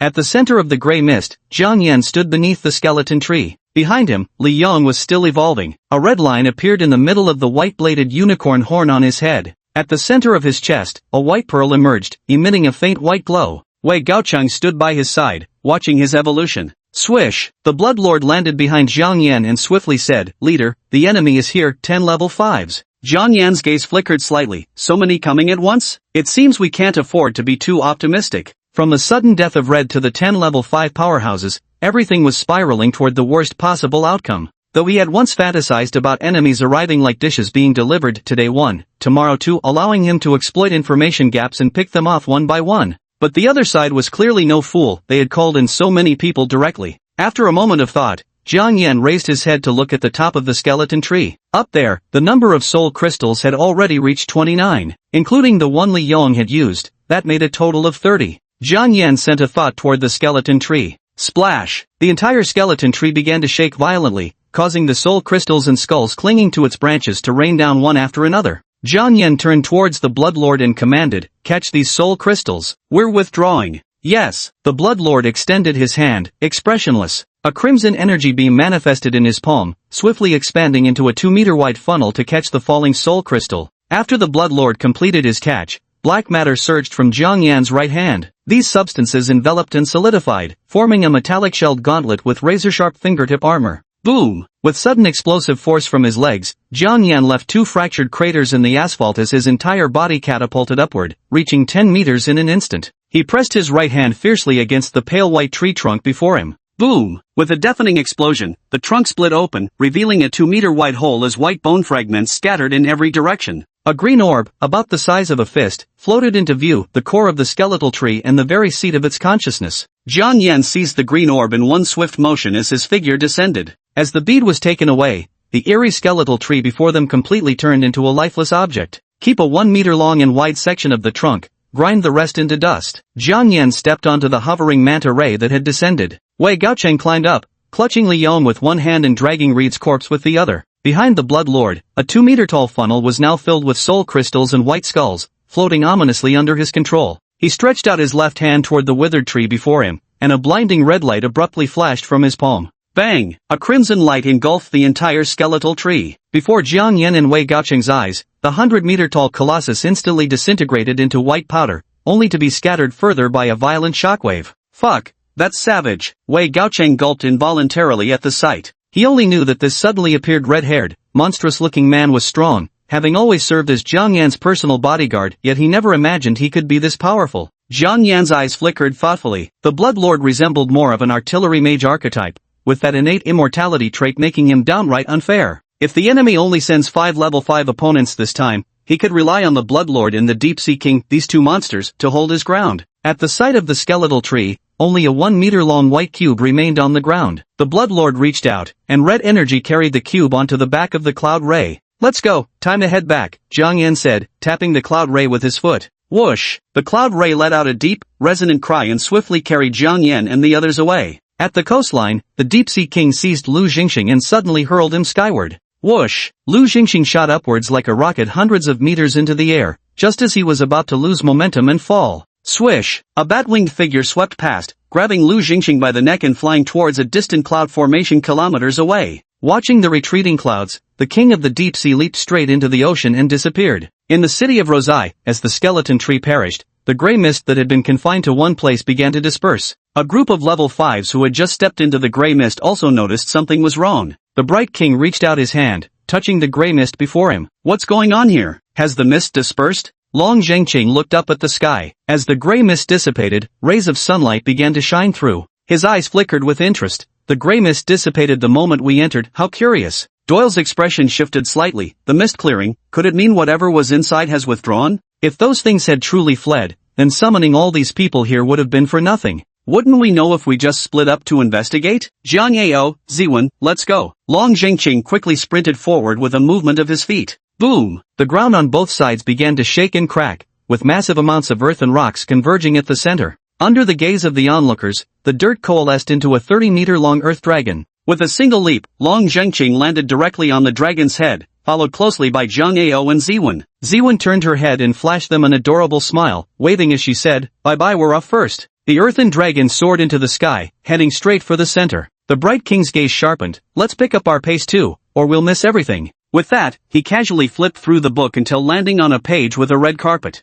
Buzz! The book burst forward with a flash of light, and a blanket emerged from within, hovering quietly before them. "Let's go." Ming Wang led the two behind him as they stepped onto it without hesitation. Whoosh! Once the three stepped aboard, the blanket shot forward violently, instantly making them vanish before Doyle and the others. Doyle turned to look at the remaining three. Aren't you going? The middle-aged man from the Jinyuan Alliance shook his head. What's the point? We can't compete with them anyway. We might as well just stroll around outside. The old monk in grey robes folded his hands together. Amitba. This humble monk came only to dispel the grey mist and save the residents of Ross City. It seems no intervention is needed now. Doyle ignored the old monk. Had their Earth Treasury sect not charged 8 billion blue star coins per second, he might have believed the bald liar's nonsense. At the city center, Long Zhengqing arrived at the location where the skeletal tree had once stood, with the earth dragon circling in the sky above. Frowning deeply, he gazed at the empty ground below. Though nothing remained visible, he could still sense a lingering aura on the earth, yet the target eluded him. Chapter 76, Post-Evolution Strength. At an altitude of several thousand meters, within a cloud spanning dozens of meters in diameter, Jiang Yan closed his eyes and sank into the depths of his mind. Abyssal Pearl, 49-722/51-200. Over the past few days, his progress had been increasing by over 2,000 daily. Tomorrow, he would be able to summon once more. Better collect some interest first though. Those damned level 5s came rushing over to disrupt the bone tree's absorption. I won't sleep well without teaching them a lesson. Jiang Yan's eyes flickered with malice. He turned to the Blood Lord and commanded, go stake out the airport outside Lovisa City for those level 5 reinforcements. Find isolated ones and kill them in some remote corner. These meddlers sticking their noses everywhere need a brutal reminder, otherwise they'll keep thinking they're invincible. Yes, sir. The Blood Lord immediately nodded before leaping off the cloud mass. Lovisa City is adjacent to Rosset City. Those level 5 individuals coming and going must use the airport over there. The next day, inside a conference room at the Strange People Association research facility in the Kingdom of Liang, Dong Guangjie, dark circles under his eyes, held the soul crystal in his left hand and a white skull in his right. He kept alternating glances between the soul crystal and the white skull. On the table before him lay a pile of soul crystals, while the remaining white skulls, too numerous to count, were casually tossed in a corner of the room. His body trembled visibly, his face flushed with excitement as he stammered, this. Opposite him, Jiang Yan, who had just returned, lounged in his chair, watching with a faint smile. Han Qi and Wei Gaocheng stood behind Jiang Yan, their eyes gleaming hungrily at the sight of those soul crystals. Just as everyone was waiting for Dong Guangjie to speak, bang! His body suddenly collapsed onto the desk, completely knocked out. This scene stunned Jiang Yan and the other two for a moment, but Jiang Yan quickly snapped out of it and shouted, get him to the infirmary now. If it's serious, administer brutality serum immediately. Wei Gaocheng darted out from behind, hoisted Dong Guangjie onto his back, and sprinted toward the infirmary. A short while later, the three of them stood outside the clinic doorway. A middle-aged doctor said respectfully to Jiang Yan, President, Director Dong is fine, he simply collapsed from exhaustion. 2 days of rest should suffice. Good. Take proper care of him, Jiang Yan instructed the doctor. Seems I'll need to start looking for new personnel now. The lab keeps expanding, and one person simply can't manage everything alone, Jiang Yan mused inwardly. He had previously wanted to find someone to share Dong Guangjie's workload, but he had been too busy during that period. Just then, Dong Guangjie's apprentice, Xiao Yang, hurried over and said to Jiang Yan, Chairman, Li Yang is waking up. In a small room on the second floor, Li Yang suddenly opened his eyes. Where is this? Weren't we in Rose City? He got up in confusion, still tangled with various wires attached to his body. What the? He froze momentarily before swiftly gathering his wits. He was currently in a freakish transformation state, with a bead appearing on his chest. A fragment of information also surfaced in his mind. Creak! At that moment, the door opened as Jiang Yan walked in. Seeing this, Li Yang quickly got up from the bed and looked at Jiang Yan with respect, saying, President. Jiang Yan nodded, his gaze flickering as he regarded Li Yang. You're awake. Do you feel any changes in your body? Li Yang was, after all, the first person to use the soul crystal. Jiang Yan had spent so many days on it and had high expectations for the soul crystal. Hearing this, Li Yang closed his eyes. Moments later, he opened them again, a look of astonishment on his face. My physical abilities have improved significantly, and on top of that, the duration of my awakened ability has extended from 1 second to 2. Behind Jiang Yan at the doorway, Wei Gaocheng and Han Qi, who had just arrived, looked shocked upon hearing this. Han Qi couldn't help blurting out, with hacks like these, who else can even compete? Li Yang already had overwhelmingly high burst damage output, and now coupled with the ability to foresee 1 second into the future, he could easily overpower both of them in combat. Ignoring their stunned reactions, Li Yang continued speaking to Jiang Yan, besides these, I've gained another ability, an extension of my monster transformation powers. Show me. Jiang Yan also grew curious about this ability, eager to see what it was all about. As soon as Jiang Yan spoke, Li Yang immediately raised his arm, aiming at the opposite side of the room several meters away. Whoosh! A beam of white light shot out, the pearl on Li Yong's chest glowing as his body abruptly vanished. The white light instantly reached the wall several meters away, and at that moment, it flickered suddenly, transforming back into Li Yong's physical form. The entire process took less than a second. Watching Jiang Yan's eyes light up, he thought, is this a spatial ability? Or teleportation? This ability effectively propelled Li Yong toward becoming a top-tier assassin. Combined with his precognitive powers, his combat effectiveness would likely increase exponentially. Holy shit, old Li, you're about to take off. Didn't we agree to work hard together? Wei Gaocheng stared at Li Yong in disbelief, nearly green with envy. Han Qi beside him wore the same expression, they all wanted to grow stronger. Li Yong glanced at Wei Gaocheng and Han Qi by the door, the corner of his mouth lifting slightly before he turned to Jiang Yan and said, President, my ability only works over short distances. The white light I emit can't go farther than 20 meters, and that's also the limit of my movement range. During those instantaneous teleportations, he entered a special state, one that, if mastered, could let him dodge lethal attacks. A satisfied smile tugged at Jiang Yan's lips, worthy of all the days I spent obtaining it. Jiang Yan turned to Wei Gaocheng and the other man behind him. Go retrieve 2 soul crystals for your use. Understood, Guild Master. The 2 men immediately flushed with excitement, bowing to Jiang Yan before turning to hurry away. Watching their retreating figures, Jiang Yan's lips curved slightly. Li Yong, Han Qi, and Wei Gaocheng, these 3 were his most trusted lieutenants, carefully groomed for greater things. He worked swiftly and efficiently, never encountering any mishaps apart from the incident involving recruitment. Jiang Yan turned and walked toward the door. Now that the Abyss Pearl was full, he planned to summon it first before using the Soul Crystal. As they reached the doorway, Jiang Yan turned to Xiaoyang standing there and suddenly asked, by the way, what's your full name? For unimportant characters, Jiang Yan usually couldn't be bothered to remember their names. Xiaoyang had an honest-looking face with a crew cut, standing around 1.75 meters tall, appearing to be only about 25 or 26 years old. When he heard Jiang Yan ask him directly, he replied excitedly, President, my name is Yang Ruizai, I'm 26 this year, currently still single. Stop, I got it. Just find me several capable researchers like your teacher. I'll bring them back later to help share your teacher's workload. Jiang Yan hastily interrupted this ridiculous behavior. Yang Ruizai immediately straightened his posture upon hearing Jiang Yan personally assigning him a mission, replying earnestly, understood, President. I'll ensure the mission is accomplished. Jiang Yan patted his shoulder before turning to walk outside. Arriving outside the laboratory, Jiang Yan now carried a black case containing a collection of soul crystals. The brutal one followed behind, with the Weaver of Illusions perched on its shoulder. Whump! A deep cry echoed from above as the Cloud Ray came to a halt before Jiang Yan.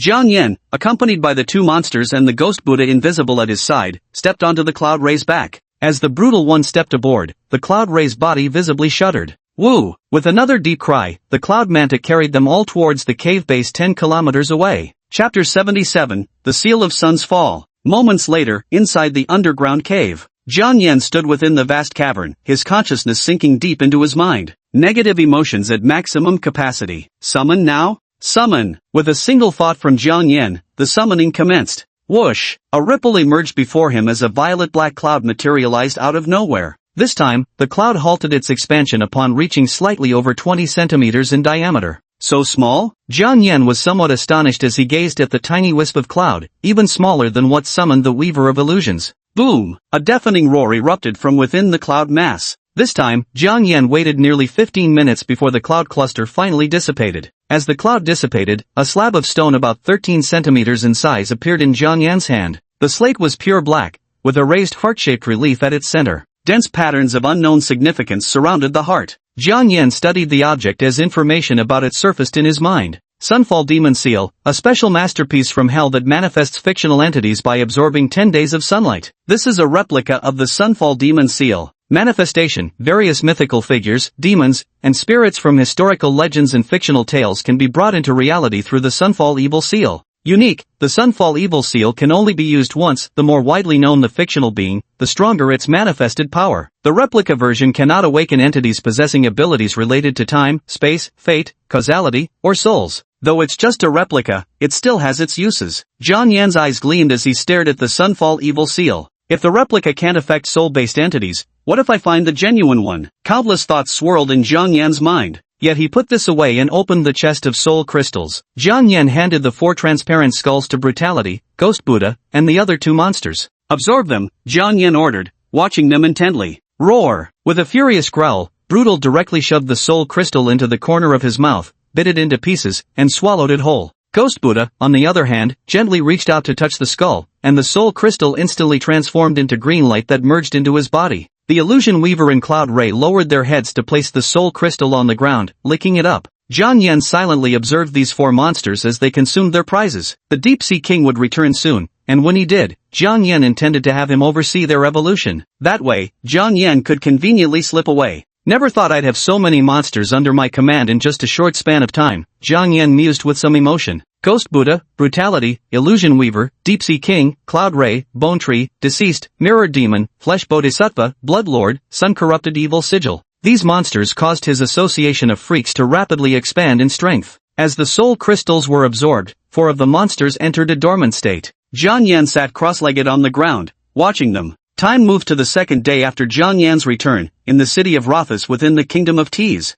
A large number of soldiers entered the city for rescue operations, with Long Jingqing standing at the city's entrance where they had first arrived. After all these days, we haven't found a single useful thing, what a waste of time. Zhang Yao's face twisted with displeasure. Ziwen fanned her face with her hand and looked up at the blazing sun, complaining in a coquettish tone, this awful sun is so annoying. It's making me tan. What if those young hunks start disliking me when I get back? Long Zhengqing instinctively tuned out this disgusting nonsense. After glancing around, he said, let's head back. This godforsaken place doesn't have anything worth staying for. Yay! Finally, we can leave. I wouldn't have come if I knew it'd be this scorching hot, Ziwen chirped excitedly, bouncing on her feet. Sadly, the other two simply ignored her. Zhang Yao grabbed a white soldier nearby with a gloomy expression and ordered, send 100 unconscious people to Nanwu Kingdom. We need them for research purposes. The white soldier was stunned by the words, but knowing these 3 were people he couldn't afford to offend, he quickly replied, I'll report this to my superiors. As the mist cleared, some people in the city regained consciousness,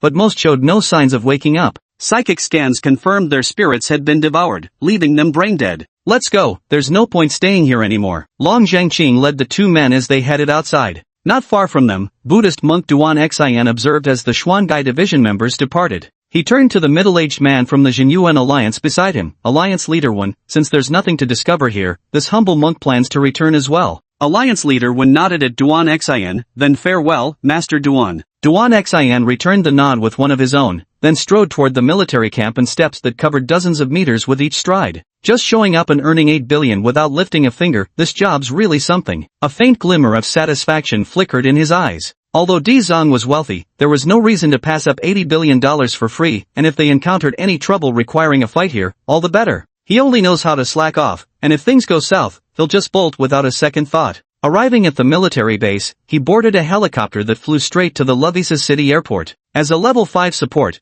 the Tis Kingdom arranged a private jet for him without hesitation. Once aboard the plane, Duan Xian glanced at the flight attendant standing beside him and reached out to grope her buttocks. A faint smile curled at the corners of his lips. Kind benefactress, this humble monk is hungry. Might I trouble you for some marbled beef and red wine, along with some roasted chicken tails? The flight attendant maintained her professional smile. Venerable master, please wait a moment. The chicken tails specially prepared for you are being cooked and will be ready shortly. Duan Xian nodded with a smile and said, your leader really knows how to handle people, arranging things in advance like this. Whoosh! The plane trembled slightly as it entered takeoff mode. In a remote small room outside the airport, the Blood Lord stood inside, gazing at the terminal. Watching a departing plane, his eyes flickered. To think the weakest old monk would be the first to leave. That I'll take your head back to fulfill my mission. Among these 5th-tier individuals, he sensed that this old monk's aura was noticeably weaker than the others. After waiting for the plane to fly farther away, he stepped out of the house, his wings stirring behind him. Boom! With a single leap, he soared into the sky, swiftly chasing after the plane. An hour later, the plane left the territory of Tis country, reaching an altitude of 10,000 meters above the vast, endless sea below.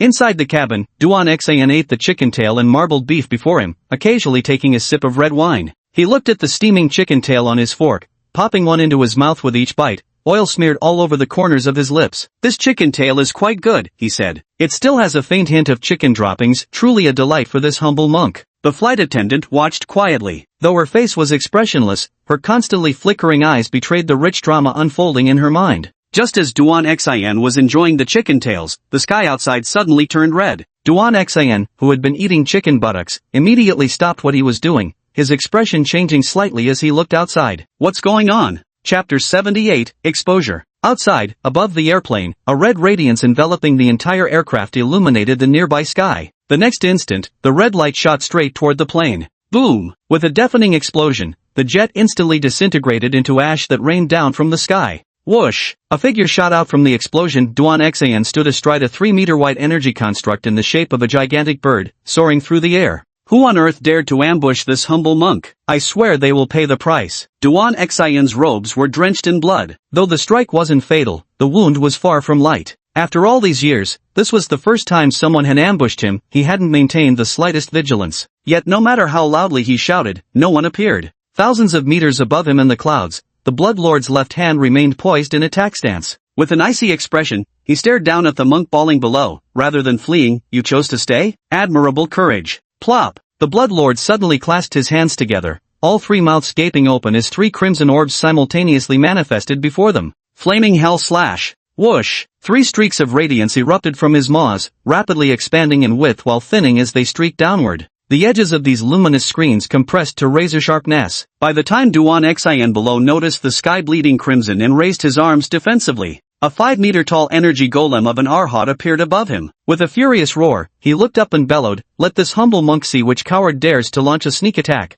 The moment he raised his head, he froze in shock. What kind of technique is this? 3 crimson light curtains, each hundreds of meters long, descended from the sky, painting the entire heavens above in bloody red. By the time he registered the light screens, they were already slashing down toward him with devastating force. Put! His Arhat puppet was instantly sliced in two by the razor-sharp light curtain, the energy at its edges grinding against the puppet's remains. Bang! The puppet was subsequently obliterated by the lingering energy of the light curtain, exploding on the spot. Run, was the sole thought flashing through Duan Xian's mind. The bird beneath his feet moved sluggishly, barely maintaining its airborne state. He leaped off the puppet bird without hesitation, plunging straight toward the ocean surface below. Thud! The puppet bird was also sliced in half as the crimson light screen chased after Duan Xian, moving faster than his falling speed. No! Duan Xian turned his head to see the swiftly approaching light screen blade, his face twisting in terror. One after another, Arhat puppets emerged from his body to block the light screen, yet against it, his Arhats were torn apart like paper before exploding. Ah! Amid Duan Xian's terrified screams, the crimson light screen slashed down, cleaving his body into several pieces that tumbled downward. The red light screen blade suddenly vanished at that moment. High above, the Blood Lord flapped his wings once and pursued the freely falling corpse chunks below. That last move drained an incredibly terrifying amount of energy, nearly enough to exhaust an ordinary level 5 entirely. It was only because of his unique cellular structure, which allowed him to store vast amounts of energy for relentless firepower-based combat, combined with his aerial dominance, advantages the old monk simply couldn't escape from. Swish! The Blood Lord grabbed Duan Xian's head 3,000 meters above the sea surface. Such a weakling still trying to stir up trouble, who else should die if not you? The Blood Lord smirked coldly as he stared at Duan Xian's severed head. With a flap of his wings, his figure swiftly flew toward the direction of Liang Kingdom. At the same time, casualty statistics from the Grey Fog incident in Rose City abruptly appeared online. Among the city's million inhabitants, over 60% had completely fallen into brain death, while those who awoke from the event suffered from severe post-traumatic stress disorder. They had no attachment to the real world whatsoever,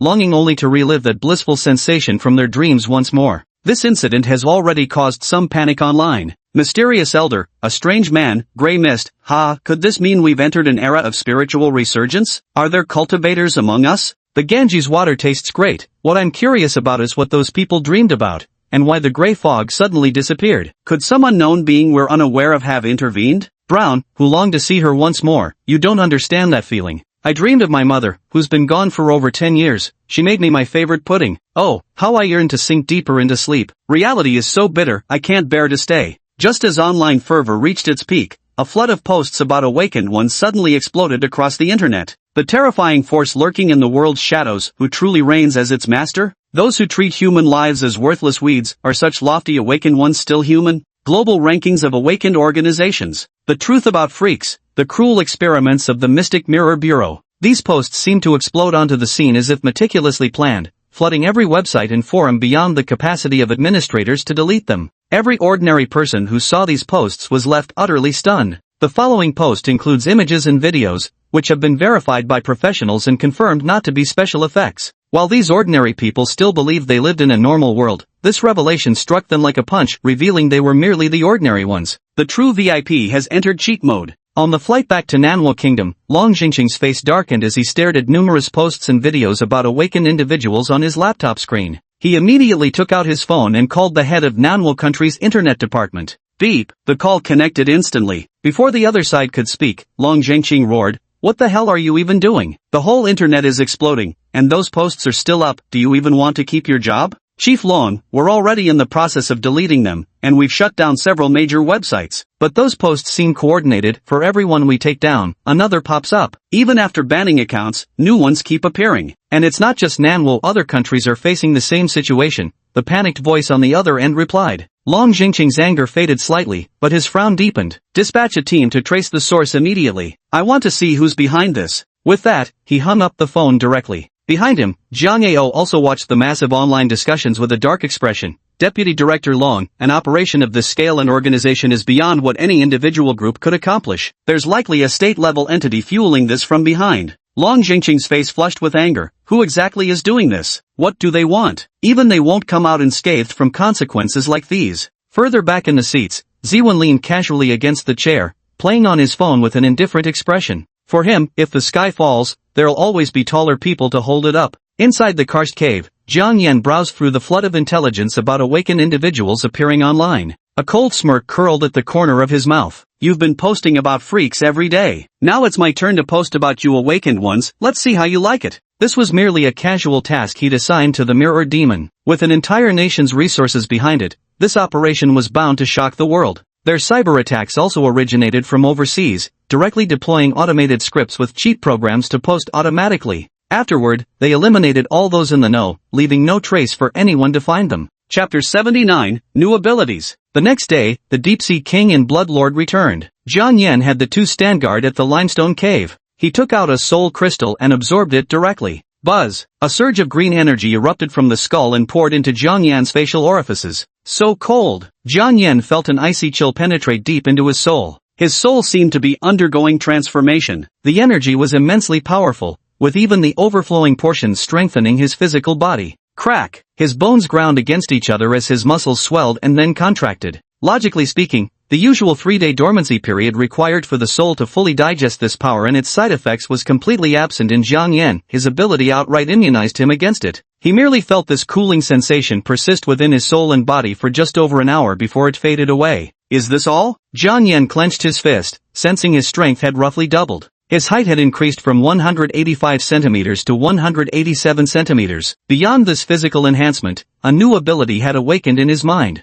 Jiang Yan. Time flow, consumes stamina to accelerate bodily time perception. Speed adjustable, side effect of lifespan depletion removed. Rewind, expend mental energy to rewind time, up to a maximum of 10 seconds prior. The earliest rewind point is set at the moment this ability was acquired. Side effect of headaches has been removed. This ability, Jiang Yan's eyes gleamed with excitement. This was no less impressive than time flow. At critical moments, it might just unleash an unexpectedly powerful effect. Bang! At this thought, Jiang Yan took out the phone from his pocket and crushed it with bare hands. Looking at the shattered remains in his palm, Jiang Yan willed his mind to focus and began rewinding time. Buzz! A sound resembling tinnitus rang out, and Jiang Yan's vision was abruptly stripped away, shifting into a dreamlike third-person perspective. He watched as sparks of explosion erupted from his phone, then contracted, with ejected fragments retreating back from all directions. His phone became perfectly intact again before he stuffed it back into his pocket. Buzz! Another wave of tinnitus struck, and Jiang Yan's perspective returned to normal. He shook his hand, his face full of astonishment. This ability is simply godlike. The mental energy consumed feels minimal. With my current strength, I could probably rewind time 100 times without issue.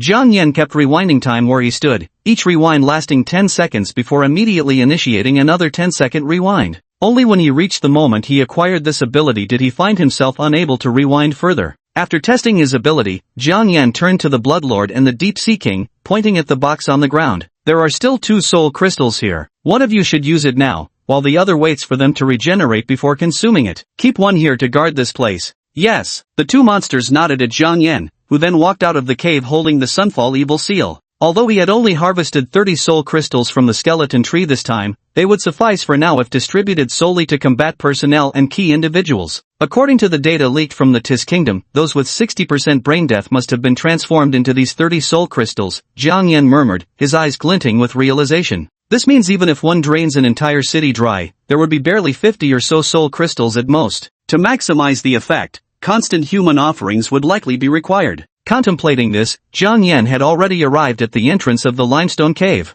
This was the backside of a small hill, right at noon when the blazing sun cast its direct rays overhead. Jiang Yan took out the Sunfall Evil Seal and placed it under the sunlight, watching intently. The heart-shaped relief at its center suddenly stirred, pulsating as if brought to life. 10 days, not too long, not too short. That'll be enough. Jiang Yan sent this thought into the artifact. Soon, the Blood Lord who hadn't used the soul crystal walked out. Jiang Yan handed the Yangfall seal to him. This object needs to be exposed to sunlight for 10 days. During this period, you and the Deep Sea King must take turns watching over it, Jiang Yan instructed him. The Blood Master took the Sunfall Malefic Sigil and said respectfully, "Understood, Guild Leader." Having given his instructions, Jiang Yan turned and departed from the place. Over these past 2 days, the Awakened incident has been gaining increasing momentum across the internet. Even as the corpse of the original mastermind behind the scenes began to putrefy, it did nothing to stem the tide of public discourse. Online, there even appeared mysterious guides on how to awaken superhuman abilities. Extreme emotional or mental stimulation could trigger a chance for abilities to awaken, allowing one to rise above ordinary people. Large numbers of ordinary individuals began blindly following this trend. On the rooftop of a 50-story skyscraper, 2 young white men stood at the edge. 10 meters ahead of them stood another building, with a wide-open window slanting 6 meters below, its floor lined with sponge mats. Hicks pointed his phone at himself and said excitedly, "Live broadcast, friends, send those gifts. Your boy Hicks is gonna stream unlocking superpowers today." He pointed his phone toward the gaping window of the opposite building and said, "See that? In a moment, I'm going to leap from here straight into that window. This is a 500-meter tall building, one slip, and I'll be pancaked on the pavement. Cumberland Knoll, holy shit. Hicks, you're really going for it, jump now. If you awaken, you can bring us even more fun in the future. Happy every day, Anchor, jump already, I'll gift you a rocket. The ruler of a nation, if you jump, I'll shower you with 1,000,000 blue star coins." The live stream's popularity soared like a rocket, quickly reaching over 500,000 viewers. Hicks excitedly handed his phone to the young man beside him. "Jackson, hold this steady. Now comes the moment we witness my awakening." After completing all this, he backed up several meters and then made a sudden charge. Under the watchful eyes of over 500,000 viewers in the live stream, Hicks shouted as he leaped directly across. His body soared high through the air, growing ever closer to that window, a frenzied smile spreading across his face. Just as he thought he was about to successfully cross, a gust of wind blew, causing his body to wobble slightly. The frenzied look on Hicks' face suddenly changed as his body plummeted downward rapidly. Help me! With a blood-curdling scream of terror, everyone in the live stream witnessed Hicks splatter into a pulp. Not even a single large chunk of flesh remained intact. The live stream fell deadly silent, only to be shut down the next moment for its bloody violence. Such incidents have become frequent since the Awakened were exposed. In the capital of Liang Kingdom, within the royal palace, Kai Hong, dressed in a red bathrobe with his legs crossed, sat in the living room watching Hicks' live broadcast on television. "What a shame, he didn't survive after all," Kai Hong remarked, lighting a cigar and taking a deep drag. Kai Hong browsed the internet, flooded with videos of people aspiring to become awakened ones. The corner of his mouth lifted slightly. What a pipe dream. Becoming an awakener depends not just on emotions, but also on sheer luck. As the main person in charge of executing and overseeing the mission to expose the Awakened, he took great pleasure in watching those troublemakers. Of course, news about martial artists also surfaced online, but after seeing their inhuman training methods, 99% of people chose to back down, still believing that the awakening method of the Awakened was more suited to them. Chapter 80, Collective Advancement. At that moment, a maid entered and whispered, "Your Majesty, General Kai Xiu requests an audience. He is already at the door." Hearing this, Kai Hong's gaze flickered. What is he here for? Kai Xiu, a 4th-level Awakened, the strongest Awakened in Liang Kingdom, and the younger brother of Kai Hong. After a moment of thought, he said, "Let him in." "No need, I'm already inside." A deep voice came from behind. Kai Hong heard the voice, his eyes flickered as he immediately stood up with a smile and turned around. "Hey, little brother, what brings such a busy man like you to visit your old brother here?" At the doorway stood a middle-aged man dressed in a blue military uniform. His complexion was somewhat dark, yet he bore a resemblance to Kai Hong. He waved his hand, and the maidservant beside him immediately departed. Kai Xiu sat across from him, looking at Kai Hong as he spoke. "Brother,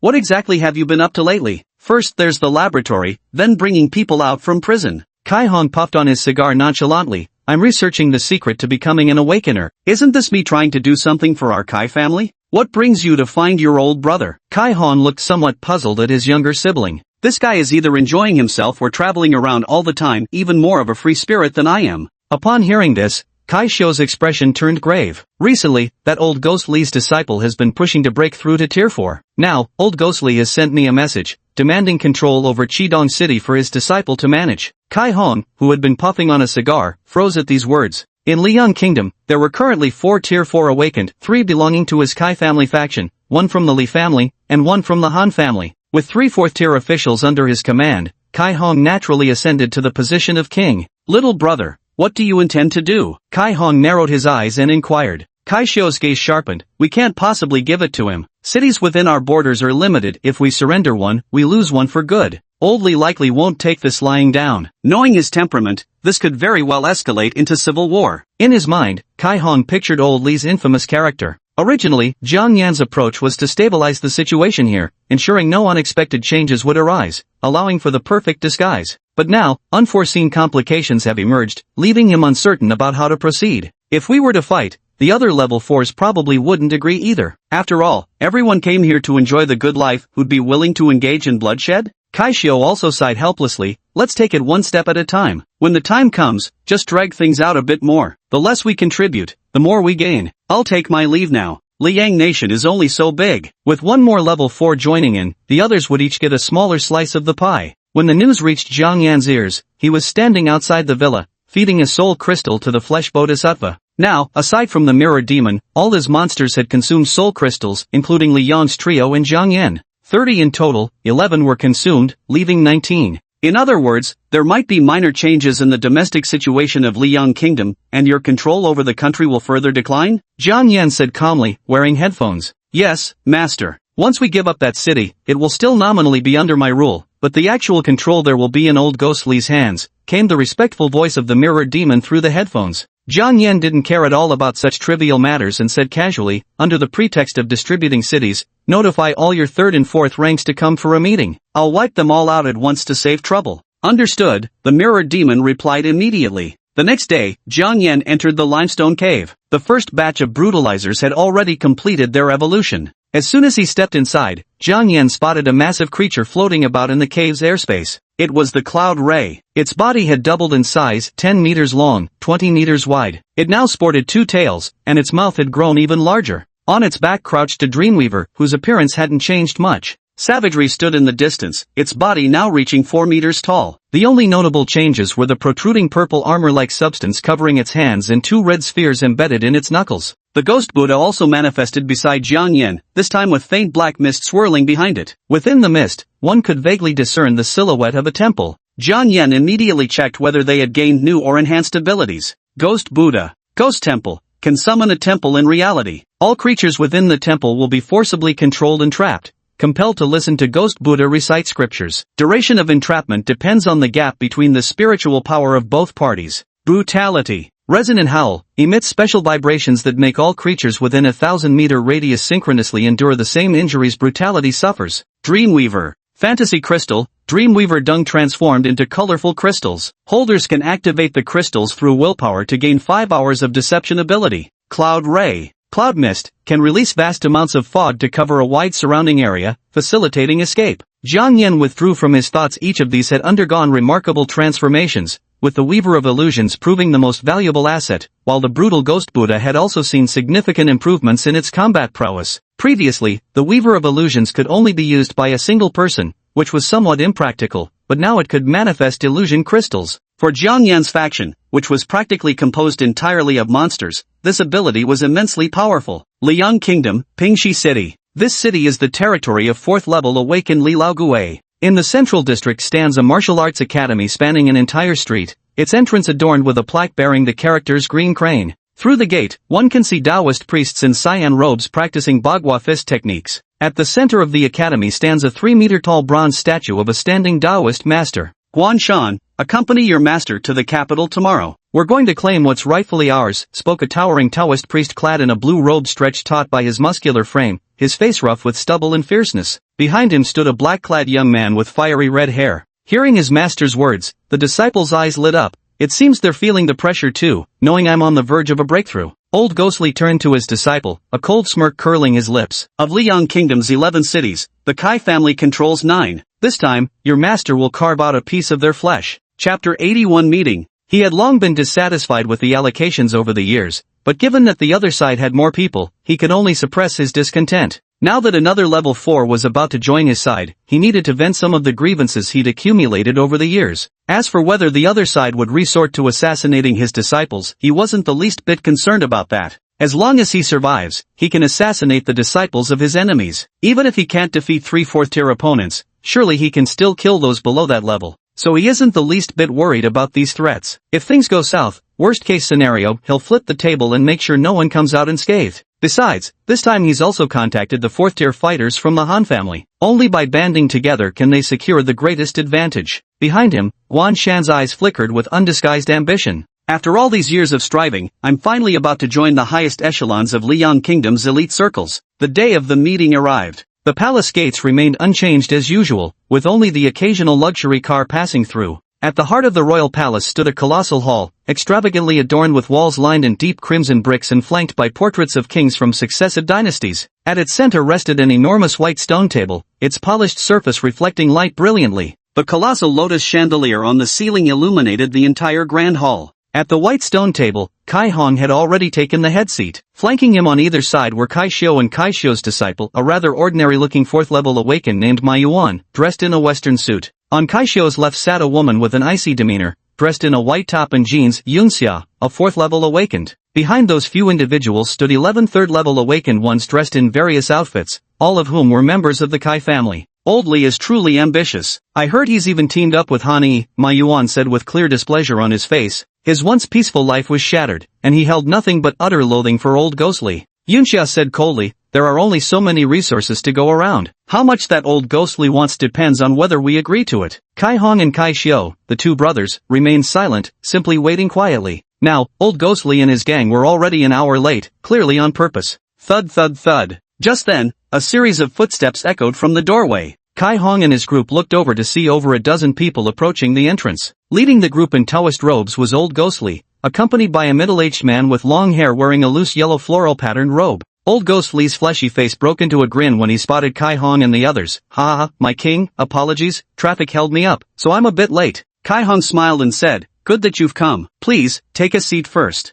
Old Ghostly didn't take a seat. Instead, he pointed angrily at the 2 chairs by the table and roared, the person who arranged these chairs should be shot. Don't they know there are 3 of us? What's the meaning of placing only 2 chairs? At these words, the 4 members of the Kai faction already seated darkened their expressions. Yunxia crossed her arms and sneered, traditionally, only those of the 4th rank and the sovereign are permitted to sit here. What do you mean by this? What do I mean? Old Ghostly turned his furious gaze toward Yunxia. Pointing a finger at Guan Shan dressed in black behind him, he roared, my disciple is about to break through to the 4th level and make a huge contribution to our Liang Kingdom. Doesn't he deserve a chair? Does our Liang Kingdom no longer value future 4th level talents? Guan Shan watched as his master immediately took charge upon arrival, standing tall and accusing the opposition from high ground. A faint smile unconsciously crept onto his lips. As expected, strength is the only true path. Now that I'm about to break through to the 4th level, Master's confidence has grown tenfold. Just as Yunxia was about to continue his tirade, Kai Hong suddenly stood up with a smile and declared, attendants, prepare a seat. We must not let our future 4th level talent feel unappreciated. At his words, Old Ghostly froze for a moment, looking at him with surprise. Even Kai Xiu and several others sitting beside him focused their gazes, unable to comprehend what he was doing. The 2 groups had been clashing from the moment they entered. Offering a chair now would be seen as a sign of backing down.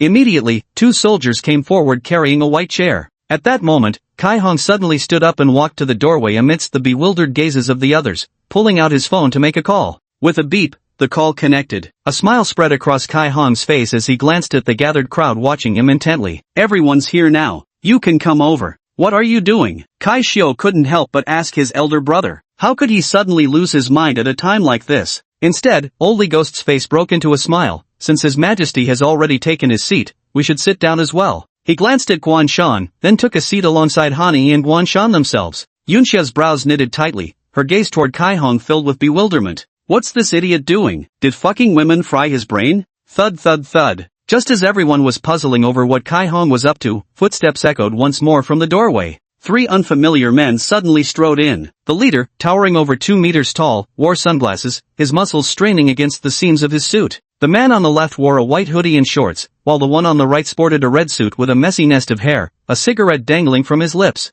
Old Ghostly frowned and bellowed angrily, "Who are you? How did you get in here?" At a time like this, he wouldn't tolerate any more surprises. The numerous level 3 awakened ones standing beside him all cast unfriendly glances toward the three individuals. Even Kai Xiao and his two companions remained silent, merely looking in confusion at Kai Hong, who stood beside the trio. Wei Gaocheng scanned the assembled crowd before turning his gaze to Old Li with a sinister grin twisting his lips. "Dare ask who I am? If you weren't asking for a beating, you wouldn't even be worthy of standing before me. How dare you speak to my master like that? You must have a death wish." Guan Shan abruptly rose to his feet. His words had barely left his lips when a tiny white speck of light appeared before him out of nowhere. Whoosh! The next instant, the white particle abruptly transformed into a man. His gaze was icy as his hand shot toward Guan Shan's throat. Thunk! Half of Guan Shan's neck, along with his spine, was torn out in a single motion, sending a torrent of blood spraying violently. Even his master, Old Ghostly, was caught in the splatter, his face now streaked with blood. The shock left him frozen in place. The attack came so suddenly that no one could have anticipated this teleportation-like ability.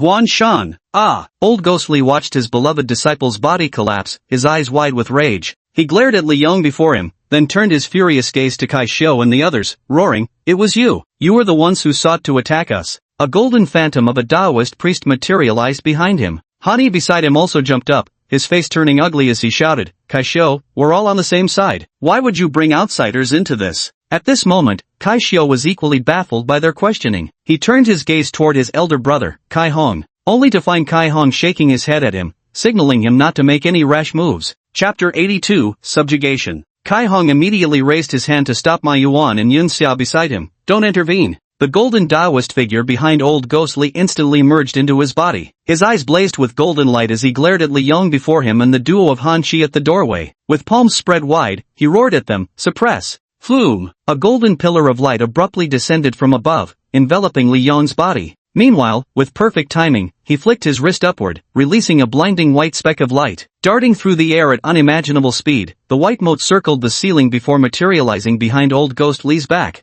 Golden light beams appeared above Han Chi and Wei Gaocheng at the entrance, enveloping them both. "Just a single golden beam feels like it's pressing down on me with the weight of several tons." Han Chi clenched his fist experimentally. The light beam's effect on their exceptionally robust physiques was minimal. The two men simply stood watching as Li Yong made his move. "Boy, I'll make you regret your actions." Old Ghostly's voice now carried a haunting double echo. His awakened ability, the Great Vajra deity, allows the deity to possess him, granting the power to suppress all things. Everyone around watched as Old Li struck, including Han Yi who had initially intended to act. Seeing that Kai Xiao and others weren't moving, he hastily halted his own actions. With both hands forming an OK gesture aimed at Li Yong, he shouted, "Die! Vajra Judgment!" The golden light turned crimson as an even stronger suppression surged toward Li Yong. Li Yong's expression remained unchanged as his white claws extended, releasing 3 strands of white energy threads. Whoosh! In the next instant, his figure abruptly appeared behind Old Ghostly, the energy threads in his hand slicing vertically through him.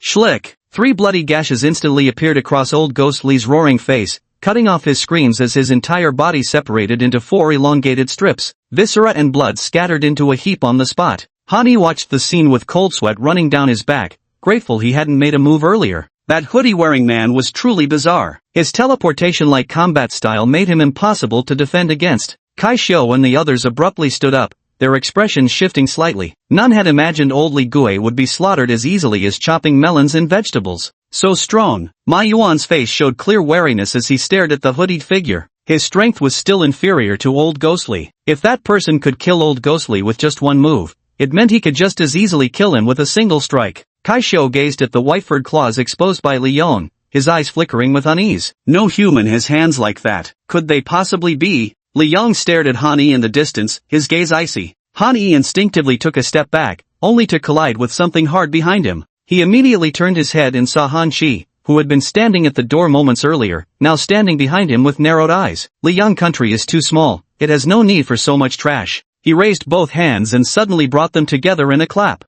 Bang! A muffled sound echoed as a headless corpse collapsed to the ground. Wei Gaocheng, meanwhile, strode toward the level 3 awakened brought by Old Li and Han Yi, crimson wings unfurling behind him. Run! The third-tier members, seeing their boss get instantly annihilated, completely lost their composure. With horrified expressions, they turned and fled toward the other side of the hall. Waves of various energies erupted around them as they attempted to smash through the massive wall to escape. Yunxia saw this and moved to intervene. A frigid voice cut through, "Move, and you die." Before anyone realized, Li Yong had appeared behind the trio, his hands unleashing 10 white threads that had already reached their backs. With just one movement, these razor-sharp threads could slice through any body. The three immediately froze mid-action. A cold sweat broke out on Kai Xiu's forehead as he watched Wei Gaochang, whose wings unleashed a volley of feathers that wiped out over a dozen level 3 creatures in one strike. He swallowed hard and spoke. "You're from the Monster Association, aren't you? This place is so close to Manhwa Kingdom. Aren't you afraid of being discovered by the Xinjian division?" This isn't something you should concern yourself with, my dear younger brother, Kai Hong said with a faint smile as he walked over. Kai Xiu looked at his elder brother with complicated emotions in his eyes. "Brother, when did you get involved with them?" Kai Hong smiled without answering, instead turning his gaze towards Han Chi. Han Chi removed his sunglasses, revealing 4 ghastly white eyes that fixed on them. "Our Monster Association is currently in an expansion phase and sees great potential in all of you. We'd like to extend an invitation for you to join us." He waved a hand behind him, and in walked a bodyguard clad in a suit, with another face growing from the back of his head. He carried a massive black case to the table, set it down, and opened it toward the crowd, revealing purple vials inside. "Just keep fighting, and your strength will rise once more," Han Chi said with a faint smile. Both Li Yong and Wei Gaochang were capable of slaughtering everyone present on their own originally, there was no need for him to step in. But Jiang Yan was worried that the two of them might go overboard and kill everyone, which was why he had been called over to keep an eye on things. Upon hearing this, the expressions of Kai Xiu and his two companions darkened instantly. Yunxia said indignantly, "Nanwo Kingdom is right next door. Joining you would be suicide." Wei Gaochang broke into a sinister grin at those words, striding over to the purple serum and pointing at it. "Inject it, and you might die in the future. Refuse, and I will kill you right now." Kai Xiu and the other two, along with the dozen or so level 3 awakened behind them,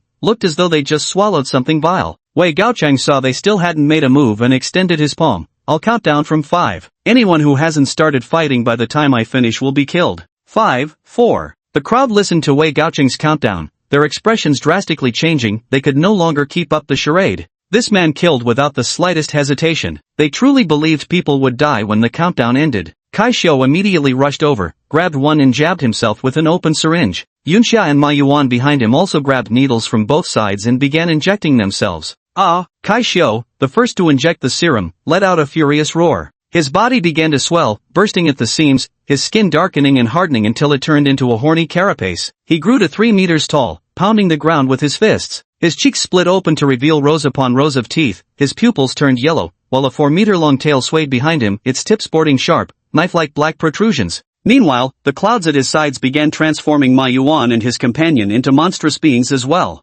Yunxia's height remained unchanged, but her hands and forehead erupted in a dense proliferation of eyes. Those eyes, a sickly green hue, darted around ceaselessly as they scrutinized the gathering. Ma Yuan's body grew to a height of 2 meters, his arms and legs transforming into blue tendrils while his head swelled and turned cerulean. "So powerful. I feel strength surging through every fiber of my being." Kai Xiu's voice turned shrill as he examined his transformed body and hands. Though his appearance was terrifying, this power instantly elevated him to a dominant force even among 4th-tier beings. Chapter 83, The Birdman. At this thought, he turned his gaze toward Wei Gaochang, eyes gleaming with malice. "You little runt, I've had enough of you for a long time."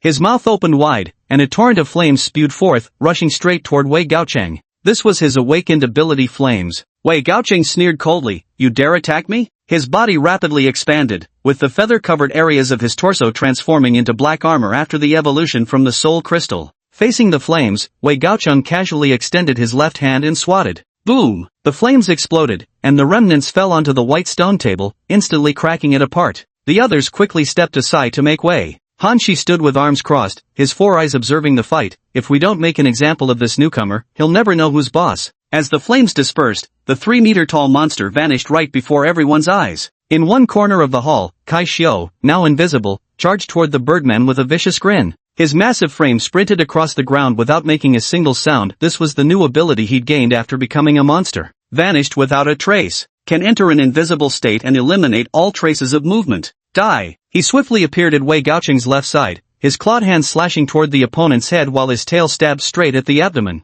Yet at that precise moment, Wei Gaochang suddenly raised a fist and delivered a crushing blow to his stomach. Boom! The tremendous force made Kai Xiu's eyes bulge as his body curled up like a shrimp before being sent flying backward. Bang! That punch sent him crashing against the lobby wall dozens of meters away. A massive monstrous dent appeared in the meter-thick wall before Kai Xiu's figure finally became visible. Idiot, don't underestimate a bird's perception of air currents. Wei Gaochang looked disdainfully at Kai Xiu. Though he couldn't see or hear Kai Xiu's position or form, the subtle disturbances in air currents caused by his movements were still detected effortlessly. The enhanced freaks empowered by soul crystals are on an entirely different level from ordinary freaks. Han Shi watched this scene, gaining a clear understanding of their strength and abilities. Ha ha ha, who else wants a challenge? Bring it on! Wei Gaoqing's bird-like mouth twisted into a ferocious grin. Yet no one dared to step forward for another challenge. The previously eager Yun Xia and Ma Yuan immediately abandoned their ambitions upon seeing Kai Xiu knocked out with a single punch. Han Shi smiled warmly. Welcome to our freak association. Rest assured, our strength is formidable, we fear not even the arrival of the Xianjin division. Sir, I don't know how to address you. Yunxia forced the eyes on her hands to close, yet fissures still remained on her arms. The single eye on his forehead simply wouldn't close. Han Shi pointed at Li Yong and Wei Gaochang as he began introducing himself and the others. Now their status has been elevated once again. All three of them, including Dong Guangjie and In Songhao, have become association officials.